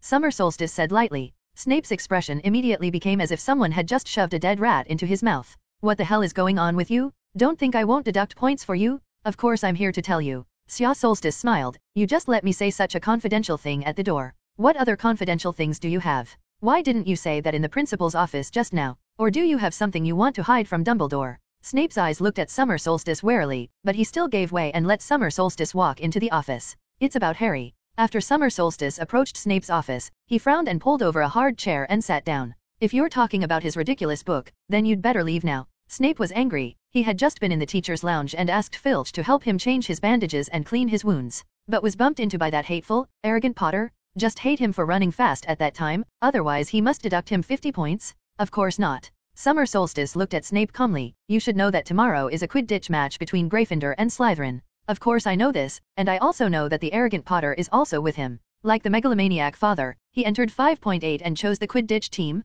Snape said coldly, so what do you want to do? Quirrell will also go to the game tomorrow, but you and I both know that Dumbledore will not have time to watch the game tomorrow. Summer Solstice ignored Snape's slightly threatening look. You mean, tomorrow Harry will fly in the sky, so, if you want his life, this is a good opportunity? I don't think Quirrell will miss this opportunity. Solstice looked into Snape's eyes without fear. I see, I'll be there tomorrow too. I'll keep an eye on Quirrell. Harry's safety can only be left to you. I can't save Harry in front of Quirrell now. Sia Solstice stood up and prepared to leave. Ah, by the way, since you just mentioned that ridiculous book, can you give him to me? I'll help Harry return it to the library. Before Summer Solstice left, he left Snape with a small vial of Phoenix Tears for him to heal his injured leg. This is the previous headmaster's room. Dumbledore gave him self-defense. There is a big bottle. Snape didn't want to accept it, but the Summer Solstice kind. I wasn't worried about you. I was just worried that my plan would fail because of your injury. Let Snape have to accept. He took the Phoenix Tears fiercely, and then threw Harry's book in the arms of the Summer Solstice, and then directly picked up the Summer Solstice, threw it out of the doorway, and closed the door heavily. He was afraid that if he moved slowly, he couldn't help but teach this arrogant little ghost a lesson. It was too infuriating. As Summer Solstice took the book and crawled unscathed from the circular passage of the Gryffindor common room, Harry was so shocked that he was able to stuff 2 eggs in his mouth. Ron said in surprise, you know, Summer Solstice, we almost even thought of your epitaph just now. Early the next morning, everyone was excited because there was a Quidditch match today. Gryffindor vs Slytherin. Everyone knows how the two houses are incompatible, so the grandeur of this match is comparable to the same city derby. 25 Harry, who was carrying a heavy responsibility, was so nervous early in the morning that he couldn't think about it. Sia Solstice expressed understanding. After all, the first match is a heavyweight competition, and it is strange that it is not nervous. You even dare to fight a troll. Slytherin is a ball. However, a word from the Summer Solstice made Harry regain his confidence. When the game began, Summer Solstice also came to the stands with Cassandra and them. His gaze met Quirrell, who was pale. Quirrell seemed to notice his gaze as well, but only glanced back, and then began to stare dead at Harry flying in the sky. Solstice understood that Quirrell was still deciding to cast a spell on Harry's broom today. I have to say, this is indeed a good opportunity. Dumbledore was not there, and Harry was in the sky. As long as he sat in the audience and silently intervened with Harry's broom with dark magic, there was a great chance that Harry would be killed. At that time, everyone will think that Harry dropped the broom because he is not skilled himself, and no one will think that someone has cast a spell on his broom. Even if Dumbledore saw the clue on the broom in the future, there was no evidence that it was his hands and feet. It's a pity that he still missed a Snape after 1,000 calculations. Snape hated Harry Potter and targeted Harry Potter at every turn, which was almost universally known, although none of them knew why. Who would have thought that Snape, who hated Harry Potter like this, would spare no effort to save Potter, whom he hated the most? Solstice and Ron unfold the processed sheets. Above it is a large lion that moves, with open teeth and claws, and a majestic forest, and below it is written that Potter will win. When Professor McGonagall saw it, she happily used magic to make the entire chapter sheet much bigger, and also made a lot of decorations for the lion to make it look more beautiful. The game started for a while, and now the situation on the field was that Gryffindor had the advantage. Slytherin could only barely match Gryffindor by fouling. At this time, as long as Harry catches the golden snitch, then the game is over. This is also the reason why Summer Solstice does not like Quidditch too much, because the seeker position is too strong in the color of personal heroism. For example, melon seeds, popcorn are ready, and then Harry catches the golden snitch in 5 minutes, and the game is over? What is the ornamental nature of such a competition? I haven't even cooked my instant noodles, and the ball game is over. Sya Solstice thinks that it is better to directly limit the time. When the time comes, the game will end. Isn't that fragrant? Suddenly, Hagrid next to him muttered, "What is Harry doing?" If I hadn't known him, I would have thought he couldn't control his broom. Summer Solstice quickly looked at the sky, and Harry's broom began its performance, flickering east and west, just not listening to Harry's command. Summer Solstice looked at Quirrell again, and then saw Quirrell staring at Harry's broom, his lips trembling slightly, which was the beginning of the practice. Snape's face was gloomy, and he was also staring at Harry's broom, chanting words in his mouth. Well, Summer Solstice said that if he didn't know the truth, he really thought that Snape was putting a spell on Harry. Who would have thought that Snape was actually spelling a spell on Harry's broom? I guessed it a long time ago. It's Snape, look. Hermione took the binoculars and swept around, and she saw Snape very obviously. He's making bad. Look at me, Hermione said and flew towards Snape. Running too fast, he knocked Professor Quirrell out of his seat halfway. The plot doesn't change dramatically, Snape's robe catches fire, and then Harry's broom miraculously heals. Summer Solstice said that Snape's big black cauldron was really porcelain. No way, this time is really good, isn't it you Snape who makes it bad or the cowardly and poor Professor Quirrell? After Harry's broom was ready, it wasn't long before he caught the golden snitch. The competition is officially over. Snape was also a little confused, his robe inexplicably caught fire, and then Potter's broom was fine? Could it be that the Summer Solstice quietly made a move? But you shoot and shoot, what are you burning my robe for? So Snape made another note to Summer Solstice in his heart. He decided to deduct some points on Harry another day to get angry. After the game, both Summer Solstice and Cassandra were guests in his cabin by Hygra. They were accompanied by Harry's trio. Snape did it, Hermione and I saw it. He stared at Harry, muttering 497 in his mouth. He must be chanting a spell on Harry's broom. As soon as he sat down, Ron began to explain to everyone. Nonsense. How could Snape possibly do something like that? Hagrid hadn't seen Snape look like then, so he didn't believe it. Summer Solstice snatched the rock cake from Cassandra's hand and successfully prevented Cassandra's beautiful teeth from being damaged. He frowned and used a softening spell on the rock skin cake, and the cookie suddenly became soft, but Sya Solstice was still too naive. He bit the softened rock skin cake, and then the rock skin cake was pulled by him almost 2 feet long, and it had not been bitten off. Sya Solstice felt that if he let go now, he might be broken by this cake. Hagrid, are you sure this is bread, not leather? Sya Solstice couldn't help but say, Hagrid, your rock crust cake is too hard for us. I have a way to make cookies, which can make cookies more crispy and fragrant. The Summer Solstice. Harry had just been attacked by Snape with a spell. How could you still be in the mood to talk to Hagrid about rock crust cakes? Hermione was a little angry. They were about to talk about some serious topic, but Sya Solstice seemed like a nobody, and instead discussed how to make cookies. Because I know Snape will never hurt Harry, Sya Solstice said seriously. He wanted to stop the trio from continuing their pursuit, because Dumbledore's level had been used by him as part of his plan. If Harry shows up at the end of the level by then, it is very likely that his plan will be ruined. But why? I mean, Snape hated Harry all the time. Ron asked suspiciously. He didn't know why Summer Solstice said that. Sya Solstice looked at Hagrid, who was silent, and then said, in fact, many wizards of the previous generation know about this matter. Ron, your parents must also know. Harry asked suspiciously. Summer Solstice, Professor Snape doesn't hate me, he hates me. So, why wouldn't he hurt me? I bet with my broom, if I break my leg today, he will definitely be the happiest. Harry, hating someone and protecting someone is sometimes not contradictory. I heard these things from Cassandra's parents. I'm not sure if you want to hear it. When Xia Solstice said this, it was simply tickling Harry's flesh, and they all wanted to know what was going on. Oh, I'm not sure you're telling them that's right. Hagrid muttered. I'm going to tell them that I'm also going to convince them that Snape wouldn't have harmed Harry, and that he wasn't the one who wanted to steal that thing. Otherwise, they will definitely dwell on this matter without mercy. Don't look at me so surprised, Harry, I see all the things you're doing. Cassandra took out a lot of snacks from her ring and put them on the table for everyone to eat. After all, Hagrid's rock crust cake really can't be eaten.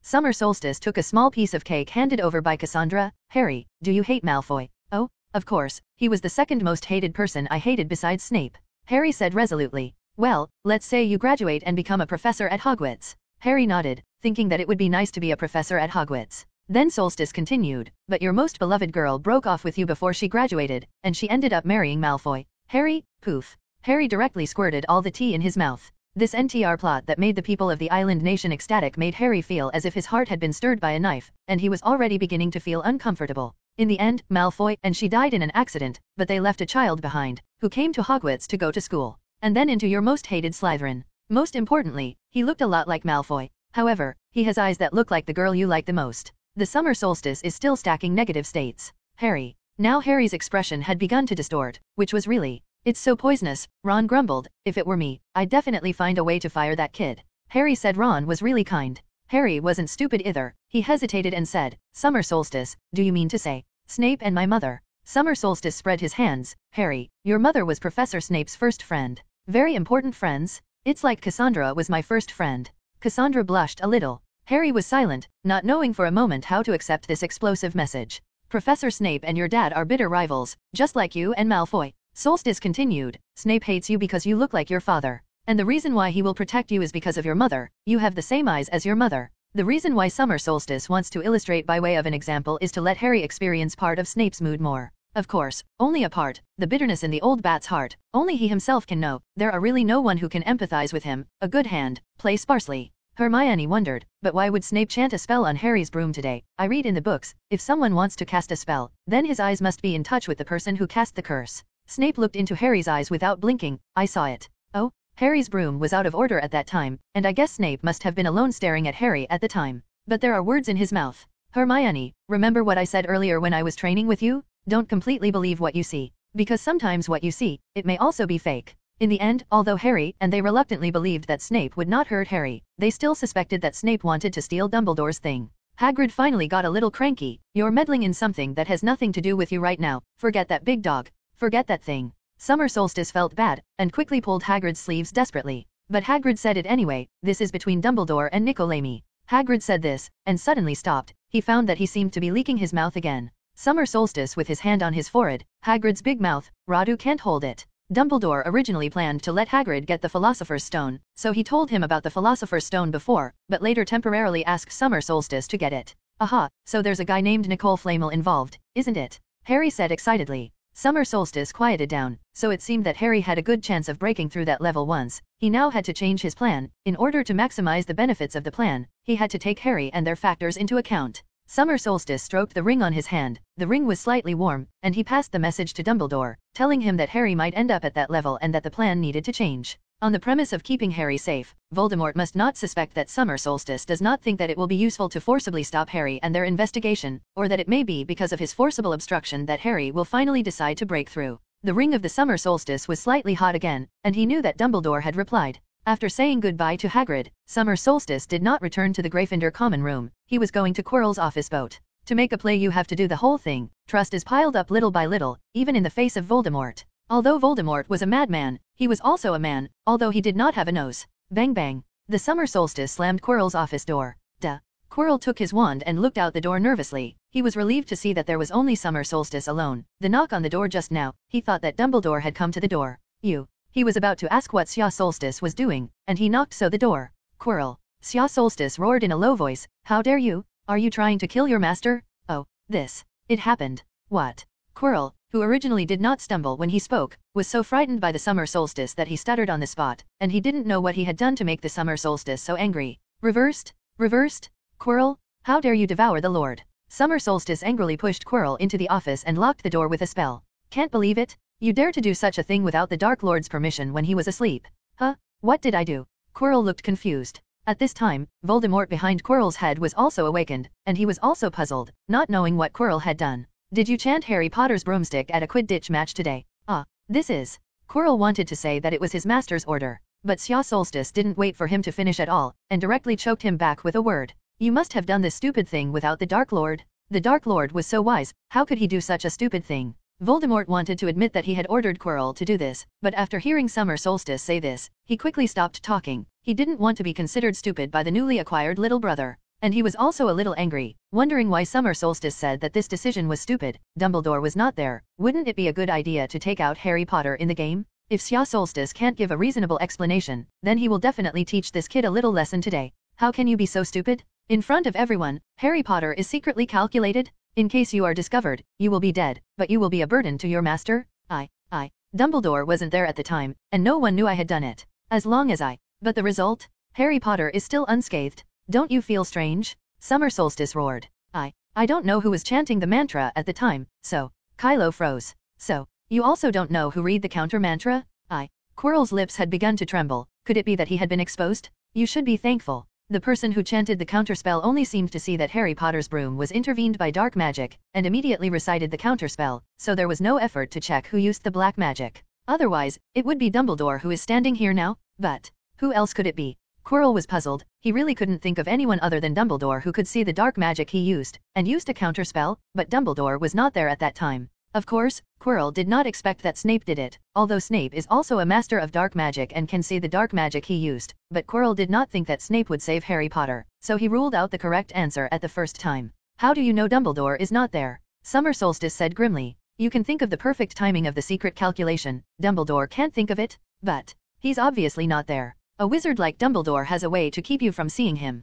Quirrell immediately broke out in a cold sweat on his head. Yes, Dumbledore is powerful, even his own master admits it. If he wants to hide, who can find it? So, today he secretly failed and has not yet been exposed. In fact, it is good luck. Quirrell, all I can say is that you're really lucky. As far as I know, you also have to look at the target and can't leave your sight, otherwise, Dumbledore can spot you at a glance. I tried to stop you, but before I could get there, you were knocked down. Sia Solstice said in a deep voice. I bet Dumbledore must have been there at that time. Quirrell's lips were trembling, and his heart was now full of joy. So, Quirrell, if you do this kind of thing without permission in the future, don't say that Lord Dark Lord will not let you go, and I will not let you go. Sia Solstice said fiercely. If you impair the Dark Lord, it will take away my hope of becoming stronger. Then you are my enemy? That's it. Also, the dragon egg I need, you better get it ready. After Sia Solstice finished speaking, he opened the door and strode away. Voldemort had been pretending to be asleep, originally thinking that if the summer solstice had no good reason, he would have to punish him, but he did not expect that the summer solstice's words were justified.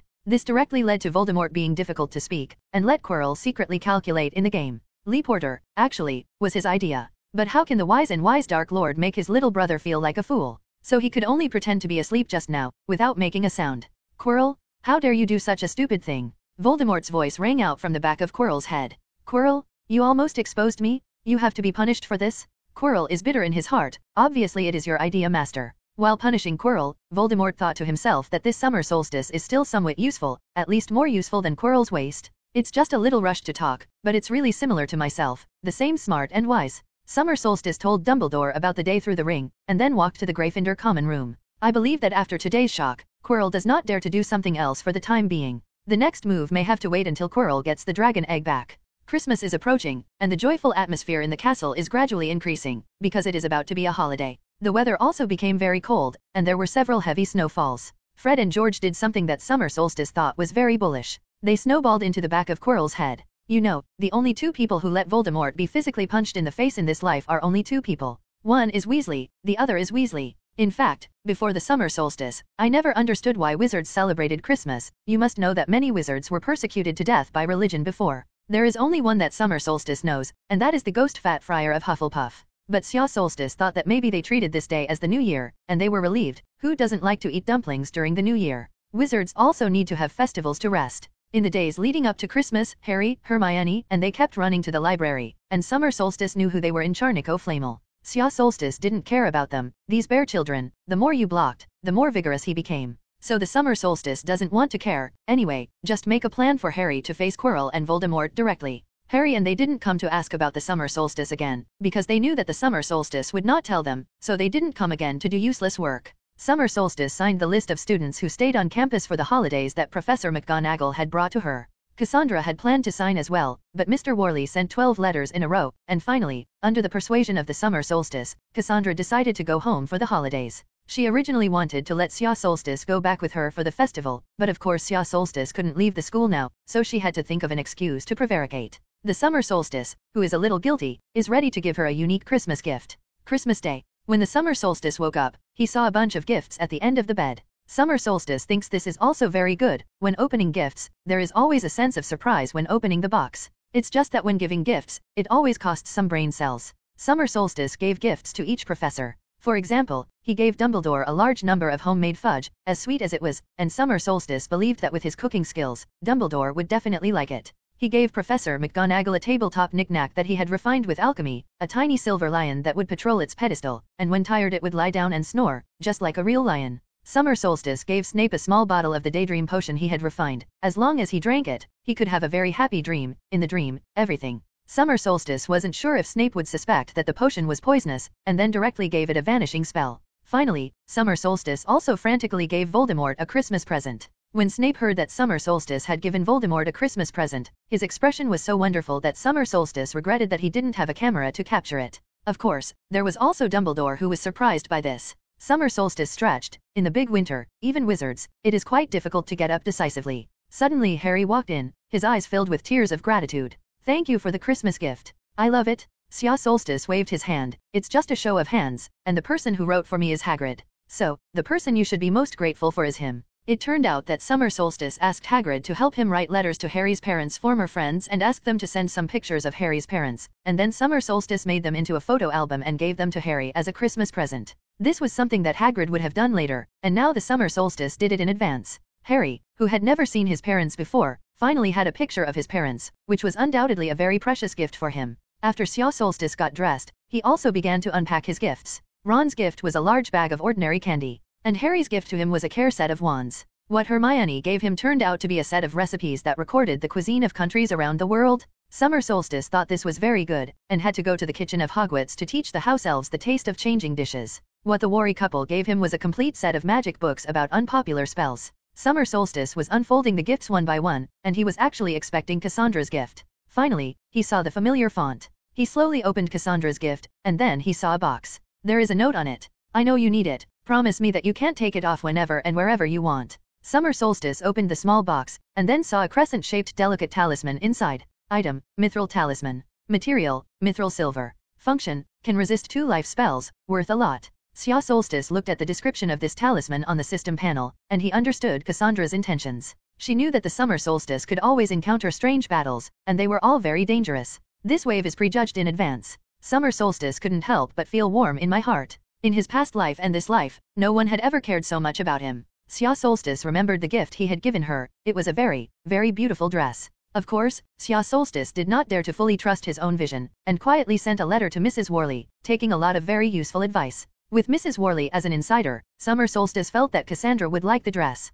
Moreover, that skirt was also cast hundreds of defensive magic by the Summer Solstice. In fact, its value is not lower than this talisman. He picked up the amulet and put it on his neck, and he decided that he would not take it off, even in the shower. Even for Christmas, Quirrell stayed in his office. But when he opened the door, he found that there was an extra gift box in his doorway. In his office, house elves and owls were off limits. Therefore, gifts can only be placed at the door. Quirrell was stunned for a moment. Someone actually gave him a gift? It was incredible because he had no friends at Hogwarts, and his students only laughed at him. How could someone give him a gift? Quirrell soon found a familiar font on the gift box, on which there was only the name of the Summer Solstice, and nothing else. This is a gift from the Summer Solstice. Quirrell curiously took the gift into the office and opened it. His expression immediately became wonderful, and from the moment he opened the gift box, Quirrell understood that this was a Christmas gift for his master. My master. Quirrell, you dare to wake me up? You better have enough reasons? Voldemort is still angry with Quirrell, because Quirrell behaved too wastefully, and his dignified Dark Lord was snowballed in the face by 2 Hogwarts students. Quirrell shivered, his face became more and more pale, and he quickly said, Master, it was the Summer Solstice that sent you a Christmas gift, and I think this gift is very useful to the Master. Summer Solstice to give me Christmas presents? Voldemort was stunned for a moment, and no one had given him a Christmas present for a long time. When did it start? It seems to be the year he called himself Lord Voldemort. Since then, the people around him, looking at his eyes, have nothing but fear. The memories of receiving Christmas presents were still when he was in Hogwarts. At that time, he needed to be left and right among those people, and although he didn't feel it in his heart, he still watched them do this boring game all day. His ultimate goal is simply to use them. So, Voldemort will not have any act of gratitude for the actions of the summer solstice. This is just an offering to his own followers to himself, which is what they should do. Let me see. Voldemort spoke, and since Quirrell said that this thing was useful to him, it must have been useful. Because Quirrell, this waste, would never dare to deceive him. Quirrell slowly lifted the turban wrapped around his head, revealing Voldemort on the back of his head. Then he turned around so that Voldemort could see clearly the contents of the box. Voldemort had just seen the item in the box, and his eyes immediately lit up. Great! This thing is really very useful to me. You go and tell Sya Solstice, the next time he comes over, I will reward him with a powerful black magic. Summer Solstice knew that this gift was something that Voldemort could not refuse. He sent Voldemort a tempting candy, and poison, often sweet. Look at the small mass of light in the box that is packed in a glass bottle. Voldemort was overjoyed, and at this moment, there was no purest soul fragment, which made him feel even more ecstatic. This pure soul fragment, in the eyes of Voldemort in the state of the remnant soul, is a tempting candy. It's just that he doesn't know that this tempting candy is mixed with poison that is enough to hit him hard. Quirrell exclaimed. The summer solstice actually tore a small piece of his soul and gave it to the master. With such pure soul power, it can only be that Sya Solstice himself cut off a piece of his soul. You don't understand, Quirrell. What does it matter if the soul is incomplete compared to the ultimate power? Voldemort was happy, and he also thought that Summer Solstice was trying to please him in order to learn more powerful dark magic, and then cut off a piece of his soul and sent it. This piece of soul can restabilize Voldemort's remnant soul, which had begun to falter on Quirrell. Quirrell was also very happy. As long as Voldemort's soul stabilized, then Voldemort would not need to absorb his life force as indiscriminately as before. Here, Voldemort can't wait to absorb the soul of the summer solstice, and on this side of the summer solstice, he began his happy holiday today. Of course, summer solstice could not split his soul and give it to Voldemort. In fact, the soul has always had both positive and negative powers, and the same is true of soul magic. The soul magic used by the summer solstice to attack is by the power to stimulate negative emotions in the soul power. Use this strong negative emotion to forcibly affect the soul of others, thereby causing serious damage to the soul of the enemy.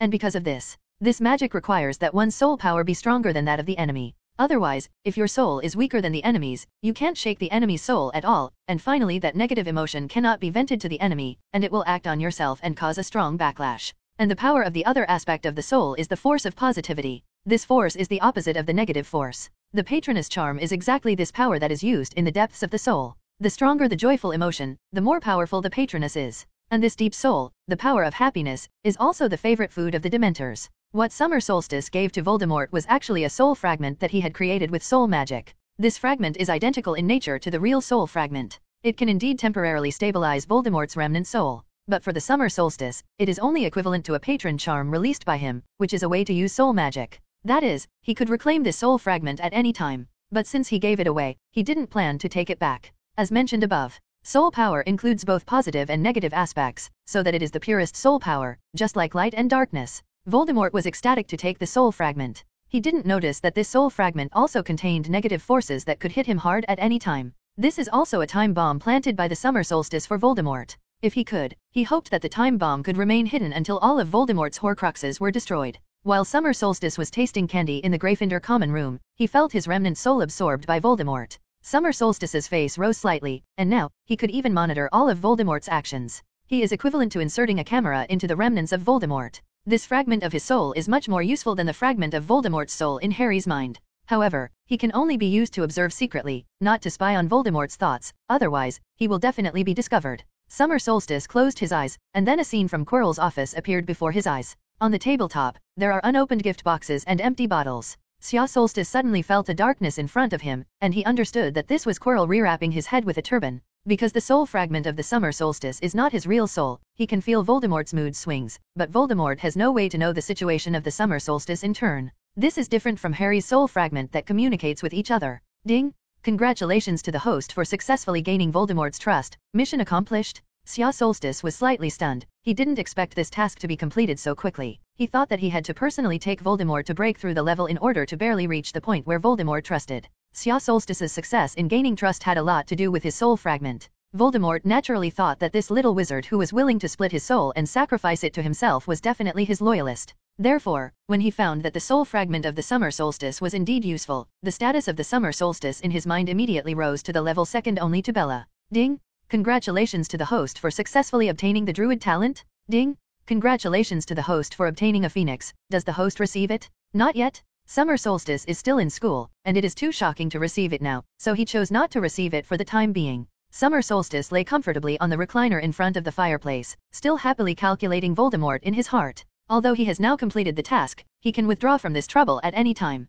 But Summer solstice found that he seemed to like this feeling unexpectedly. Watching the invincible Dark Lord being deceived by himself, a trace of joy overflowed in his heart. Now, he has fallen in love with the game. The Christmas meal is inseparable from the turkey. Xia Solstice has always felt that this huge turkey has too much meat and needs to be carefully cooked. At the dinner, everyone was happy, including Quirrell and Voldemort, who received fragments of the Summer Solstice soul. At midnight, everyone was already asleep. Xia Solstice opened the door of a classroom and lifted the illusion spell on his body. Professor, is this what you are talking about, a last resort? Xia Solstice looked at a large, delicate and luxurious mirror standing in the center of the classroom. Dumbledore was now sitting at a desk, tasting a piece of fudge made from the summer solstice. Of course, I have always thought that this little trick is very good. Can you see the mystery of this mirror? Dumbledore looked at the summer solstice with a smile. The summer solstice knew that this mirror was the mirror of Eris. In the mirror, people can see what they most desire in their hearts, whether it's affection, money, status, or power. Harry saw his family inside, and Ron saw that he was better than all his brothers. What Voldemort sees in the mirror is his own omniscience and eternal life. Xia Solstice is curious now. He actually wants a lot of things, but what is the thing he longs for most in his heart? With curiosity, he slowly walked to the magic mirror. When you don't see the scene in the mirror, Summer Solstice thought of a lot of things he probably wanted most. Or the invincible and powerful force in the world, or the happy life of beautiful women like clouds. Of course, it could also be power or something. But when he came to the magic mirror, he saw a sight that made him fall into a long silence. The scene of the magic mirror can only be seen by the person who looks in the mirror himself. This has nothing to do with occlusion. So the summer solstice also saw what he really longed for. He saw a lot of people in the magic mirror. It was his relatives in a past life. Xia Solstice understood, although after he came to this world, he laughed and scolded, and looked as if he was very dashing. But he, like all crossers, will always have a lonely heart. He had all the memories from before. How could he not miss the old man when he dreamed back at midnight? It seems that family affection is also the thing that Xia Solstice longs for the most in her heart. In this regard, he and Harry turned out to be the same.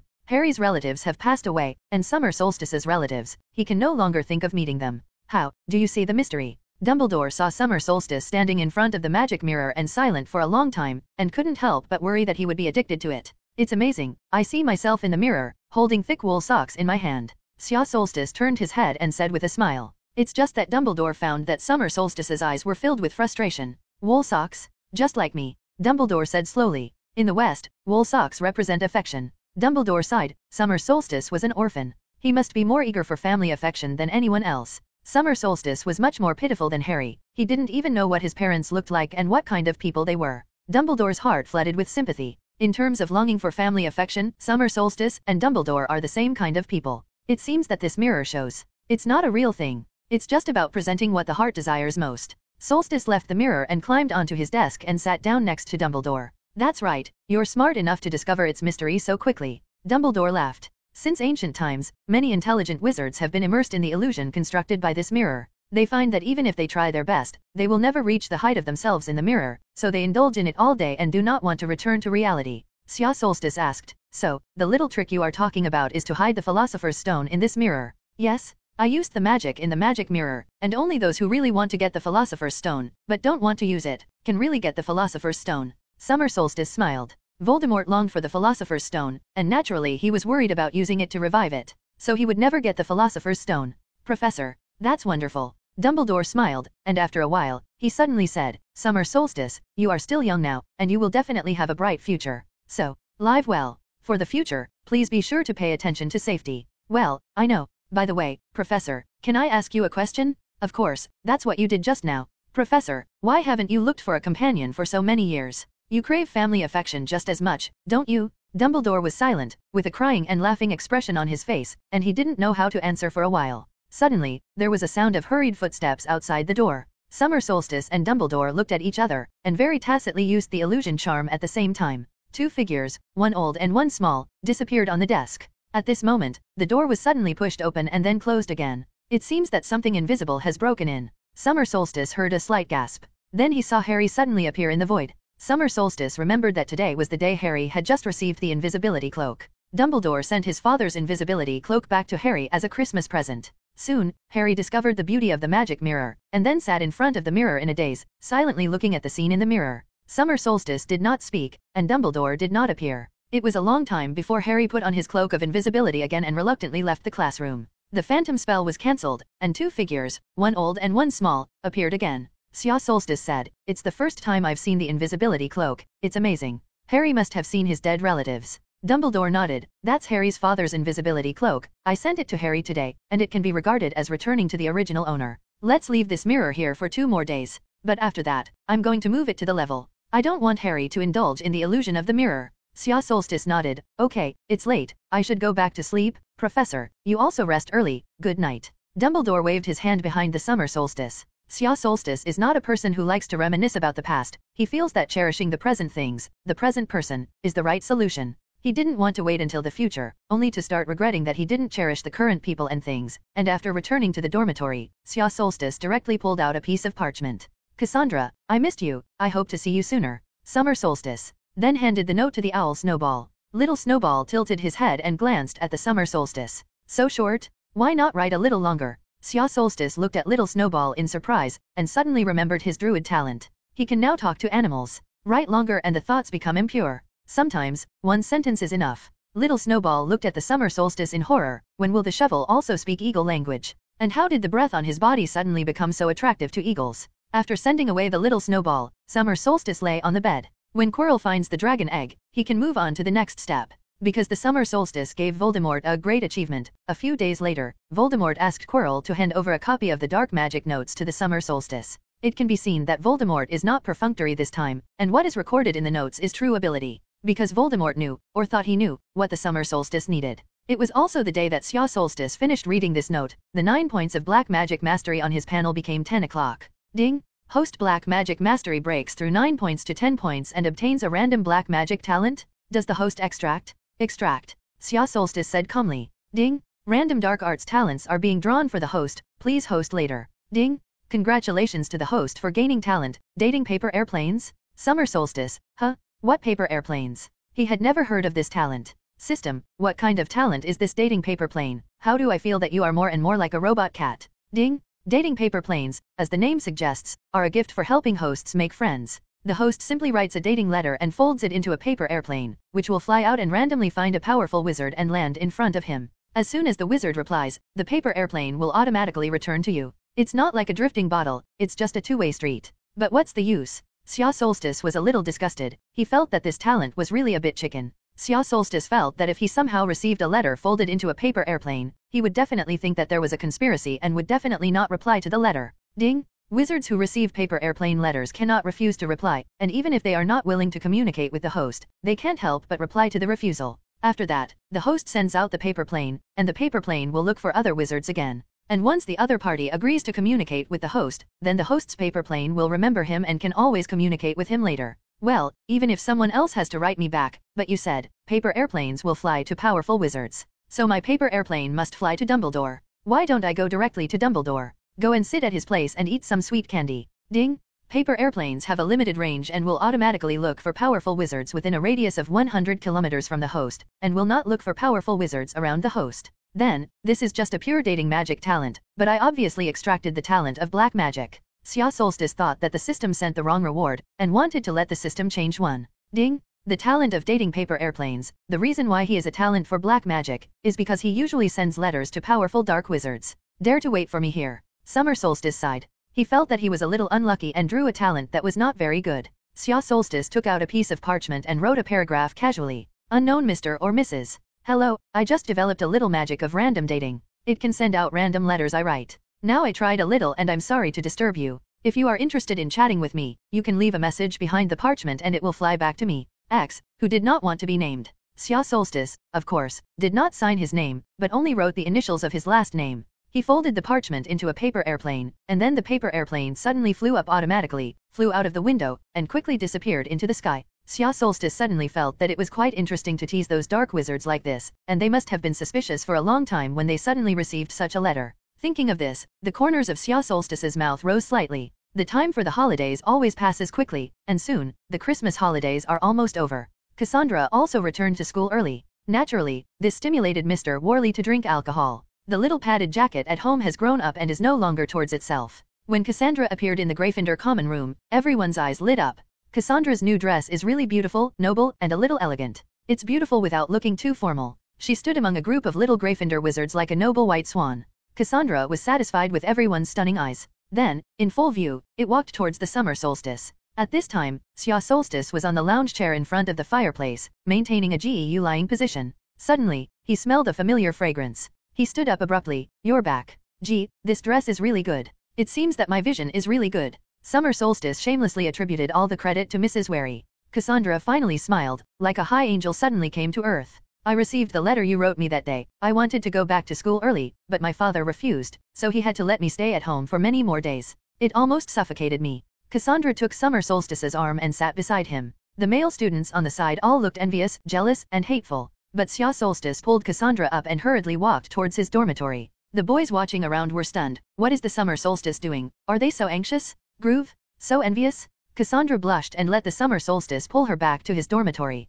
Of course, Xia Solstice will not have that strange idea. Even if there is, he is only 11 years old now, and he seems to have some more than enough energy. He pulled Cassandra to let him see something he had arranged in the past few days. On the desk of the dormitory is a brand new suitcase. Solstice put the suitcase on the ground and opened it, and Cassandra saw a long ladder in it. Yes, since awakening the druid talent, Summer Solstice remembered Newt's suitcase, which he had been working on throughout the winter vacation, buying a lot of wood from Hagrid. He felt that he might also be able to become a wizard who summons streams, and he planned to go around the world when the summer vacation came and collect a large number of fierce magical animals. When the Death Eaters attacked in the future, Xia Solstice thought of throwing his suitcase and a large number of fierce guys coming out of it, directly frightening the group of Death Eaters, and that feeling was not bad. After Cassandra climbed down the ladder, she found that she seemed to be outside. There is also the sky, there are clouds, and in the distance there are even rolling mountains on a large emerald lawn, and there is a small detached house. Welcome to my temporary home. Summer Solstice pulled Cassandra into the small building. I hope I can have a house like this in the future. I think that's what our home will be like for the future. Xia Solstice said with longing. Although the inside of the small building is not luxurious, not even as big as a bedroom in Cassandra's home, Cassandra feels an unprecedented sense of warmth. Home in the future? Cassandra was already a little afraid to look at the Summer Solstice clothes. Summer Solstice and Cassandra sat snuggled on the lawn in front of the house for a long time. Xia Solstice thought that maybe he could really find such a beautiful place in reality, build a house, and live here with the people he cared about. Always feel happy, always be together. Nagini spat out the letter and slowly crawled over, and the huge snake head approached the Summer Solstice. Xia Solstice touched its head. This guy slept for a long time, and now he just woke up. He had just fed Nagini 3 pigs with fresh meat. Fortunately, he has the Philosopher's Stone, otherwise he would really be eaten poor by Nagini. He is still delving into soul magic, on the one hand, to deal with Voldemort, and on the other hand, to unlock Nagini's blood curse. Maybe her curse is lifted, and the amount of food will not be so large. Xia Solstice held his chin and thought quietly. Summer Solstice left Nagini in his suitcase, thinking that Nagini couldn't always sleep like this. More exercise, otherwise recover into a person. What to do if you find yourself fat? In the evening, Cassandra went back to her dormitory. The Summer Solstice was also ready to rest, and suddenly, a paper airplane flew in from the window. Xia Solstice's heart moved. This is someone writing back to himself? Who will it be? Xia Solstice caught the paper airplane with some expectation, and after spreading it out, he saw several lines of dashing and messy handwriting on the back of the paper. Xia Solstice found that those handwriting was actually made of magic, and it had not dissipated after holding on for so long. He felt that this wizard who replied must be very powerful. Mr. or Ms. X, hello. I have to say, it's a really interesting little magic, and I can't even see how it works. This paper airplane of yours is completely different from the paper airplanes in the legendary Ministry of Magic that transmit messages. Truth be told, I haven't spoken to anyone for a long time. It was a lonely time. When I saw your paper airplane in the window, I thought I was hallucinating. But the results were a real surprise. I think you must be a pretty funny person. I look forward to communicating with you later. It is inconvenient to reveal the name of G. As soon as the Summer Solstice finished reading, the handwriting on the paper airplane dissipated without a trace. Unexpectedly, I made a new pen pal so quickly. However, according to the rules of paper airplanes, the person who signed G must be a dark wizard. He said that he hadn't spoken to anyone for a long time, and he was talking about the lonely years. I'm afraid this paper plane didn't send me to Azkaban. Xia Solstice took out a new piece of letter paper and picked up a pen to write. Mr. or Ms. G. Hello, I am very happy that you are willing to write to me to communicate. I once thought that I would only receive a reply letter of rejection. By the way, I'm Mr. X, not Ms. X. I also recently discovered this little magic, which resembles a little talent of mine, and it always gets things I throw out, such as paper, into the hands of wizards with high mana. So I tried to fold a paper airplane to make it fly further. Sure enough, the method worked, and the paper airplane flew so far away that I couldn't even see it. So I suddenly had an interesting idea, thinking that maybe I could write letters on paper airplanes. So there are paper airplanes that fly towards you. This was the first paper airplane I flew out. Of course, my talent can only allow me to send out a paper plane like this, and I am glad that you agreed to communicate with me and generously wrote back. Mr. X, who is inconvenient to reveal his name. The paper airplane flew out of the window again and disappeared into the night. Of course, Xia Solstice won't tell the truth, so he just casually made up a reason in the letter to tell the origin of this little magic. Xia Solstice found this way of communication interesting. Since then, Xia Solstice has had an additional pen pal, and he does not know who this pen pal is, only that he calls himself Mr. G. And Summer Solstice found him to be very knowledgeable, especially in the understanding of black magic. This is still the Summer Solstice encountered, except for Voldemort, wizards who have studied the dark arts so deeply. However, Xia Solstice feared that the paper plane would be intercepted, despite repeated emphasis on not being intercepted. But Summer Solstice still didn't dare to write too many things about black magic on paper airplanes. And to the surprise of Summer Solstice, such a powerful dark wizard seemed to be very familiar with muggles. Although his perception seems a little outdated. The happy Christmas holidays are over, and the summer solstice returns to its previous peaceful days. During the day, I took time to reply to Mr. G. I occasionally visit Hagna on weekends, and I feel at ease. It's just that Quirrell's side has not moved, and it stands to reason that Quirrell should have come to inform himself as soon as he got the dragon egg. But 2 months have passed, Quirrell still does not move, and the summer solstice finds through Voldemort's vision that Voldemort does not know how many times he has been angry with Quirrell, and it is more than one fire. Just when Xia Solstice couldn't bear it and wanted to help him, Quirrell finally came to find Xia Solstice. The dragon egg has already been obtained, what should I do next? Quirrell doesn't stutter when faced with the summer solstice alone. And because the summer solstice is very trusted by Voldemort, Quirrell is also very polite to the summer solstice, or rather, a little afraid of the summer solstice. Because Quirrell knew the talent of the summer solstice, he felt that if the momentum continued, the summer solstice would definitely grow into the 3rd generation of the Dark Lord. He didn't dare to think about it. In case his master happened to wake up and hear his heart, he would definitely be punished miserably. On weekend nights, Hagrid would go to the Hogshead bar to drink and play cards. I'll go find you then. Xia Solstice whispered, remember to bring dragon eggs. Quirrell nodded and left. Xia Solstice touched the ring on his hand. The ring was slightly warm, and the message had been sent to Dumbledore by him. Saturday night. Solstice and Quirrell secretly left Hogwarts and came to Hogsmeade. He didn't take the secret passages, and the summer solstice did not want Voldemort to know about these secret passages of Hogwarts. At this time, Quirrell and Summer Solstice were both standing in a remote alley in Hogsmeade, and there were no people around. Quirrell was already dressed in disguise, and no one could recognize the black-robed man in front of him as Quirrell. I'm ready, how about you? What are you going to do? Quirrell looked at the summer solstice. Summer Solstice is only 11 years old now, and even if he also wears a cloak, he looks too short and easily shows flaws. Don't worry. Xia Solstice's body suddenly began to deform. Quirrell's eyes widened as he watched in shock as Summer Solstice changed from an 11-year-old first-year student to a stocky, middle-aged man. The almighty animagus of the Summer Solstice is essentially human transfiguration, but it can only change into animals. Xia Solstice took out a black cloak and put it on. How is it? Can you still recognize me? Quirrell was surprised to find that even the voice of the Summer Solstice had changed. It became a husky broken gong voice. I don't recognize it. Quirrell shook his head. Did you drink the compound decoction? But I didn't see you drinking. Quirrell really didn't expect that the Summer Solstice used transfiguration to form what it is now. Xia Solstice glanced at Quirrell and did not answer. Compound decoction? Do I need that thing? Both were dressed in black cloaks and looked like they wanted to hide their identities. They pushed open the door to the Hogshead bar and walked inside. The Hogshead bar is home to everyone, and many people who hide their identities conduct some special transactions here. So, it's normal to hide your identity here, and if you come here and don't hide your identity, it will seem weird. As soon as Summer Solstice entered the bar, he saw Hagrid sitting there drinking. He seemed to have been drunk for 3 or 4 points.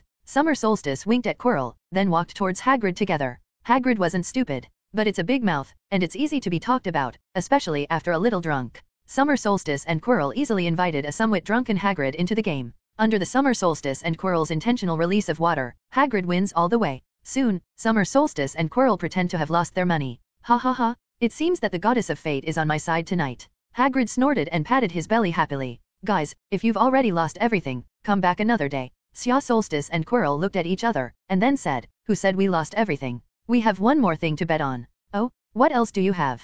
Hagrid picked up a huge wine glass and took a big sip. He's happy tonight. He's never tried before, winning so many in a row. He looked at the Summer Solstice disapprovingly. Xia Solstice glanced around and found that no one was paying attention here. He pulled through Quirrell's large pocket, then opened the mouth of the bag and showed Hagrid the contents. Hagrid's originally nonchalant expression changed instantly, and he recognized that thing. Or rather, it's something he's always dreamed of. Dragon eggs? He was pretty sure it was a dragon egg. He always wanted to raise a dragon. The thought of these charming little cuties made him unable to move. Oh, galloping Gorgon? If I'm not mistaken, Hagrid said excitedly. Be quiet. Do you want us all to get in trouble? Summer Solstice roared in a low voice. Hagrid quickly stopped talking, and then looked at the Summer Solstice. You guys want to bet on this? Of course, we managed to get it. It's just, some are not good to shoot. I just want to use it as a bet right now to win back all the galleons we just lost. Do you accept this bet? Xia Solstice said with a twisted face. Oh, of course, of course. Hagrid beggedly agreed, something he had always dreamed of. A new hand began again, and of course, under the deliberate release of water, Summer Solstice and Quirrell lost again.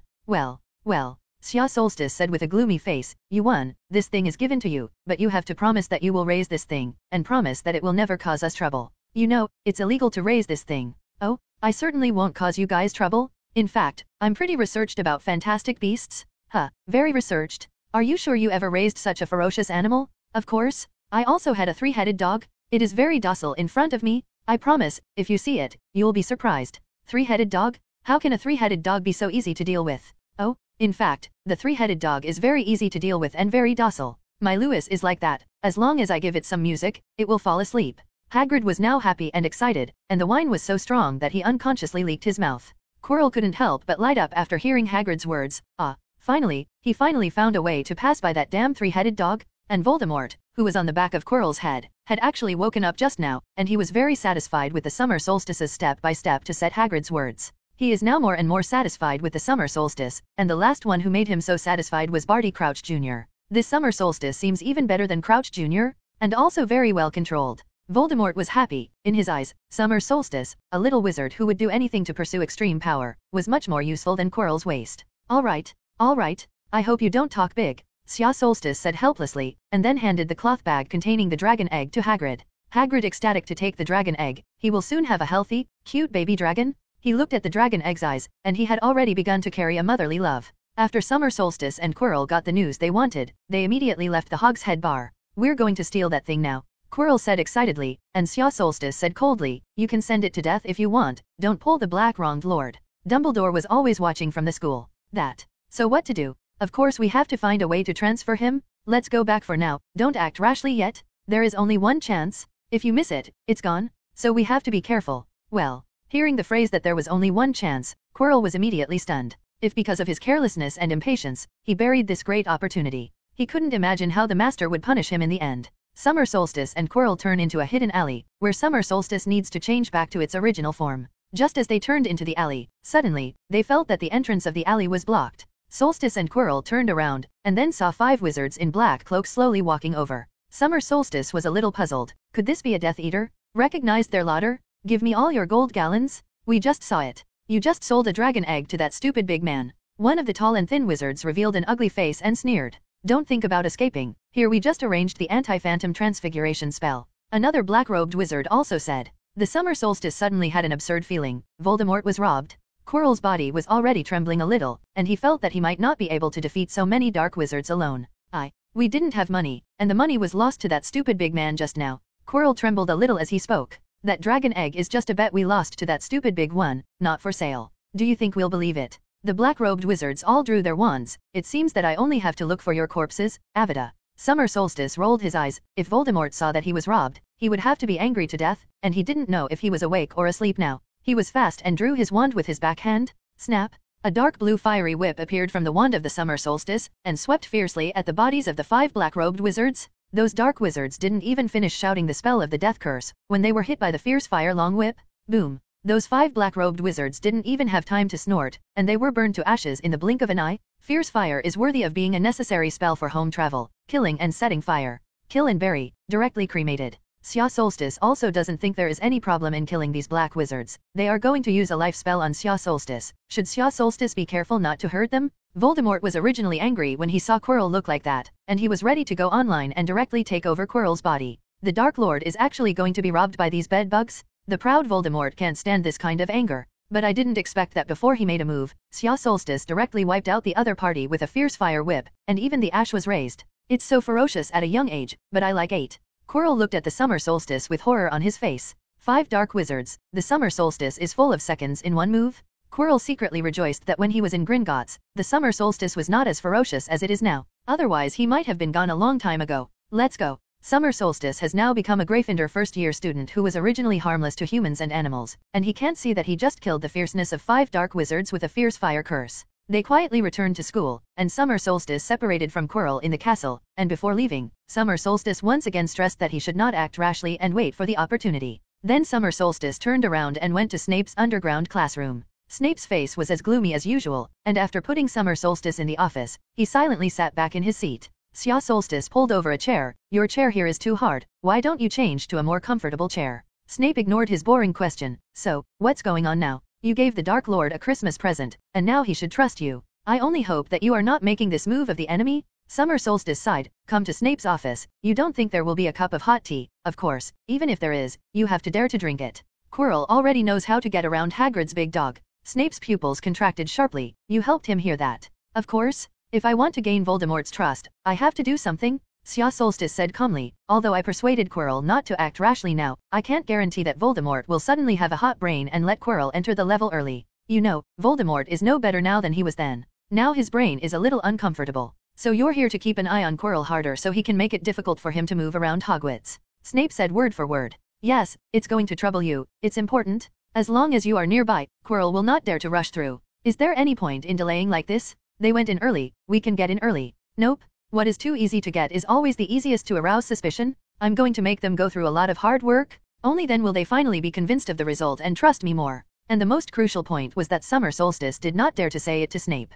That is, Harry Potter will definitely bravely cross the trapdoor and move towards the bottom of the level. Well, all of us are paving the way for you. At that time, you won't really turn against the Dark Lord. Snape's empty eyes stared into Summer Solstice's eyes, as if he wanted to see something in his head. Do I need this? Also, don't waste your time, your mind can't see through me, Solstice said, stood up and walked out of Snape's office. Snape looked at his back, his eyes full of worry. Will there be another Voldemort after the summer solstice? All 3 of Harry had just returned from Hagrid's cabin, all with a worried look on their faces. They had just been in Hagrid's cabin and had taken a lot of words from Hagrid, such as that each professor applied magic to guard the Philosopher's Stone. Even Snape was involved, which meant that Snape must have known well, or already knew, the levels set by the other professors. The only thing that stood in his way now was Hagrid's big dog, but fortunately, Snape hadn't found a way to pass the big dog yet. Of course, Harry was worried about another thing, and that was that Hagrid was actually hatching a dragon egg. If others knew that Hagrid was secretly raising dragons, he would be imprisoned in Azkaban. Harry was thinking about things, and suddenly he saw the summer solstice. Summer Solstice looked at Harry quietly, looking at Harry a little flustered, not knowing what had happened. You come with me, Sya Solstice said and walked towards his dormitory. Ron and Hermione wanted to follow, but Summer Solstice added, I want to talk to Harry alone. Okay. Ron and Hermione looked at each other, then shrugged their shoulders and didn't follow again. Summer Solstice took the puzzled Harry back to his dormitory, and then opened a suitcase in front of him. Get in. Summer Solstice said simply. Get in? In the suitcase? Harry glanced at the Summer Solstice strangely, then turned to look at the open suitcase, and then he saw a magical scene. In the open suitcase, there is a long ladder that extends far down. He looked curiously at the bottom of the suitcase. Could it be that the Summer Solstice had dug through Gryffindor Tower? This is a box with a traceless stretching spell cast, and there is a lot of space inside, not a hole dug in the ground. Summer Solstice added. Harry nodded, and then slowly climbed into the box. He was actually quite curious about what it looked like. When Harry climbed the ladder and looked around, he finally saw the scene around him. Oh, my God. Harry was stunned. Inside this small box, it seemed like another world. The best thing is that on a verdant lawn, there is a beautiful small building. Just as Harry sighed, suddenly, a huge snake emerged from the grass. Harry was taken aback and quickly pulled out his wand. Why is there such a big snake in the box of the summer solstice? Hissing. Nagini, this is my friend, don't scare him, Summer Solstice hissed behind Harry. Hissing. Got it, it's big here, Nagini is happy. There is no doubt that Harry understood the conversation between Summer Solstice and Nagini because he was also a Parseltongue. Are you talking to the snake? I can understand too. At this time, Harry still didn't understand what Parseltongue represented, and he thought that all wizards would. Harry, you will talk to snakes, don't tell anyone else. Sya Solstice said solemnly, this is a talent called Parseltongue. In fact, it is not only the descendants of Slytherin. However, in the eyes of the public, those who can speak Parseltonguese are dark wizards. Harry, you know, you and I are not dark wizards. To avoid trouble, you'd better not talk to people casually. Harry was stunned, and although he still had doubts, he still nodded repeatedly. Sya Solstice continued, I asked you to come today to ask you a few questions. Harry nodded, indicating that Summer Solstice could ask casually. Have you already found out who Nicole Flamel is? Yes, we found out, and we also know that the big dog is guarding the Philosopher's Stone. Fortunately, now Snape has not yet got the way through the big dog. Harry gushed to the summer solstice. Summer solstice interrupted Harry with a wave of his hand. Since you already know so much, it means that you are on the most dangerous future. What do you mean? I have a little talent for foreknowledge. Harry, please help me keep this a secret. Harry looked at the summer solstice in surprise, and suddenly remembered that the summer solstice would often say some inexplicable things to himself before, but these words would eventually come true. Now he finally knows why. You mean, I'm in danger? Yes, it's dangerous, you may die from it. Xia Solstice said seriously, so, in order for you to survive this crisis, I have to teach you a magic. Harry, take out your wand and attack me. Harry was a little startled, but he did so. He took out his wand and sent a disarming charm towards the 2.1 St summer solstice. But when the spell was about to hit the summer solstice suddenly twisted and disappeared in place, appearing a few meters away, perfectly dodging Harry's spell. Harry's eyes lit up. This magic is so cool. Harry, this is my own magic called Hound Pace. It will be a little harder, but you have to master it for me in 3 days. Otherwise, you could die. Xia Solstice said seriously. Harry swallowed his spit and nodded. Summer Solstice soon imparted Harry the spells and points of Hound Steps. But Harry practiced for a long time, still useless. The best time, only the figure blurred, but did not successfully teleport. Looks like I'm going to have to put some pressure on you, Harry. Summer Solstice shook his head, and then with a wave of his wand, an ornamental boulder set aside twisted and deformed and turned into a jeep. Harry's eyes widened suddenly, and he had a very bad premonition in his heart. Could it be? Are you trying to? Harry's eyes were no longer right. Summer Solstice stepped onto the stone-turned jeep. Harry, don't blame me. I don't want to. You have to learn this magic. The corners of the mouth are slightly raised, the gear is engaged, the gas pedal is stepped on. Don't. It's too dangerous. Don't run. Rush towards the car. Concentrate. Nope. I don't understand. There must be a better way. There is no way anymore. If you can't learn this magic, then you will still die in a few days. Boom. Summer Solstice kicked the throttle and rushed up. This is a jeep made by the Summer Solstice deformation, and the Summer Solstice deliberately makes the car's deformation not complete height, just to increase the oppressive force of the car. But in Harry's eyes, this incomplete car was even more terrifying than a beast, but he saw the deep rut marks left by the vehicle running over the ground. This is a stone tank. Concentrate, don't run. With that magic? Please, don't do this. Harry was so frightened that he rolled 25 urine streams and turned around and ran wildly. In fact, the summer solstice is also very nervous. Harry is not a certain prince after all. His physical fitness is so strong, it is impossible to really collide. He just intends to scare him, and the critical moment will still stop. Swoosh. Just when the stone car was about to hit Harry, and summer solstice was also about to break, Harry disappeared in place and appeared a few meters away, perfectly dodging the jeep of the summer solstice. This surprised summer solstice. Harry Potter's talent was really good. Nice job. Harry, remember the feeling? Harry looked at his body in horror and was about to speak after making sure there were no missing parts. But over there, the summer solstice is already turning the steering wheel. Go on. Remember this feeling. Summer solstice felt that he had to strike while the iron was hot, and he could only use it once, and Harry had to use it as he wanted. Only then will it be possible for him to survive in his plan. Long. Summer solstice got off the car with some hesitation. The jeep twisted back into an ornamental stone. Harry in front slumped on the ground, his little face pale. His magic power has almost been consumed, but fortunately, under the intense stress training of the summer solstice, he finally fully mastered this magic in a very short time and was able to use it as he wanted. Now Harry, although the level of the spell is not high, not as good as ordinary aurors, but after learning the steps of hunting dogs, summer solstice thinks that he already has the strength to easily defeat those ordinary aurors in multiple vehicles. I hate you, summer solstice. Harry lay on the ground and roared angrily. Xia Solstice helplessly prodded. I'd rather you hate me than go to your grave every year to lay flowers. Harry was angry, but he also knew why summer solstice did this. But, I'm still so angry. He almost died today. You may still be able to rescue if you are hit by my car, but if you are hit by the death curse, then you will not even have a chance to rescue. Do you remember that dark wizard in Gringotts? Harry immediately fell silent, and at this time, the green light that appeared every night when he had nightmares resurfaced in his mind, along with the accompanying terrible laughter. For the next few days, Harry would come to the suitcase on the summer solstice to practice hounding steps. However, Harry is adamantly opposed to continuing to use the jeep. In this regard, Xia Solstice expressed great regret. During this time, Summer Solstice also learned from Harry's mouth that Hagrid was preparing to hatch the dragon egg. Of course, Xia Solstice also wanted to see what a real fire dragon looked like. On this day, the three of Harry were a little excited to find the Summer Solstice, because Hagrid brought a letter, and today is the day when the little fire dragon comes out. After the herbology class, the Summer Solstice group immediately rushed out of the classroom and ran towards Hagrid's cabin. Hagrid, who was full of red faces, received them happily. Hagrid was not surprised to see the summer solstice. Harry had already told him in advance that the summer solstice would come over today. Hagrid opened his cabin door, and a sultry breath came out. It's hard to think that Hagrid stays in the house all day looking at the dragon egg. This is really true love. When summer solstice entered, he subconsciously looked back, and then saw Malfoy sneakily following behind. He remembered that when the little fire dragon came out of its shell, he would be stolen by Malfoy. So Solstice told Harry and them to go first, and then turned directly to Malfoy. Seeing the summer solstice approaching, Malfoy immediately pretended to be lounging. If I were you, there will be no attempt to track people who are stronger than you. Ignoring his clumsy performance, Solstice adjusted his eyes to the focus of Snape's version of the dead fisheye and stared straight at Malfoy. Malfoy swallowed a mouthful of spit with difficulty. I just wander around. Don't pretend, all your careful thoughts can't escape my eyes. Go back, it's also for your own good. Solstice gently stroked his wand with his hand.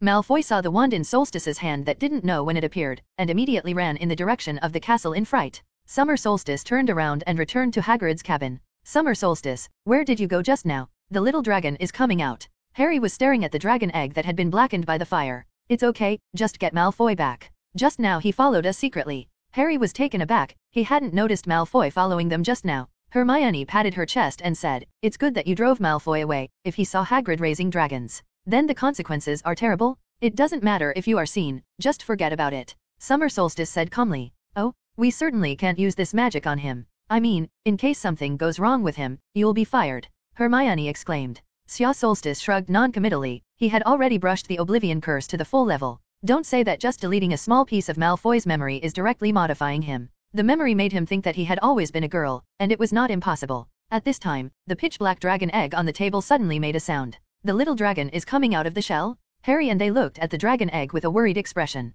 They are very worried about what will happen. After all, raise dragons privately. But it's illegal. They had been worried that Hagrid would be found and then imprisoned in Azkaban. But Summer Solstice was different from the worried Harry, and his expression was similar to Hagrid's. He wasn't worried at all, and even had the leisure to chat with Hagrid. This is a Norwegian Ridgeback dragon. Hagrid, did you name it? Oh, of course. I'm going to call him Norbert, Hagrid said excitedly. At this time, there are more and more cracks on the dragon egg. Click. Suddenly, the dragon egg cracked, and a very ugly and hideous-looking little dragon crawled out of the egg, and spewed out a small mouthful of flame.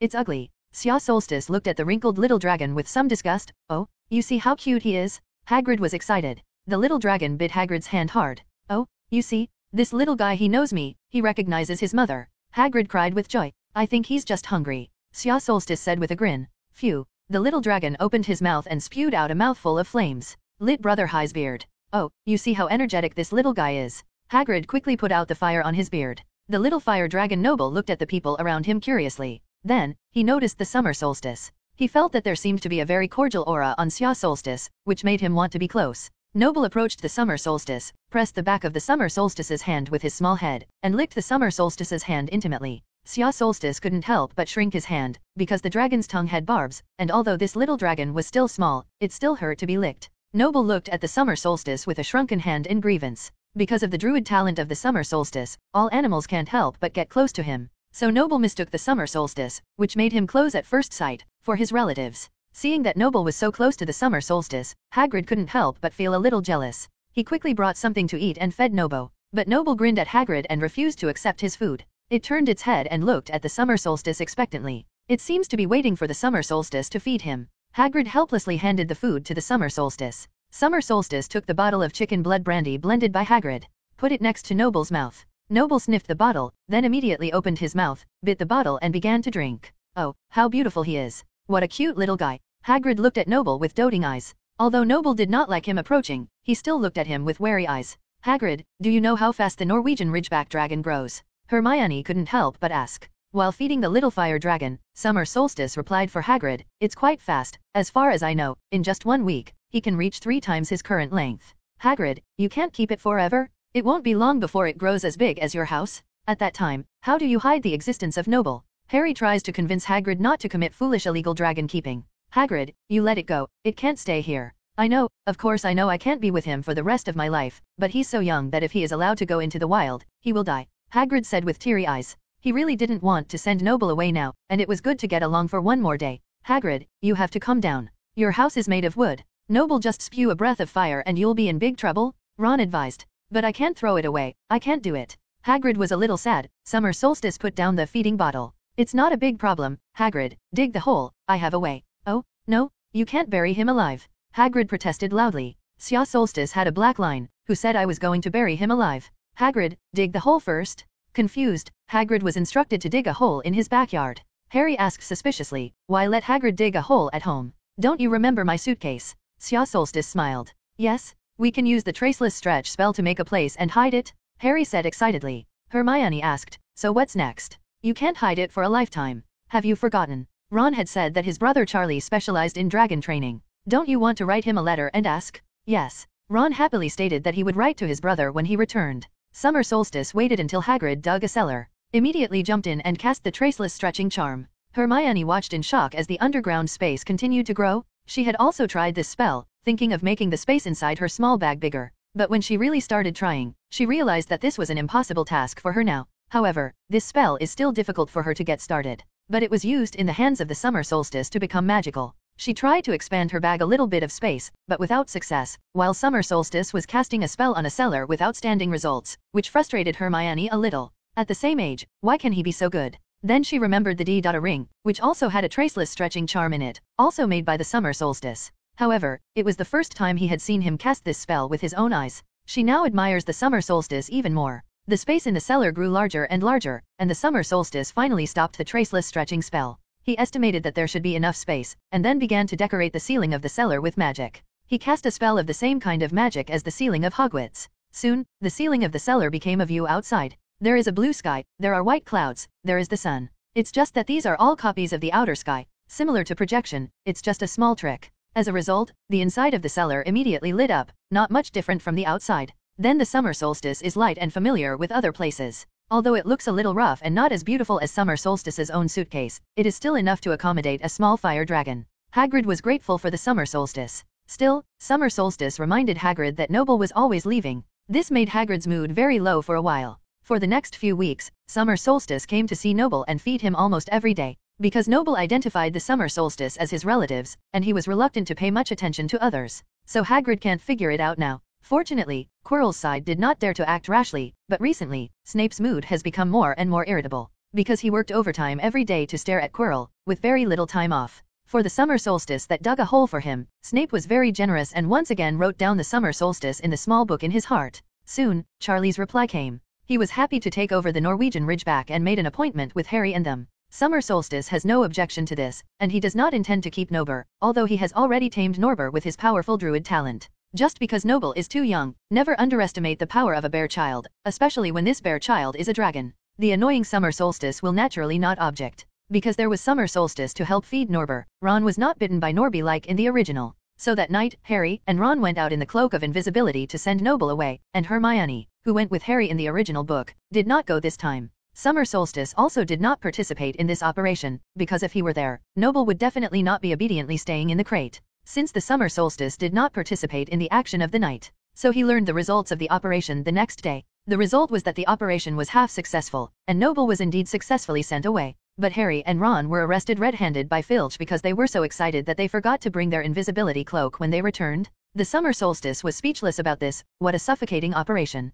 The original book is that Harry and Hermione went to deliver Noble together, but forgot the invisibility cloak. This time, Harry changed Ron as a teammate, and still made this kind of intelligent operation. So whose responsibility this wave is, there should be no need to say clearly. As a result, the two of them were deducted 50 points by Professor McGonagall, and Gryffindor went from the top to the bottom. But fortunately, because Malfoy didn't know about the fire dragon, so Neville was caught without going to Harry. This made Gryffindor deduct 50 points. But it was enough to turn Harry from one of the most popular and admired figures in the school to a target of everyone. Harry himself felt guilty. Gryffindor, who had won steadily, directly lost his hope of winning the championship because of his mistakes. Even the other Hufflepuff and Ravenclaw students who didn't want to see Slytherin win another House Cup didn't give Harry a good look. Xia Zhenzi really couldn't understand how they could forget the invisibility cloak on the tower and leave directly. The next night, Harry stood in front of the Summer Solstice, his face full of guilt. He thought that the Summer Solstice would probably be like everyone else, giving him a few sneering words. But Xia Solstice held back for a long time, and only said one sentence. It seems that you still have to learn the Phantom spell.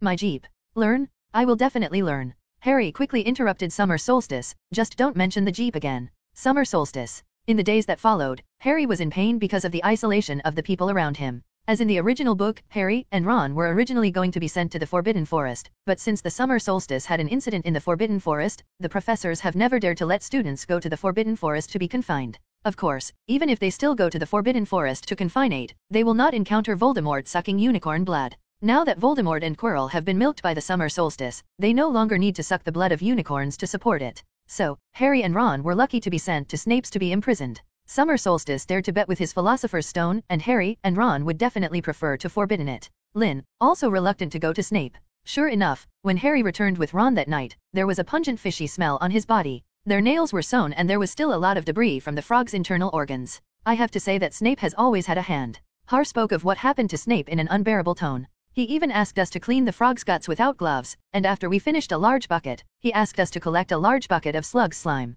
In the past, Ron liked to cook the most, but now, Ron stared blankly at the meatloaf left for them by the summer solstice in his hand, and he could no longer see the light in his eyes. This old bat is also too ruthless. I'm afraid that after I knew that the two of you were going to be locked up, I specially left you with the project. Solstice glanced at Harry and Ron with pity. Hermione swallowed hard on the side. She was supposed to go with Harry, so she almost had to face Snape's perverted confinement. She couldn't help but glance at the summer solstice gratefully. It's really thanks to you, summer solstice. Otherwise, the person who went to Snape's to be locked up would be me. She was grateful to the summer solstice, because it was the summer solstice that night that advised her not to go. Of course, this is not what Xia Solstice saw in advance, but he simply felt that it would be easier for the two boys to carry Nobo. In the days that followed, Harry was still subjected to cold violence from his classmates, but soon the heavy homework immediately drowned them all in the library. Because the final exam is approaching, this immerses everyone in tedious studies. Of course, the summer solstice is not included among those who are overwhelmed by heavy studies. The first-year curriculum was too simple for him to put much thought into at all.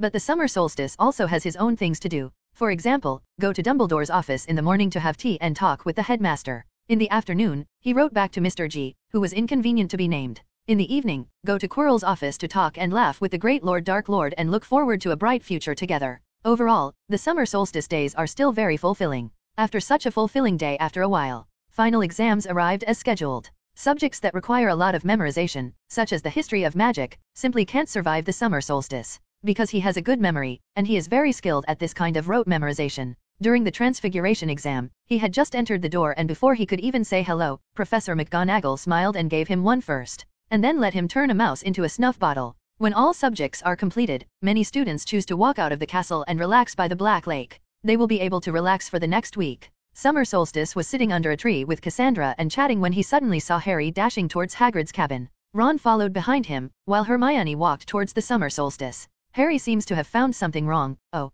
I mean he should really go to Madame Pomfrey, who keeps saying his scars are tingling, Hermione said with some concern. When Xia Solstice heard this, his eyes narrowed slightly, and it seemed that Harry finally remembered that something was wrong. Hermione said nervously, do you want to go together? Go see what Harry really found. Xia Solstice shook his head, I still have some things to do next. If Harry doesn't know what to do, you can just tell him and ask him to go to Professor Dumbledore. He stood up and said hesitantly to Cassandra on the side, I have something very important to do. Very important. If you have something, do it. What do you tell me? Cassandra lowered her head and didn't seem to care. It's just that her small hand hidden under the book is clenched into a fist. He's going to do dangerous things again, and he can't take me. Hermione looked at the summer solstice who turned away with some confusion, but she ended up running towards Hagrid's cabin. Summer solstice did this to get Hermione back to Harry, and without Hermione's help, Harry and they wouldn't even be able to pass the first level. His finger brushed the ring and sent a message. Planning officially begins today. It's time for you to leave. I may have to kill you tonight, you have to be careful. Summer Solstice walked quickly towards the castle, which was in the direction of Quirrell's office.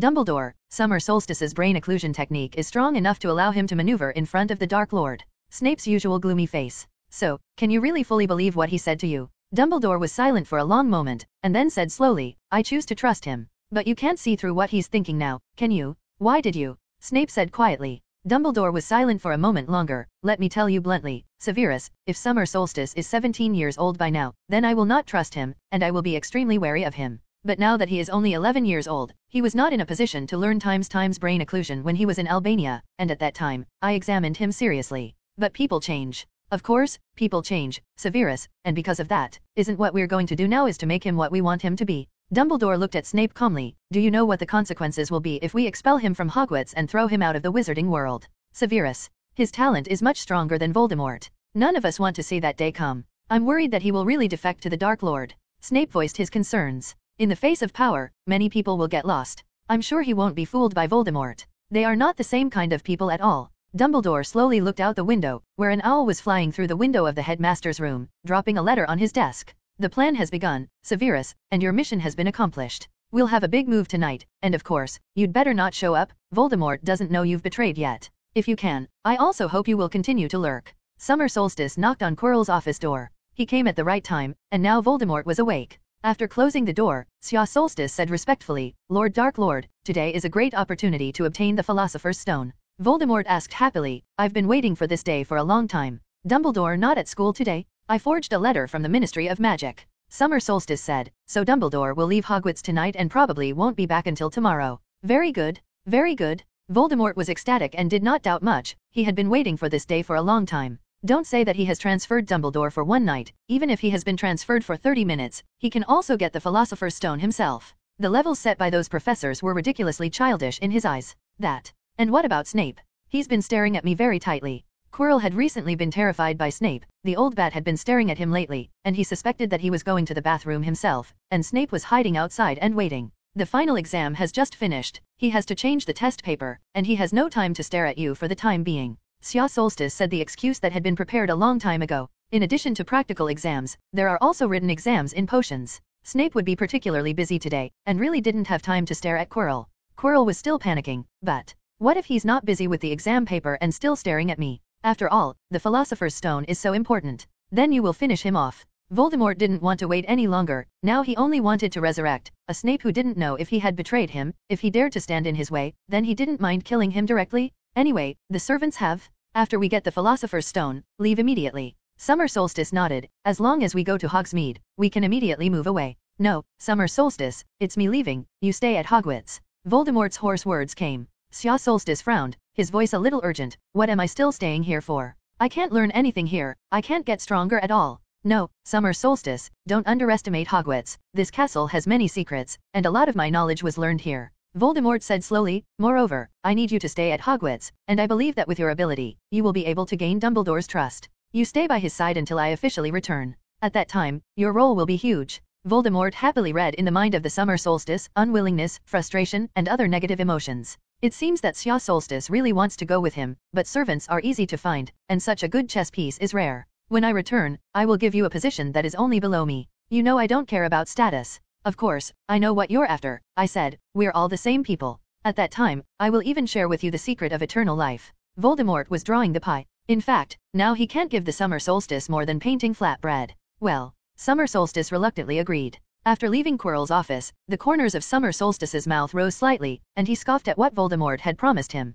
He didn't want to be a Horcrux, he didn't want to be a madman. What is the point of losing reason and emotions, even if you can achieve eternal life? Moreover, if there is a Philosopher's Stone on the Summer Solstice, he can also live for a long time. Instead of returning to the Gryffindor common room, Summer Solstice went straight to Snape's office. He couldn't let Harry and them find themselves, because Harry they would definitely come to him for help. But Summer had an appointment with Voldemort tonight. Summer Solstice stayed in Snape's office until midnight. As he was about to leave the door, Snape handed him a small bottle. Even if you don't say it, I can guess that stupid and arrogant Potter will definitely show up tonight. Sya Solstice looked at the small bottle in surprise. There was only one drop of potion in the small bottle, but this potion exuded a charming luster. Help me look after that arrogant brat, if he dies, it will be very troublesome. Snape shoved the small bottle into Solstice's arms and slammed the door shut. Sya Solstice held the small bottle in his hand and sighed secretly. This old bat is really a big deal, and actually gave himself a drop of spiritual elixir for Harry? Lucky potion? Interesting. Summer Solstice opens the bottle and drinks it all.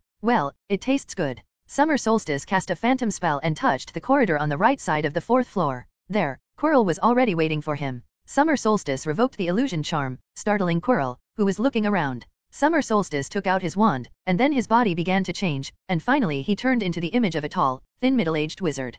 Quirrell looked at his new image and felt familiar, and he quickly remembered that the person Sya Solstice had changed was the one who took the lead in the group of wizards who planned to rob them that day. The Dark Lord wants me to continue lurking, so I can't let others discover my true face. Quirrell nodded, then turned and looked at the door, his face full of fear. He knew that behind the door was Hagrid's big dog, Luwei, very ferocious. Araho cave open. Click. The door lock was opened by the lock-picking spell. Summer Solstice glanced at Quirrell. Quirrell craned his neck, not daring to enter the door. Last time he was almost torn alive by these three-headed dogs. Sya Solstice shook his head, then pulled out a music box. As soon as he entered the door, the three-headed group of Luwei immediately stood up. 3 heads and 6 eyes curiously stared at the Summer Solstice in front of him. Summer Solstice has a druid talent, so he was a little surprised to find that the three-headed dog in front of him did not have a trace of malice. Roar. The dog head in the middle roared. Quirrell was behind the Summer Solstice, his face turned pale with fright. He didn't understand why the Summer Solstice still didn't play music. These three dogs are about to pounce. Roar, are you here to play with us? Roar, roar, we're bored here. Roar, I think so. Xia Solstice couldn't help scratching his head. Dare to love the three-headed dog before being so fierce. Is he playing with everyone? That Snape almost got bitten on his leg, and he was also playing with him? Summer Solstice decisively opened the music box. You better sleep, except for Hagrid. If the others want to play with this big monster, they may probably die a miserable death. After hearing the music, Luffy really began to falter and drowsy, and finally did not hold on, lying on the ground and falling asleep.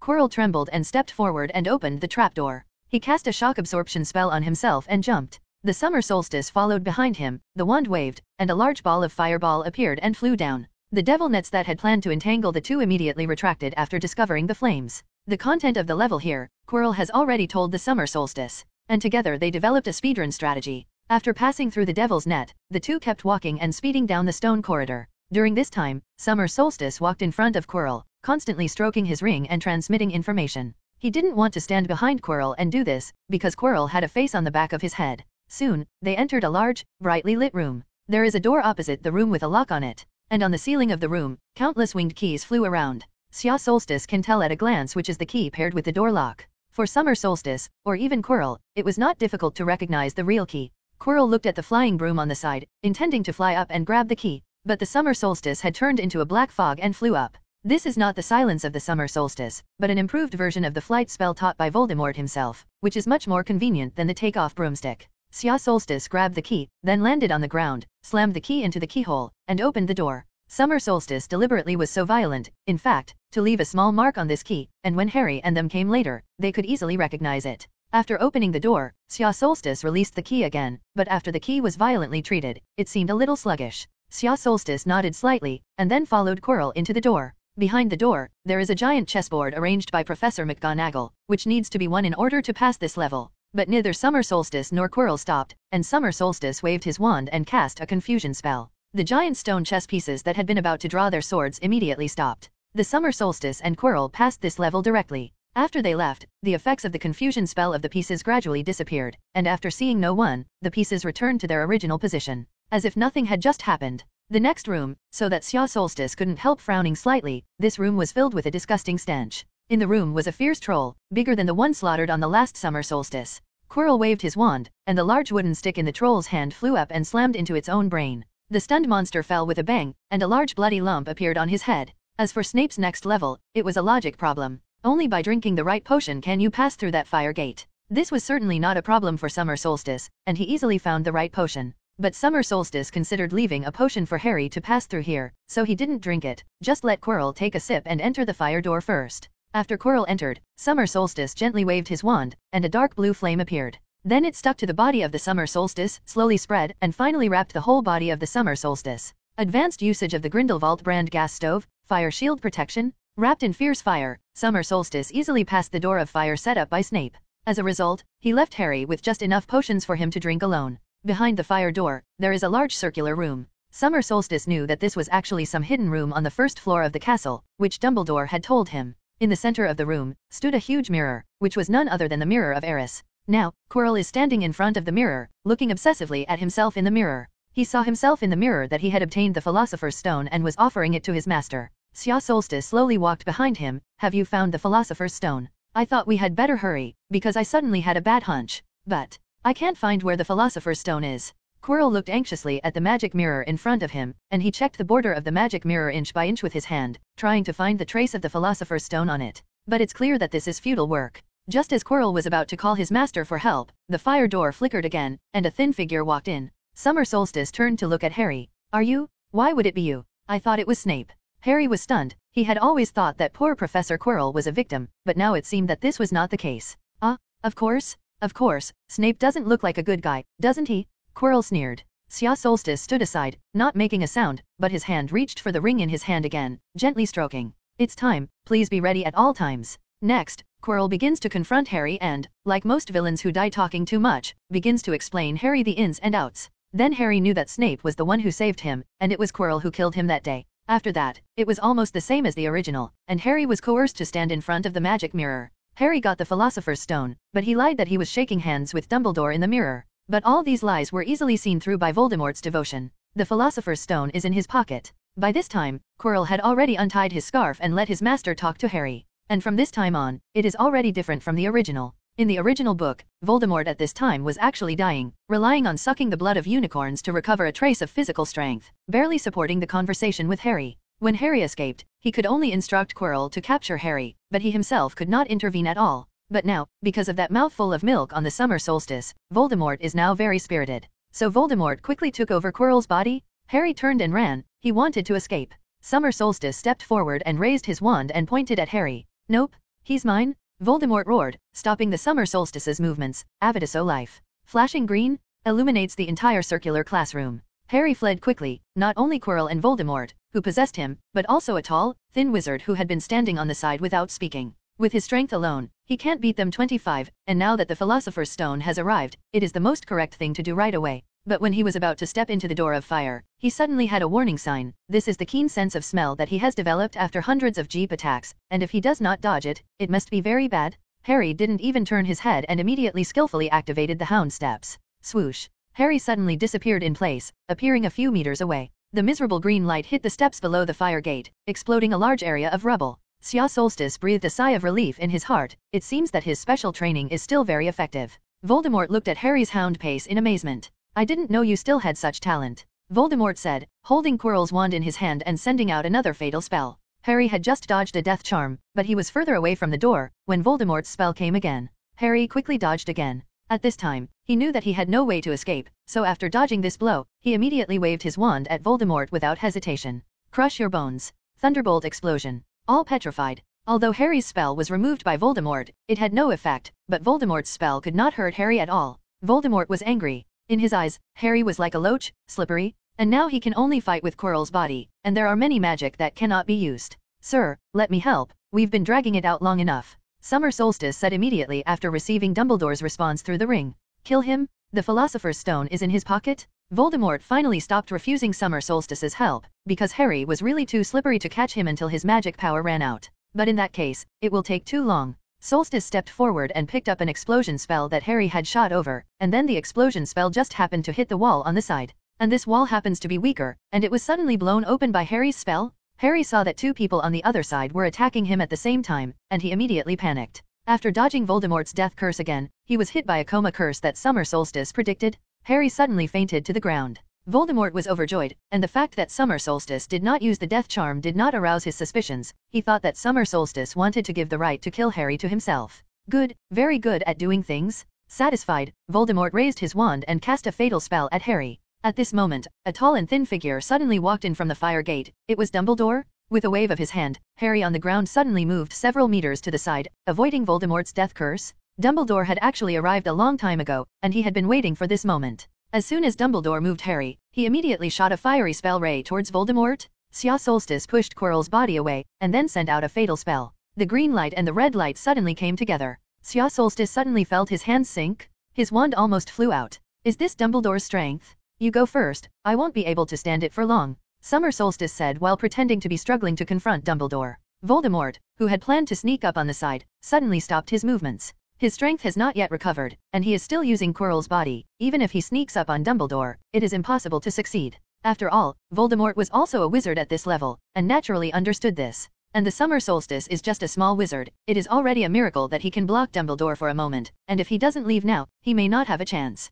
At this time, Summer Solstice seemed to be unable to withstand it, barely getting rid of Dumbledore's spell. Then throw out a round ball the size of a pigeon's egg. Bang! The ball exploded, and a thick black aura instantly filled the room, and Summer Solstice pulled Quirrell. Both of them turned into black mist, and then flew out from the hole that was blown open by Harry. It seems that because of the black fog, Dumbledore did not chase it out immediately. Voldemort hissed and said, "You stay? Don't forget the task I gave you?" Sya Solstice nodded, then turned into black fog and flew to the other side, and after finding a corner where there was no one or a portrait, he immediately returned to his original form. He pondered for another moment, and then his face turned pale, as if it had consumed a lot of magic. This is for Dumbledore to see, just with Dumbledore, although both sides have retracted their strength, but how can they be unscathed? As soon as the Summer Solstice was ready, he immediately rushed out and chased in the direction where Voldemort fled. At this time, Voldemort's remnant soul was exhausted to the extreme, and it consumed too much of his spirit when dealing with the loach-like Harry. So he had to give control of his body back to Quirrell. Quirrell runs for his life. As long as he escapes the confines of Hogwarts, he can successfully escape.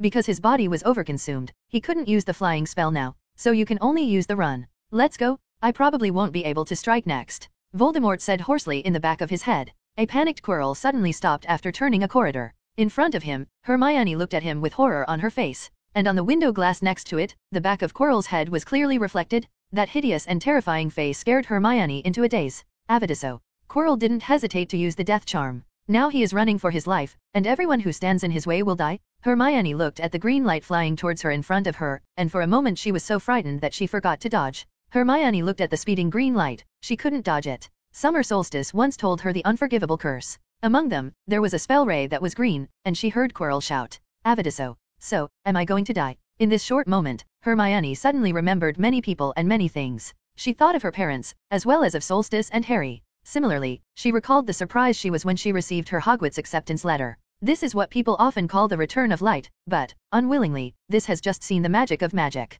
Hermione slowly closed her eyes. Bang! Just as she was about to die, she found that her body was knocked out by someone. She tumbled and fell to the ground, and then she saw the green light, which hit the person in front of her firmly. He sensed as if something was stuck in his throat and wanted to shout, but he couldn't. She stared blankly at the person in front of her falling to the ground, and what came into view was the black, somewhat fluffy hair, and the familiar face. Only now this face is unusually pale and his eyes are empty. Summer Solstice, dead. With tears in her eyes, Hermione picked up her wand and aimed it at Quirrell. What spell is good? She suddenly remembered the spell Quirrell had just cast on her. She shouted angrily, ah! However, as soon as her spell shouted the first word, Quirrell in front of her was hit by a blazing red light, and her body gradually turned into flying ash. A black shadow with a hideous face rose up into the sky. Another fiery spell hit the phantom, but the spell passed through the phantom, and the phantom was unharmed. Ha ha ha ha ha. The phantom let out a rampant laugh, passed through the wall, and disappeared. Hermione raised her wand blankly, and then she saw an angry Dumbledore. He was glaring angrily at the departing phantom. Hermione threw down the wand in her hand. Her legs were still soft now. She moved her legs desperately. She ordered her legs to carry them over. Go to the side of the summer solstice. She almost crawled over, and this little distance seemed to suddenly become very long for her. She suddenly felt a little afraid to look at the dead summer solstice, but she still threw herself in front of his body. Sia Solstice stared at the godless eyes, looking at the sky. These eyes were already lifeless. Dumbledore ran over and looked sadly at the summer solstice lying on the ground. At this time, Hermione was pounced on the summer solstice and crying. The scene of saving people on the summer solstice just now was seen by him throughout the process. How can a good kid who sacrifices his life to save his classmates become the Dark Lord? This is not the first time he has resisted the death curse for others. Dumbledore was so guilty that he really wanted to die in this child's place. But Dumbledore bent down sadly to pick up the summer solstice. He couldn't let this good boy lie on this cold ground. Summer Solstice is a hero? Dumbledore pulled up Summer Solstice's feeble arm.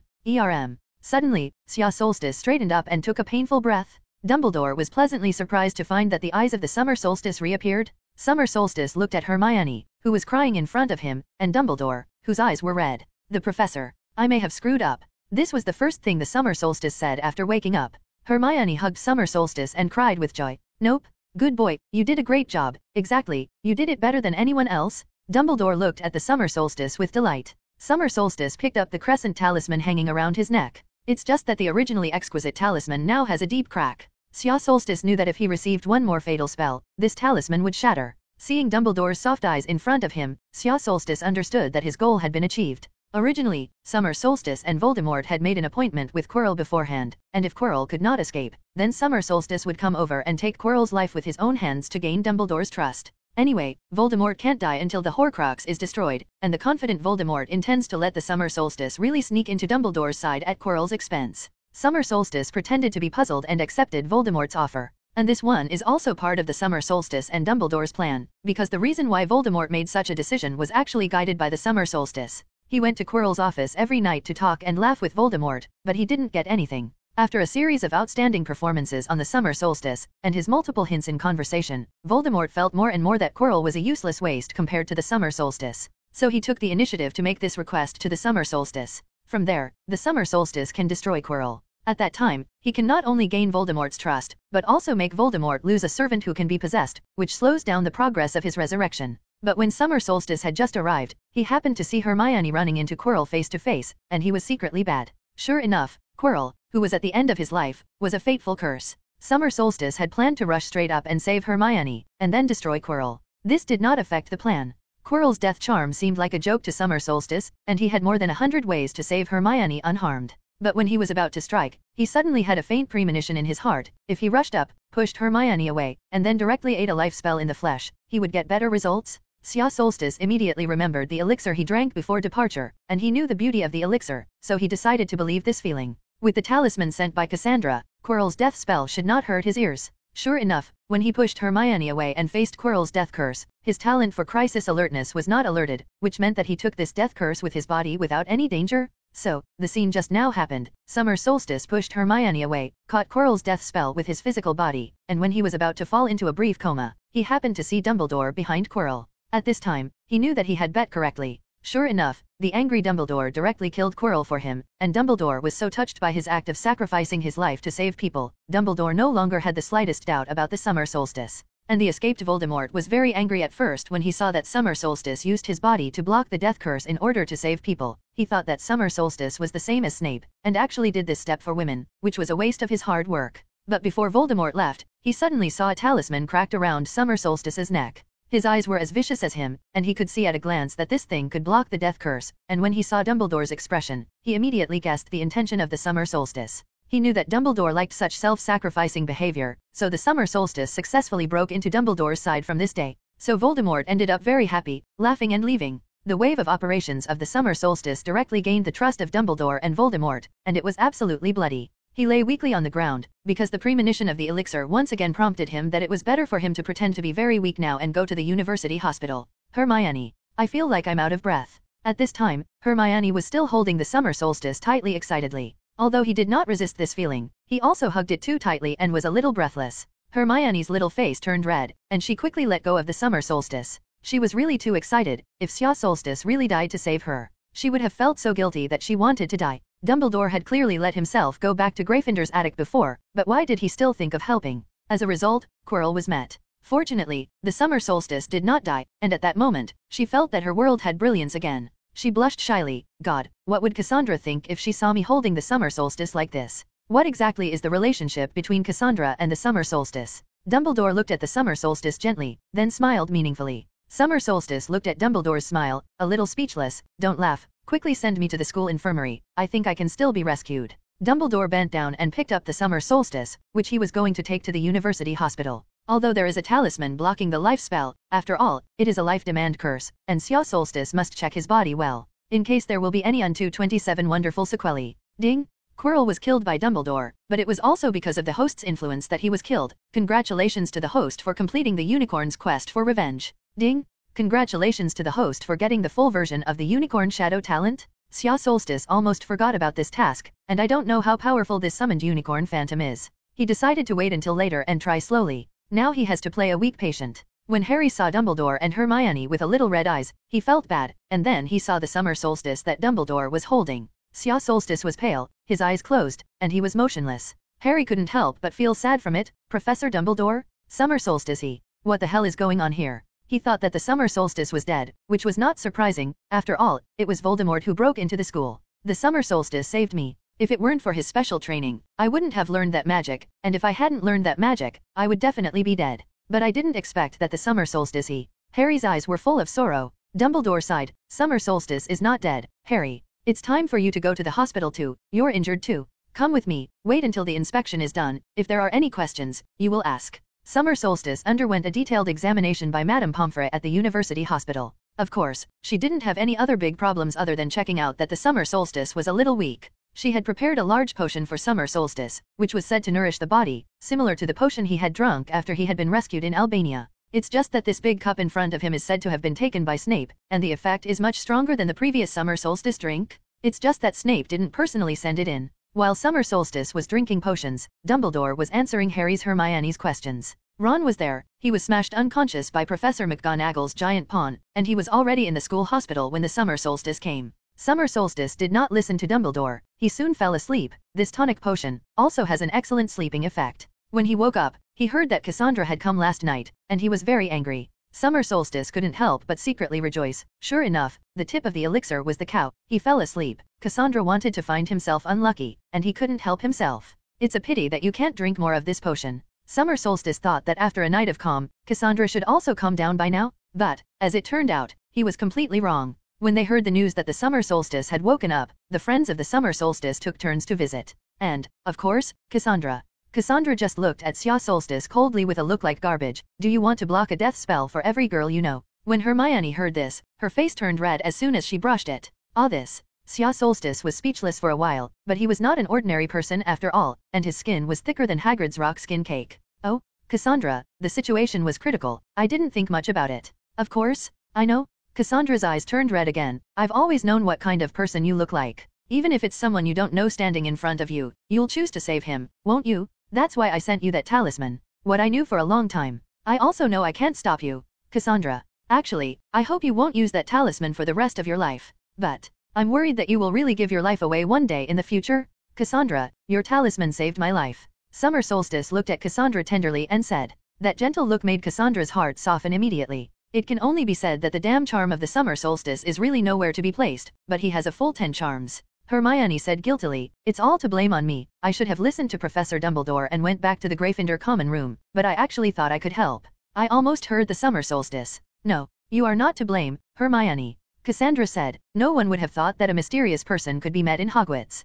Although I am angry that he ignored his own life, if he does not save you, it is not my joy. The Summer Solstice I know. Cassandra added. You love the Summer Solstice? Hermione asked hesitantly. Who would like him? You don't talk nonsense. Cassandra's face flushed all of a sudden, and at the same time she seemed to sense something. She glanced at Hermione, and then couldn't help but grit her teeth. She now really wants to grab the Summer Solstice and bite hard. Summer Solstice, because he had fallen asleep the night before, did not hear how Dumbledore answered Harry's words. I don't know what kind of role I play in Dumbledore's mouth, but Dumbledore should not mix himself up with Voldemort. Things to tell them. Sure enough, Summer Solstice soon learned from Harry how Dumbledore made it up. Tell your own story. Quite simply, in Dumbledore's mouth, the whole thing came down, and there was almost nothing about the Summer Solstice. Dumbledore said that Summer Solstice didn't know anything beforehand, but while on a Gryffindor's favorite night tour, he happened to run into Hermione, who was being attacked, and then blocked a death spell for her. Because of Dumbledore's endorsement, Harry and Ron quickly believed Dumbledore's words. But Harry was a little unconvinced. He knew that Summer Solstice had a certain level of prophetic power.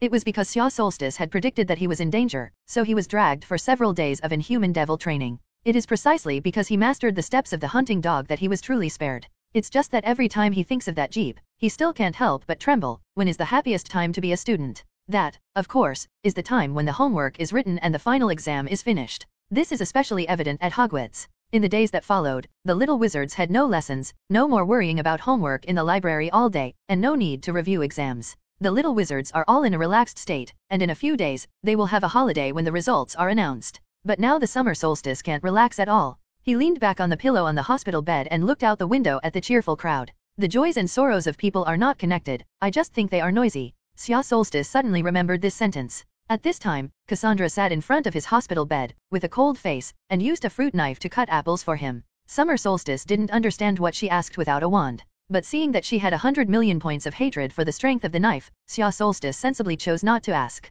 Summer Solstice feels, is Cassandra taking the apple in her hand as herself, or is it a part of her body? It took a while before Cassandra handed him a pothole, an apple that was twice as small. Xia Solstice took the apple with a smile, took a bite, and directly bit the apple core, but he had to pretend to be delicious. Your apples are sweet. It's that the apple core is a little sour.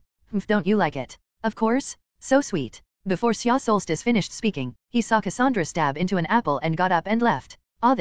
This apple is indeed sweet. Xia Solstice was a little puzzled, and did not understand why she was bullish. At this point, Hermione came in, still holding a large book in her hand. Even on vacation, she would take all kinds of books with her pastime. She looked curiously at the departing Cassandra, and then saw the Summer Solstice eating apples. Are apples sweet? This is what I wrote to my mother and asked her to buy it for me, and the owl had just arrived in the morning. Hermione put the miscellaneous book in her hand on the chair next to her, and then suspiciously picked up the apple that had been stuck in the fruit knife. Hermione struggled to pull out her fruit knife and began to peel the apple as well. Her apple peeling technique was much better than Cassandra's, and she only peeled a thin layer of skin when the blade passed. Xia Solstice scratched his head. It turned out to be the apple you sent. I still wonder, where did Hogwarts get the apple? Now he finally understood why Cassandra was a little upset. However, the apples Hermione sent were indeed sweet. It was a pitch-black room. There is only one stone bed in the room. An emaciated figure curled up on a stone bed, his body covered with a tattered thin blanket. In this darkness, it seems that even time has stopped.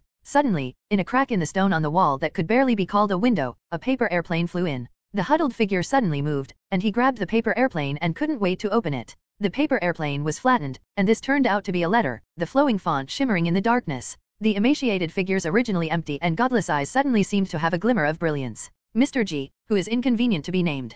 Hello, I'm sorry. I've been busy with some things lately, so I'm only free to write back to you now. I do have some different views on the point you mentioned last time. Last time, you said that the flame of magic will only bloom in the blood of a few, and those muggles who can't do magic should be ruled by wizards. I disagree with this opinion. First of all, I will not say that this point of view of yours is correct, but I will just say one point. That is, can wizards rule muggles? Can they succeed? In terms of population base, how many wizards are there in the world? And how many muggles are there? You might think that it's easy to use wizarding magic to rule muggles who can't magic. Because muggles can't do magic and are weak. But are muggles really weak? In fact, those muggles also have their own magic. Their magic is called technology. I don't know if you have ever thought of a question? When we send letters with owls and laugh at muggles for not understanding magic. Those muggles had been able to communicate over long distances. As far as I know, recently they also invented a machine that acts like a double-sided mirror. It allows people who are thousands of miles apart to communicate face-to-face at any time. This kind of machine was invented by muggles without relying on any magical power. And in the near future, it will become widespread. Think about it, in the wizarding world, double-sided mirrors are such precious alchemical products? So are muggles really weak? They are numerous and growing rapidly. Can we really rule them? Recently, muggles have officially flown into space and successfully landed on the moon. Yes, muggles didn't use any magic, but they boarded the moon. In the wizarding world, what wizard can board the moon? They easily did what we couldn't. This is enough for us to be vigilant. They are constantly improving, and what about us wizards? Many talented wizards are still holding ancient magic books and delving into the obscure magic above. But few people look at it and imagine what the future of the wizarding world will be like. For nearly 100 years, the wizarding world has been standing still, and the development progress is almost zero. With the development of Muggle technology, can the wizarding world really stay hidden? I think that with the development of Muggle technology, sooner or later the wizarding world will be exposed to Muggles. When they have thoroughly studied the mysteries of our magic and seen all our tricks, what are we left with? But we should be thankful that Muggles can't learn our magic, but we can learn Muggle technology. Why not? In fact, whether Muggles or wizards, we are all human. Whether Muggles rule wizards or wizards rule Muggles, these results are not the future of humanity. What we want to promote should be the development of human society, not obsessed over whether the ruler is a Muggle or a wizard. I've been wondering what it would be like if magic and technology could work together. Muggle technology can improve the quality of life of wizards by many levels, and wizards' magic can help Muggles solve many problems that they cannot solve. The flame of magic and the light of science and technology are intertwined, and together they form a more brilliant human civilization in the future. Isn't such a future beautiful? Of course, such a future cannot be achieved overnight. Although the existence of secrecy law is a protection for wizards, it is also a shackle that hinders the progress of the wizarding world. Perhaps in order to achieve such an ideal, the entire wizarding world may be pushed into a hot scene, but reform has always been accompanied by pain. And since ancient times, there have been no eternal friends, no eternal enemies, only eternal interests. When Muggles and wizards recognize each other's benefits to them, cooperation between the two becomes inevitable. I remember many years ago, a wizard once came up with the slogan for the greater good. This sentence is actually very good, but it is a pity that he is wrong about what this interest represents. Hide the X of the name. The emaciated figure slowly put down the letter paper in his hand, and then stood up tremblingly. He looked up through the narrow window and looked at the bright moon in the sky, and he was a little foolish for a while. Suddenly, he was filled with hope for the bright future described in the letter, where magic and technology intersected. His already exhausted, grey heart, at this time, seemed to be ignited by a fire. Hello, everyone! As we wrap up this video, I want to share a quick note. I have a Patreon account. If you'd like to support me and enjoy on-demand audiobooks, you can become a Patreon member. Alternatively, you can check out my Google Drive link, which has 500+ novel audiobooks available through my Ko-fi or Patreon shop. I appreciate your support.